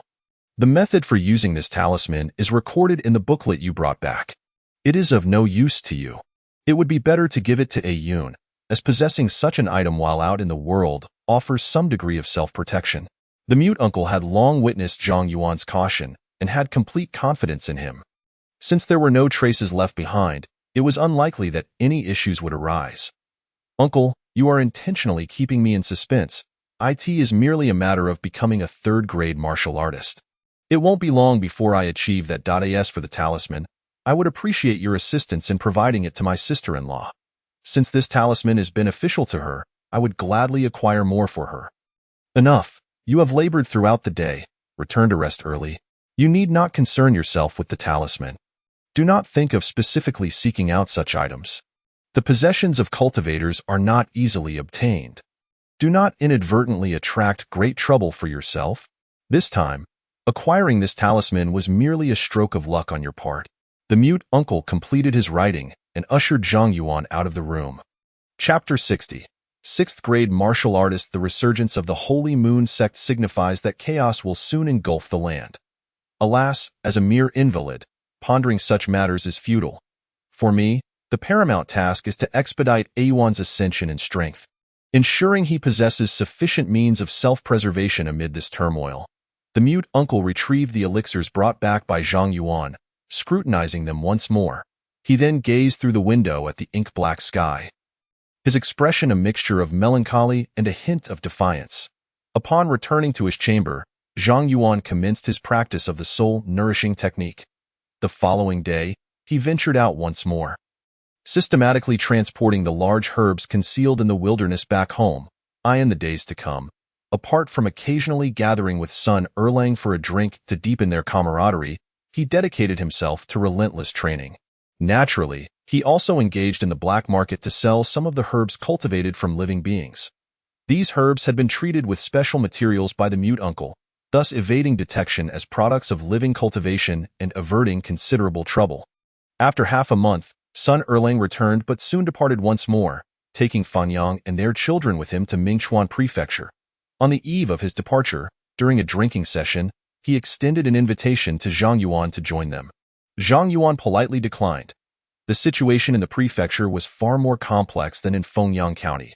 Given Zhang Yuan's comfortable life in Fengyang County, possessing both a home and a thriving business, soon to become one of the most formidable martial artists in the area, he certainly had no desire to jeopardize his position by becoming subservient in the prefecture. On the third day following Sun Erlang's departure, Zhang Yuan's progress with the Tiger Fist reached a critical juncture. In pursuit of a breakthrough, he set aside all distractions and immersed himself wholly in his training. He practiced the Tiger Fist for the 7th time. He suddenly felt his heart rate quicken. Subsequently, an immense and mysterious power began to emanate from his heart, coursing rapidly through his veins and throughout his body. Zhang Yuan recognized that he had arrived at the pivotal moment of his breakthrough. Fearing any stray thoughts, he channeled this mysterious energy to nourish and refine his blood, muscles, and skin. Again and again, he repeated this process. Time passed, though he could not determine how long, when this mysterious power finally dissipated. A drop of blood from his heart began to undergo a rapid transformation. It shifted from red to a dark crimson, and then to a faint golden hue. Once the mysterious power fully vanished, this drop of heart blood had transformed entirely into a golden red color. Indeed, it was not pure gold but rather a resplendent golden-red. To the naked eye, this golden red blood appeared vibrant, as if imbued with boundless magical energy. Finally, he had broken through. From this day forward, I, Zhang Yuan, am also a 6th-grade martial artist. In the city of Fengyang, there exists a formidable strength that can traverse horizontally. Zhang Yuan felt an inexhaustible power coursing through his veins, brimming with vigor. The principle of fate. Heaven rewards diligence. With effort, one shall surely reap the fruits of labor. His skills included the Tiger Fist, which had reached its zenith, 1800, the soul-nourishing technique, fragment, and the mastery of the art, 180400. The Tiger Howl sword technique had achieved perfection, 125,400. His martial arts realm stood at the 6th rank, blood refinement, while his spiritual realm reached the 7th rank, in soul da. It required merely 800 cultivation points to attain an astonishing level, which was somewhat beyond his expectations. He pondered what grand elixirs a 6th-rank martial artist would need to swiftly elevate their realm. With a single thought, a shimmering golden page materialized before him. He decided to test how much his strength had increased this time. Zhang Yuan retracted the golden page into his consciousness and approached the stone lock. Crafted especially for him by Uncle Ya, he began with a weight of 1,500 pounds, gradually attempting to lift it. The stone lock of 1,500 pounds was effortlessly raised above his head, after which he moved to the 1,800 pounds lock and lifted it with ease once more. Next came the 2,000 pounds, and then 2,200 pounds. Only upon lifting the stone lock of 2,500 pounds did he feel a slight strain. Remarkably, his strength surpassed that of an ordinary 6th-rank martial artist by 800 pounds. A perfect breakthrough indeed became increasingly potent in the later stages. Zhang Yuan exerted himself fully, managing to lift a stone lock weighing 2,800 pounds. This was a full 800 pounds more than that of most ordinary 6th-rank martial artists. After testing his current strength, Zhang Yuan evaluated his endurance, which had improved by at least 50% compared to before his breakthrough. Now, he could easily overpower his former self. Given his current state, he felt entirely unafraid of the 6th-rank martial artists from the 3 prominent families of Fengyang. It was time to devise a plan for avenging the Wu family. The thought of his elder brother, Zhang Xian, being deceived by the Wu family into becoming fertilizer for the cultivation elixirs pierced his heart, and an involuntary glint of murderous intent flashed in his eyes. The 6th-rank martial artists of the Wu family had accompanied the leader of the righteous army, Yang Xiangtian, to Mingchuan Prefecture, rendering immediate action against them impossible. However, the Wu family still retained 7th, 8th, and 9th-rank martial artists in Fengyang. Before seeking vengeance, it was imperative to thoroughly investigate the circumstances surrounding these individuals. If possible, he would still aim to leverage the hand of Yang Xiangtian to obliterate the Wu family entirely. Zhang Yuan settled beside a stone table in the courtyard, his mind racing with strategies to deal with the Wu family. He was acutely aware that merely slaying a few of the Wu family's martial artists would not resolve the issue and could potentially bring trouble upon himself. To achieve true vengeance, he needed to strike down every member of the Wu family, leaving them with no chance of resurgence. This was precisely why Zhang Yuan began to scheme only after breaking through to the 6th rank. With 6th-rank strength, even if his plans were to fail and he was discovered by the Wu family, he would possess sufficient power for self-preservation. If an opportune moment arose to eradicate the 3 prominent families of Fengyang, the leader of the righteous army would undoubtedly show no mercy. Their inaction thus far could either stem from caution or a lack of suitable opportunities. After all, these 3 families appeared outwardly compliant, and acting against them could easily dishearten their subordinates. From the various tidbits of information gathered over the past few days, Zhang Yuan could ascertain that Yang Xiangtian harbored significant dissatisfaction towards the major families within the county towns. He planned a comprehensive cleansing of the powers within Mingchuan Prefecture. Only in doing so could he genuinely earn the people's unwavering support, gaining greater advantages when opposing the court of the Great Xia or other rebel forces. Otherwise, it would be all too easy for battles in front to be undermined by chaos in the rear. Yet, for Yang Xiangtian to tackle these families was no simple feat despite currently possessing martial prowess at the 4th rank or higher. The abilities of his subordinates varied greatly. Should he provoke every major family simultaneously, the constant assassination attempts against these commanders would overwhelm him. Cultivating a commander is no easy task, especially considering that those currently following him have endured the brutal trials of the battlefield, making them even more valuable. The intricate web of relationships between the major families necessitated that Yang Xiangtian possess thoroughly justified reasons to act against them. As for the other families, Zhang Yuan had little interest in meddling. However, the Wu family, with whom he shared a deep-seated grudge, must be dealt with promptly. The girl named Feng Ling presented a potential opening. She undoubtedly knew of the Wu family's use of living beings for cultivating elixirs and the fields where other exotic beast meats were employed. By leveraging this information, he could devise a plan to provoke the Wu family into committing acts that violated the new policies of the righteous army. This should provide Yang Xiangtian with an adequate reason to take action. After piecing together the various elements, Zhang Yuan swiftly formulated a rough direction and plan. Chapter 61. Blood-nourishing pill. Uncle Ya, sister-in-law, I have broken through to the 6th rank. During dinner, Zhang Yuan casually mentioned his afternoon breakthrough. While it was crucial to conceal his increase in strength from outsiders, there was no need to hide such matters from his family. Zhang Yuan understood that his family would only wish for him to grow stronger, as greater strength would provide them with a sense of security. Congratulations, uncle. Your strength has risen once more. Having experienced the shocks of previous breakthroughs, Zhou Yun had gradually acclimated to Zhang Yuan's sudden ascension to a higher realm. Additionally, she had anticipated his breakthrough in the coming days, which tempered her surprise, replacing it with genuine joy and heartfelt blessings. As for Uncle Ya, he needed no prompting. He had foreseen Zhang Yuan's imminent breakthrough while the latter was practicing with the medicinal dishes crafted from century-old elixirs. How much strength did you gain in this breakthrough? Uncle Ya gestured, clearly eager to know the specifics of Zhang Yuan's power increase, as it was vital in determining whether his breakthrough was indeed perfect. 2,800 pounds. I feel this breakthrough has yielded far greater rewards than before. It's as if I possess an endless reservoir of strength, and when I exert myself, my heart beats like a drum. Zhang Yuan meticulously recalled the sensations he experienced while testing his strength with the stone lock and endurance earlier that afternoon. Excellent. It seems you've achieved a perfect breakthrough. Let me see a drop of your blood. A smile spread across Uncle Ya's face as he continued to gesture eagerly. All right. Zhang Yuan rose and stepped outside, seizing a meat cleaver to make a small incision on his finger. A drop of vividly colored blood, exuding a faint fragrance, fell from the wound. This sight astonished Zhang Yuan.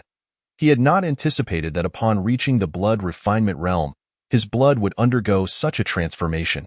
Indeed, it is a perfect blood refinement. If all goes well, your heart's blood, the so-called essence blood, should be a vibrant red with flecks of gold. Once you fully complete the blood refinement, all the blood within your body will transform into this hue. Uncle Ya could hardly contain his excitement as he quickly wrote on the ground with a nearby stick. Uncle Ya, you don't expect me to cut open my chest and squeeze out a bit of blood from my heart for you to see, do you? Zhang Yuan joked, noticing Uncle Ya's fervor. If you're not afraid of dying, you might as well give it a try. Don't let your newfound strength lead to arrogance. Many geniuses from the top-tier families can achieve perfect breakthroughs at various realms through special means.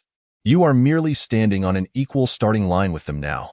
Tonight, I will devise a training plan for your 6th rank cultivation. I hope you can continue to work hard, maintain your current training state, and break through to the 5th and 4th ranks as soon as possible. Uncle Ya's expression grew serious as he continued to write. After dinner, Uncle Ya returned to his room, deep in thought, crafting a training plan for Zhang Yuan. For a martial artist, the transition from the 6th to the 5th rank, while not as critical as the leap from the 7th to the 6th, still warranted utmost diligence. Zhang Yuan's foundation was solid. As long as he could maintain this momentum, he had a significant chance of breaking through to the 1st rank in the future, becoming a truly top-tier powerhouse. Even in the capital, it was exceedingly difficult to procure blood-nourishing pills. Given his current circumstances, he was virtually incapable of completing the entire alchemical process. He wondered whether a Yuan possessed any talent for alchemy. If all else failed, he could only teach alchemical techniques to a Yuan and see if he had the aptitude for it. As Uncle Ya formulated the training plan, he soon encountered a bottleneck. Pausing to reflect, he added a recipe for a medicinal dish using century-old elixirs after the blood-nourishing pill. If Zhang Yuan indeed lacked talent for alchemy, he would have to rely on medicinal dishes to aid his cultivation. Though the effects would be inferior, yet it would still be better than doing nothing at all. The following morning, Zhang Yuan and Uncle Ya went to the slaughterhouse for fat pigs, joining several workers in the butchering of 4 plump pigs. After arranging for the delivery of meat to various restaurants and taverns, they returned home, where Uncle Ya presented Zhang Yuan with the training plan he had hastily crafted the previous night. Uncle Ya, where can I purchase the blood-nourishing pill? Zhang Yuan glanced at the alchemical plan and immediately recognized the elixirs required, casting a troubled look towards Uncle Ya. Currently, there are 2 methods to obtain blood-nourishing pills. One is to search for them in the various pharmacies and merchant guilds of the county city. The other is to concoct the blood-nourishing pills himself. I possess the formula for crafting blood-nourishing pills and can teach you the art of alchemy. However, I am uncertain whether you have the innate talent for alchemy. Uncle Ya swiftly inscribed several lines on the ground with a wooden stick. Uncle, you underestimate me, Zhang Yuan retorted. With my aptitude, alchemy is child's play, and my talent in this field will surely astound you. Zhang Yuan had not anticipated that Uncle Ye harbored such skills. Had he known sooner, he would have persistently sought Uncle Ye's instruction in the art of alchemy. With diligence and the golden pages of knowledge, there would be no skill beyond his reach. To learn the art of alchemy, you must also prepare some items: an alchemical furnace, special coal, and various tools for cleansing and grinding medicinal materials. Moreover, as a novice, you must first master the properties and processing methods of commonly used herbs from the pharmacopoeia, starting with the most basic elixirs. You will also need to gather a substantial quantity of medicinal materials. If you lack the talent for alchemy and cannot procure blood-nourishing pills, you will have to rely on century-old herbs combined with your training. The effects will certainly be inferior to that of the blood-nourishing pills. Thus, when you attempt to break through to the 5th tier, I cannot guarantee a flawless success. Uncle Ye understood the reason behind Zhang Yuan's self-assuredness. Learning medicine, identifying potent herbs, and preparing medicinal dishes differ greatly from alchemy. Zhang Yuan's rapid acquisition of medical skills, herb identification, and concocting medicinal meals merely demonstrated his excellent memory and some degree of comprehension in those areas. However, it did not imply he could successfully brew elixirs. Uncle, those items you mentioned must be quite hard to procure? Suddenly, Zhang Yuan felt that Uncle Ye's description of alchemy diverged significantly from his own expectations. Indeed, they are not easily obtained, but you need not concern yourself with that. Provide me with 3,000 taels of silver, and I will prepare everything for you. You will need to gather the remaining herbs yourself. Let me make it clear, practicing alchemy will undoubtedly delay your training, so you must consider this carefully. The alchemical furnace and various tools necessary for an alchemist are of utmost importance. Uncle Ye was hesitant to let Zhang Yuan prepare them on his own. Yet, before proceeding, he needed to ascertain whether Zhang Yuan was determined to invest ample time into mastering the art of alchemy. Uncle, I require no deliberation. As my realm advances, the resources necessary for cultivation will become increasingly scarce and precious. Without a specialized skill, I will inevitably spend vast amounts of time seeking these resources in the future. I understand the principle of sharpening the axe does not hinder the workman. Zhang Yuan was acutely aware of the choice between investing time now or expending even more later, in the ensuing days. Zhang Yuan busied himself gathering the required herbs for alchemical concoction while simultaneously probing into the black market for information regarding Fengling and the Wu family. He also delved deeply into the techniques of breath restraint, disguise, and bone compression imparted by Uncle Ye. After half a month of study, Zhang Yuan had mastered the ability to fully control his presence. Now, when he walked among ordinary folk, he bore no discernible difference. Each time he ventured to the black market for intelligence, he would assume a different identity, thus evading the notice of the Wu family. Surprisingly, Fengling did not bear the surname Wu, but rather Mu. What connection did she have with the Wu family, and why did she hold a higher status than most direct descendants of the Wu clan? As diligent effort often yields fruit, Zhang Yuan eventually uncovered the identity of Mu Fengling. She indeed resided within the Wu family, yet her status was remarkably enigmatic and exceptional. Though not a Wu family member, she occupied a position of significant influence within their ranks. It seemed imperative to meet Mu Fengling in person to discuss matters further. During this period, Zhang Yuan had not gleaned much about the Wu family's secrets. The information he managed to acquire was predominantly well known. Even the rumors of the Wu family cultivating potent herbs using living beings were mostly speculation or hearsay. Since aligning with the righteous army, the Wu family had maintained a notably low profile. It was challenging to uncover any incriminating evidence against them from the outside. However, the more elusive they became, the more Zhang Yuan sensed an underlying issue within the Wu family. If he could unearth these problems, it would undoubtedly deliver a fatal blow to them. During these past weeks, Zhang Yuan had been utilizing century-old herbs to aid his training. Consequently, his progress in mastering the Tiger Fist was not substantial. While the effects of the century-old herbs might be remarkable for an ordinary 6th-tier martial artist, they were considerably less effective for Zhang Yuan, who had achieved a perfect breakthrough into the 6th tier. This realization clarified for him why Uncle Ye had advised him to prepare blood-nourishing pills to assist with his training. After half a month of preparation, Uncle Ye had almost gathered all the necessary tools for alchemy. At present, they were merely lacking a high-quality alchemical furnace. after which Zhang Yuan could genuinely commence his studies in alchemy. Naturally, Zhang Yuan had not been idle during this period. Besides training and gathering intelligence, he also sold potent herbs in the black market and dedicated time each day to studying the properties and processing methods of various herbs. "Uncle, it has been 3 days since Uncle Ya left. I hope he hasn't encountered any danger." Zhou Yun expressed her concern at the dining table. "Sister-in-law, there is no need to worry about Uncle Ya. He has navigated the martial world for many years and is quite astute. He will surely be fine. I suspect he has gone further afield in search of a suitable alchemical furnace." Although Zhang Yuan shared her concern for Uncle Ya's safety, he did not voice it. Furthermore, he was unaware of Uncle Ya's whereabouts. Even if he wished to search for him, he would not know where to begin. For now, he could only silently pray for Uncle Ya's swift and safe return. Seeing Zhang Yuan's reassurances, Zhou Yun refrained from saying more. After lunch, Zhang Yuan resumed his training as usual. He did not venture to the black market that evening. With Uncle Ya absent, Sun Fenyang had accompanied Sun Erlang to the city, leaving only sister-in-law Zhou Yun and niece Nuan Nuan at home. Zhang Yuan felt a twinge of unease. Unfortunately, sister-in-law Zhou Yun possessed mediocre roots and no talent for martial arts. Otherwise, he would have insisted that she train alongside him.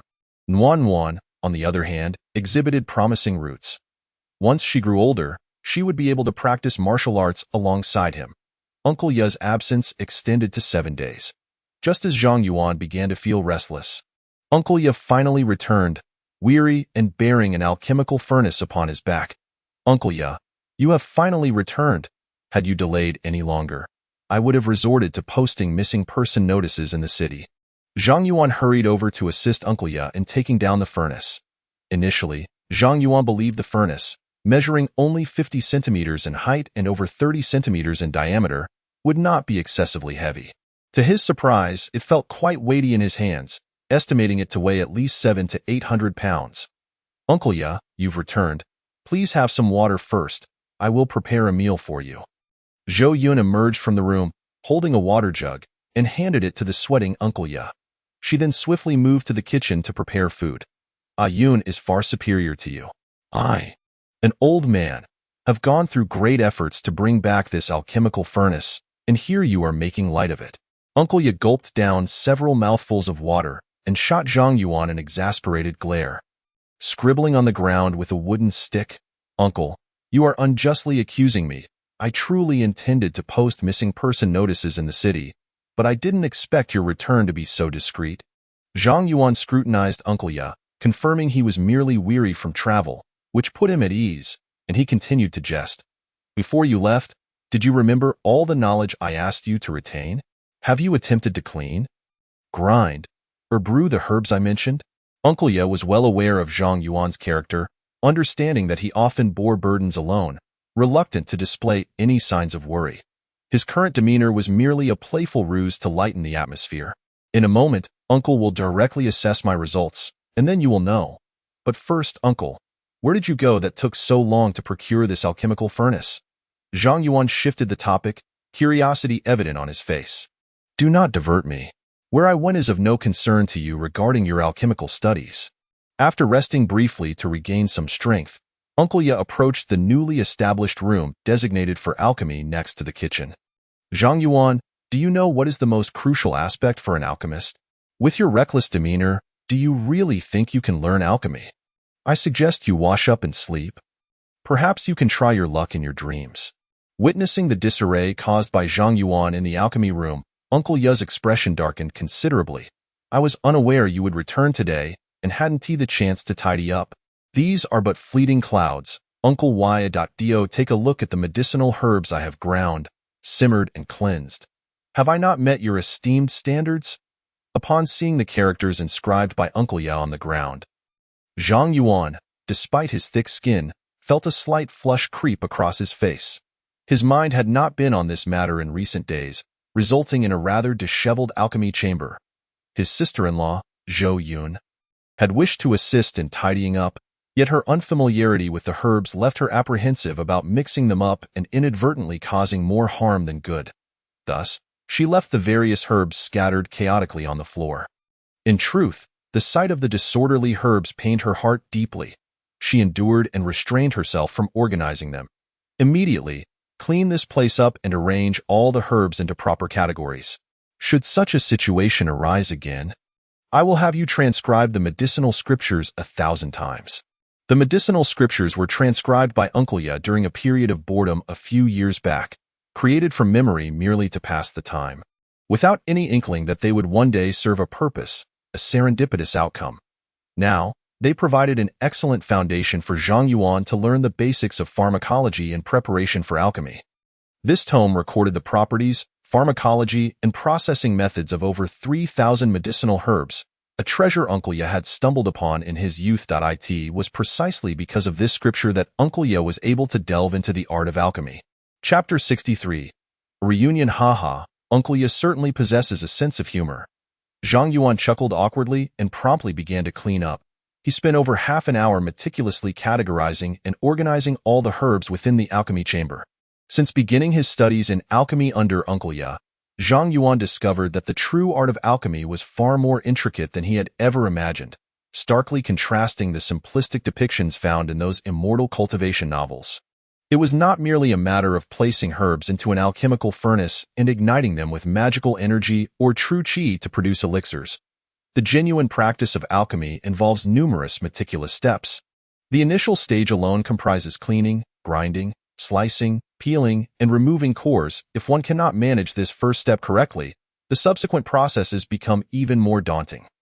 Once this foundational stage is completed, the next step is to prepare for the formal alchemical process, beginning with heating the furnace. Following this, the order in which the herbs are introduced, the timing of their addition, and the control of the flame are subject to exceedingly strict regulations. Upon completing this step, the next phase is the fusion of the herbs.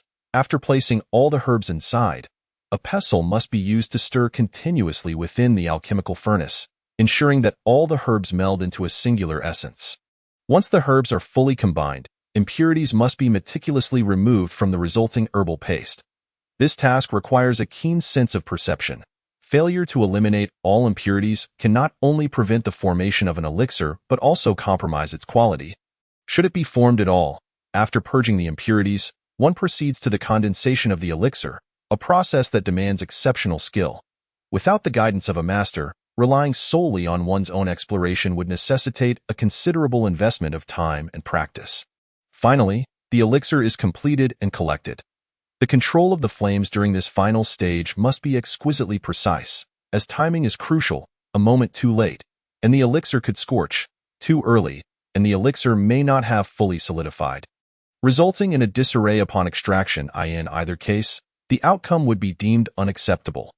Although Uncle Ya brought back the alchemical furnace, he did not hastily instruct Zhang Yuan to commence the alchemical process.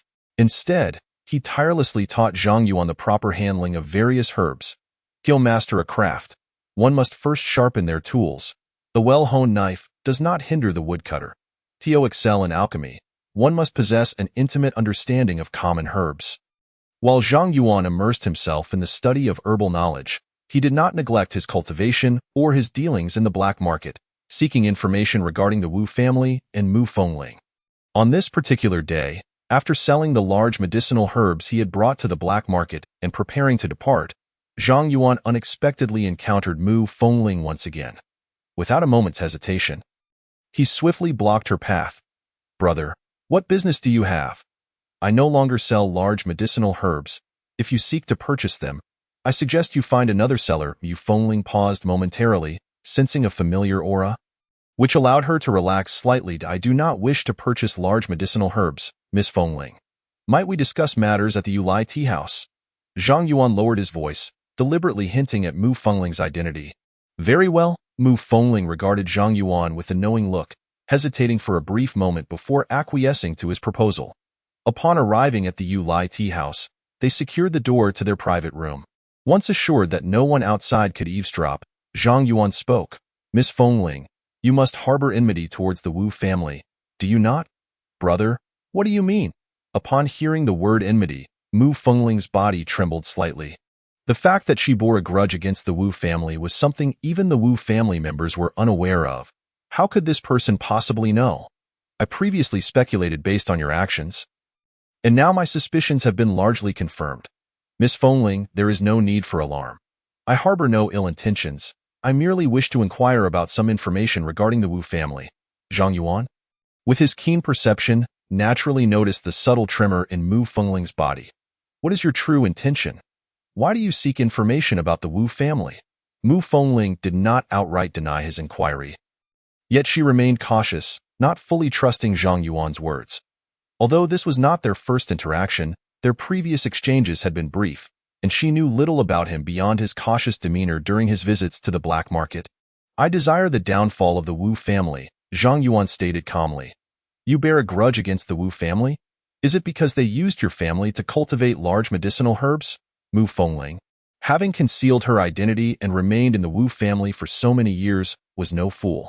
She quickly surmised a possibility. Miss Fengling, you must know the location of the Wu family's medicinal fields where they cultivate living beings for medicinal purposes. Correct? Zhang Yuan was not the least bit surprised that Mu Fengling had deduced his motivations for wanting to eradicate the Wu family. Given the clarity of his intentions, if she could not piece it together, he would begin to question her intelligence. Haha, Mu Fengling smiled gracefully, brother. With your current strength, what can you do with that knowledge? Do you truly believe the Wu family possesses only this superficial strength? Not to mention that Zhang Yuan was merely a 7th-tier martial artist. Even if he were a 6th-tier martial artist, it would not be so simple to contend with the Wu family. If I am not mistaken, you seek to uncover the secrets of the Wu family's medicinal fields to exploit their vulnerabilities and enlist the aid of the rebel leader, Yang Xiangtian, against them. Zhang Yuan was momentarily taken aback, now viewing this young woman with both admiration and caution. Mu Fengling's ability to deduce this indicated that she had contemplated this approach before.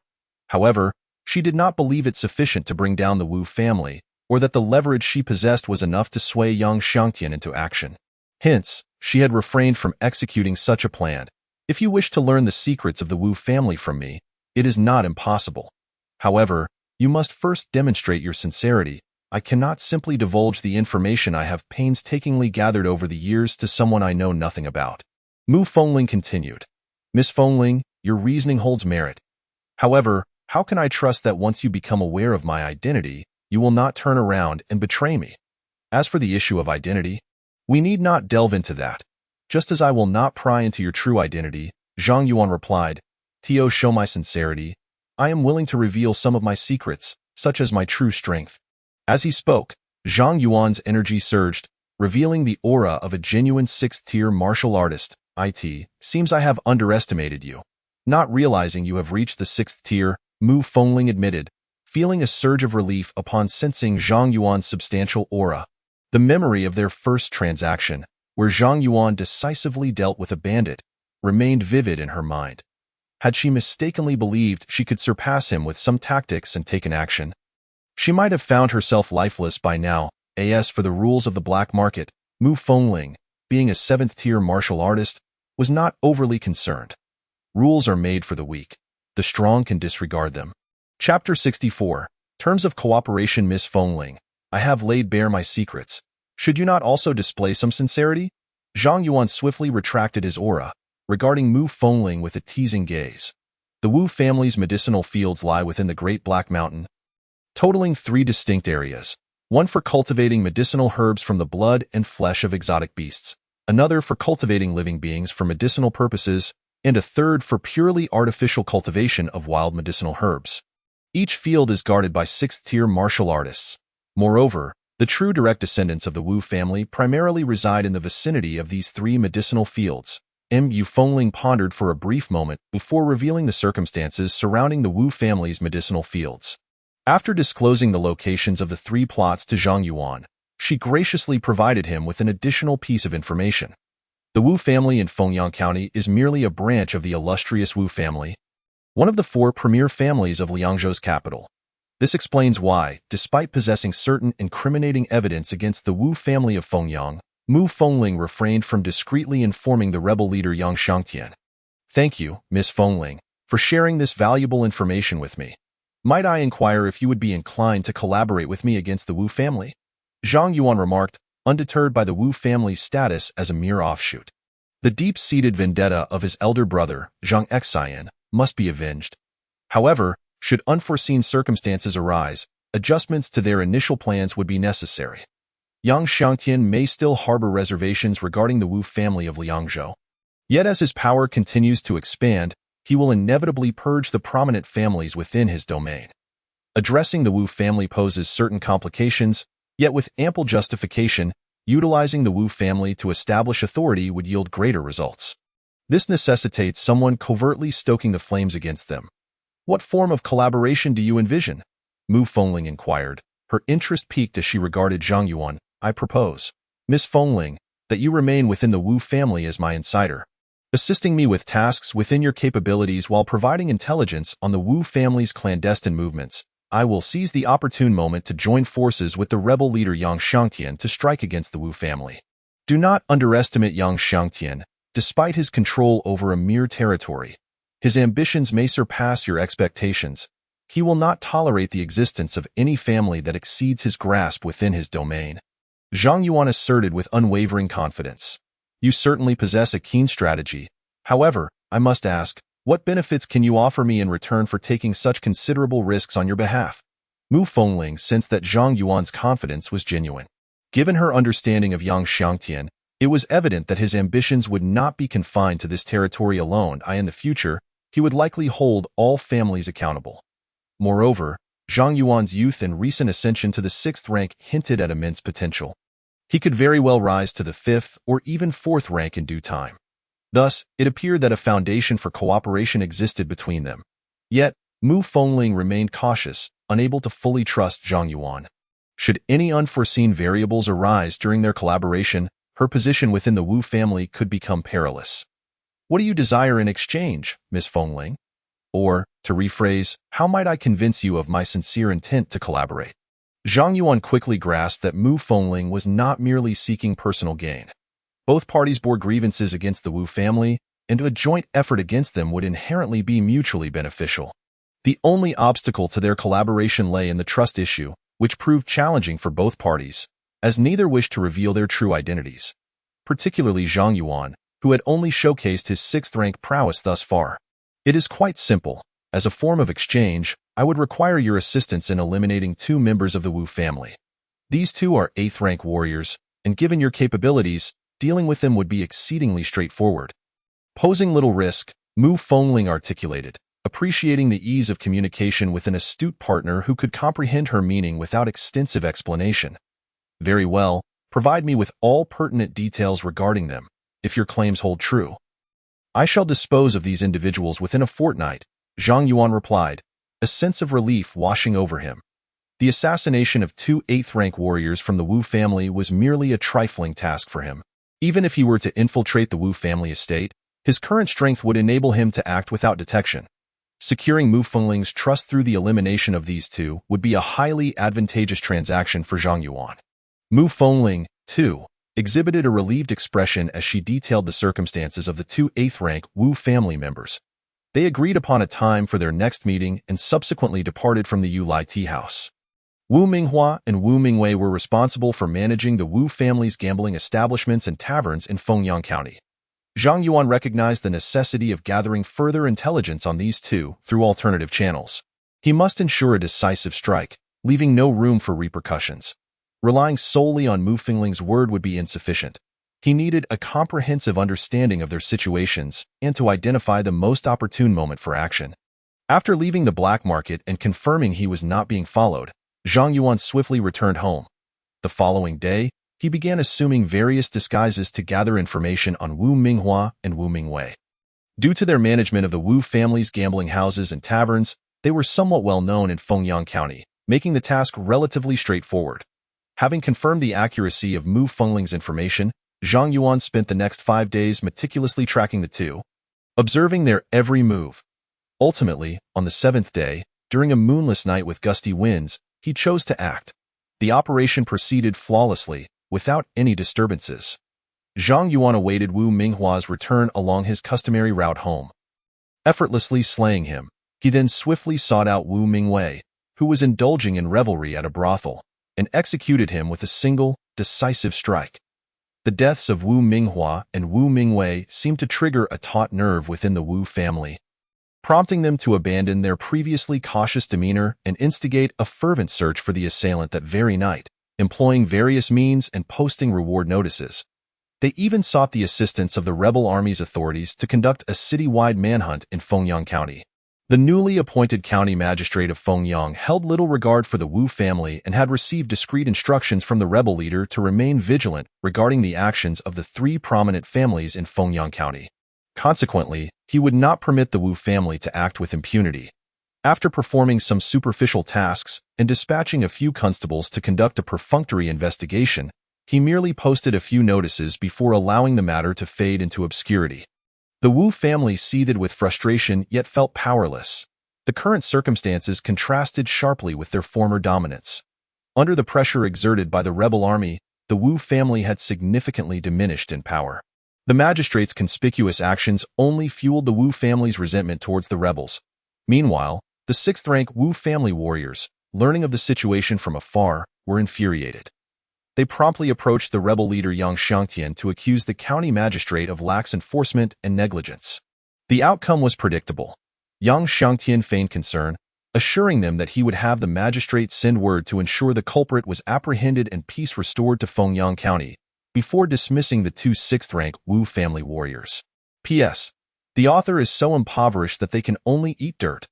I humbly beseech all esteemed readers to lend a helping hand and gift a few tokens, so that the author might indulge in some free steamed buns and pickles, enabling them to diligently compose for the readers.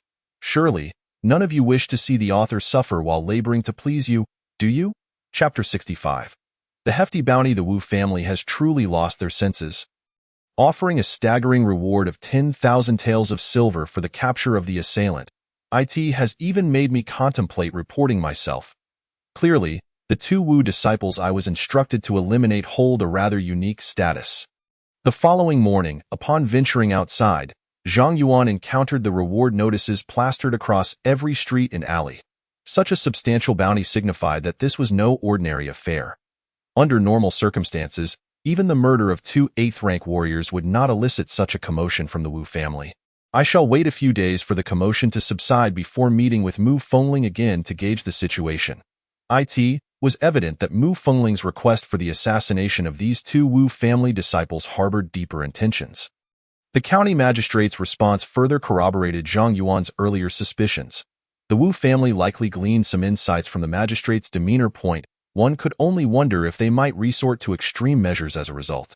Zhang Yuan could comprehend why Mu Fengling did not disclose the true identities of the two disciples from the Wu family in advance. In fact, he harbored a sense of admiration in his heart. Were he in her position, he would have executed the plan with even greater meticulousness. After all, the more individuals privy to the information, the greater the risk involved. Plans could very well encounter unforeseen complications. In the ensuing days, Zhang Yuan enjoyed a life of comfort and leisure. He immersed himself in studying medicinal texts with Uncle Ya while simultaneously honing his skills. By mid-month, after altering his appearance, he equipped himself with essential items such as a waste knife, a butchering knife, and lime powder, and made his way to the black market. At the hour of Z, precisely a quarter past, Mu Fengling emerged in the black market. This time, Zhang Yuan refrained from immediately approaching her. Instead, he observed her carefully. Only after confirming that she was unaccompanied did he feel secure enough to reveal his identity. The two did not return to the Yulai tea house. After their meeting, they departed the black market and ventured to a secluded courtyard nearby. Zhang Yuan had slain Wu Mingwei and Wu Minghua, thus leaving Mu Fengling with a substantial piece of leverage, and had initially garnered her trust. Brother, you executed this matter splendidly. I am curious what you wish for me to undertake, as long as it does not jeopardize my safety or expose my identity. I shall do my utmost to assist you, Mu Fengling stated candidly and generously. Miss Fengling, should you not first elucidate the reason for the Wu family's considerable mobilization over merely two eighth-grade warriors? Zhang Yuan inquired, his expression one of profound dissatisfaction, his gaze piercing as it fixed upon Mu Fengling. The identities of Wu Minghua and Wu Mingwei were indeed more intricate than they appeared.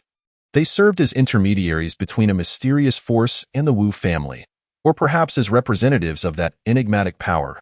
As for the particulars of this mysterious entity, I have yet to ascertain them fully. Within the Wu family, only a select few core members are privy to the existence of this obscure force. My request for you to assassinate these two individuals serves two primary purposes.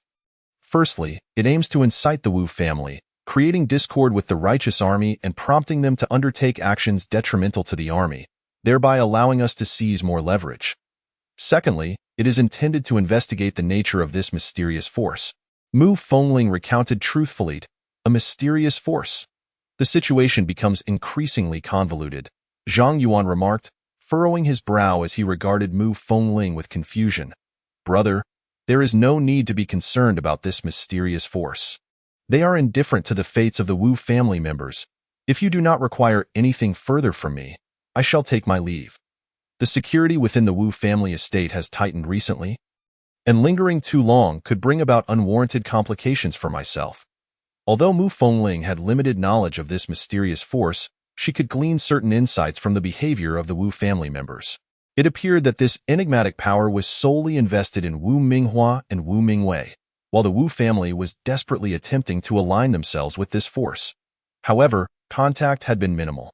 Now that Wu Minghua and Wu Mingwei were deceased, the Wu family would be even less likely to engage with the mysterious entity. Miss Fengling, your calculations are indeed astute, Zhang Yuan observed, casting a meaningful glance at her before continuing. I require you to provide me with detailed information regarding the warriors overseeing the 3 medicinal fields of the Wu family, as well as a comprehensive map of the surrounding area. Furthermore, I need your assistance in ascertaining the exact location of the Wu family's treasury and the security measures surrounding it. Mu Fengling was somewhat taken aback by Zhang Yuan's demands. This is indeed a grand undertaking. However, she found herself rather intrigued. If they could truly plunder the Wu family's wealth and sabotage the medicinal fields, the Wu family would undoubtedly be in dire straits. By this time next month, I will deliver the detailed information to you. If you have no further matters to attend to, I shall take my leave now. Seeing Zhang Yuan remain silent, Mu Fengling gracefully leaped and vanished into the darkness of the night. Another mysterious force emerges. What a nuisance. These prominent families certainly engage in increasingly elaborate schemes. Thankfully, I have exercised caution, and to this day, my true identity remains concealed. The assassination of Wu Mingwei and Wu Minghua has left no lingering consequences. Even if this mysterious force seeks vengeance for their deaths, they shall not find me. After Mu Fengling's departure, Zhang Yuan ascended to the rooftop and swiftly made his way to another vacant courtyard not far away. After a quarter of an hour and confirming that no one was approaching, he cautiously exited through a different alley. He first headed to the eastern city, then to the southern city, arriving at a previously scouted empty courtyard where he changed his clothes inside out. Ensuring that no one could possibly follow him and that he left no traceable clues, he turned and returned home. In the following period, Zhang Yuan focused his primary efforts on learning alchemy. He diligently studied the properties and processing methods of commonly used medicinal materials with Uncle Ye for an entire month. At last, he met Uncle Ye's expectations and was ready to embark on the next step of the alchemical process, igniting the furnace. The alchemical technique taught by Uncle Ye did not employ ordinary firewood. Rather, it utilized a special type of coal.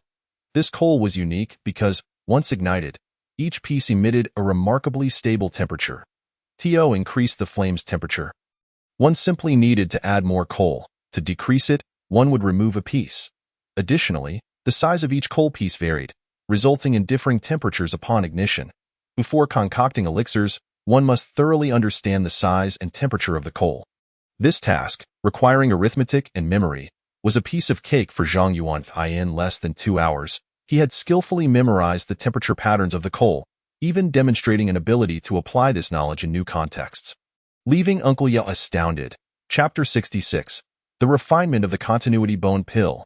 Now that the temperature patterns of the coal have been committed to memory, it is time to officially ignite the furnace. While igniting the furnace, it is crucial to attentively monitor the temperature fluctuations within the alchemical furnace and adjust the quantity of coal accordingly. The most vital aspect of alchemy is the ability to predict temperature changes. Mastering this will nearly fulfill the prerequisites for becoming an alchemist. Henceforth, only diligent practice will enable you to concoct various elixirs. Uncle Ye took a deep breath, suppressing his astonishment, and with a serious demeanor, began to inscribe on the ground with a wooden stick, "Shall require your continued guidance, Uncle Ya." Zhang Yuan spoke as he ignited the coal with a fire stick. The special coal used for alchemy was coated with a flammable essential oil concocted using a unique formula by Uncle Ya. Upon contact with the sparks, it would ignite instantly, proving to be exceptionally convenient. Following Uncle Ya's instructions, he first placed 3 larger pieces of coal on the base of the alchemical furnace.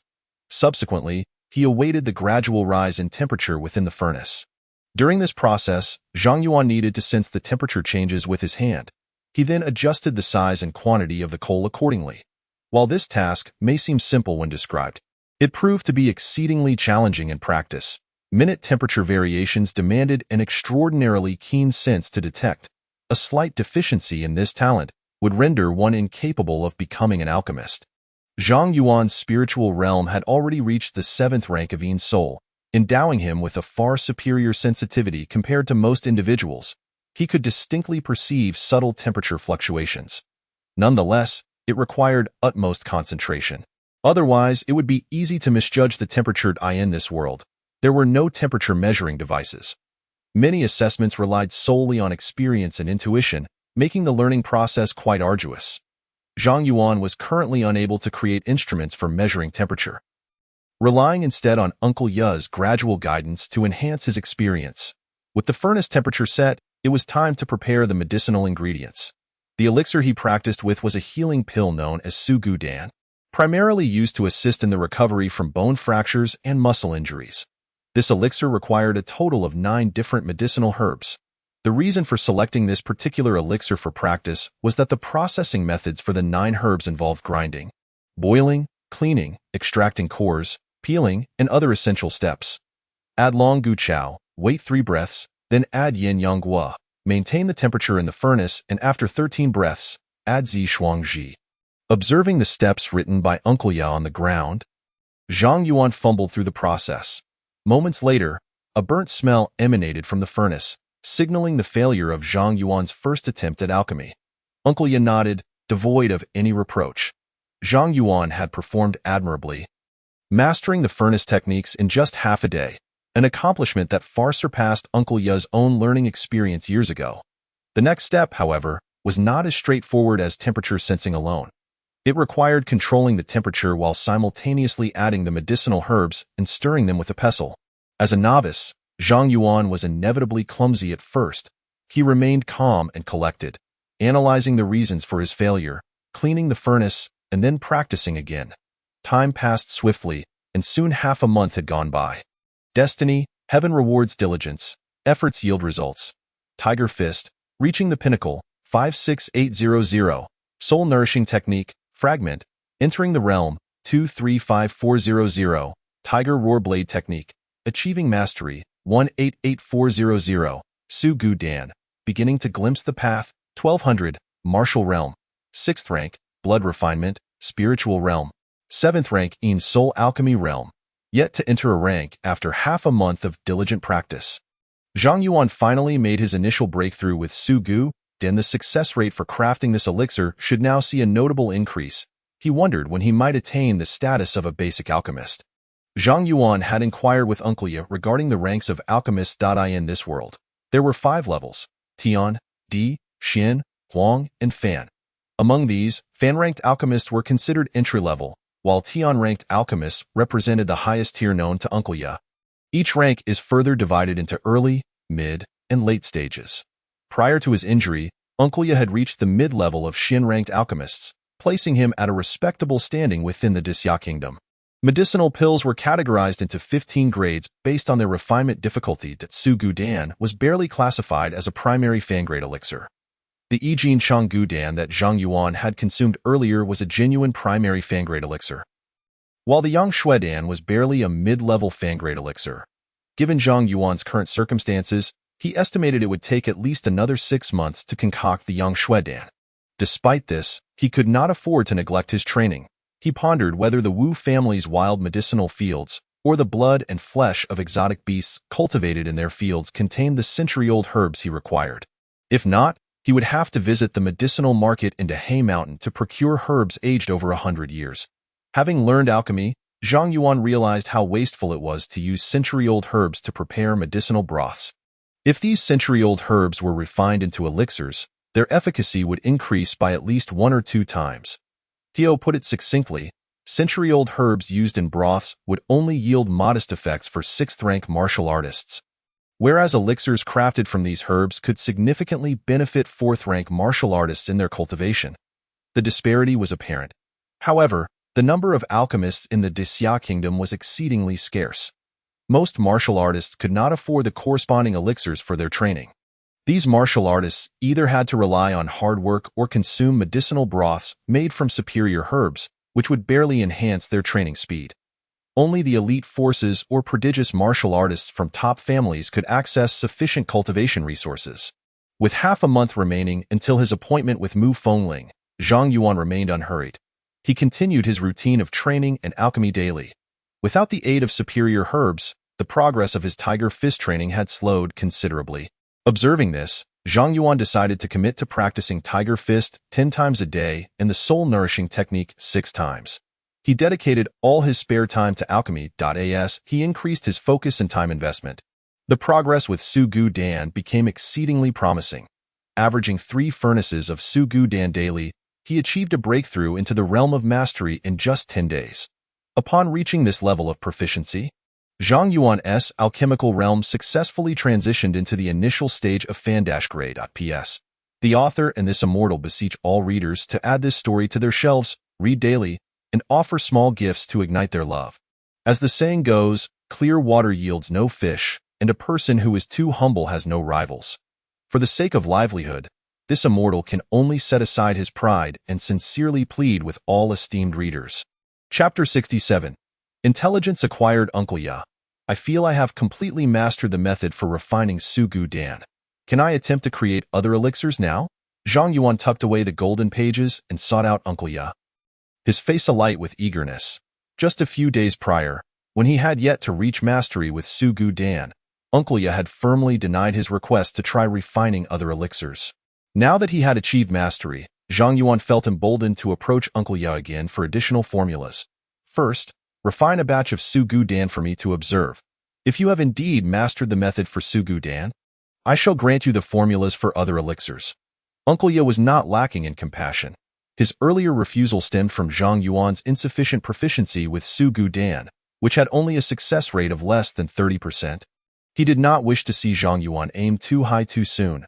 Very well, I appreciate your guidance, Uncle Ya. Zhang Yuan exuded confidence as he led Uncle Ya to the alchemical chamber. Methodically, he prepared the medicinal ingredients, cleaning, grinding, extracting cores, peeling, and boiling with meticulous care. Once the preliminary work was complete, he proceeded to regulate the furnace temperature, introduce the herbs, dissolve them, eliminate impurities, condense the elixir, and retrieve it, all in one continuous motion. The entire process was executed seamlessly and even faster than before, nearly saving an entire tea time. Of course, this was the limit for refining Su Gu Dan, merging the medicinal properties of all ingredients. Removing impurities and condensing the elixir required a fixed duration. Zhang Yuan could only save a little time during the process. Excellent. You have indeed mastered the method for refining Su Gu Dan. Producing 3 elixirs from a single batch of herbs qualifies you as an initial fan-grade alchemist. Now, prepare the medicinal ingredients for Yang Shui Dan and commence its refinement. Once you can produce 3 or more Yang Shui Dan in a single batch, you will likely ascend to the mid-level of fan-grade alchemical status. With such a rank, you can become a distinguished guest among the great families and forces. Uncle Ya examined the Su Gu Dan crafted by Zhang Yuan with great satisfaction, nodding approvingly before inscribing instructions on the ground. Are we to directly refine Yang Shui Dan? Is that not a bit too hasty? Should we not take it step by step, refining simpler elixirs first to accumulate experience?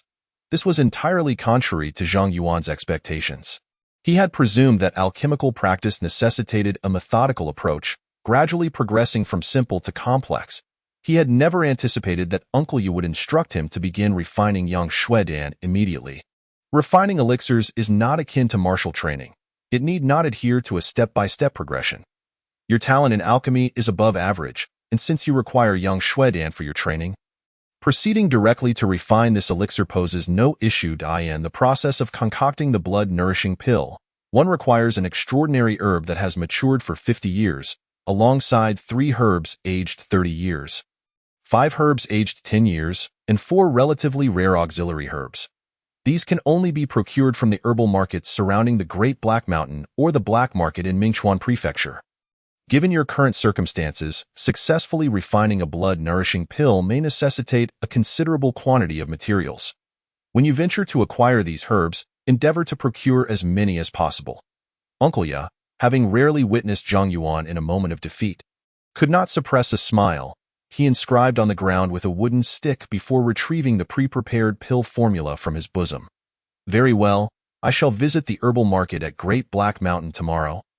Zhang Yuan decided, as he harbored no desire to journey to Mingchuan Prefecture, in the vicinity of Fengyang County. He stood as the preeminent master. Barring unforeseen incidents, he would likely encounter minimal peril. In contrast, in Mingchuan Prefecture, he would merely be regarded as a first-rate expert, and should he cross paths with a 5th grade or a concealed 4th grade master, he would find himself in a subordinate position. Moreover, since the ingredients listed in the blood-nourishing pill formula could be sourced at the herbal market in Great Black Mountain, there was no compelling reason to undertake greater risks by venturing into Mingchuan Prefecture. In the afternoon, Zhang Yuan successfully refined a batch of bone continuation pills. At the hour of the rat, he disguised himself and arrived at the vicinity of the Black Market, awaiting the arrival of Mu Fengling. Around the 4th quarter of the hour of the rat, Mu Fengling arrived fashionably late, delivering the items Zhang Yuan required while also presenting her own request. Miss Fengling, acquiring this intelligence does not guarantee that I will visit the Wu family's medicinal fields and treasure vault. As for the 2-century-old herbs you desire, I cannot assure you that I will be able to procure them. Upon hearing Mu Fengling's request, Zhang Yuan refrained from giving an immediate affirmation. It was not that he deemed her demands excessive. Rather, he himself was uncertain when he might next visit the Wu family's medicinal fields. As for raiding the Wu family's treasure vault, that would necessitate a suitable opportunity. Before taking action, he needed to ascertain the accuracy of the information Mu Fengling provided. Achieving a breakthrough to the 6th grade, Zhang Yuan was indeed among the most formidable warriors in Fengyang County. However, this did not imply that he could recklessly embark on perilous endeavors. Brother, you may have misunderstood my intention. I do not wish for you to take unnecessary risks. I merely hope that when you visit the Wu family's medicinal fields, you might assist me in obtaining those 2-century-old herbs. Your safety must remain paramount. By the way, the Wu family may be planning some minor maneuvers soon, and the defensive forces within the estate will be significantly weakened. Once I have a clearer understanding of the situation, I will ensure that intelligence is discreetly placed in this courtyard for you. You may visit here occasionally. Mu Fengling smiled charmingly, revealing a crucial piece of information.